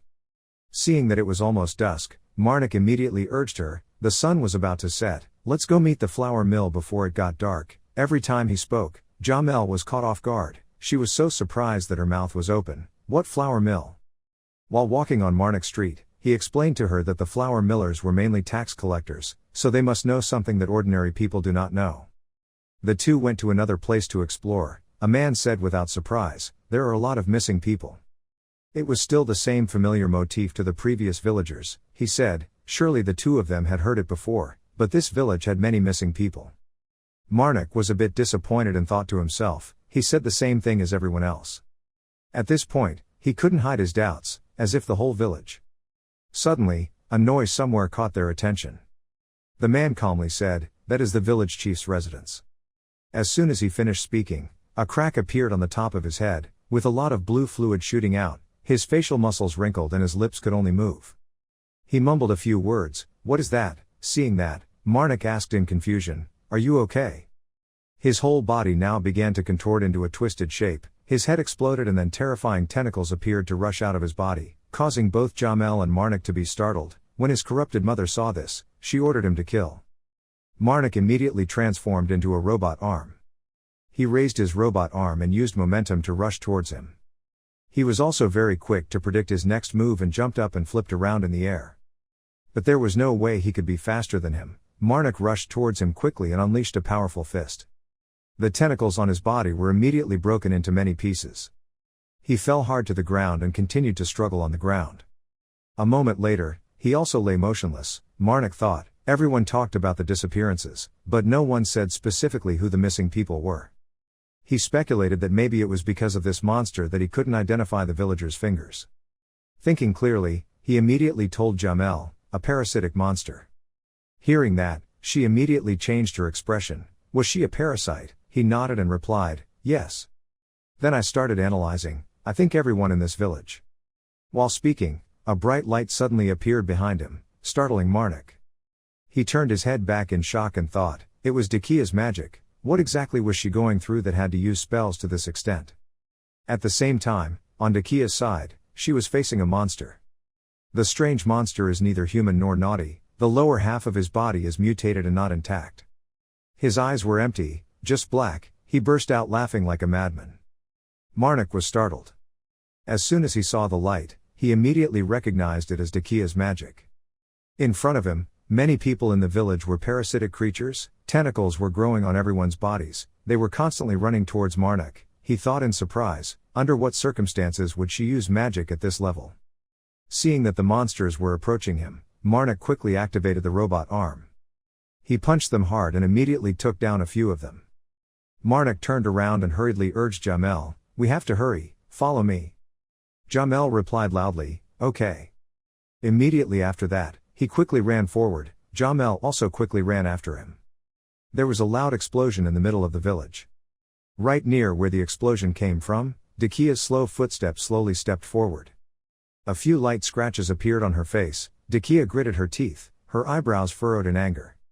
Surrounded by strange creatures flying back and forth, making hissing sounds. The monster laughed loudly and said, "It's useless, Princess Decay." The old man was extremely proud and said loudly, "I am the one chosen by God, something like you cannot kill me." He looked at Decay and praised her, those eyes, her beautiful golden eyes made my heart skip a beat. He stuck out his tongue and licked his lips, making people look at him and get goosebumps. He continued, "It's good that you weren't infected." Then he changed back into a human form and landed below. Seeing that, Decay stepped back, she pointed her hand straight at his face and shouted, "What do you want? Where did you get that power from?" The old man calmly said, "I already said that, but I received this power from a god who descended to earth." As he spoke, he slowly walked step by step closer to Decay's place, the corner of his mouth slightly raised in a savage smile and said, "What I want is only one thing." With you in his arms, Decay simply couldn't hear these disgusting words and cast a spell of magic at his head. She shouted angrily, disgusted. As soon as his head was severed, the muscles in his body began to regenerate, his voice was still echoing, "Oh my God, is this what you did before?" His face was now restored to its original form, he smiled and said to Decay, "I have always wanted to hug a woman with golden eyes and silver hair." The old man flew up again, spread his arms, smiled wildly and said, "In his arms." Decay and Terzio were both so frightened by the scene before their eyes that their faces changed. His body was suddenly covered by a thick black aura mixed with his crazy laughter, "Ho ho ho." From that black smoke suddenly fell larvae, he said again, "Let me introduce again." The black smoke dissipated, his appearance also changed back to its original form, 2 pairs of wings began to grow from his back along with 4 spider legs, he introduced himself, Karath scorned. Sensing the danger in front of him, Terzio quickly pulled Decay back. Karath flew to where the two said, "Stay there." Terzio now worriedly said, "Lady Decay, the enemy is faster than I thought." Seeing that, Decay spoke up and said, "So I can slow him down with the ghost," but before she could finish her sentence, she covered her mouth immediately because of the nausea that prevented her. Terzio carefully picked up Decay in his arms and ran forward as fast as he could and said, "I will put an end to that monster, please find a successor while I buy time. Decay is a bit uneasy, are you sure?" Terzio said confidently, "My body is made of indestructible materials, and I." Behind Karath was chasing them, he firmly told her, the sword was for killing enemies, not for running away. Hearing that, Decay reluctantly agreed, "Okay, I will find Father Marnik as quickly as possible." Karath chased after him, continuously emitting savage laughter. He stretched out his hand towards Terzio and shouted loudly, "Got it." Just as he was about to reach Terzio, he turned around and decisively cut off his arm. The old man didn't have time to stop and fell to the ground with a bang. Terzio also took the opportunity to quickly run away. But Karath, as if nothing had happened, stood up and laughed like a crazy person. He continued to chase after Terzio and said, "Where are you going, princess?" Seeing Decay running in another direction, he angrily shouted, "This is my place, do you think you can escape?" His rough skin suddenly had eyes. Decay was running when she was stopped by a wall of flesh. Terzio shouted, "Don't think you can go any further." Karath immediately turned his attention towards Terzio and said, "You are the knight protecting the princess, do you think you can stop me?" Terzio said without fear and resolutely, "I won't stop you, I'll just kill you here." When he saw that, he raised his hand towards him and shouted loudly, "You arrogant brat." Karath attacked him, but Terzio promptly drew his sword to block his attack. Terzio slashed hard at the old man's arm, but then he was surprised to realize that the old man's arm had grown back at some point and exclaimed, "This is..." Karath said contemptuously, "Do you think you can use the same trick twice?" The old man raised his other hand and shouted at him, "I will show you the power of an apostle." Terzio still held his sword tightly. He once again activated the engine. In a flash, Terzio cut off his arm again. The old man was also a bit surprised at this time. "What?" Terzio said decisively, "As long as I, Terzio, am still here." He activated the motor under his feet at full power. The engine under his feet continuously flashed as if it was accumulating energy. The power also becomes stronger and stronger. He gradually lowered his body and looked at Karath screaming, you won't be able to go any further. Karath still said very loudly and disdainfully, you are nothing more than a corpse. In an instant, he rushed like a gust of wind to Karath's place. Before he could even breathe, he took a fatal blow from Terzio and cried out in pain. Terzio cleared his throat, I will kill you no matter how many times. Karath now lost his balance and fell to the ground. But this guy looks like he just finished playing with toys, being beaten up and down like that and still grinning like he's lucky. The old man arrogantly said, do you think you are strong when I am playing around? The old man lay on the ground and kept talking, look at yourself. Terzio suddenly collapsed to the ground. The openings on his body were filled with larvae. Karath's voice rang out again, since when have you, never forget the power of an apostle. Right when he was enjoying the feeling of victory, a sword was gradually descending on him from above. Not knowing when Marnik appeared as a savior hero, he held a sword and stabbed Karath, making him extremely bewildered. Marnik's eyes looked coldly at the monster. He stabbed the sword hard at Karath, causing him to scream in pain, what the hell? At this time Decay also gradually walked towards Karath and spoke, I told you. She smirked and looked at him and said, when Marnik comes here, you're dead. Marnik looked at the robot arm and thought to himself, the spreading speed of corruption is too slow. At this point, relax your arms a bit, the protective gloves will break if you keep doing this, maybe you need to pay more attention now. After that, he told Decay and Jamel not to look for Carmen and Sajida. The two of them heard that without any questions and nodded in unison, okay. Then she turned to Jamel and suggested, well, can you bring Terzio here first, Jamel? She immediately agreed and replied, I don't understand. As soon as Jamel left, Decay quickly asked him if he needed any help, but he shook his head and said, no need, thank you. The resistance of the gloves is decreasing day by day, only remaining at 38 mf. Karath was controlled by him and couldn't move even a bit. At this time, Jamel also carried Terzio and rushed forward. She ran and shouted loudly, Bishop Marnik, here, what do you see? Putting Terzio down, Marnik ordered her again, Jamel, go ahead with the princess. He smiled at her, I will follow, she happily replied, understood.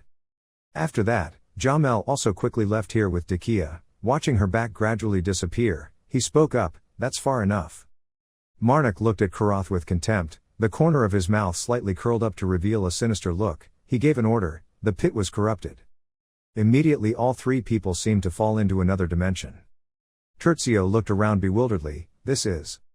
The larvae crawling on his body also began to slowly die. Terzio tried to move his arms and legs and was surprised to say that he could move, all the pieces of meat stuck in the joints had disappeared. Seeing that, he gratefully knelt down in front of Marnik and said, thank you, I'm also very embarrassed by those things. Marnik smiled and said, don't be like that, you did very well, please stand up. He then turned to Karath and provoked it, the battle wasn't over yet. Right now he also felt something, Karath couldn't do anything but scream endlessly, it hurt so much. He looked at Marnik and asked, what did you do to my body? Not seeing him answer, Karath angrily cursed, you bastard, where did you come from? I only saw Marnik slowly take out the chainsaw and say in a cold voice, I don't need to answer your question. Marnik loudly declared, you will die here. Marnik smirked at him, I don't intend to pity you, so please humbly accept death. Death was close to him, but Karath was still not afraid and arrogantly said, this kingdom will definitely collapse if I kill you. Marnik now asked for her opinion, mother, and she as usual said nothing but the familiar word kill. He stood to one side and called out the corrupt giant.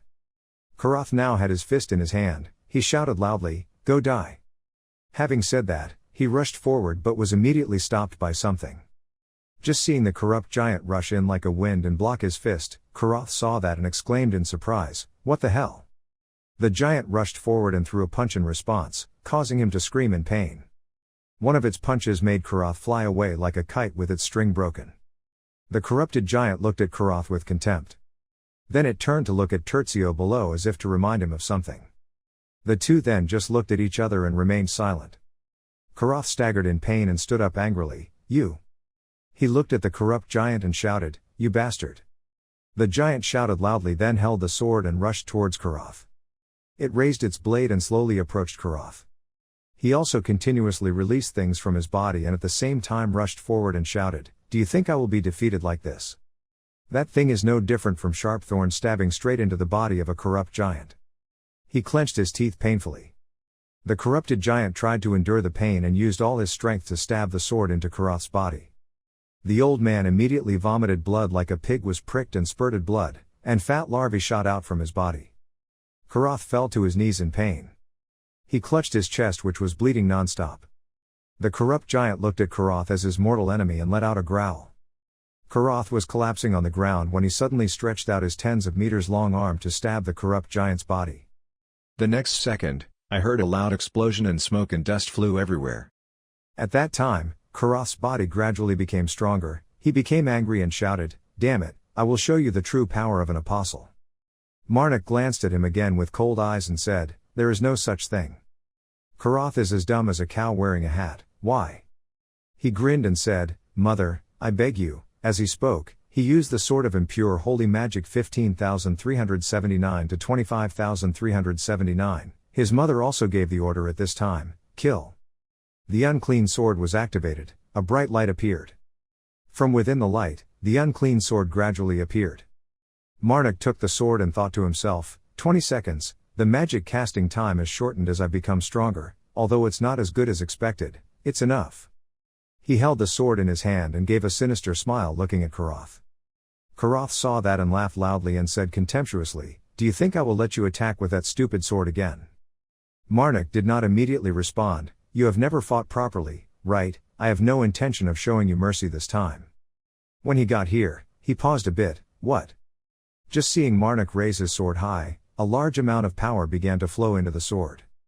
He stood in front of Karath and swung his sword to slash down the middle of his body and left the two words goodbye.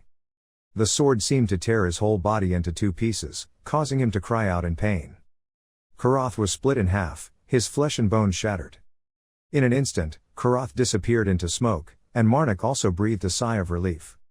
His mother frantically ordered, "Kill, kill," seeing that he calmed her down, "Mother, calm down." He smiled and gently placed his hand on his chest. "I understand that Mom is sad because we couldn't get the holy magic of that fanatic apostle." Marnik explained to her, but he had his eyes on something else, even though his corrupt mother kept telling him, "Kill." The scene changes to another place. On this side the soldiers are also falling into chaos. They all step back as if they are afraid of something. On the ground, the lower half of someone's body was lying in a pool of blood. The soldiers shouted, "Hideous monster, everyone pick up your weapons, we will take down that hideous creature." In front of her was a monster 2 or 3 times bigger than the soldiers. She laughed loudly, "Knocking me down." She still held half of her body in her mouth and laughed wildly. This monster's name is Revered Adora. The soldiers quickly took out their weapons. One person loudly ordered, "All weapons ready, we will destroy this evil creature." The monster flapped its wings and flew up. She looked down at the small group of people below and laughed contemptuously, saying, "What do you think you can do to me, Honorable Adora?" Admikio was both frightened and helpless and thought to himself, finding a fake apostle is a good thing, but why does it have to be a fly like that? Seeing Admikio's frightened appearance, Revered Adora sarcastically said, "Where is the courage just now? I thought you wanted to kill me, go cry and pray to your gods." But at this moment, suddenly, a person appeared with a full body full of energy and shouted at him, "How dare you mock the gods?"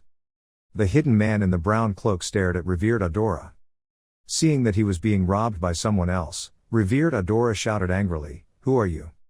The cloaked man's eyes glowed brightly. He held the weapon in his hand and confidently declared, "I will turn you into ashes." Seeing someone coming to save the world, Admikio clasped his hands in joy and said, "The 4 stars have come to protect us." A soldier next to him did not take his eyes off the man and exclaimed in admiration, "This scene is so beautiful." The monster complained again, "What are the gods in heaven doing while I'm in despair? They're a bunch of perverts who just like to peep."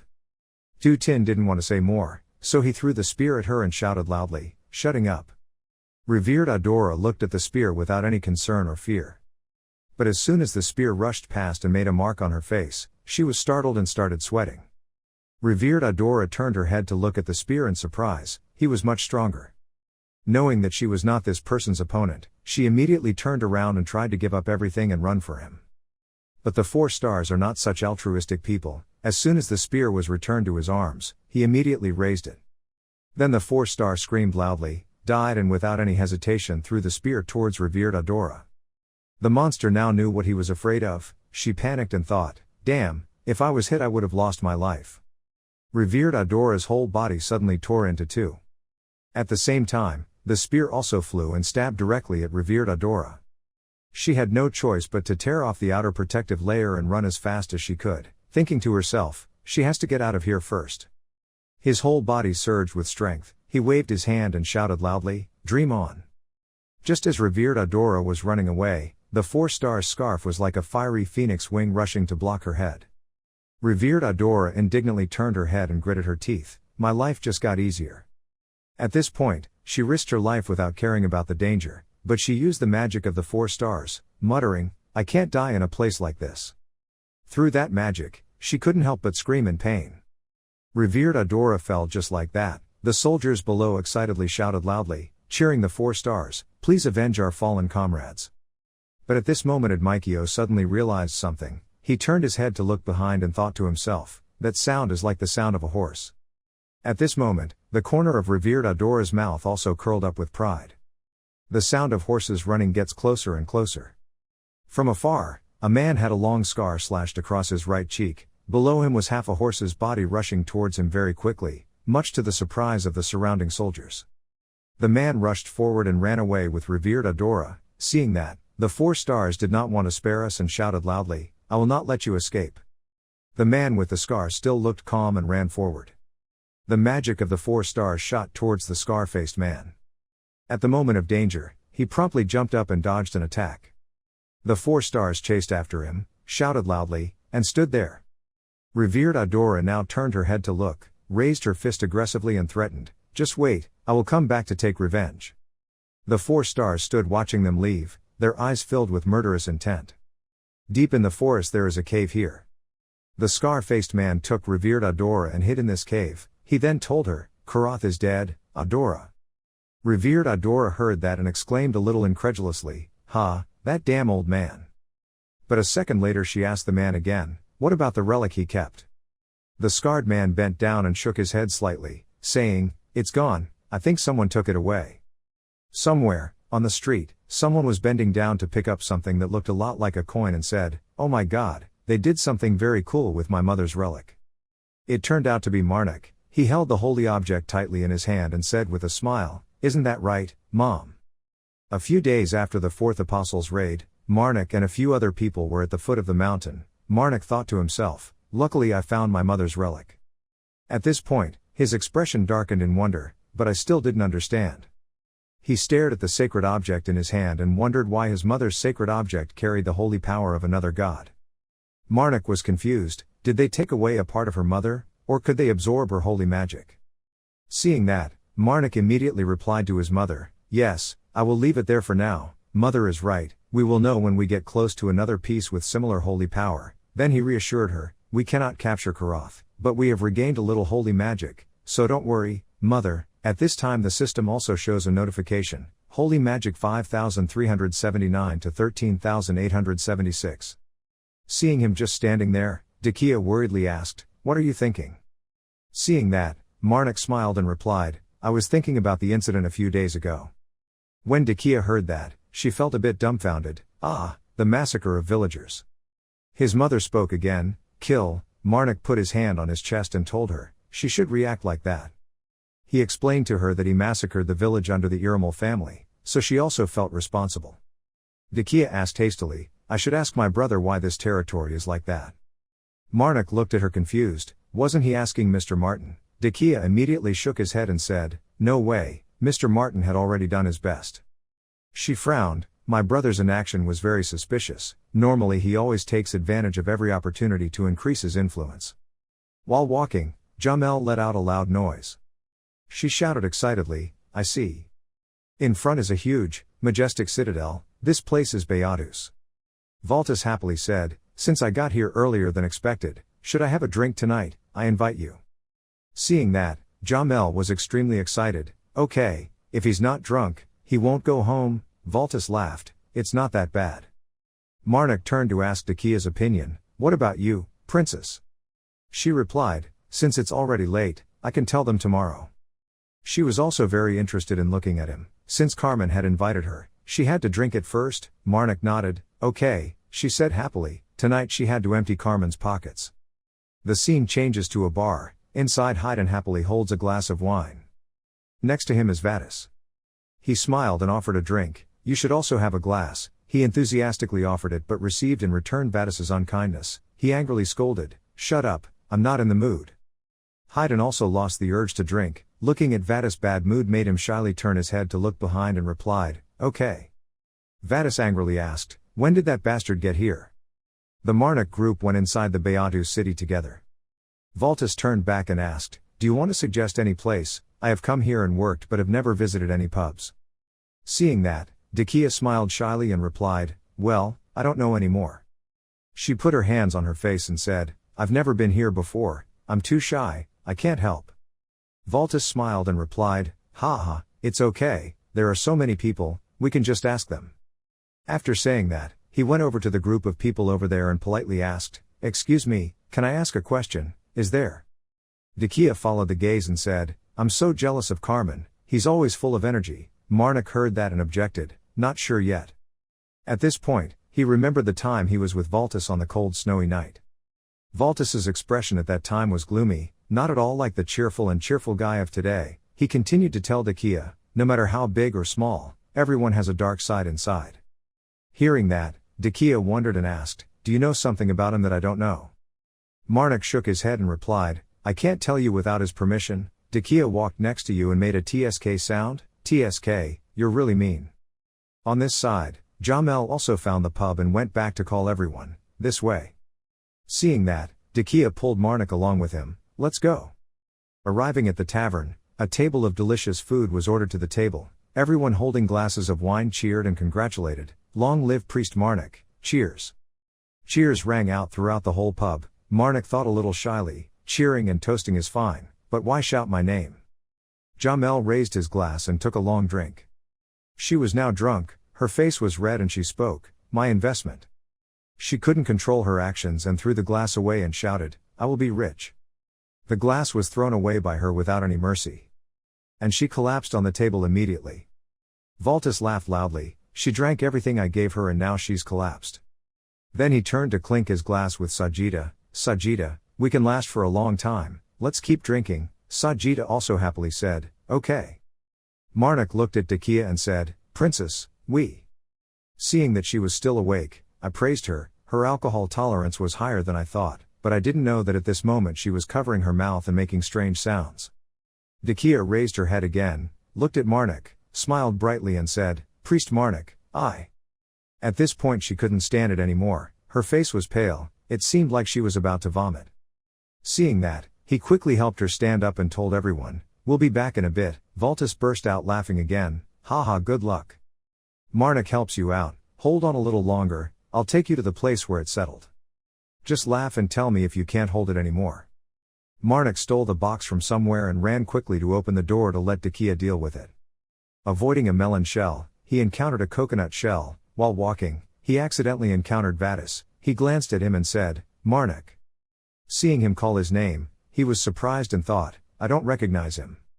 He looked at him for a long time as if trying to remember the image of this person, but it was still strange to him. This made Marnik wonder how he knew his name. Vadis stared intently at Marnik. But at this moment Decay grabbed the box. She couldn't bear it anymore, so she quickly grabbed the bucket and vomited inside. He smiled and patted her back and said, "Oh my God, are you okay?" When Vadis saw this scene, he was so angry that even Haydn behind him was stunned. Decay vomited then said, "Ooh, I'll never touch alcohol again." After taking a few steps, she suddenly slipped. Just when she was about to fall, Marnik caught her. She lay in his chest and said, "I'm sorry." Marnik smiled, it was okay, but the two of them did not know that Vadis was angry and gritting his teeth. Decay patted her cheeks and smiled and suggested, "Priest Marnik, I feel so tired, can you take me to my room?" Just like last time, hearing this, Vadis' anger could no longer be controlled. He angrily shouted, "You bastard!" Haydn miserably hugged Vadis and reassured him, "Oh my God, Your Highness, please calm down." Looking at Vadis's impatient expression, he spoke in confusion, "What do you have to do with me?" Vadis angrily stomped his feet and cursed continuously, "That damn guy dared to seduce the princess." Seeing that, Marnik smiled and waved his hand, he was wrong. "We are not like that." Vadis kicked Haydn hard and shouted loudly, "Don't lie. He pointed straight at you and continuously criticized you. You must have seduced her with your stupid smile." Haydn helplessly hugged his leg and said, "Prince Vatus." He reminded him, "It's not nice for you to make a fuss in public like that." Marnik didn't care about them. He carried the unconscious Decay and left, thinking to himself, "I have to take advantage of this opportunity to leave here." Haydn continued, "I told you to calm down." He angrily pushed Haydn away and said loudly, "Shut up." Looking at Marnik, who had run away, he angrily scolded, "Let go, I will kill that bastard." Haydn also helplessly begged, "Your Highness, I beg you." Marnik carried Decay to the door and left. At this moment, he had some doubts in his heart. The Prince of Dragon Country. What Marnik knows is that the Dragon Nation is a kingdom of beastmen located in the east of the continent, and the royal family of the kingdom is the dragon race. Knowing he couldn't touch this person, Marnik thought to himself, "The Prince of the Dragon people has that attitude towards me, it's best for us to leave Beatus as quickly as possible." At this point, he couldn't hide his curiosity, wondering if Decay would give up his position to follow him.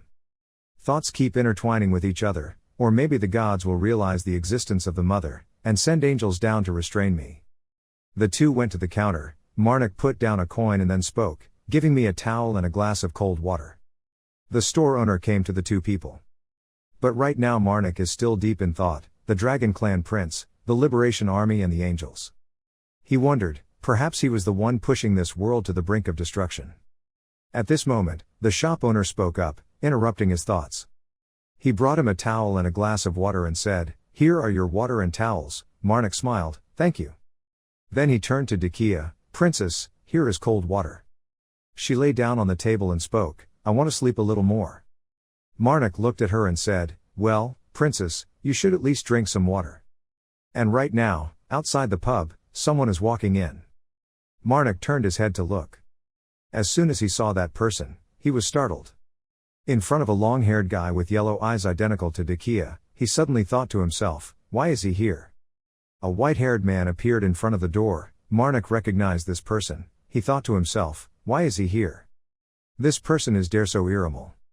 Marnik remembered the dragon prince Vatus he had just met, and realized in his heart, so that's it. He thought to himself, he is here to meet the dragon prince. While thinking deeply, Derso's yellow eyes suddenly glanced this way. He lifted his feet and walked towards the Marnik. But he didn't stop and walked past him. "Take a few more steps." Derso opened her mouth to mutter, "She still hasn't changed." Marnik stood in the same position silently, not saying anything. Derso walked up the stairs to the upper floor. A group of Marnik people are sitting at the dining table having breakfast. Jamel drank too much yesterday and is still lying face down on the table, unable to stay awake. Valtus propped his head up angrily and said, "Sajida, you bastard, he's a monster. My alcohol tolerance isn't too bad but he drinks alcohol like water, he's nauseous again. Look at him, I have a headache, but he's fine." While Valtus was talking about this, Sajida, who had been sitting quietly all this time, suddenly collapsed on the table. When Marnik saw this scene, he was startled and helpless. Valtus laughed happily, he crossed his arms and asked, "So I won, right?" After saying that, Valtus continued to laugh loudly. But it didn't take long for him to laugh before he fell face down. Marnik dejectedly turned to ask Decay, "They must have drank a lot." "That's right," Decay replied with a smile. She held a cup of warm water in her hand and cautiously asked, "Priest Marnik, are you busy today?" Marnik shook his head and smiled and said, "No, I don't have any schedule today." Looking at Turtseed who was supporting Sajida next to him, he continued, "I think they can rest today." Decay nodded and replied yes. Her face was slightly red. She shyly said, "So do you want to?" Before she could finish her sentence, Jamel next to her suddenly stood up, stretched and yawned. She lazily said, "Good morning." Before she could finish her sentence, Jamel next to her suddenly stood up, stretched and yawned. She lazily said, "Good morning." Feeling extremely tired, Jamel stood up and waved his hand and said, "I'm going to sleep again." Marnik did not stop him but nodded and said, "Yes, today is a day off." Jamel didn't turn around and just said, "You two should go rest too." Looking at the other persons leaving back, Decay raised her hand to smell it and asked, "Do I smell like alcohol on me?" "Yes," Marnik laughed and replied. This word was like lightning hitting Decay's ears. She leaned back in her chair, was silent for a moment, then smiled and said, "So this afternoon, come to the bank with me." "The bank?" Marnik asked suspiciously. Decay nodded and said, "I will pay you the money I promised." In the afternoon, at the bank, Decay heard the employee there speak and then exclaimed in shock, "What?" The employee calmly replied that the safe she was asking to open was under the name of the Iramal family, and access was prohibited. Hearing that, Decay slammed on the counter and shouted, "Wait, but this isn't the family's safe, it's mine, who's stopping it?" The employee took out a piece of paper, picked it up, read it once and replied, "Mr. Douglas Martin." "Sir Martin." Decay gritted her teeth and repeated this name again. She turned around and said, "Priest Marnik, it seems we have to go see Sir Martin." Marnik did not refuse but nodded and replied, "Okay, I will follow you." Very quickly the two arrived at Douglas Martin's residence. A maid came to guide them. She said, "He is in the office." Walking in the back, Marnik frowned and thought. She said Sir Martin handled everything for the Lord when the Lord lost his mind. Leading the two people to a room, stopping in front of the door, the maid bowed her head and said, "This way." The door to the room opened. Decay and Marnik slowly walked inside. Sitting at the desk, a man with silver hair and glasses on his face spoke, "Long time no see, Princess Decay." He held a piece of paper in his hand and continued speaking, "It seems like you're fine. I'm sure you were fine during the time you were out. This reassures me." Decay couldn't be happy and frowned as she replied, "It's been a while since we last met, the Lord's representative." Martin took off the glasses from his face and said faintly, "You don't have to call me that, you can call me Mr. Martin like before." Decay's eyebrows tightened but he still did not change his words and said, "As you wish, Lord's representative." Hearing that, Martin took out a white silk scarf and wiped his glasses and said, "It seems you have a problem with me." "Me," Decay said coldly, "if you see that, it seems like you feel guilty somewhere." Standing behind and listening to this person talk, Marnik felt the turmoil of the corrupted mother while silently thinking, luckily she couldn't speak in this situation. On the other side, Martin pointed at the writing on the paper and said, "Ah, maybe you're here because I banned your safe." Decay was already very upset. She asked directly, "Why did you do that?" Martin replied faintly, "It's simple, if I don't do that you will never return to the territory." After saying that, he looked back at the person standing behind and asked, "Maybe he is Priest Marnik?" Marnik nodded and smiled and replied, "Yes, I am Marnik, I serve the guardian goddess." As soon as his words ended, Martin immediately pushed a piece of paper out and said, "Is that all?" Hearing that, Decay immediately objected, "It was just a rumor." Marnik nodded slightly to continue, "The rumor would be more exaggerated the more it was mentioned." Martin had now stood up, he clasped his hands behind his back and laughed and said, "Ha ha, you are so humble, even a small victory is still a victory." Martin said as he walked towards a door in the room, his gentle voice said, "I know everything you do is for good purposes." Pausing for a moment, he looked towards Marnik and said seriously, "Priest. The Lord smiled and wanted to see you." Hearing this, Marnik frowned tightly and let out a loud cry. Haydn picked up a cup of tea and took a sip. He closed his eyes and sat at the table but said nothing. A pillow flew and hit the pillar behind him, followed by the angry voice of Vadis, "Damn, that damn bastard. I should have torn him into a million pieces right there." Pausing for a moment, he put his hands on the bed and continued angrily, "That's right, that should have been done then. Why did you stop me, Hilden?" Haydn took another sip of tea, calmly analyzing, if he did that, he would never get the results he wanted, originally, from the beginning. Hearing these words, Vadis became even angrier and roared, I know that, but seeing my fiancé holding hands with someone else makes me mad." Thinking for a moment, he calmly said, "Okay, let's go kill that damn pastor, discreetly, so no one finds out." Haydn picked up the teapot and poured more into his cup while shaking his head and saying, "You can't do that, there's an old saying that speed doesn't make it right." Having said that, he thought to himself, I have to admit that the third royal prince is very strong, but considering what happened in the eastern region. While thinking about this, there was a knock on the door outside. Vadis sat on the bed and asked uncomfortably, "What's going on?" A male waiter walked in and bowed his head to announce, "Your Highness, according to your orders just now, I came to report that Princess Decay has returned to the palace." Hearing this, Vadis happily got out of bed and asked, "What, she's back? Where is she?" The waiter replied, "She is going to Mr. Martin's room." Having been silent all this time, Haydn suddenly frowned and asked, "What are you doing?" Vadis dressed neatly and curled his mouth and said, "What else? Of course he came to see my fiancée, last time I couldn't even talk to her properly." Haydn still did not stand up but calmly said, "If you go see her, you won't get what you want." Hearing the other person say that, Vadis frowned and asked again, "What, why not?" Haydn did not answer his question but turned to the male waiter. Let me ask this, is the princess here alone? The male waiter bowed his head and replied, she came here with a pastor, calling himself Marnik. As soon as this name was uttered, Vadis couldn't keep calm and roared, it's that bastard again. Haydn sat on the chair and took another sip of tea, not too fast or too slow, and said, see. Vadis clenched his fists, tilted his head back and roared, hey, that goddamn bastard, why is he always with my fiancée? At this time, on the side of Lord Douglas Martin's representative, Marnik and a maid were standing in front of a door. The maid bowed her head and said, the smiling lord is waiting inside. Hearing that, Marnik didn't say anything. He reached out and grabbed the door handle, thinking in his heart, does the homeowner want to meet an outsider?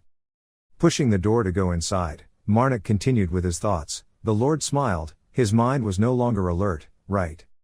Going a little further, a voice came from inside, nice to meet you. Marnik silently looked towards the source of the voice, only to see a person sitting in front of the fireplace. This person is the smiling lord, he has long white hair. Yellow eyes glanced at Marnik and continued, I guess I don't need to introduce myself. Marnik was a bit shaken but still bowed his head politely and replied, I heard you're not feeling well right now. The lord smiled slightly and nodded and said, I have only recently regained consciousness, come sit here, I need to talk to you. Calling someone to set up an extra chair by the fireplace, Marnik sat parallel to the smiling lord. Both were silent for a moment. The smiling lord opened his mouth to speak. A while ago, I borrowed Martin's power to investigate a little about you. People told me you were a hero who fell from the sky. Hearing this, Marnik quickly shook his head and replied, I just did what I had to do. The lord smiled silently for a moment as if thinking about something. A moment later, he continued, I also heard that you have a pretty strong relationship with my daughter. As soon as these words ended, Marnik couldn't help but start coughing a few times in surprise. He turned his head and explained with some trepidation, it was just a misunderstanding, she and I have nothing to do with each other. The lord smiled and did not think so. He glanced over with his yellow eyes and said coldly, I heard that Decay wears comfortable clothes to your room every night, that's it. As soon as these words fell, Marnik was so scared that he coughed and coughed for a few times. He quickly covered his mouth and turned his head away, sweating and thinking, the princess only came to play with her mother, how could she know everything? The lord smiled silently for a moment before continuing, after hearing that story, I think it's better that way. Marnik regained his composure and turned around to ask in doubt, what do you mean? The lord smiled, leaned back in his chair and said softly, please take my daughter away from this place. Hearing this, Marnik stood up and exclaimed, what do you say? I don't understand what you mean. The lord smiled and said, I'm telling you to live happily with my daughter, I will support you too, I won't let you lack anything, however, you two must leave Beatus. Hearing these words, Marnik let out a long breath. Then he shook his head, smiled and said, no need, thank you. No, the lord smiled and asked back. Marnik slowly replied, your support is very good, besides, my child is definitely handsome and flawless because he carries my blood. The lord smiled silently without answering, he looked at the flickering fire in the fireplace. A moment later, he closed his eyes and said, the reason I didn't tell him myself is very simple. Marnik still stood still, he cautiously said, is it okay if I ask you something? Maybe it will be a bit rude. The lord smiled and shrugged and replied, I think you've been rude a lot lately, so let's talk. Marnik also looked towards the fireplace, he was not too quick or slow to speak, I heard that you have never really cared about your daughter, so why do you suddenly make a proposal like this now? The lord smiled and glanced at Marnik and said, do I still have a reason? I just changed my mind, that's all. Pausing for a moment, his hand clutched the armrest of the chair, he said seriously, please leave this place as soon as possible, the truth is probably the best thing for that child. Without letting Marnik say anything more, the lord smiled and waved his hand and said, you can go. Marnik did not stay but said yes for 1 hour then turned around and left. Nearing the door, the lord smiled as if remembering something and said, besides. After hearing these words, Marnik was silent for a moment then nodded slightly and replied, okay. The lord smiled and said with satisfaction, thank you. Waiting for Marnik to leave, he closed his eyes tightly as if thinking about something. The fire in the fireplace was still flickering, radiating warmth. The lord smiled and opened his characteristic yellow eyes of the Irimal clan, speaking not too quickly or too slowly, Calto, the one who remembers. Iret, the pioneer, Adora, respected. As soon as his words ended, 2 women immediately appeared on both sides, one with black hair, the other with curly white hair. The black-haired woman with a scar across her right eye asked, "How prepared are you?" The Lord smiled and said nothing but stood up with the armrest of his chair. He clasped his hands tightly, his head bowed slightly, one of his eyes flashed a cold light. A moment later, he opened his mouth and said, "It will be finished soon." The image of Decay's daughter appeared in his mind. The Lord smiled softly and continued, "Just wait a little longer, just a short time longer." Marnik walked out of the Lord's room smiling. Just a few steps away, there was a sound of arguing in the hallway not far away. "I said I didn't want to." The person who spoke was Decay. She was being harassed by Vadis. She shouted in frustration, saying, "I didn't come here to see you." Marnik saw this scene and his eyes opened wide, thinking, what is going on? At this moment, Decay turned to look. She smiled and called out, "Priest Marnik, have you finished the meeting?" Not bothering to pay attention to Vadis anymore, Decay walked towards Marnik, leaving only one sentence, "Prince Vadis, sorry about the engagement. I'll go first, wish you a good day." Standing still and hearing these words, Vadis was so angry that he gritted his teeth. Haydn behind saw that and was also scared. As soon as Vadis roared Marnik and was about to rush forward, Haydn promptly hugged him back. He angrily roared, "It's you again."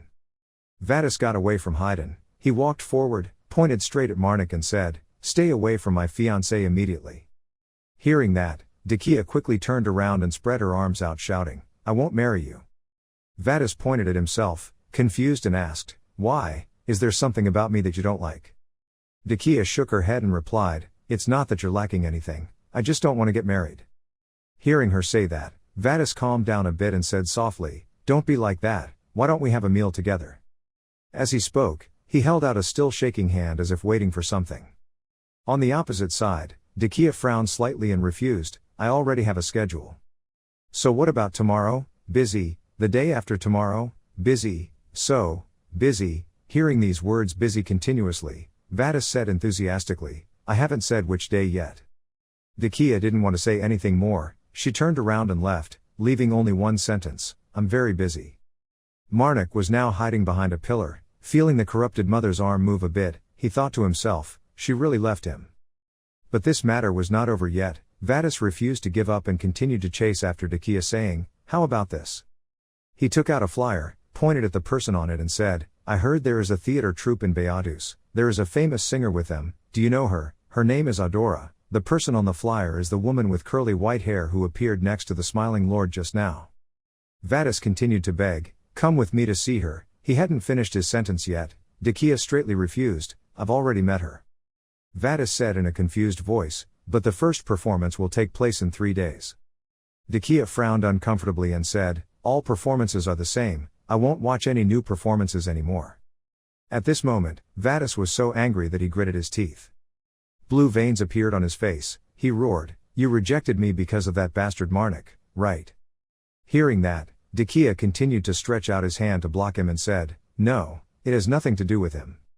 Vadis didn't believe it and shouted, "Don't lie to me." He stopped for a moment, pointed straight at the covered Marnik and said, "You come to his room every night." As soon as these words ended, the hallway immediately fell into terrifying silence. Feeling the anger of the corrupt mother, Marnik quickly waved his hand and shook his head, thinking to himself, "What's wrong? I'm always with you when she comes." After comforting the corrupted mother, Marnik immediately walked over and smiled and said, "Your Highness, there was a misunderstanding. We don't have that relationship." Before he could finish his sentence, Vadis shouted and shut up. He said angrily, "You think I can't see through your cover? You're definitely even more excited because you know that the princess has a fiancé. You want to defame a noble." Vadis was talking passionately when Decay couldn't stand it anymore and shouted, "Shut up." The loud shout made Vadis silent. He was a little panicked and took a few steps back. Decay said coldly, "There is nothing between me and Priest Marnik. Priest Marnik is not that type of person." Decay placed her hand next to the white flower on her chest and said seriously, "I, Decay Iramal, swear in Iramal's name to annul my engagement with the Prince of the Dragon Country. This declaration is valid as long as Iramal's flower does not wither." Hearing her say that, Vadis gritted his teeth and growled, "Ha, as long as Iramal's flowers don't wither, your entire family must be destroyed before you even think about getting married, right?" Having said this, he suddenly raised his head and looked towards the front and said in a cold voice, "Derso, this is not as we discussed." "Derso?" Marnik's eyes suddenly opened wide in alertness. Behind him, a person was slowly walking forward, followed by a faint voice. He was always so impatient and rude.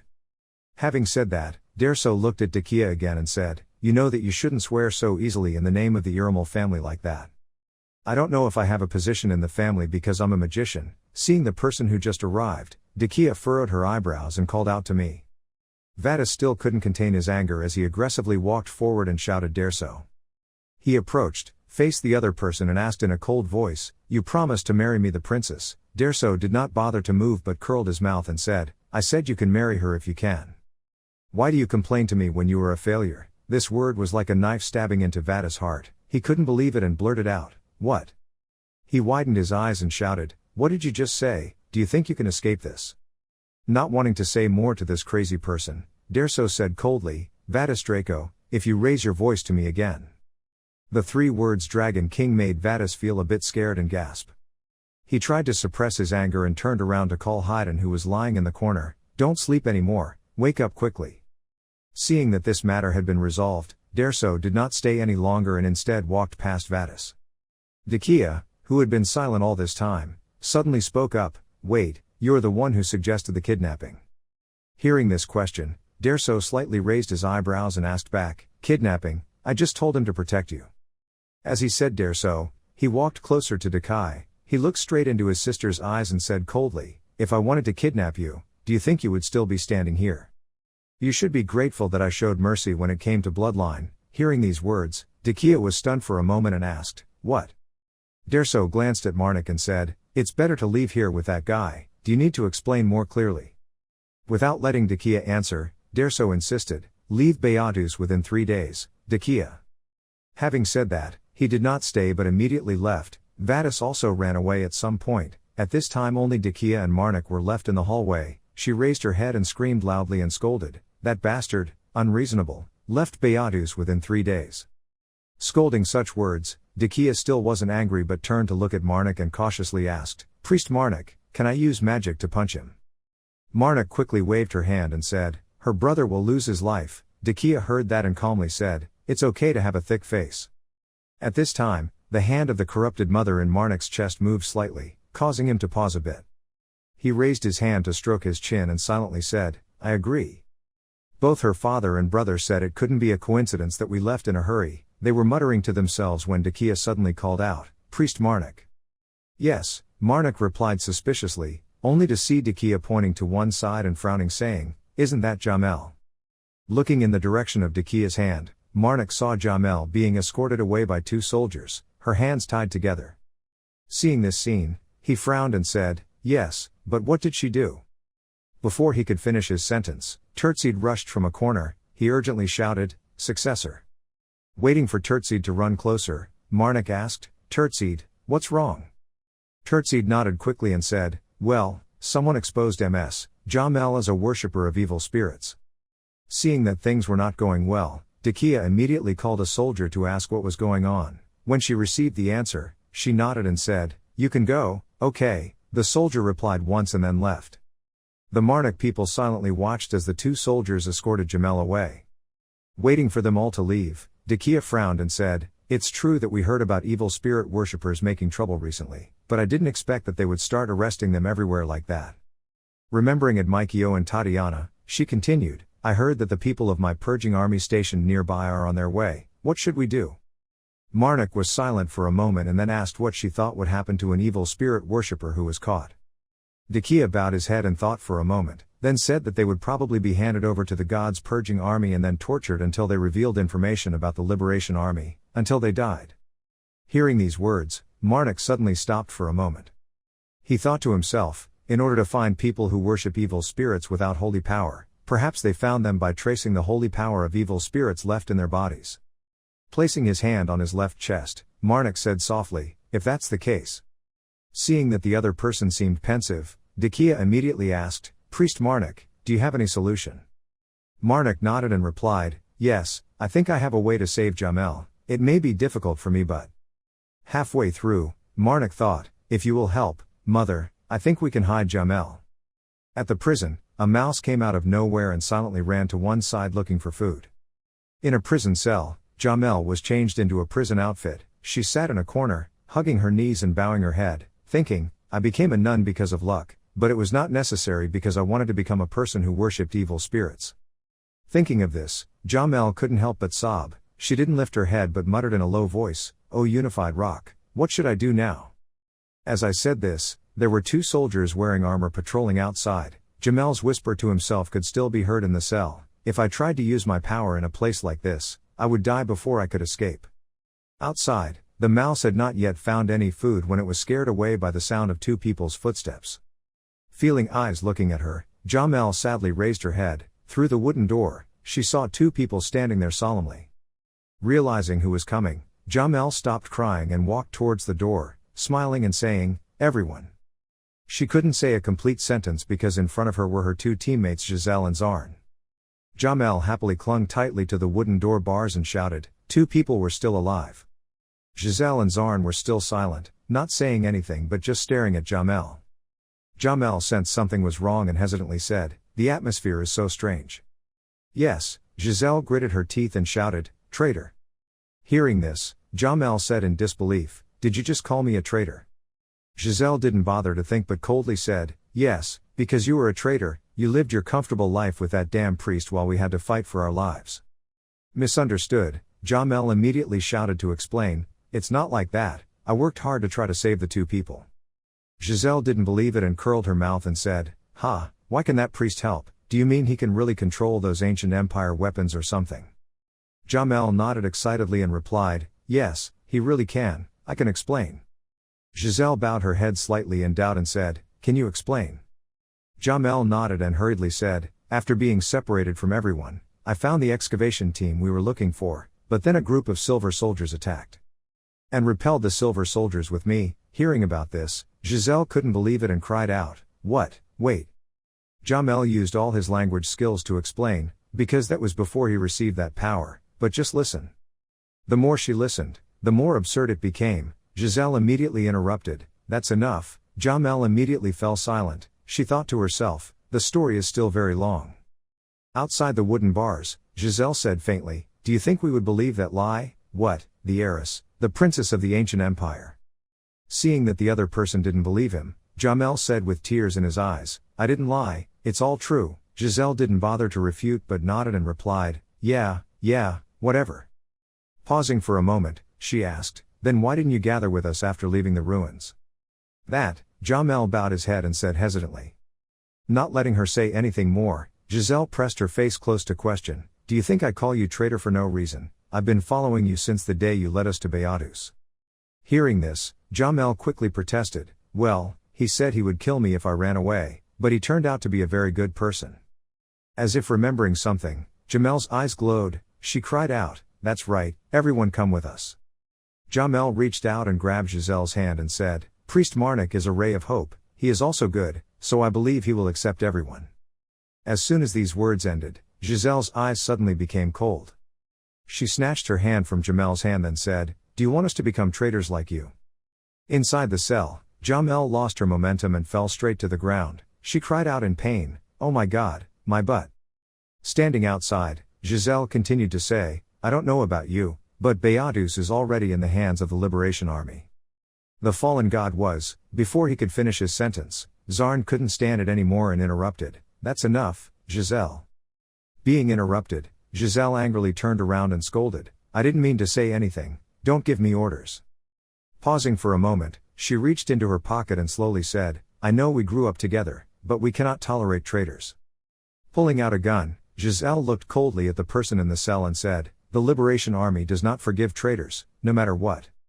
At least I'll finish it off quickly for you." As soon as these words finished, the gun in her hand was pointed straight at Jamel.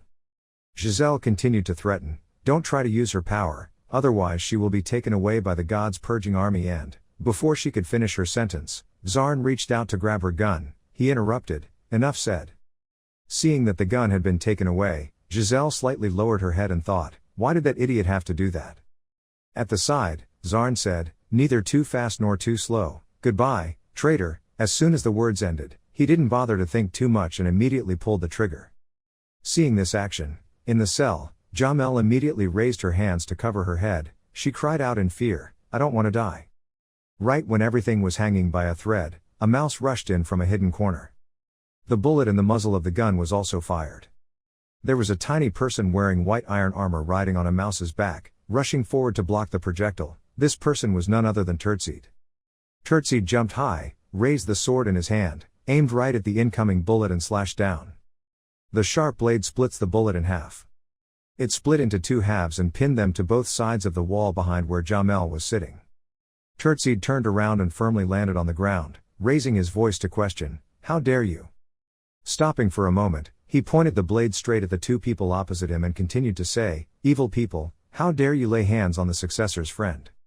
After saying this sentence, the space in the cell immediately became strangely silent. Someone exclaimed in confusion, "What is this?"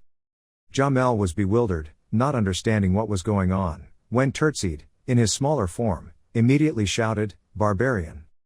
How dare you lay a hand on your successor's friend?" After saying that, he immediately pointed his sharp sword straight at the two people opposite. The atmosphere here was full of strangeness. Zarn slowly moved the muzzle down opposite Tertseid. Giselle next to her smirked and asked, "What the hell is this? Is this the knight who is said to be twice the size of Zarn?"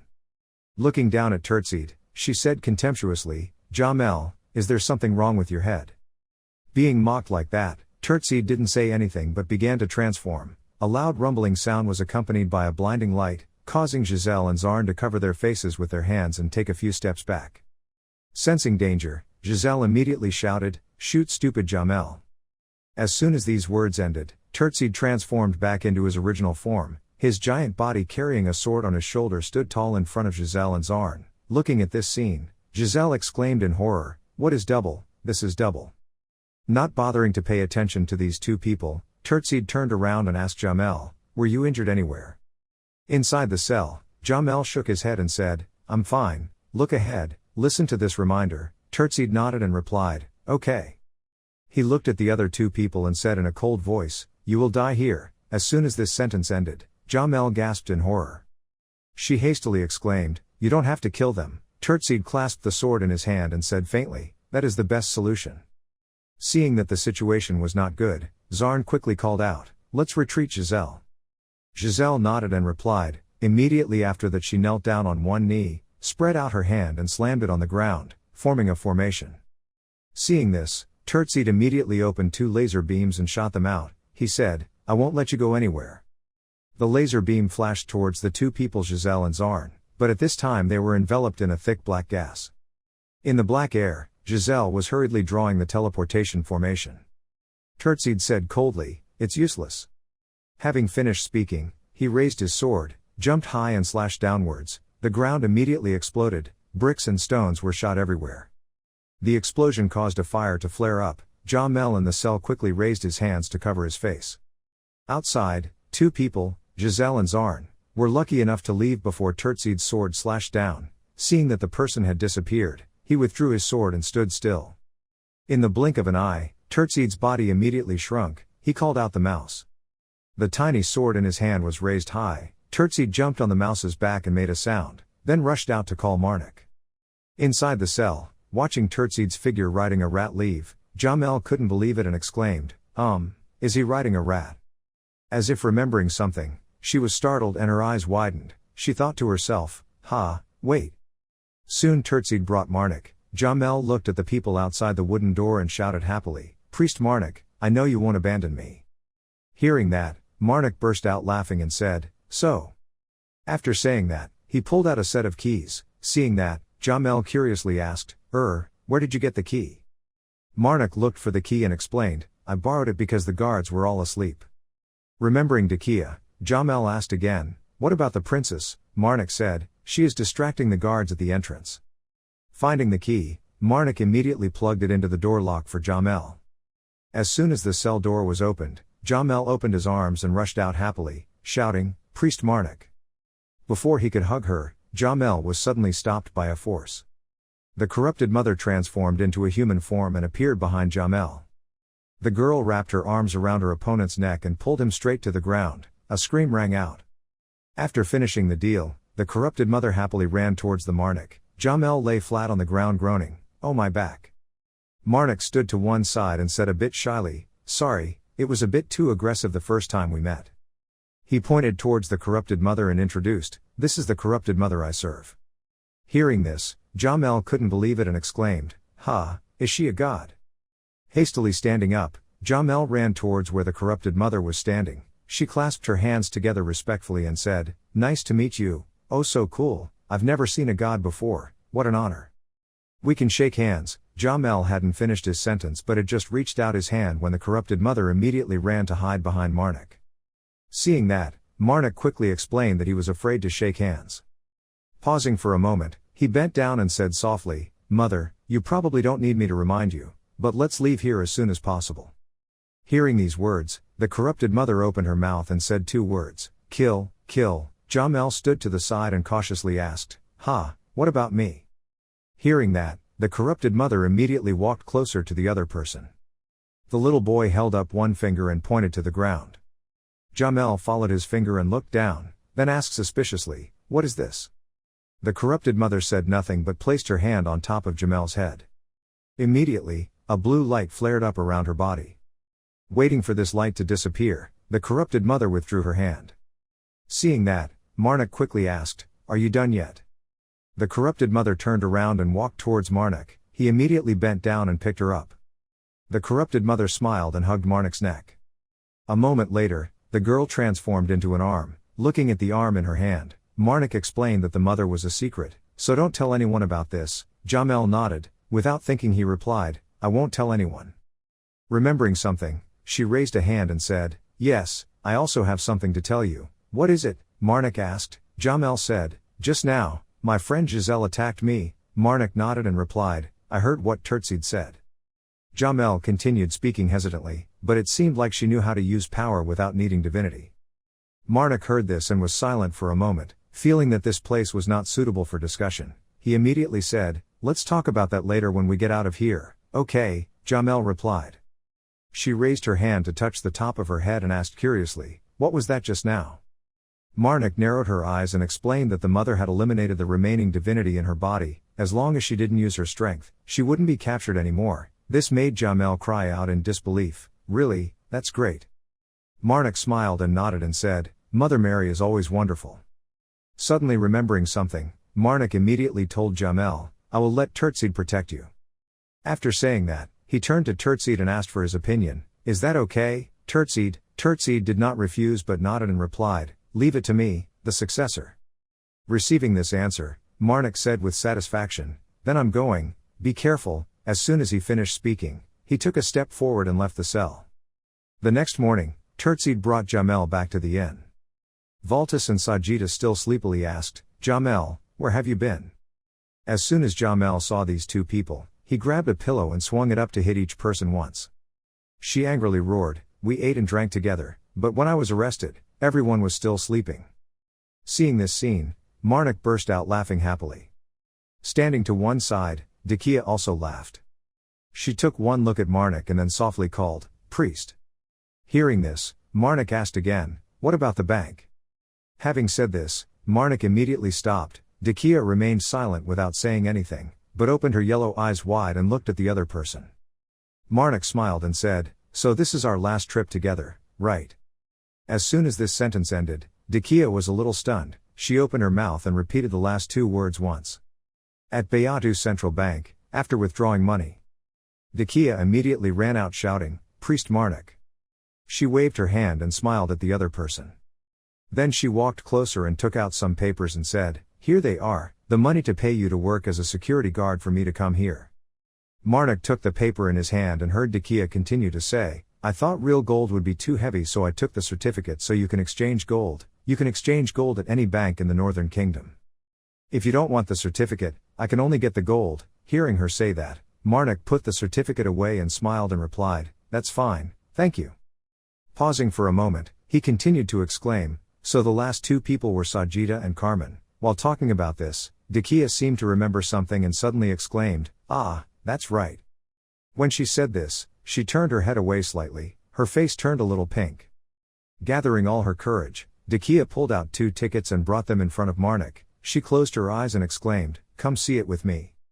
Marnik silently looked at the ticket in the other person's hand. He thought to himself, "This is." On the opposite side, not seeing what Marnik said, Decay immediately pushed the ticket in front of him and said, "It's a play that will take place in 2 days." Marnik did not refuse but took the ticket. He looked at it for a moment and then smiled and said, "I thought you didn't want to see the play anymore." "Ah, that," Decay said hesitantly, one of her hands curling up a strand of hair, looking a bit shy. Seeing that, Marnik immediately smiled and stopped teasing.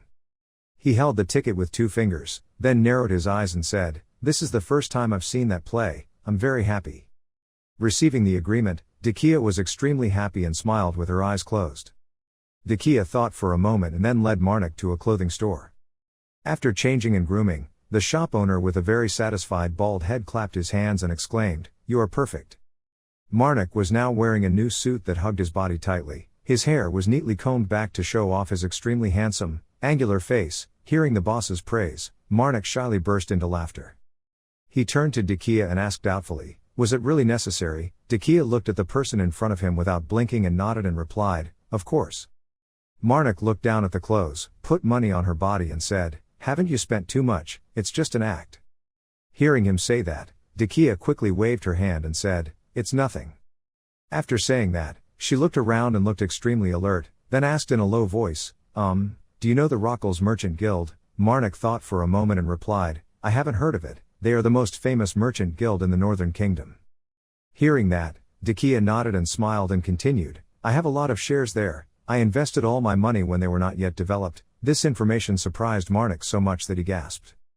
At this moment, I heard Decay continue, "Do you think I came back here without any plan to deal with it?" Hearing these words, Marnik was silent for a moment and then asked, "So you already have a plan? Thank you." Decay blushed shyly and said, "Now he's dressed. Let's go see the play, right?" After finishing speaking, she took Marnik's arm and pulled her outside. The two of them slowly walked down the street to the performance place. The place where the play is performed is a very large theater, with chandeliers hanging high above, creating an extremely warm space.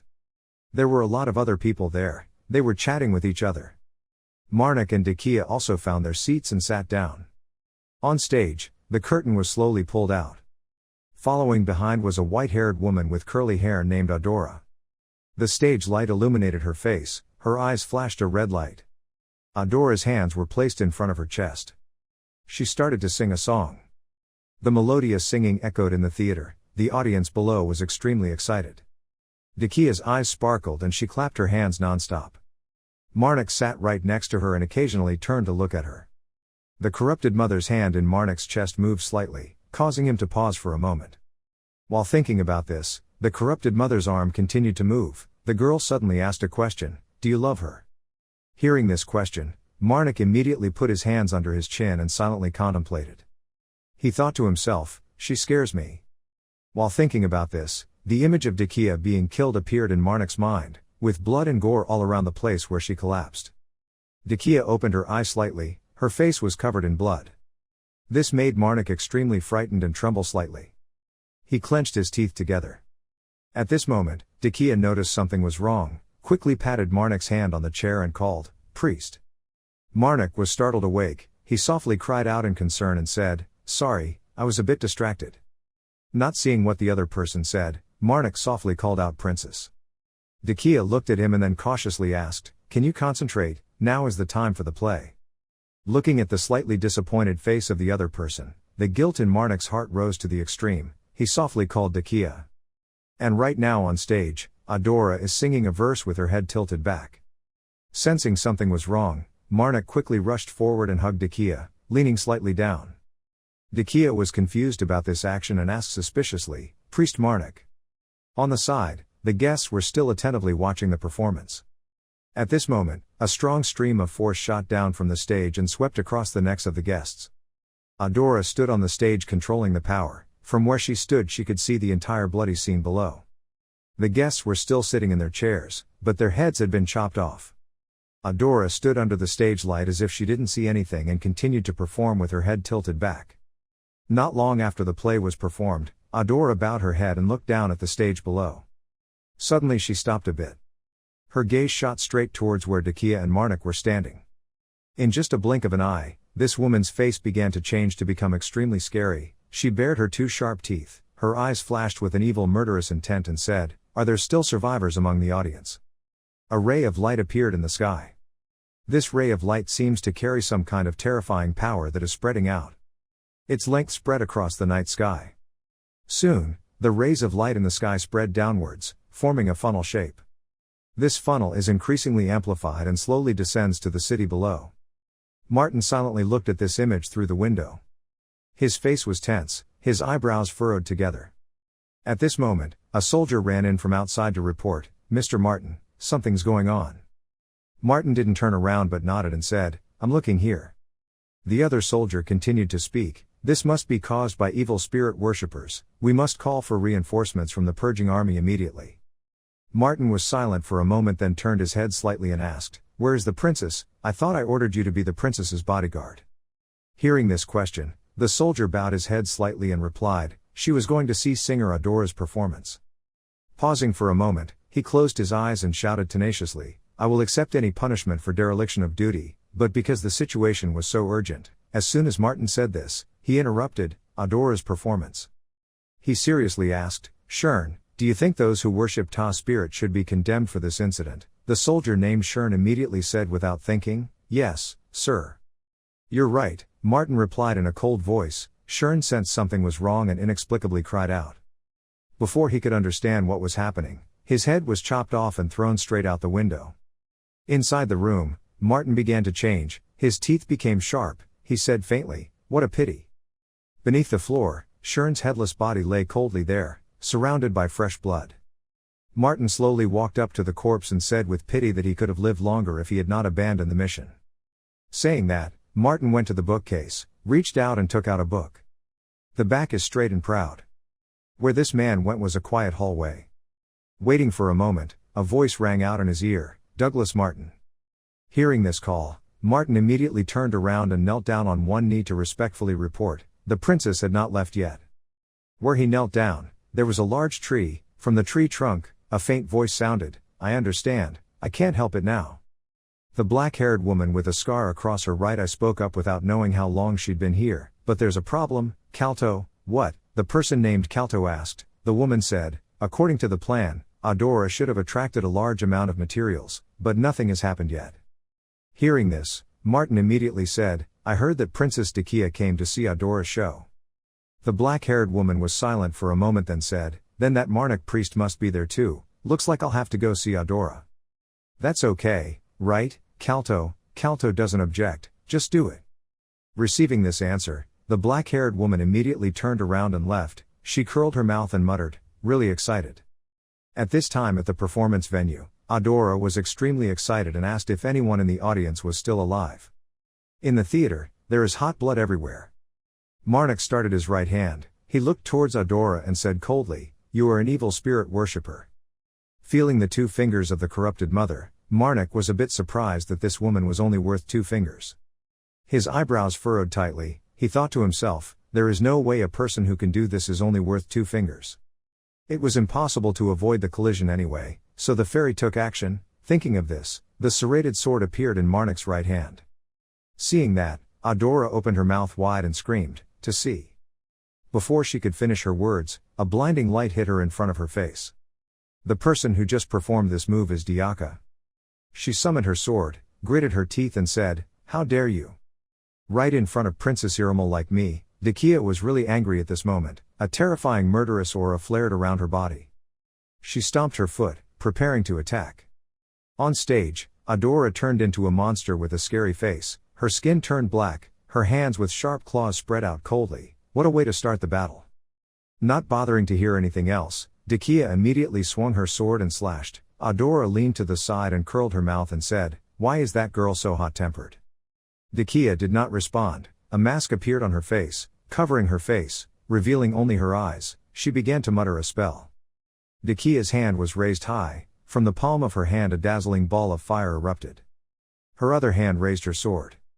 A sword slash passed by, fresh blood splashing. Decay continued to swing his sword and slash. Even though she was injured, Adora seemed unharmed. She launched her claws to block the opponent's sword. Her face showed a creepy smile and provocatively said, "Try blocking this attack." Sharp claws are rushing forward. In this situation, Marnik immediately rushed forward to hug Decay's shoulders and pull him to one side. He shouted seriously, "Calm down. Decay heard that and was silent for a moment. She nodded and replied, "It seems like that." Looking at Adora looking extremely scary before her eyes, Decay continued to speak, "But it's okay now." Looking at the enemy on stage, Decay said every word, "I will teach you a lesson when you dare to attack Beatus in front of the people of the Urimal family." Hearing these words, Adora didn't seem scared at all but said contemptuously, "Is that so? Isn't that true?" "Your father," just saying this, Adora suddenly stopped, her pupils widened. Before her eyes, two lights, one green and one red, were gradually forming. The creators of these two lights are Marnik and Decay. Both of them are focusing their efforts on staring at the woman on stage. On the other side, Adora's body started to burn fiercely. She couldn't believe it and scolded her. The fire got bigger and bigger. This woman could do nothing but explode by cursing obscene words.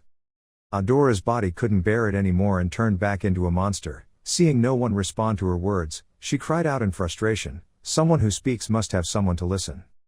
Hearing this, Decay furrowed her eyebrows, her yellow eyes shining with a cold light. A moment later, she replied leisurely, "As if you deserve to be treated like a human being."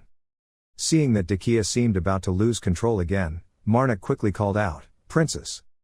Decay opened her yellow eyes wide and looked towards Marnik. A moment later, she nodded slightly in response. At this moment, on the opposite side, Adora has completely transformed into a monster, with a pair of white wings behind her. Adora opened her mouth wide with sharp teeth and roared, "I will tear you apart." On one side, Marnik frowned and said silently, "Mother, please bless Doc Iota A." As soon as these words ended, Decay's body was surrounded by a blue light. She bent down to look at her hand, her eyebrows slightly raised. Marnik immediately explained that her mother had blessed her. From now on she would be kept safe from the enemy's singing. Just saying this, Adora suddenly burst out laughing with excitement. She screamed, "I couldn't stand and watch anymore." Both of them, their words suddenly fell silent. Adora looked down. Now only Decay was left standing there. She exclaimed incredulously, "Where is the other guy?" At this moment, she completely did not notice that there was a figure holding a sword on top of her head and slashing down. This person is Marnik. The sword in his hand carries amazing power and roars down to where the opponent is standing. I don't know how Adora was able to avoid this blow. Marnik lowered his body to the side and said coldly, "You react quite quickly for your size." On the other side, Adora curled her lips and replied, "Coward, do you think I will fall into that obvious trap?" Before the last few words could be uttered, she rolled her eyes and screamed. The ceiling, which was originally sturdy, collapsed and hit the monster directly, sending dirt, rocks, sand, and dust flying in all four directions. Observing this scene, Marnik faintly exclaimed, "Your intelligence must be like that of an insect." Pausing for a moment, he asked in a cold voice, "After turning into a moth?" Hearing these words, Adora was extremely angry. She slammed her hand with sharp claws down and roared, "You, brat." Having said this, she opened her mouth, and from a mouth full of sharp fangs, a red tongue protruded. Seeing this scene, Marnik's eyes immediately opened wide in alertness. An extremely long red tongue shot straight from Adora's mouth towards Marnik. It hit the ground so hard that the rocks around where he was standing exploded. The fire flared up. Marnik quickly ran to the side. Adora said coldly, "Dare to repeat it again, from now on you guys." Halfway through speaking, a fireball suddenly came out of nowhere and hit Adora right in the face. She was stunned on the spot, unable to say another word. Marnik turned his head to look at the incoming fireball. Over there, Decay was standing on a pile of rocks waving at her. She said, "Priest, over here." Being made extremely angry by these two people, Adora's teeth clenched together. Unable to bear it anymore, she tilted her head back and cursed. The long tongue continued to be released. Adora said coldly, "I will kill both of you bastards." Marnik didn't bother to listen to these words. He looked towards an open window behind Adora. Marnik bowed his head slightly and let out a long breath. He silently said, "Mom, you're right, I should finish faster." Thinking for a moment, Marnik looked towards Decay and called softly, "Princess." Decay turned to look at him, answered yes. Marnik said, "I have a favor to ask." At this time, both Marnik and Decay hid in a corner to discuss. Adora looked around in all four directions, searched for a long time but couldn't find anyone, then got extremely angry and roared, "Where are you guys hiding?" As soon as these words ended, footsteps rang out. Adora cautiously turned her head to look at the source of the sound. She let out a suspicious noise. Just seeing there, Marnik and Decay appeared. the two of them stood back to back. Adora happily exclaimed, "Good, good, very good." Saying this, she opened her mouth and stuck out her red tongue. Marnik immediately raised his sword and slashed. The sword net slashed the blade as if it were cutting some metal, causing sparks to fly. Seeing this scene, Adora retracted her tongue and laughed, resisting. Her tongue continued to be controlled by her and released. Marnik and Decay took a stance on all four sides, sword energy continuously slashing out. While fighting, Marnik's eyebrows furrowed tightly.